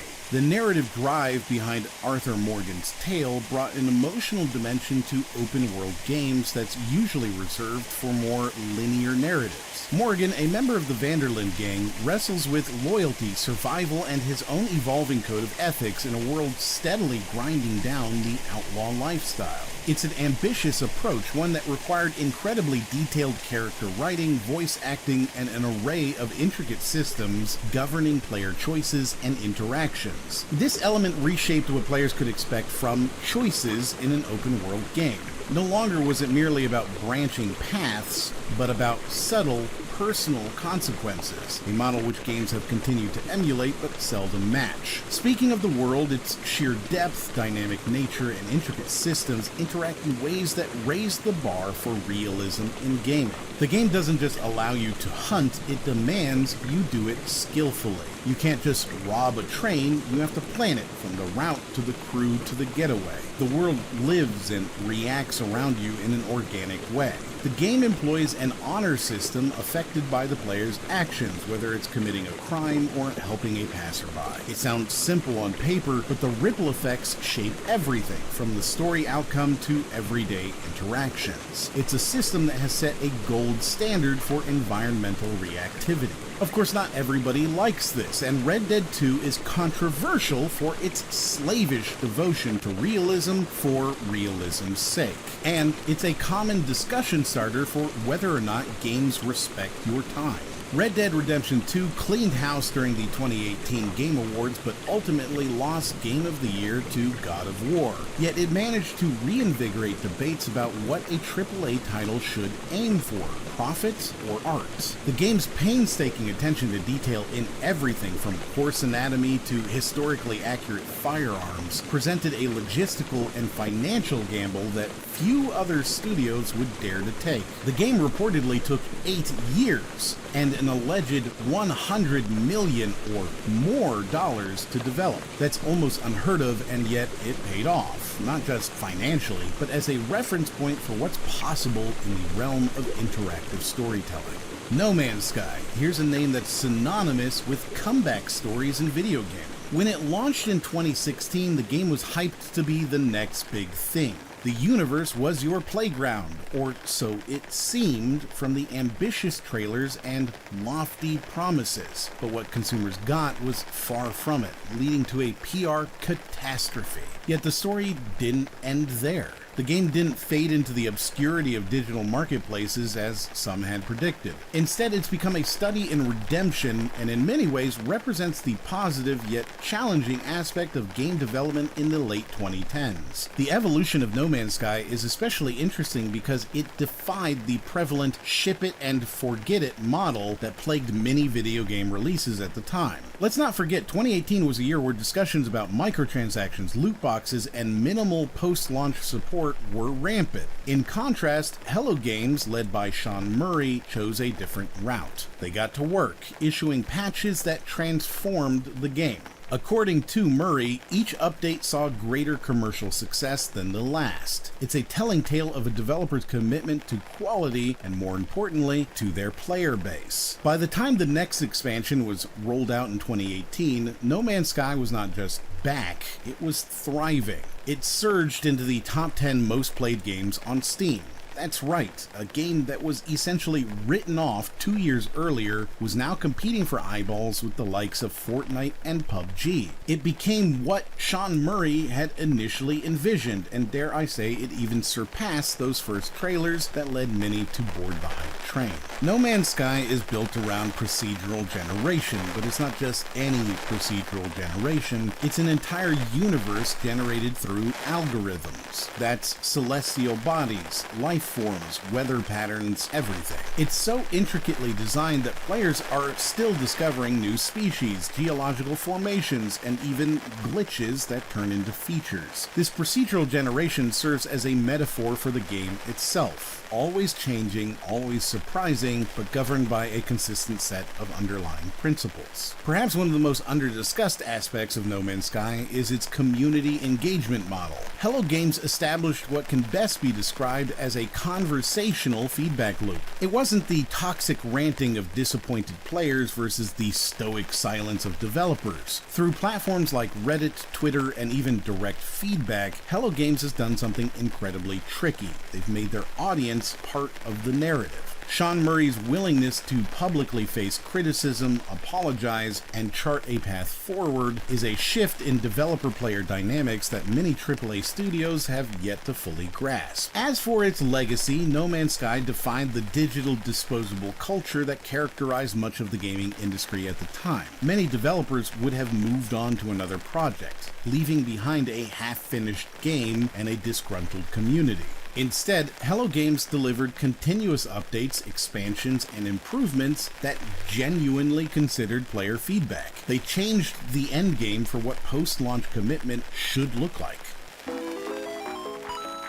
Subnautica, initially released in 2014, came into its own with the full release and console ports, and accomplished something that so few games can boast of: meaningful isolation. You're alone, lost in an alien ocean, and every dive you make into the abyss is a step into the unknown.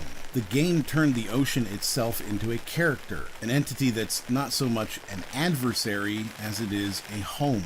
It was a clear innovation in environmental storytelling. Not only were you surviving, you were deciphering a story that the ocean whispered through its caves, coral reefs, and terrifying depths. This undercurrent of lore was often overlooked, but it's what imbued every quest for resources with intrigue, every crafted item with a sense of achievement, not just for survival, but for enlightenment. Super Smash Bros. Ultimate, what a phenomenon! If you take a moment to think about it, the game served as a de facto tour guide to the wider world of gaming. For a newbie who picks up a controller, they're not just getting exposed to Mario or Pikachu, they're meeting Solid Snake, Cloud Strife, and Banjo-Kazooie. Good luck finding another fighting game that's ever going to outdo this amalgamation of virtually every significant character from gaming history. It wasn't just a roster, it was a literal who's who, a living museum of gaming icons, thrust into combat in one of the most frenetic and yet accessible fighting games ever made. We're talking about more than fan service here. We're talking about a game that simultaneously acted as an introduction to characters some younger players may not have known, while also providing intricate gameplay mechanics that rewarded skill and dedication. It serves as a robust handshake between generations of gamers, something that transcends the boundaries of franchises and even platforms. Monster Hunter World. This title didn't just make the Monster Hunter series more accessible, it redefined what accessibility in a traditionally intricate genre could look like. The world was open, the combat mechanics polished, and the progression system gratifyingly complex. The cooperative hunts provided a social interaction level that was not about outdoing each other, but about working together to take down behemoths. It was a game that said, look, you don't have to do this alone, and if you want to, good luck, but we think you'll have more fun this way. Plus, there's the fact that the game managed to provide DLC and updates that both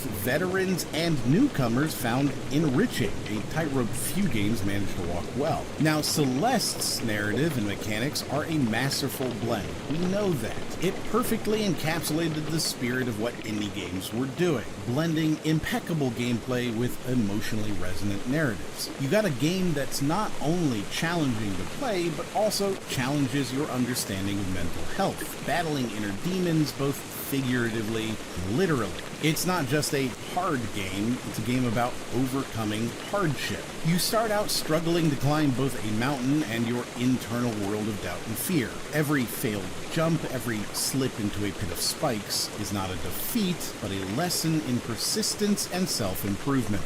The game's assist mode, which lets you modify the game's mechanics to suit your skill level, isn't a concession, but an extension of its core message, that it's okay to seek help, to modify your environment to suit your needs, and that your value isn't determined by how you compare to others. And of course, 2018 gave us Raid Shadow Legends. Now, I could tell you about Raid's console-level graphics, hundreds of champions, but Raid did not sponsor this. But let's not dismiss the game entirely.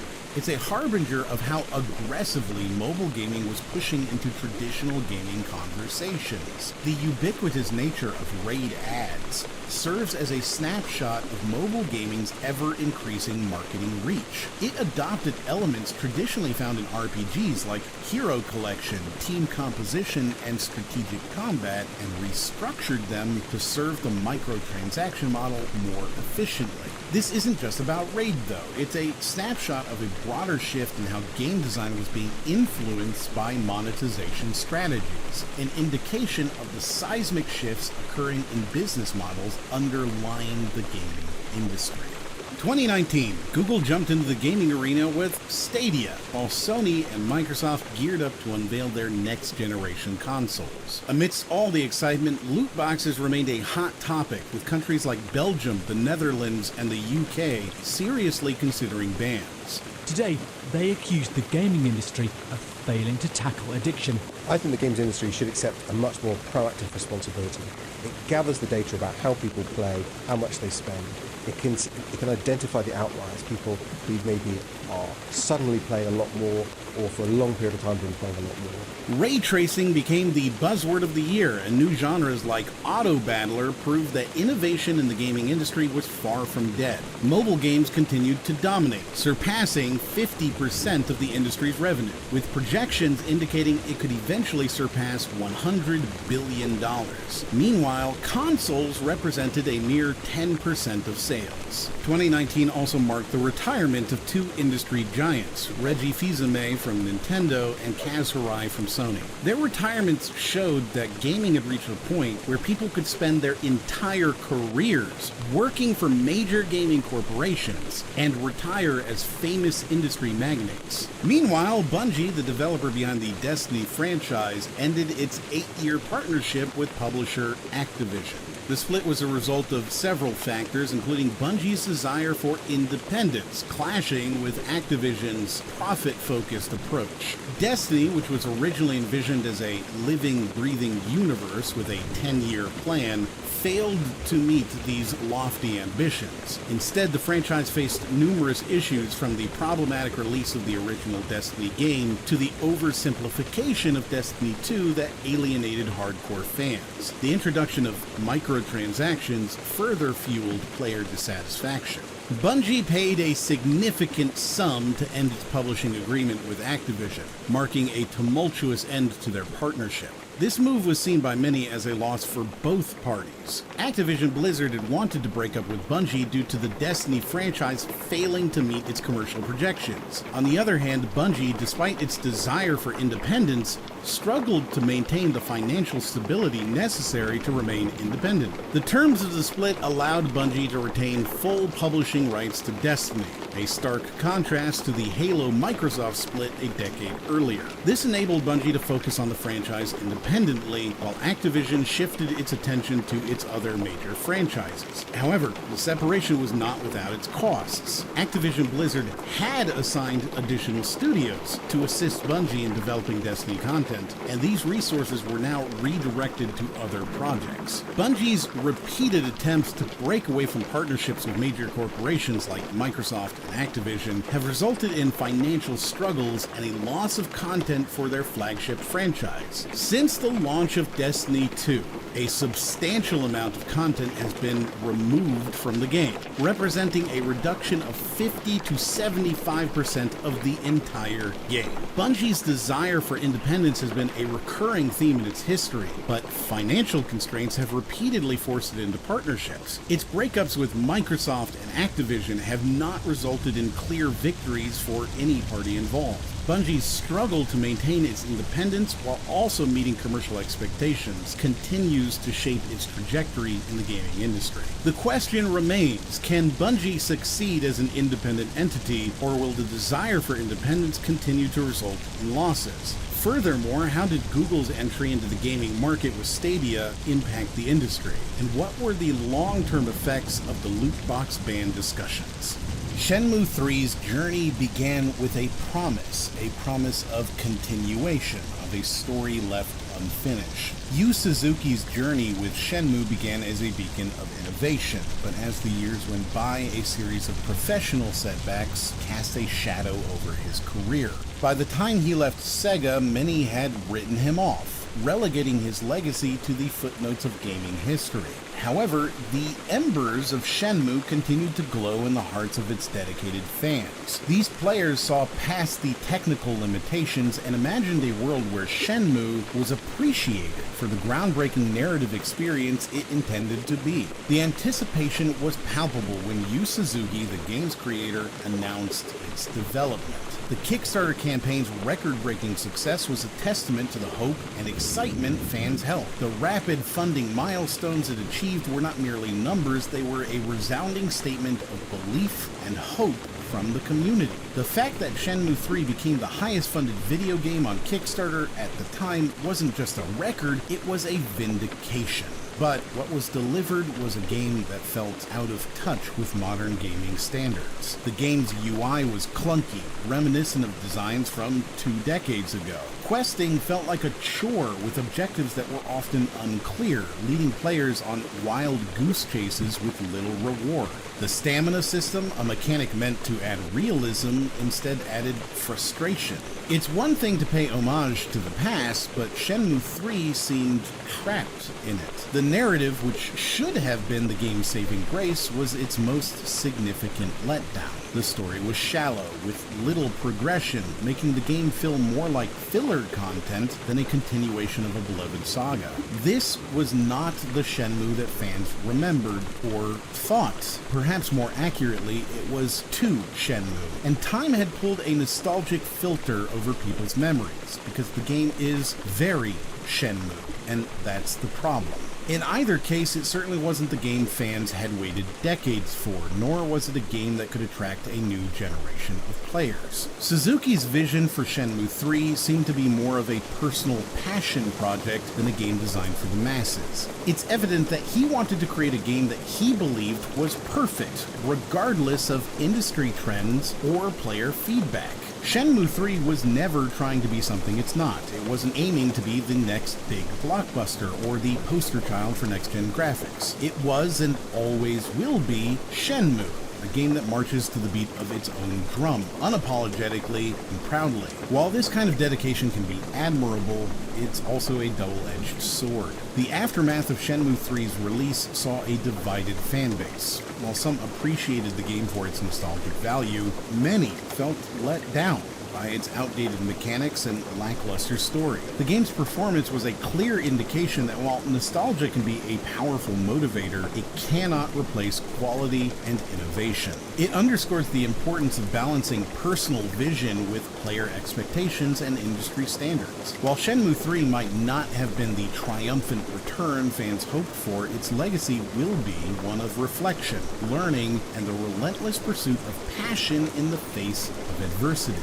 Yu Suzuki, a name that once echoed as the harbinger of innovation in the gaming world, stands as a poignant testament to the relentless march of time and the ever-evolving landscape of the industry. In an era where a singular vision could birth masterpieces, Suzuki single-handedly crafted Outrun, not just revolutionizing the racing game genre, but also inadvertently creating an entirely new musical movement. His genius was unparalleled, his passion unbridled, yet as the gaming world burgeoned, transitioning from the realm of individual creators to colossal teams and staggering budgets, Suzuki's brilliance seemed to wane. In a modern epoch where the average game demands the dedication of 100 souls, millions in funding, and half a decade of toil, Suzuki's approach, rooted in personal vision and individual craftsmanship, struggled to find its place. The industry he once transformed had outpaced him, and the world watched with a mix of reverence and sorrow as this luminary grappled with the weight of his own legacy. His aspirations, vast and profound, often remained just beyond his grasp in the latter part of his career. Looking back on Suzuki's journey, we are reminded of the cruel irony of time, that those who blaze trails can sometimes be left behind by the very paths they've paved. In the pages of gaming history, Yu Suzuki will forever be remembered as a visionary who soared to unparalleled heights, only to be ensnared by the very dreams he dared to chase. In Souls games, defense is usually managed through a mix of dodging, blocking, and well-timed counterattacks. Sekiro introduces the posture system, which requires players to both attack and defend in quick succession to break an enemy's posture, leaving them open for a death blow. This was a masterful inversion of the formulaic risk-reward system most action games employ. It raised the stakes dramatically and turned combat into an intense rhythm game of swords and psychology. mythology. With every clash of the blade, players had to make split-second decisions that could either end the fight in glory or result in ignoble defeat. The posture system wasn't just an evolution of combat mechanics, it was also a response to the growing sophistication of the gaming community. Soulsborne games had accumulated a meta-culture involving extensive guides, speedruns, and lore-based storytelling. The posture system thwarted many of the established techniques, forcing players to rethink their entire approach to the game. So, in a sense, Sekiro was talking back to its audience, challenging them to adapt and grow. Interestingly, this mechanical shift suddenly altered the perception of Dark Souls 2, a game that has its defenders, but often finds itself low on the list when people rank their favorite Souls games. Dark Souls 2 was criticized for its hitbox inconsistencies and perhaps less cohesive world design, but the game was also ambitious. It tried to introduce variety in combat and mechanics. May have faltered, but it aimed for evolution. With Sekiro's successful reinvention, it became easier to appreciate Dark Souls 2 for its attempts to push the envelope. We began to see it less as a failure in execution and more as a crucial step in From Software's ongoing dialogue with its player base, a dialogue that would eventually lead to Sekiro's refined combat system. Sekiro takes us to a dark, feudal Japan-inspired landscape filled with lore that is as deep and intricate as any Soulsborne title. But here, there's an additional layer of historical and cultural specificity. This isn't just a game set in Japan, it's a game that dialogues with Japanese mythologies, warrior ethics, and even the representation of disability, given the protagonist's prosthetic limb. This setting serves multiple roles. It grounds the game in a specific cultural ethos, enriching the narrative depth, but it also globalizes the appeal of the game, introducing themes and histories that may be new to players from other parts of the world.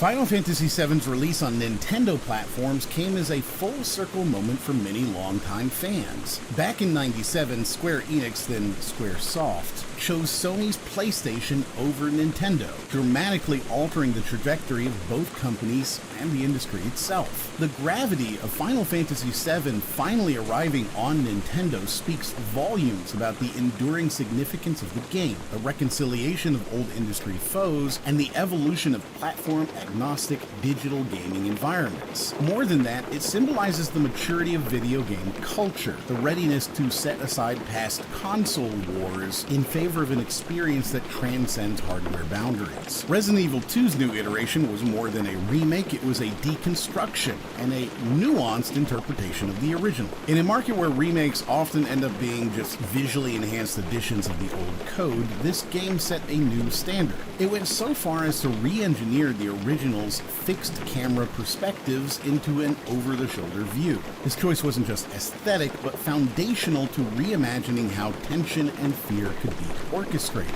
It's one of my go-to examples for the question of what is a remake and does a remake need to be a remake anymore? It invites developers to scrutinize the essence of a game and creatively enhance it rather than merely port it to modern consoles. Remedy Entertainment's Control seamlessly blended storytelling with its game mechanics. The design of the Federal Bureau of Control building, a brutalist shape-shifting architecture, wasn't just a backdrop but a narrative tool. It served the story as much as any dialogue or cutscene. And let's not overlook the telekinetic combat mechanics that put as much emphasis on environmental interaction as on character skills. This symbiosis between environment and mechanics did something special. It made the player feel like an integral part of the game's world, not just as a spectator or a puppeteer. Control serves as a case study in holistic game design, where every element contributes to a unified, immersive experience. Disco Elysium stood out for its intricate branching narrative and compelling writing, but the game has been mired in controversy. Accusations and legal battles surrounding its intellectual property, with allegations of fraudulent activities and toxic work environments. It brings a somber note to the game's success story.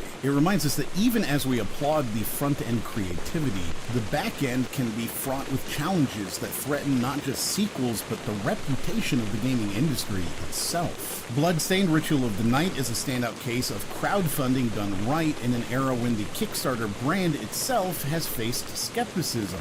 While numerous projects failed to deliver on their promises, Bloodstained not only met its objectives, but exceeded them. In an age of increased skepticism around platforms like Kickstarter and Fig, Bloodstained managed to restore some faith in the notion of direct audience involvement in game development. It demonstrated that when done right, crowdfunding can allow for projects that might not otherwise have the backing of major publishers. And then, Death Stranding. What can be said about a game that has such sharply divided opinion?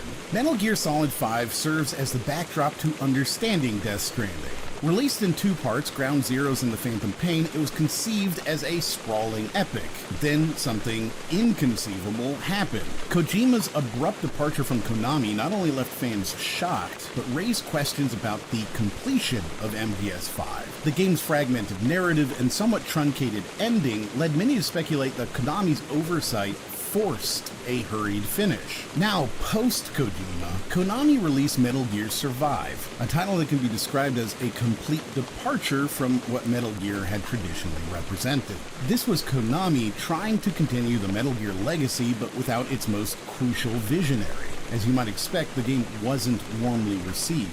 Not only did it lack the storytelling gravitas we'd come to associate with Metal Gear, but the gameplay itself, focused more on survival and resource management, felt like a departure. It almost read as a metaphor for Konami itself, trying to survive in a post-Kojima world. This sets the stage for Death Stranding. Kojima, now independent, was no longer bound by any corporate overseers. The game asked players to rethink the concept of multiplayer interaction, swapping direct competition for indirect cooperation. The game dabbles in themes as vast as the human condition, isolation, and the idea of uniting a fragmented world.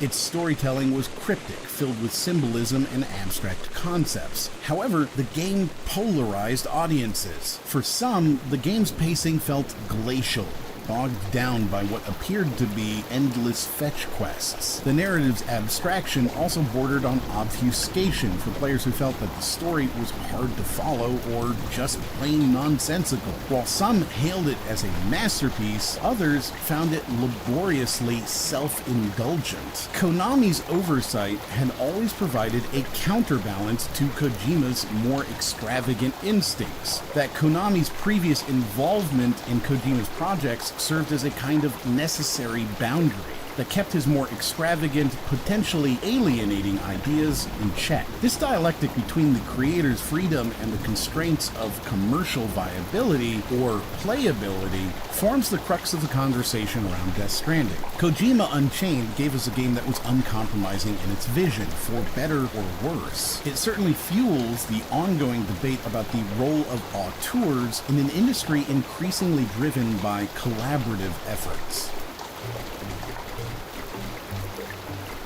His work shows that when a new violent video game is released, that crime actually drops. Gaming. The annual Game Developers Conference is underway in San Francisco. Starting off with the ultimate game of all time, Minecraft. As kids sacrifice family, friends, school, even sleep. It seems like these things have gotten so much worse since video games became so realistic and so violent. Some of these games are really wild. I mean, they're pretty graphic, pretty gory. You know them, Call of Duty. I don't do any of these, but Grand Theft Auto. Yeah, they're simulated violence. Criminal simulator, murder simulator. Yeah, violent depictions of women being beaten, raped, and run over by cars. It's not the movies, it's video games. COVID-19, the disease that defined our lives in 2020. 2020 is now the deadliest year in U.S. history. Now more than 12,000 confirmed cases, In the midst of the challenges posed by COVID-19 lockdowns and remote work, the gaming world found itself both struggling and thriving simultaneously. People sought solace in gaming while confined to their homes, and video game streamers raked in almost $10 billion, outperforming virtual and augmented reality segments of the industry. The future of the industry remained uncertain, with some analysts predicting a market shrinkage and others forecasting a $200 billion milestone. However, gaming defined the entertainment and media industry trend of a 4% drop, experiencing a 10% increase instead. PUBG alone generated $3 billion in 2020, outshining blockbuster movies like Avatar and Avengers. In a jaw-dropping turn of events, the video game industry overtook the entire movie box office with a 20% lead. 2020 was also a year of industry-shaking news, such as Microsoft's acquisition of ZeniMax for $7.5 billion, and the rise of cloud gaming, with Amazon announcing Luna and Xbox introducing xCloud. Excitement continued to build with the Xbox Game Pass for PC, which expanded its offerings by adding EA Play games. It was a truly different world from where it had been not so long ago. Looking back, the gaming landscape has changed dramatically since the 80s, when arcade machines and home consoles like the Atari 2600 and Nintendo Entertainment System ruled the roost. Graphics transitioned from 2D to 3D, and the internet enabled multiplayer gaming and digital distribution. Mobile devices and social media platforms revolutionized the way we play and share games. The 90s witnessed the rise of iconic consoles like the Super Nintendo, Sega Genesis, and Sony's PlayStation, marking the beginning of the console wars. Technological advancements improved graphics, sound, and gameplay mechanics. Over the next 30 years, gaming became more accessible and diverse, appealing to broader audiences. The rise of online gaming and digital distribution platforms like Steam paved the way for indie developers to create unique and innovative games, while the rapid growth of the mobile gaming market transformed the industry. The turn of the millennium saw the launch of consoles like the PlayStation 2, Xbox, and Nintendo GameCube, pushing the boundaries of graphics, storytelling, and gameplay. Gaming became more social with the rise of online multiplayer and massive multiplayer online games. Streaming platforms like Twitch and YouTube brought gaming to the forefront of popular culture, and esports became a significant phenomenon, attracting audiences and investments alike. The 2010s marked the rise of digital distribution and the decline of physical media. Mobile gaming continued its upward trajectory, with smartphones and tablets becoming increasingly powerful and capable of delivering high-quality gaming experiences. Virtual reality and augmented reality emerged as new frontiers in gaming, offering immersive experiences like never before disappearing and becoming footnotes in their own industry. Cloud gaming services like Google Stadia and Xbox's xCloud aimed to eliminate the need for expensive hardware, making games more accessible to a broader audience. The video game industry has come a long way from its humble beginnings, with advancements in technology, accessibility, and gameplay experiences. The 4 decades from 1980 to 2020 showcase a rapidly changing landscape, with each new era offering exciting innovations and challenges. As we look back on the journey from the 80s to the present, it's clear that the gaming industry has undergone a massive transformation. So, as we stand on the brink of yet another decade, what does the future hold for the video game industry? Animal Crossing New Horizons landed in a world engulfed by pandemic. It's impossible to examine the significance of the game without discussing how its gentle escapism provided emotional and psychological relief to millions of people isolated in their homes. It was, in many ways, the right game at the right time. Beyond merely offering a leisure activity, it became a tool for communal interaction. People hosted weddings, graduation ceremonies, and even political campaigns on their digital islands. The space it offered was limited only by the imagination, and it replaced, to some extent, the real-world interactions people were starved for. While traditional aspects like fishing and fossil hunting remained, what really stood out was how major global festivals like Halloween, Christmas, and Lunar New Year were incorporated. Nintendo was no stranger to embedding cultural festivals in gameplay, but the sheer number and global span of these in New Horizons showcased a new level of cosmopolitan awareness. Moreover, brands like Gucci and Fendi releasing official Animal Crossing designs indicated the game's crossover into mainstream lifestyle, influencing and being influenced by real-world fashion and consumerism. Players and journalists used the game as a platform for interviews, which weren't merely stunts, but serious engagements with the media. You had talk shows and celebrity interviews happening within the game's virtual space, demonstrating how it had become more than just a game, it was a new kind of public square. This wasn't merely an adaptation, but a transformation, turning what could be a solitary or small group activity into a new form of mass media. There was a huge array of A-list celebrities and artists who visited these Animal Crossing talk shows, their participation showing that the game had erased the traditional boundaries not just between different subcultures within gaming, but between gaming and mainstream culture itself. Lockdowns and social distancing measures meant that many of us were confined to our homes, physically isolated but digitally connected. Video games had a role to play in this, but Among Us filled a very specific need. It captured the essence of sitting around a table with a group of friends, laughing, scheming, arguing, and bonding.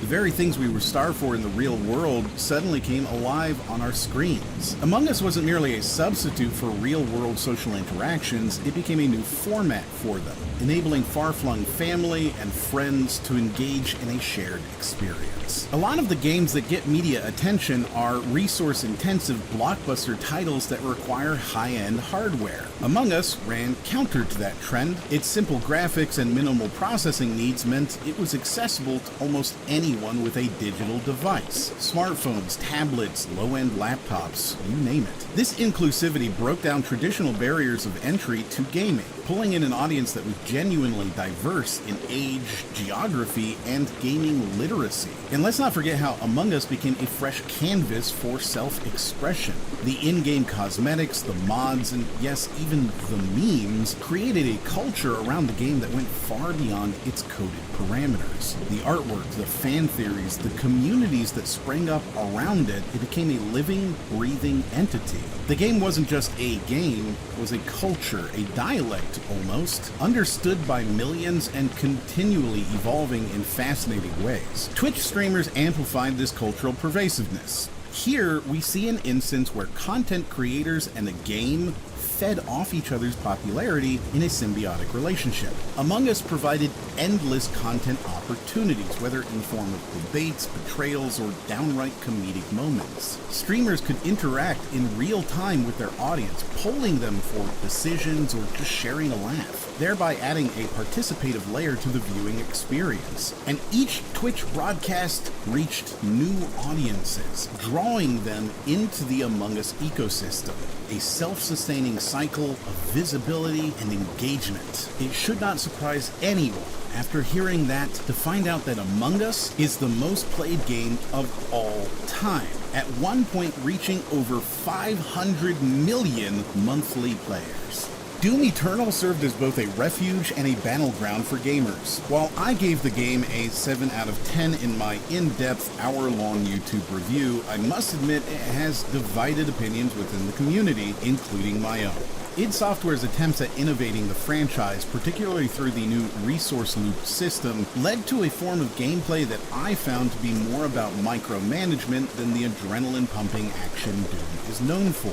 The game's shift towards platforming elements and puzzles, epitomized by features like purple goo, has been polarizing. This inclusion seemed to distance the game from its original combat-forward ethos, a sentiment echoed by some other players and critics. Even the game's approach to difficulty settings, while ambitious, did not universally resonate, impacting the pacing and even altering the narrative urgency depending on your skill level. As for its effects on my YouTube channel, the game proved to be a contentious subject that sparked extensive debate. My review garnered an influx of views, but also a surge in negative comments, underscoring the divisive nature of Doom Eternal. This experience was a reflection of the larger discussions happening in the community, revealing the complexities in game design and the challenges of meeting a diverse array of player expectations. The feedback had a profound impact on me as a content creator. The surge in viewership came with increased scrutiny and even misinterpretation of my arguments by larger commentary channels. Nonetheless, the experience reaffirmed the importance of aesthetic criticism and the value of subjective bias in reviews. It also reminded me of the responsibility I have to my community to provide nuanced and informed perspectives, even when they may not be universally accepted. It's quite the narrative arc, this transformation of the Yakuza series. If you had looked at the franchise before Yakuza 0 came along, you'd have found a decently respected but largely niche series. Most discussions about it were limited to subreddits and specialty forums, mostly because Sega, for whatever reason, seemed hesitant to commit to a robust Western marketing strategy. This lack of commitment meant the franchise had been pigeonholed as too Japanese for Western gamers, a misconception that couldn't be further from the truth. Then Yakuza 0 happened, and it was as if someone kicked over a domino that set off a chain reaction. Yakuza, like a Dragon, a prequel entry, decided to go all in with the storytelling, giving us not just another gangster drama, but a rich narrative tapestry. It took the time to flesh out characters we thought we knew, turning them into multi-dimensional beings. This character depth, combined with an intriguing plot and a vibrant, living world, made for an extraordinary gaming experience that transcended cultural boundaries. Social media, especially Twitter, exploded with memes, clips, and discussions about the series. Gaming communities that had never touched a Yakuza game suddenly became interested, and this social media virality provided the series with the momentum that even the most expensive marketing campaigns struggled to generate. Yakuza Like a Dragon not only shook up its own established gameplay formula by introducing turn-based mechanics, but it also marked another milestone. It was released in both English and Japanese simultaneously. Think about that for a moment. A game that once saw staggered, almost grudging releases in the West was now a headliner, a big Xbox showcase game. This is a fascinating study in contrasts, a tale of a series that went from being under-marketed and misunderstood to standing shoulder to shoulder with the biggest names in the industry. Fall Guys Ultimate Knockout seized upon the collective yearning for social connection when the world was isolated. Here was a game that was a strange melange of platformer and battle royale, eschewing the gritty realism that was pervasive in the genre for pastel hues and whimsical courses, reminiscent of game shows like Wipeout. However, Fall Guys did something we're not talking enough about. It leveraged social media virality like few had done before. From memes to community challenges, the game was designed for shareability. Yet its cultural cachet took a hit when Among Us stole the limelight, revealing how social media that can build you up can just as easily tear you down. The purchase by Epic Games later transformed it from a flash-in-the-pan phenomenon to a stabilized free-to-play game.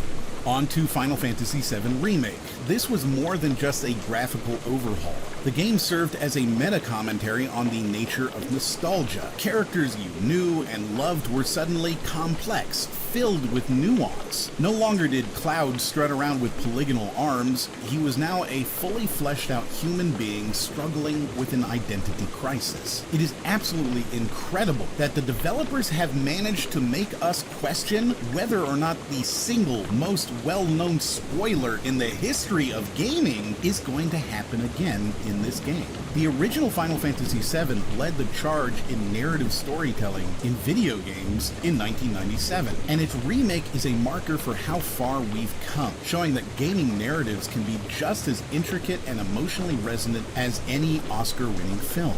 Most notably, it ignited conversations about the very nature of remakes. Are they simply derivative works, or can they be works of art in their own right that converse with the source material? Ghost of Tsushima, with its lush, vivid landscapes and meticulously researched historical elements, wasn't just a game.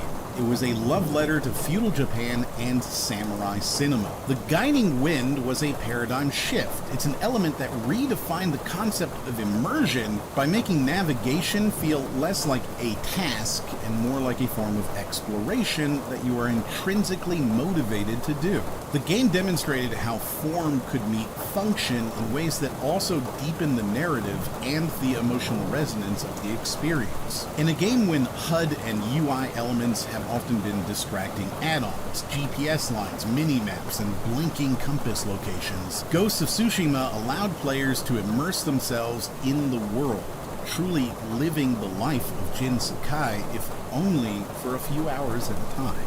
Super Mario All-Stars has sparked a conversation that the industry has been avoiding for a while. Are games a product or a service? By limiting access to classics like Mario 64, Nintendo is toying with the perception of value. Much like Disney vaulting its classics to drum up a sense of scarcity and nostalgia-fueled demand, Nintendo's strategy with this collection suggests a trend towards digital scarcity, a concept previously antithetical to the gaming community. Half-Life Alyx did for VR what the original Half-Life did for the first-person shooter. It set a new standard. The tragedy here is timing. By 2020, VR had not reached the mass adoption many had hoped for.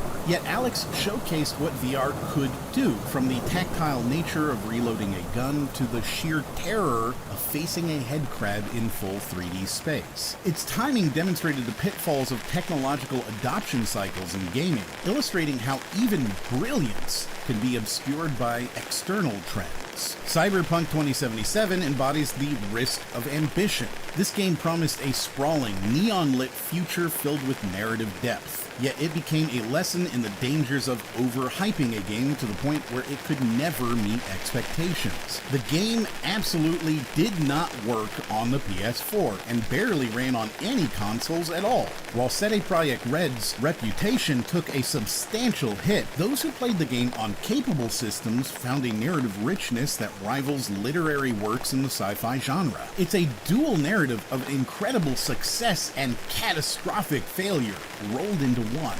Lastly, Bugsnax, in all its absurdity, was a title that captured the internet's imagination, if only for a brief moment. With a quirky concept and a catchy theme song, it was instantly memified across the internet. While it didn't sustain long-term public interest, it's a testament to how a unique concept can momentarily capture the world's attention, even in a landscape dominated by big-budget titles. In this year of 2020, Bugsnax so perfectly encapsulates our seeming need for variety, for change, for new experiences, and our willingness to collectively glom onto any great experience. Fall Guys, Among Us, Animal Crossing, Hades, anything at all, as long as we can experience it together. COVID-19 continued to affect the gaming landscape in 2021, with repercussions felt across software development and, unexpectedly, hardware production. The semiconductor shortage fueled by Bitcoin mining caused unforeseen consequences in the video game industry. While game postponements and cancellations became a recurring monthly event, gamers adopted the mindset that games weren't real until they were released. The industry didn't shrink from 2020, but its growth was minimal, and a significant reshuffling occurred. Mobile and PC gaming shrank while console gaming doubled in size. China overtook the US as the largest gaming market, and new Chinese companies like MiHoYo made it onto the most profitable gaming company lists. The world of retro gaming has become a lucrative industry, with a copy of Mario 64 selling for $1.56 million, only to be surpassed a few weeks later when another Mario game, Super Mario Bros. For the NES, sells for $2 million. These staggering sales have turned personal game collections into veritable gold mines, and companies with limited print runs are capitalizing on this trend, using fear of missing out, FOMO tactics to rake in substantial profits. However, this booming market is not without its controversies. YouTubers uncover evidence suggesting that the vintage video game market might be in the throes of a bubble, inflated by potential fraudulent activities and manipulation by key players in the industry. The integrity of the market is under scrutiny, with concerns raised about the relationships between game grading agencies, auction houses, and collectors. One such questionable relationship is between Wada Games, a game grading agency, and Heritage Auctions, a company known for selling rare games. Allegations of conflicts of interest and dubious practices within these organizations are brought to light, casting a shadow over the market's integrity. The current surge in the retro game collecting market appears to be driven more by speculation and quick profit schemes rather than genuine collectors. This raises questions about the sustainability of the market and whether the bubble is set to burst. As it stands, the retro gaming industry is a high-stakes game, where the line between genuine passion and profitable manipulation seems to be increasingly blurred. With the rise of Battle Royale and MOBA genres, top-grossing games evolved dramatically. The gaming industry witnessed a grand consolidation as acquisitions happened every month. Giants like Embracer, Microsoft, Tencent, Take-Two, Epic, Sony, and others seem to buy every game company in sight, creating a landscape of very big tents with little room for smaller players. The year was also marred by major upheavals within companies. Developer after developer faced massive accusations of sexual assault, harassment, discrimination, and worse. Activision Blizzard alone fired or disciplined over 80 employees for egregious misconduct amid lawsuits from various U.S. states, departments of fair employment, and labor boards. Thousands of employees walked out in solidarity. Riot Games, settling its lawsuits for discrimination, paid $100 million. Cyberpunk 2077, a title that had been pulled from the PlayStation Store due to its glitch-ridden launch in 2020, was finally relisted. The game's initial release had been marred by significant technical issues, particularly on base PS4 consoles, leading to its removal from the store. However, after a year of rigorous patching and updates by its developer, CD Projekt Red, the game was deemed ready for a return. How did these changes impact the creativity and innovation within the gaming world? Moreover, with misconduct scandals shaking up companies, how will the industry adapt and respond to ensure a safer and more inclusive environment for its employees? One of the facets that elevated the experience of Resident Evil Village is its use of atmosphere. Now, you may think you know what I'm talking about. Dim lighting, fog rolling in, and the screams of monsters echoing in the distance, but it's much more nuanced. Village manipulates lighting and textures to not only establish mood, but to also serve gameplay mechanics. Light isn't just a visual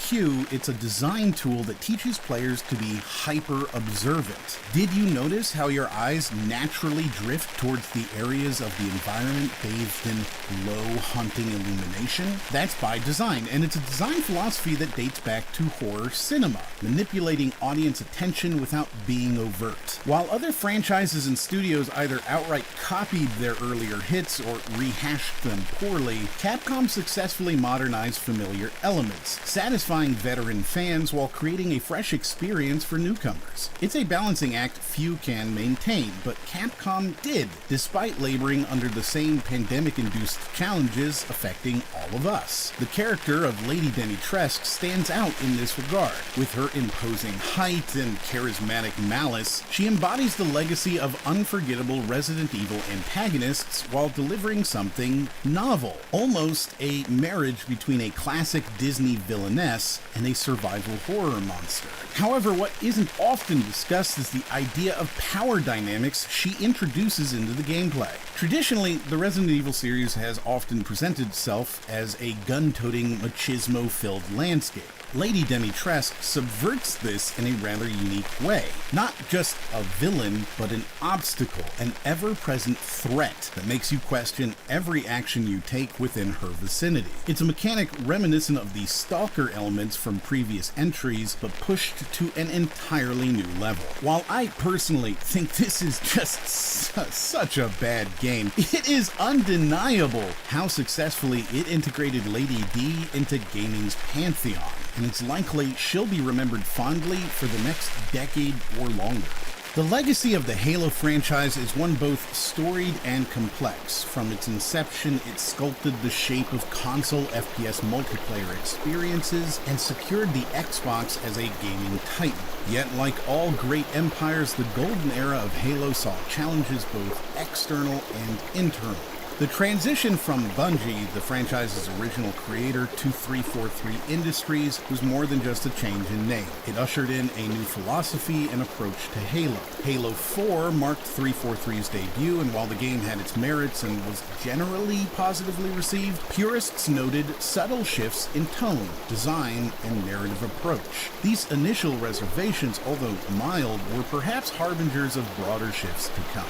With Halo 5 Guardians, 343 Industries took more substantial liberties. The campaign, traditionally a major drawing factor for new fans, fell flat, failing to capture the same emotional gravitas and depth of earlier entries. But more noticeably, the multiplayer underwent significant alterations. Longtime fans used to a particular rhythm and style found the changes unsettling. While it's crucial for franchises to evolve, the challenge lies in ensuring core tenets remain intact, something many felt Halo 5 missed the mark on.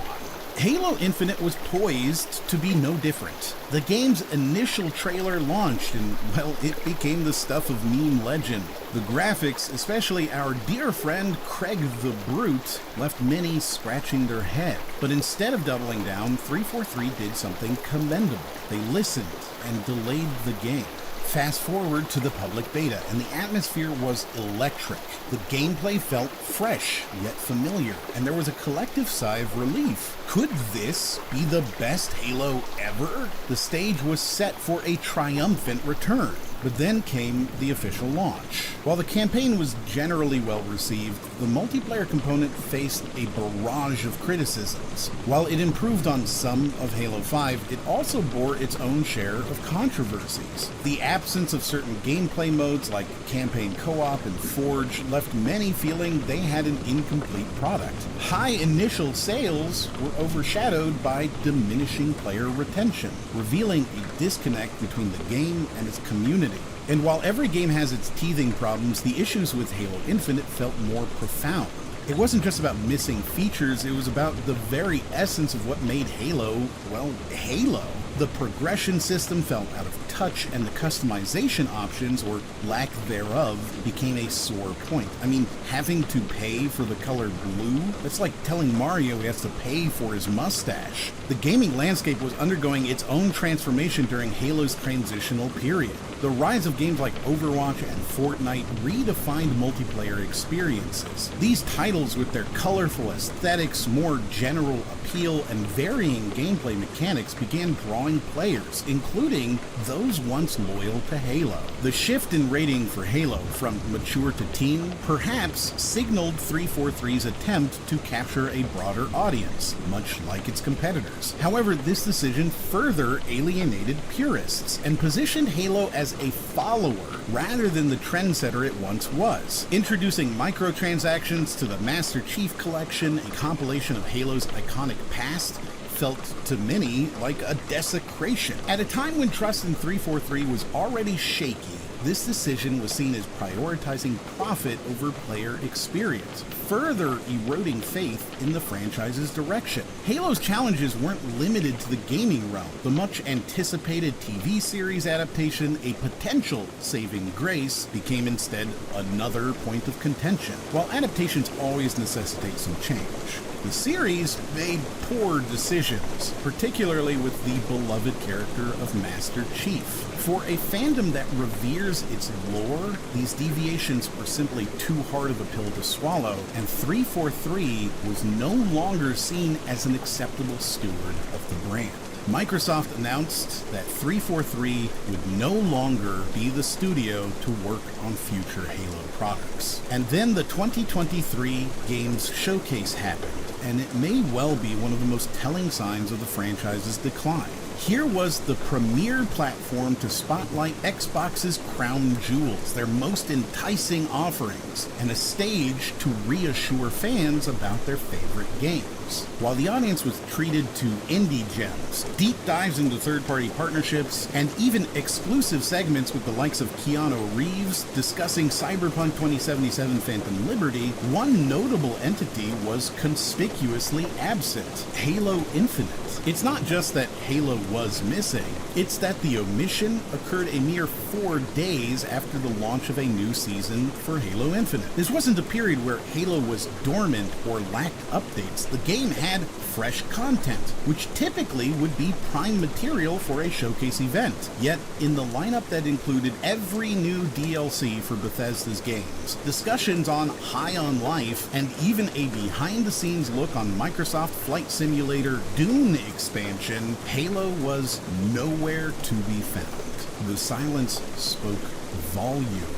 Yet if the showcase was the final nail, then 343's subsequent admission was the echo of the hammer's strike. To hear that the studio behind one of the most storied franchises in gaming history couldn't allocate budget for cutscenes, a staple in AAA storytelling, was nothing short of astonishing. This wasn't an indie developer strapped for cash. This was 343 Industries, backed by Microsoft, a behemoth valued at $2.35 trillion. The very notion that the choice boiled down to fixing bugs or crafting a cutscene is frankly mind-boggling. To put this in perspective, a company that could theoretically buy several smaller countries had to make a financial decision on whether to animate a short in-game cinematic for its once flagship title. It's like watching a supercar stuttering because it can't afford the fuel. 343's acknowledgement of layoffs, budget constraints, and rumors added another layer to the unfolding drama. While the studio's commitment to Halo and its community remains unwavering on paper, the reality paints a picture of a titan humbled. In the past, Microsoft's backing for Halo was akin to an open checkbook. Today, it seems they are even weighing the cost of every pen stroke. Starfield from Bethesda, that's the game being bundled with new Xbox hardware. That's the game Xbox executives tout. That's the game that feels like a flagship property. Halo, it's a dead franchise, and I don't think there will be much more to say about it in the future. Metroid Dread, after nearly 2 decades of radio silence, broke the mold in more ways than one. What's striking isn't just the return of a venerable franchise, but also the fact that it became the highest-selling game in the Metroid series. That's significant in itself. It signals a shift in how nostalgia and modern gameplay can coalesce into something commercially potent. In a world dominated by open-world epics and real-time strategies, Metroid Dread went back to its roots, serving a concentrated dose of side-scrolling exploration, which is a far cry from the battle royales of today. This could have been a business risk, but it wasn't. Why? Because it tapped into an innate, almost latent desire for narrative-driven, atmospheric gameplay. You're not just blowing through corridors, you are immersed in an ecosystem of peril and discovery. The Emmy robots as well brought a new layer of real-time tension that had been absent from the series. These relentless hunters necessitated not just quick reflexes, but also strategic thinking, embodying a forgotten essence of gaming, the joy of problem-solving under pressure. Roblox stands as a groundbreaking platform, transforming from a mere game to a universe of its own, blending elements of social networking, creative expression, and entrepreneurial training for a young generation. With a valuation of $38 billion in its 2021 IPO, Roblox defies the notion that games are just for consumption. It offers a collaborative, ever-evolving space that's more than a digital playground. It's an incubator for budding young developers, some as young as 10, to delve into 3D design, coding, and even entrepreneurship. The platform enables these youthful creators to not just earn, but also convert in-game currency, Robux, into real-world money, showcasing it as a prologue to future forms of economic and creative engagement. However, this glittering surface conceals a darker reality of exploitation and labor abuse. Roblox pushes these young, inexperienced developers towards creating games with a high likelihood of failure and minimal revenue potential.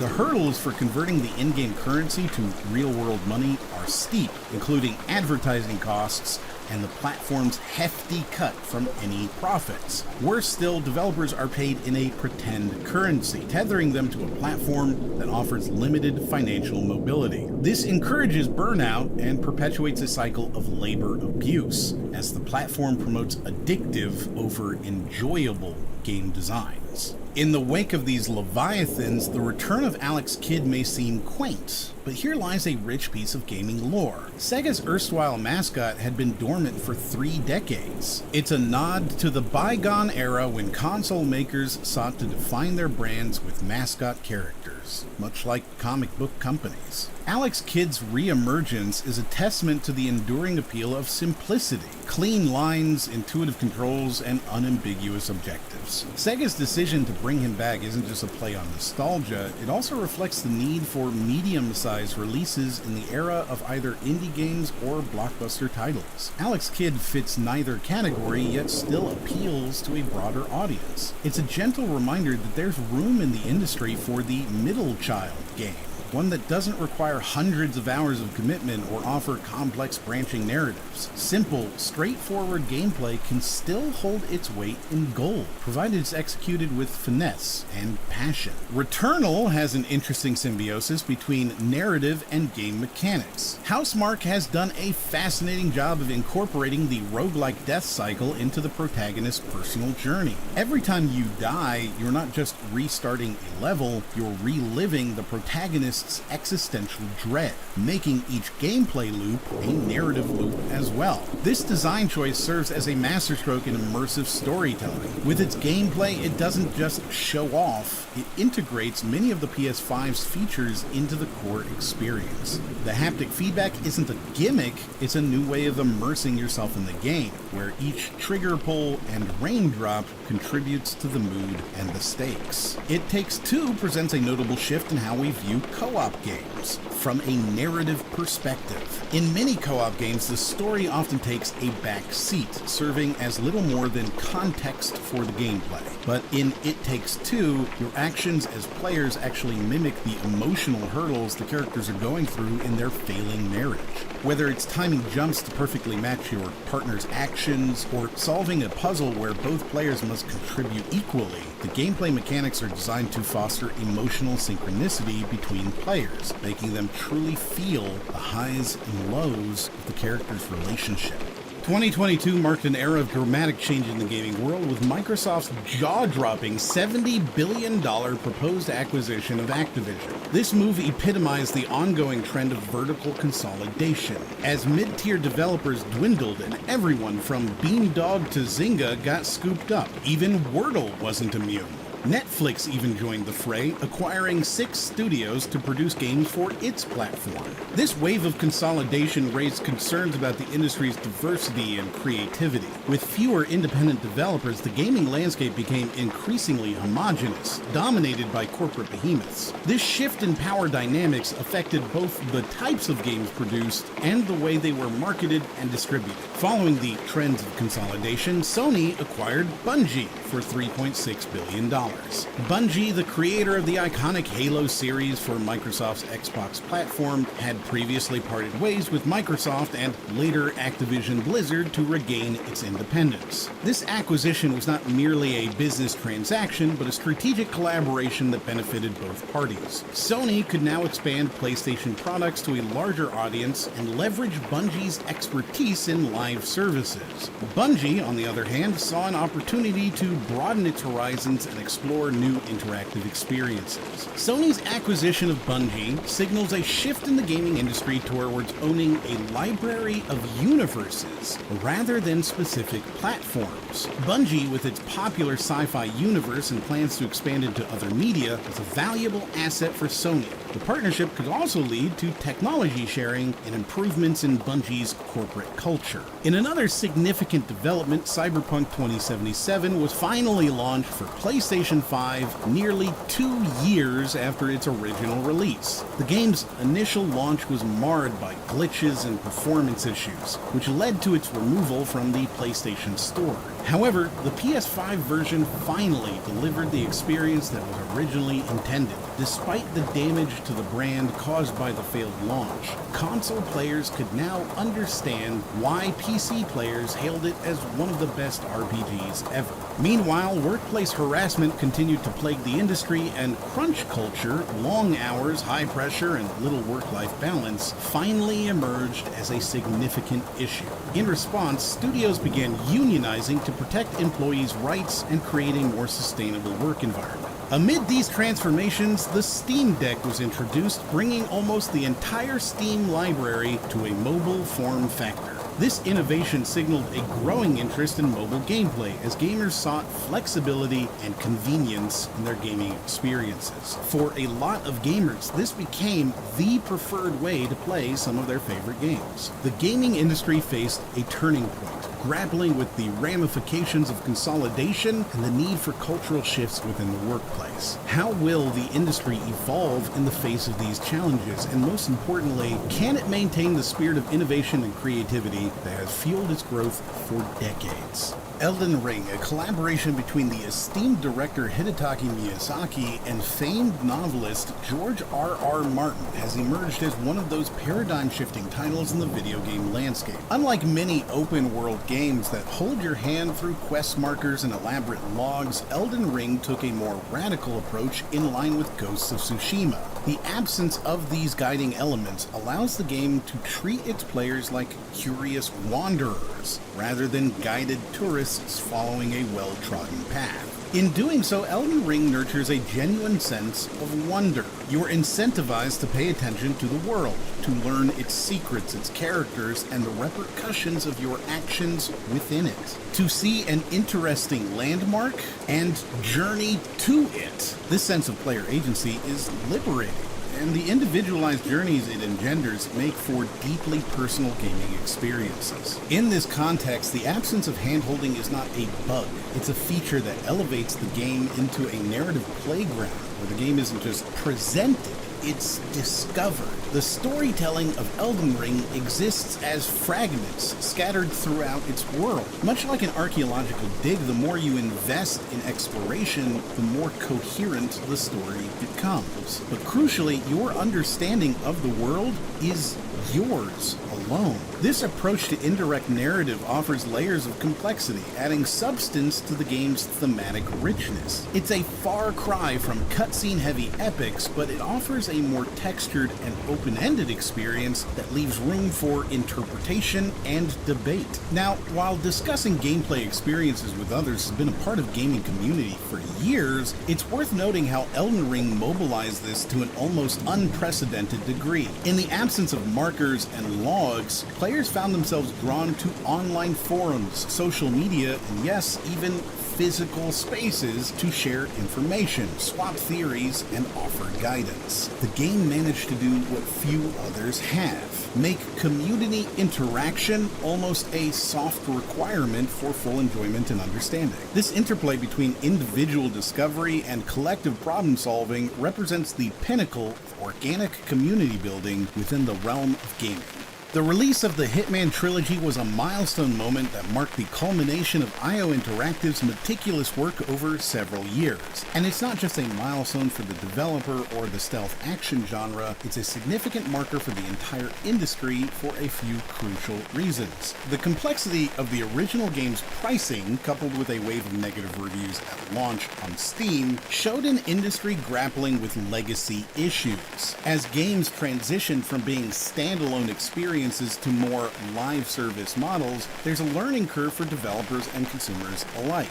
Now, IO Interactive's response to this? Instead of sticking to their guns, they took accountability for the blunder, offered free upgrades, and added free DLC for early adopters. This scenario wasn't just a misstep that was course-corrected. It serves as a case study for how developers can responsively and responsibly handle consumer feedback in real time, a trait becoming increasingly essential in today's continuously evolving gaming landscape. Moving on to the post-launch support, IO Interactive didn't just provide patches or bug fixes. They did something really compelling. They released a 7 Deadly Sins DLC series that offered more than just additional content. They wove this into a meta-narrative structure, a season of sin, if you will, that lasted for weeks at a time.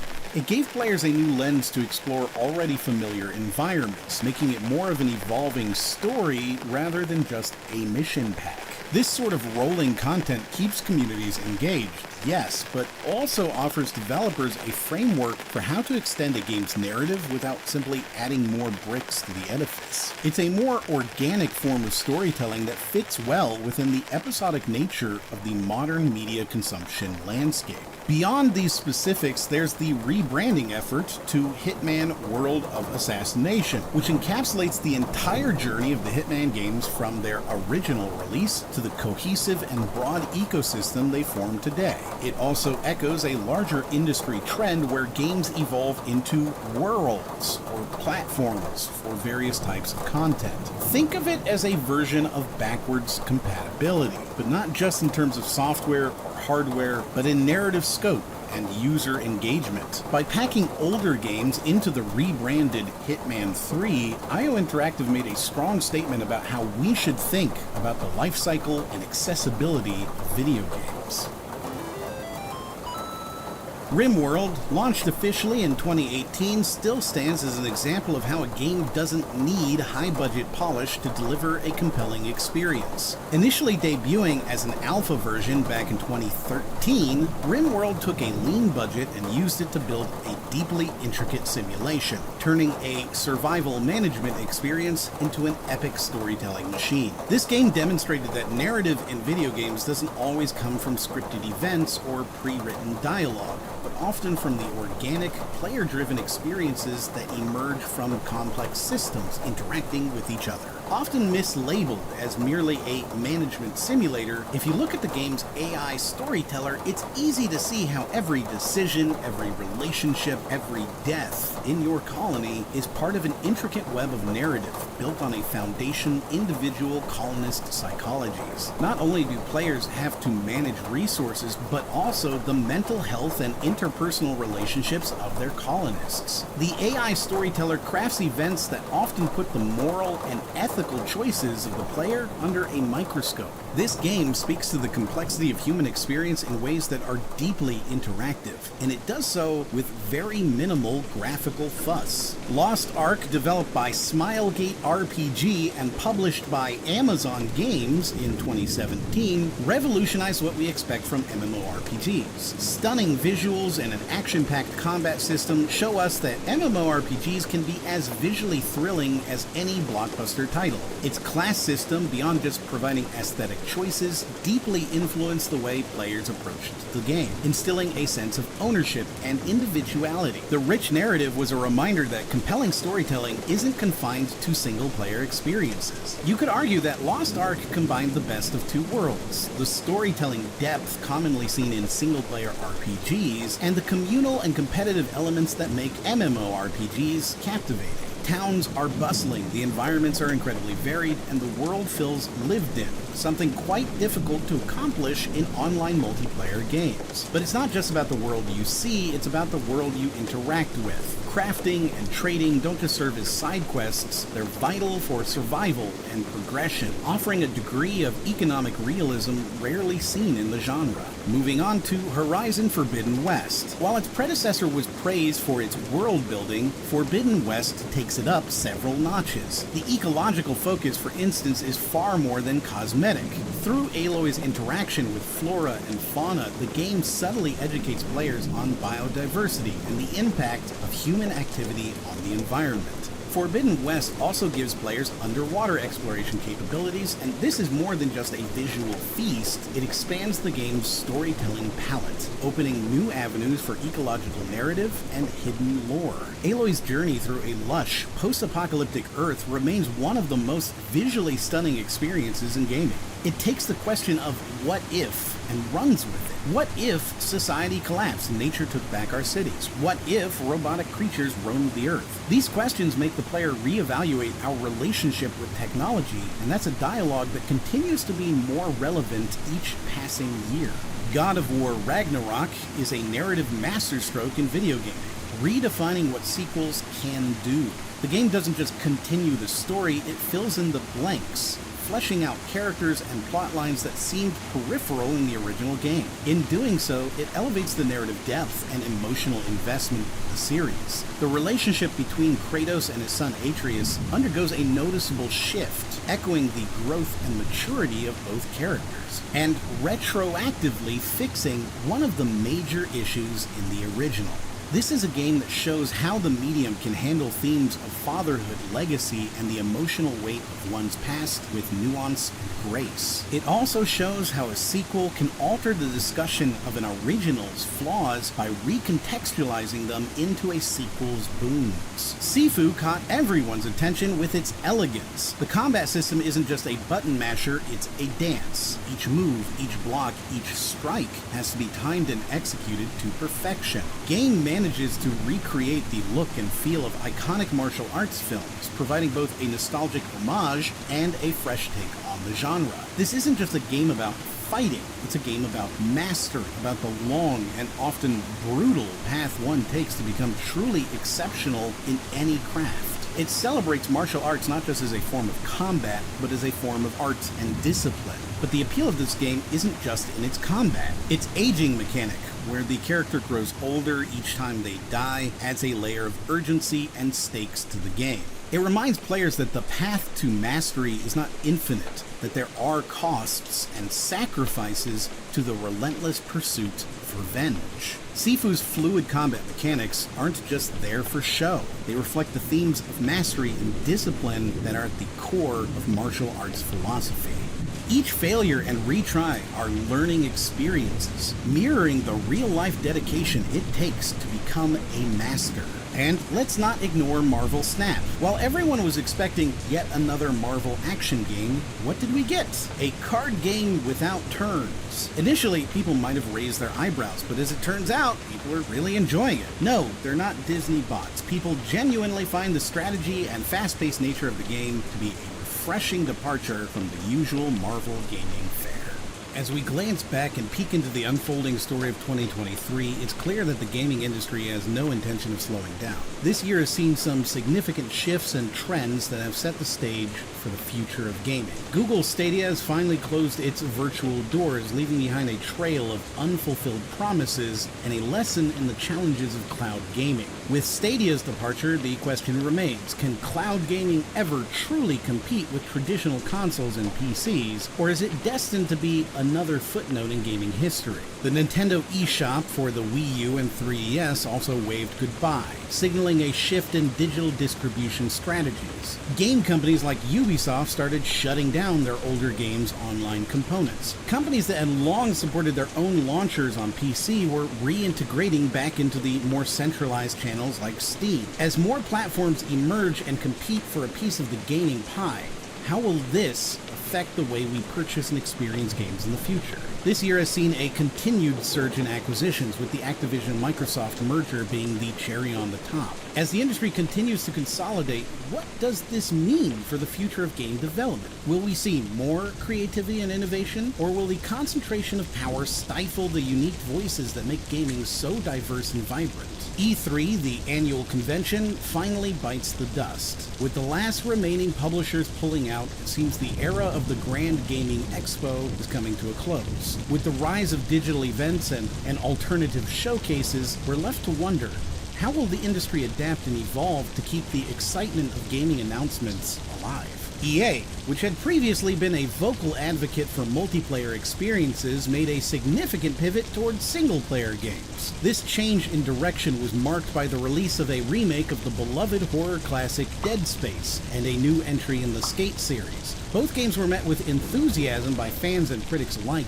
demonstrating the enduring appeal of dedicated single-player experiences. This change in EA's approach was not just a response to market trends, but also a reflection of the broader shift in the company's philosophy. In a statement, EA CEO Andrew Wilson, creator of the modern loot box, emphasized that single-player games are, quote, really, really important to the company's portfolio and future. This marked a stark departure from the company's previous stance, which had prioritized multiplayer experiences and live service models. The irony of this shift was not lost on observers. Not too long ago, EA had been insisting that every game should have a multiplayer component, and that single-player games were falling out of favor. However, the success of their recent single-player releases seems to have convinced them otherwise. There's no doubt that the gaming industry is as dynamic and unpredictable as ever.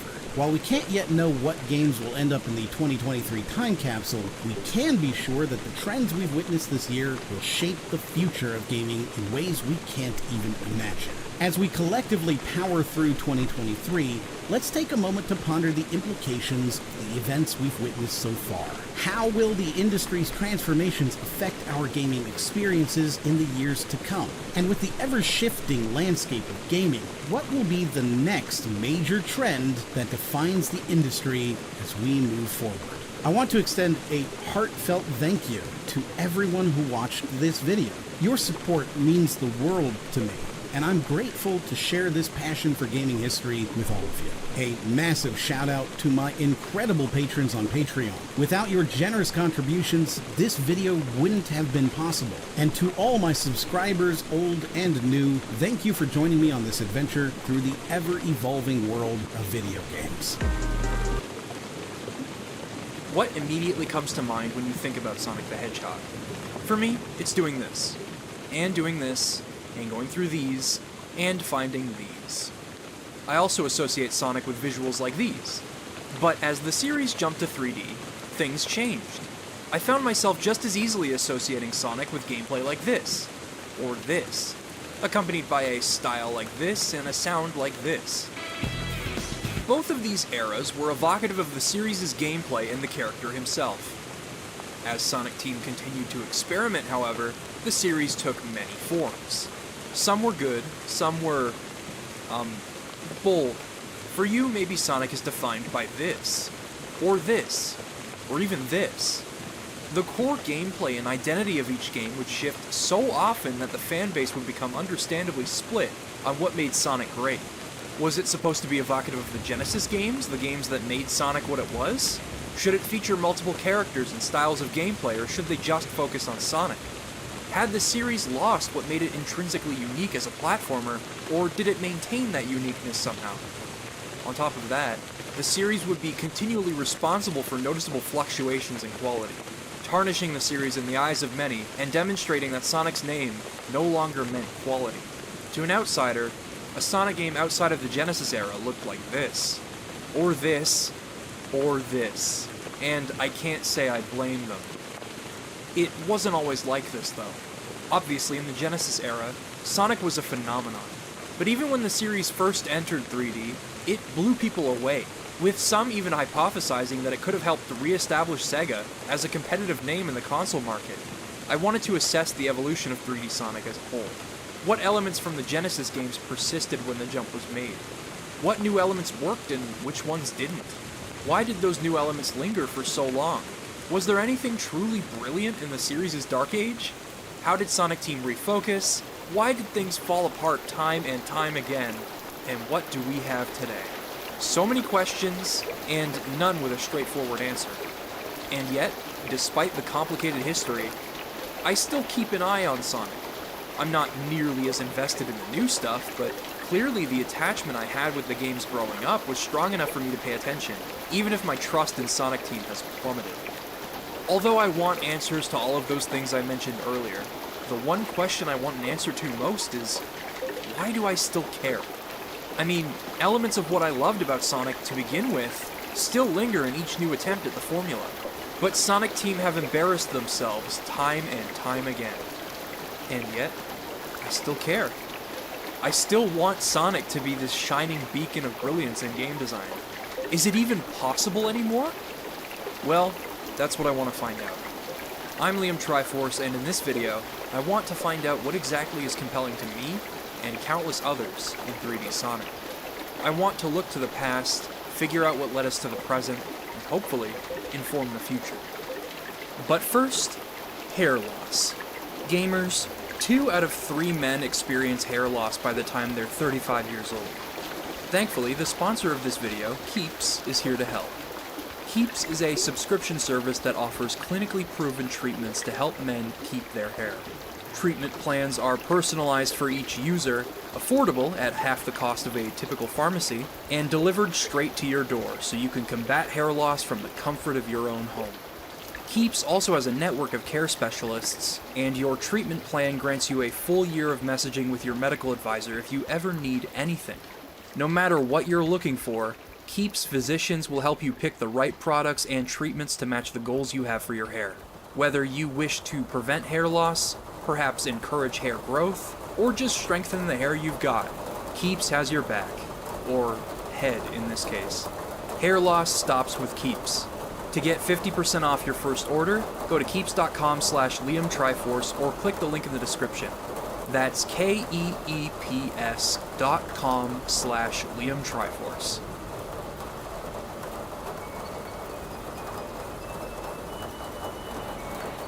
After finishing work on Sonic & Knuckles, the Japanese and American staff at Sega Technical Institute went their separate ways. The Japanese staff returned home, including Sonic co-creator Yuji Naka, while the American staff remained at STI in Redwood City, California. Sonic had garnered incredible momentum by this point, dominating the early 90s with acclaimed video games and an attitude representative of the era. He was a star, and Sega was not about to let him rest. They wanted a follow-up to Sonic 3 and Knuckles, the next big Sonic game. Although multiple prototypes came about as a result of this, a fully 3D Sonic game was greenlit by Sega, eventually known as Sonic Extreme. Sonic Extreme was going to be a 3D platformer played through a fisheye lens perspective, which would allow players to see more of the level at any given time, as well as creating the illusion that the level rotated around Sonic as he moved. Players could run away from and toward the screen, as well as enter and exit crevices in the levels to find alternate routes and shortcuts. You could also apparently move Sonic a full 360 degrees around certain terrain, and the level would rotate with him. I'll give them this, 3D platformers were essentially non-existent at the time, and their idea for a 3D Sonic game was intriguing. The gameplay we have now, however, sheds light on the difficulties the team had in creating the game. Gone was the effortless sense of control players could achieve over Sonic's speed and platforming in the side-scrolling games. The implementation of a Z-axis and the ability to travel in 8 directions led to high speeds being difficult to implement, let alone control. It was easy to get stuck on geometry and difficult to maintain the sense of speed Sonic was known for. Thus, the level design accommodated this with scripted sequences and slower, more calculated platforming and exploration. And from a glance, it leaves the game feeling more like an experimental spin-off game than a true follow-up to the gameplay of the Genesis classics. While the initial difficulties spelled trouble for the project, these fundamental design questions would be overshadowed by the hell that awaited the team. Difficulty porting the game from Windows to the Saturn, a botched demonstration to executives, a change in engines as the deadline was looming, and an overwhelming period of crunch led to the project's demise. One of the game's lead programmers, Christina Coffin, came down with walking pneumonia, and she was forced to leave the project to avoid serious health complications. Lead designer Chris Sen became so ill that his doctor told him he had 6 months to live, although thankfully he survived. After losing 2 of the project's key developers, producer Mike Wallace had no choice but to kill Sonic Extreme, with Sega instead porting Sonic 3D Blast to the Saturn in its place. The story of Sonic Extreme foreshadows things that will become apparent throughout Sonic's 3D career. Rushed development, a misguided sense of direction, and the erosion of trust. The lack of an original Sonic platforming game on the Saturn was definitely a factor in the console's demise. Sonic had a huge effect on sales of the Genesis, and fans were no doubt expecting a Sonic game to headline the Saturn.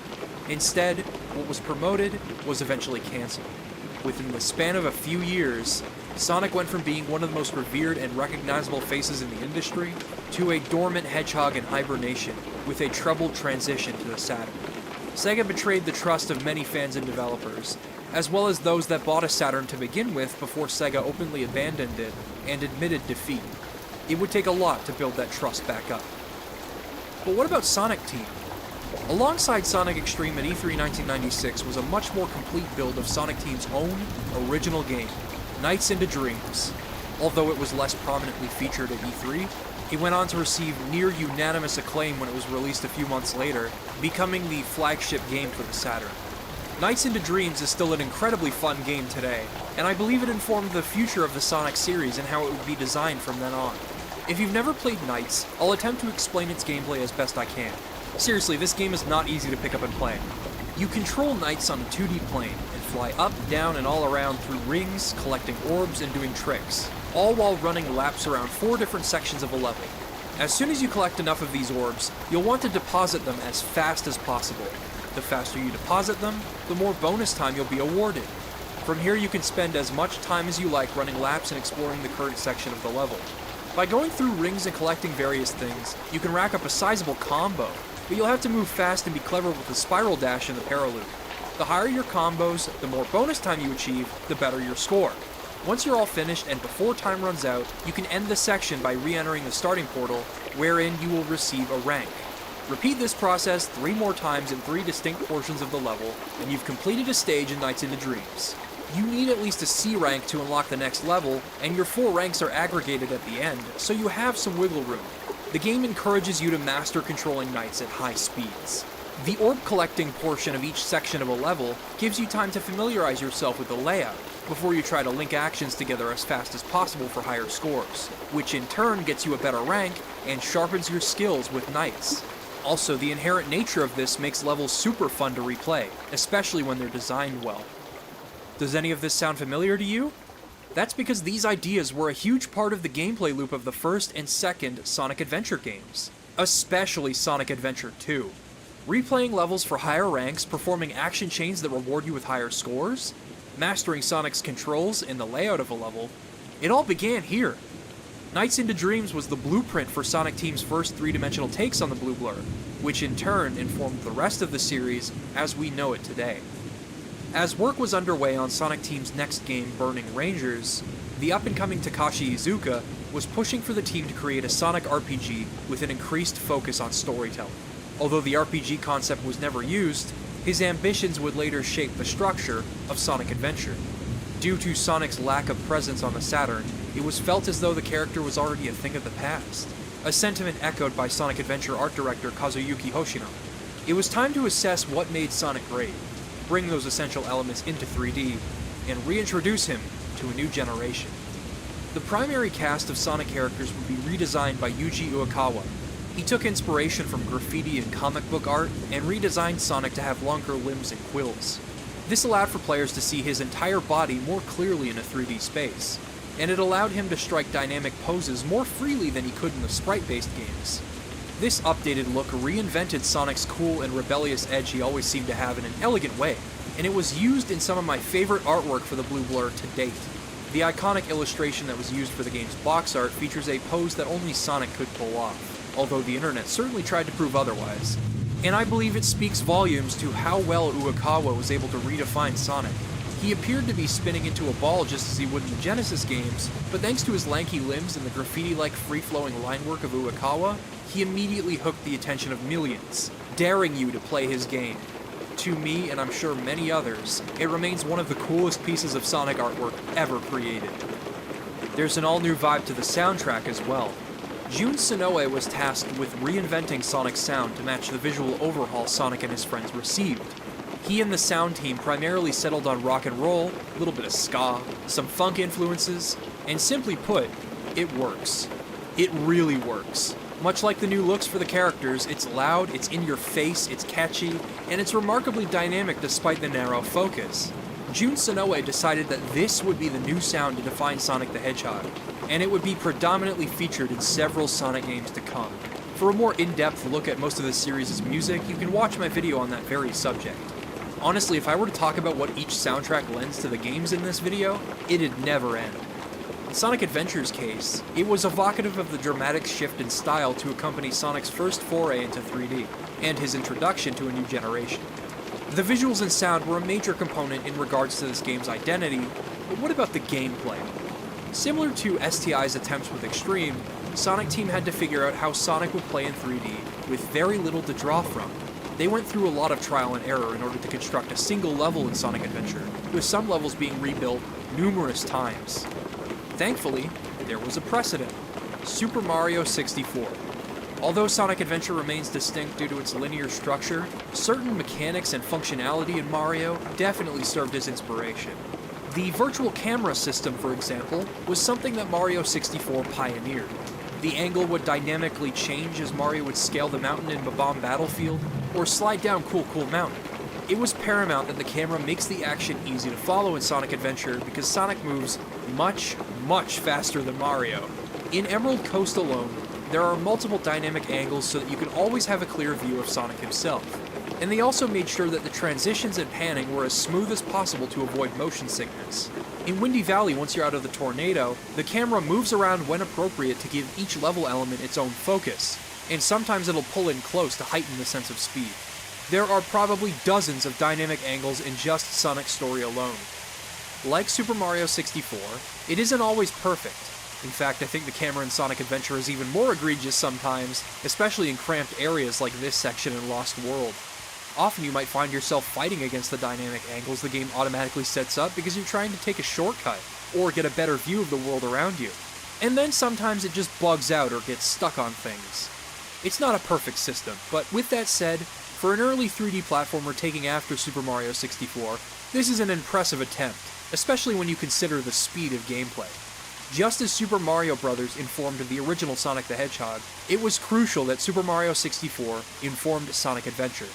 And that doesn't just refer to the camera. Camera options weren't enough. The game needed a way for players to reorient themselves when traveling at high speeds. To address this, Sonic Adventure introduces possibly the smartest option they could have given him in a 3D space: the homing attack. If Sonic is curled up into a ball after jumping, and you press A next to an enemy, spring, item capsule, or another targetable level element, Sonic will home in on it. As you probably know, this move has become a staple of every 3D Sonic game since, because it's awesome. For a 3D game that moves this fast, this was one of the smartest design choices this game could have made. You can use it to refocus when you're traveling too fast or making tricky jumps. You can use it to extend your jump distance if you're not targeting anything. You can aim at specific enemies. You can perform well-timed and well-positioned homing attack chains to reach new parts of a level. It was an essential addition to Sonic's moveset, and it complements every aspect of his design. Even at high speeds, and despite the room for error that a Z-axis naturally allows for, I still think Sonic controls beautifully in this game. His top speed is exhilarating, and while it is a bit sensitive to steer Sonic at a breakneck pace, it is nowhere near impossible to control.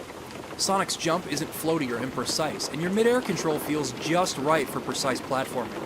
His jump distance is relative to his speed, which means your abilities in platforming are directly affected by how well you can master Sonic's movement. You can even use the spin dash and roll into a ball to gain speed on slopes like you could in the 2D games. It's pretty much a direct translation of the way Sonic controlled in 2D. Also, the spin dash is mapped to a button this time around. You can charge it if you like, but you can also spam it to go ridiculously fast. You'll have much less control over Sonic like this, but it does reward you for memorizing routes through each level.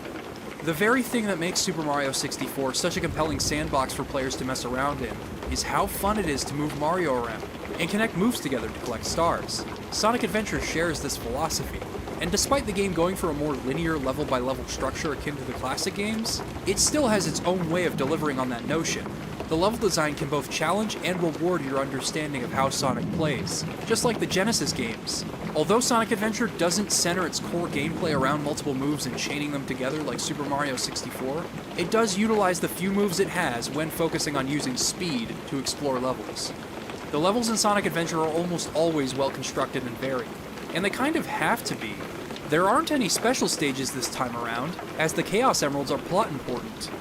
As such, the levels in Sonic Adventure are these energetic, ever-changing playgrounds that are just as fun to blitz through as they are to explore for alternate routes. The Z-axis only increased the potential for open-ended level design, and although there aren't any secret rings to jump into, you can find plenty of rings, extra lives, and faster ways to reach the goal. The game eases you in with Emerald Coast, which is a pretty straightforward run through a beach with some cool set pieces, and it has its fair share of shortcuts if you figure out how to use slopes to your advantage, and if you perform a jump out of a spin dash right here. That's right, one of the coolest things you could perform in the Genesis games, the move that helped me to defeat the Death Egg robot, has a huge focus in Sonic Adventure, and I'll show you some examples of it as we go. Emerald Coast is followed by Windy Valley, which introduces homing attack chains and has you running on gusts of wind before you get sucked into a tornado. Here you have to carefully platform your way up to the top on the floating debris, and once you're out you can run through this fast-paced playground in the sky. Because the level is primarily open-ended and vertical, I'm constantly finding new ways to skip entire chunks of it by jumping off of platforms at specific angles. Even still, just rolling down slopes and crossing platforms in this level is a treat. In Ice Cap, you can take your time carefully platforming through each section, or you can explore a bit for a shortcut at the beginning, assess your surroundings, and perform some well-timed spin dash jumps to skip massive chunks of the level. It is then followed by one of the most iconic sequences in the game. Sonic has to snowboard down a mountain to escape an avalanche, and because the first sequence moves at a steady pace to get players accustomed to the controls, the music actually manages to synchronize with each drop. From here you'll be smashing through icicles collecting rings, and by timing your jumps and maintaining a good amount of speed on ramps, you can absolutely zoom through the rest of the level. Seriously, it is electrifying when you pull these jumps off. As demonstrated by the snowboarding sequence, Sonic Adventure likes to throw you curveballs to keep things fresh. Casinopolis is structured completely differently from any other level, but I don't think that's a bad thing.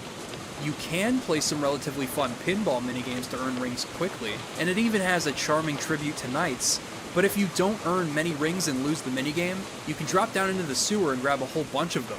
The trade-off is that you have to hang on to them in tight corridors with multiple hazards awaiting you. Twinkle Park begins with this high-speed go-kart race through Twinkle Circuit, and while letting go of the accelerator to make turns does take some getting used to, I enjoy smashing through enemies and collecting rings here. From here you're dropped into a roller coaster that gives you an overview of the entire level. The platforming is a bit trickier here, but once you've mastered the layout of the level, you'll realize that as you climb, you're just circling around the castle. If you manage to figure out how to use nearby slopes to shoot yourself up on top of the castle, you can skip pretty much the entire level in a heartbeat. Mastering each level is a process, and this is reflected in the B and A rank missions you can complete in the game's trial mode. Sonic's B rank missions ask you to have 50 rings when you destroy the capsule, which means you'll need to know how to rack up and maintain high ring counts whenever possible. This gets players exploring for rings, and learning more about how a level is designed. By the time you reach the A rank mission, you're asked to beat the level within a certain period of time. At this point, if you want to nab those A ranks, you have to know how to bend the rules. I'll jump out of a spin dash to skip certain platforming sections that I don't need to run through. I'll find ways to climb slopes I never thought possible, and I'll even find routes that I've never seen before, much like Sonic 2 or Sonic 3 and Knuckles. The game accounts for players attempting to do this, and it makes for some of the game's best moments. Speed Highway is easily my favorite level in the game for its sense of, well, speed, and how much freedom you have to navigate the level in your own way.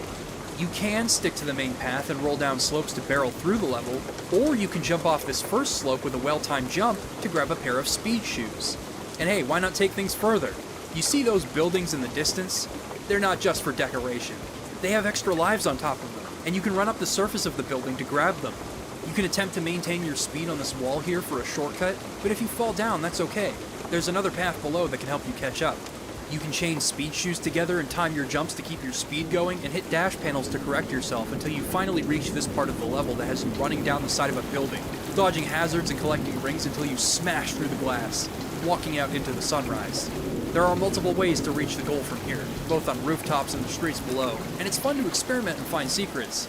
Speed Highway is an unpredictable roller coaster that is a delight to rush through, and it is emblematic of the balance that Sonic Adventure strikes in its design. Sonic Adventure's design is the perfect balance between spectacle, genuine challenge, and replayability.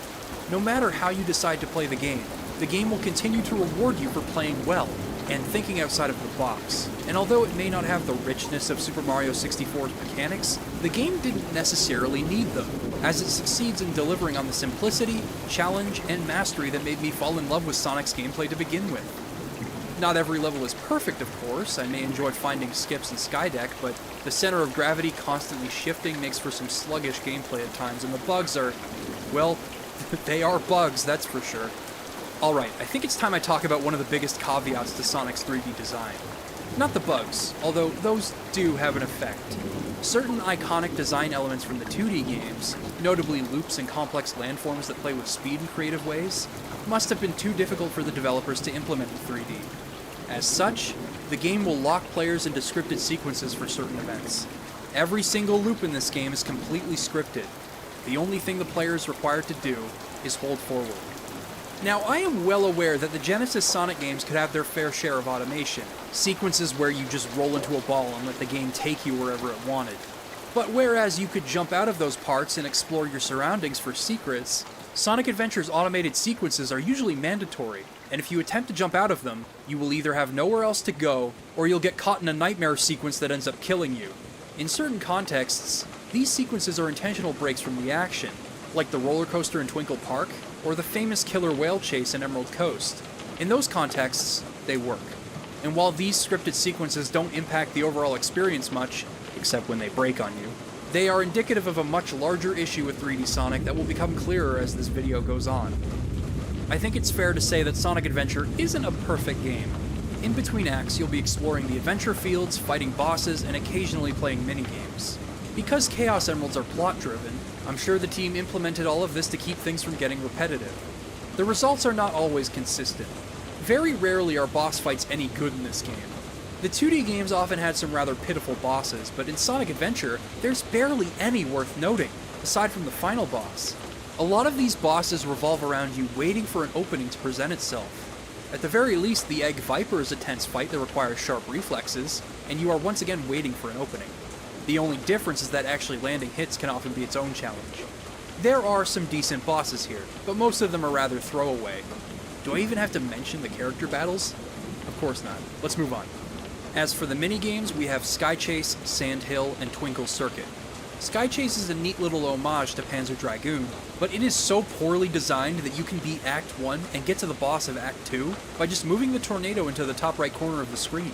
You will not die if you do this. Sand Hill is a brief sandboarding sequence inspired by the developers seeing sandboarders while in Peru. Twinkle Circuit is basically just a time trial mode for the go-kart in Twinkle Park. While none of these minigames are absolute winners, it becomes easier to appreciate what they have to offer if you decide to collect all of the emblems. Remember those B and A rank missions I discussed with Sonic? They reward you with extra emblems. Collecting all 130 emblems can be key to mastering and fully appreciating every facet of Sonic Adventure. As we've discussed, it can make replaying Sonic's levels even more exciting, so let's talk about what they bring to the rest of the experience. First of all, Sky Chase's A ranks are some of the most challenging A ranks in the game, but also some of the most fun. You have to learn how to chain high combos together with your reticle, master when enemies will spawn, and make sure your shots don't fizzle out as you attempt to lock on. Sand Hill's A ranks shed light on the sensitive controls when steering the boards at high speeds, but chaining together these gates to get a higher score, and finding a route that works for you, is a lot of fun. Twinkle Circuit's sharp turns and qualifying times made mastering the simple controls more fun than they would have been had I just played Twinkle Park once and left it at that. You can also find emblems by exploring the adventure fields, which I find to be a compelling aspect of this game that wasn't properly fleshed out. In between levels, you'll find yourself wandering through these hub worlds as you figure out what to do next.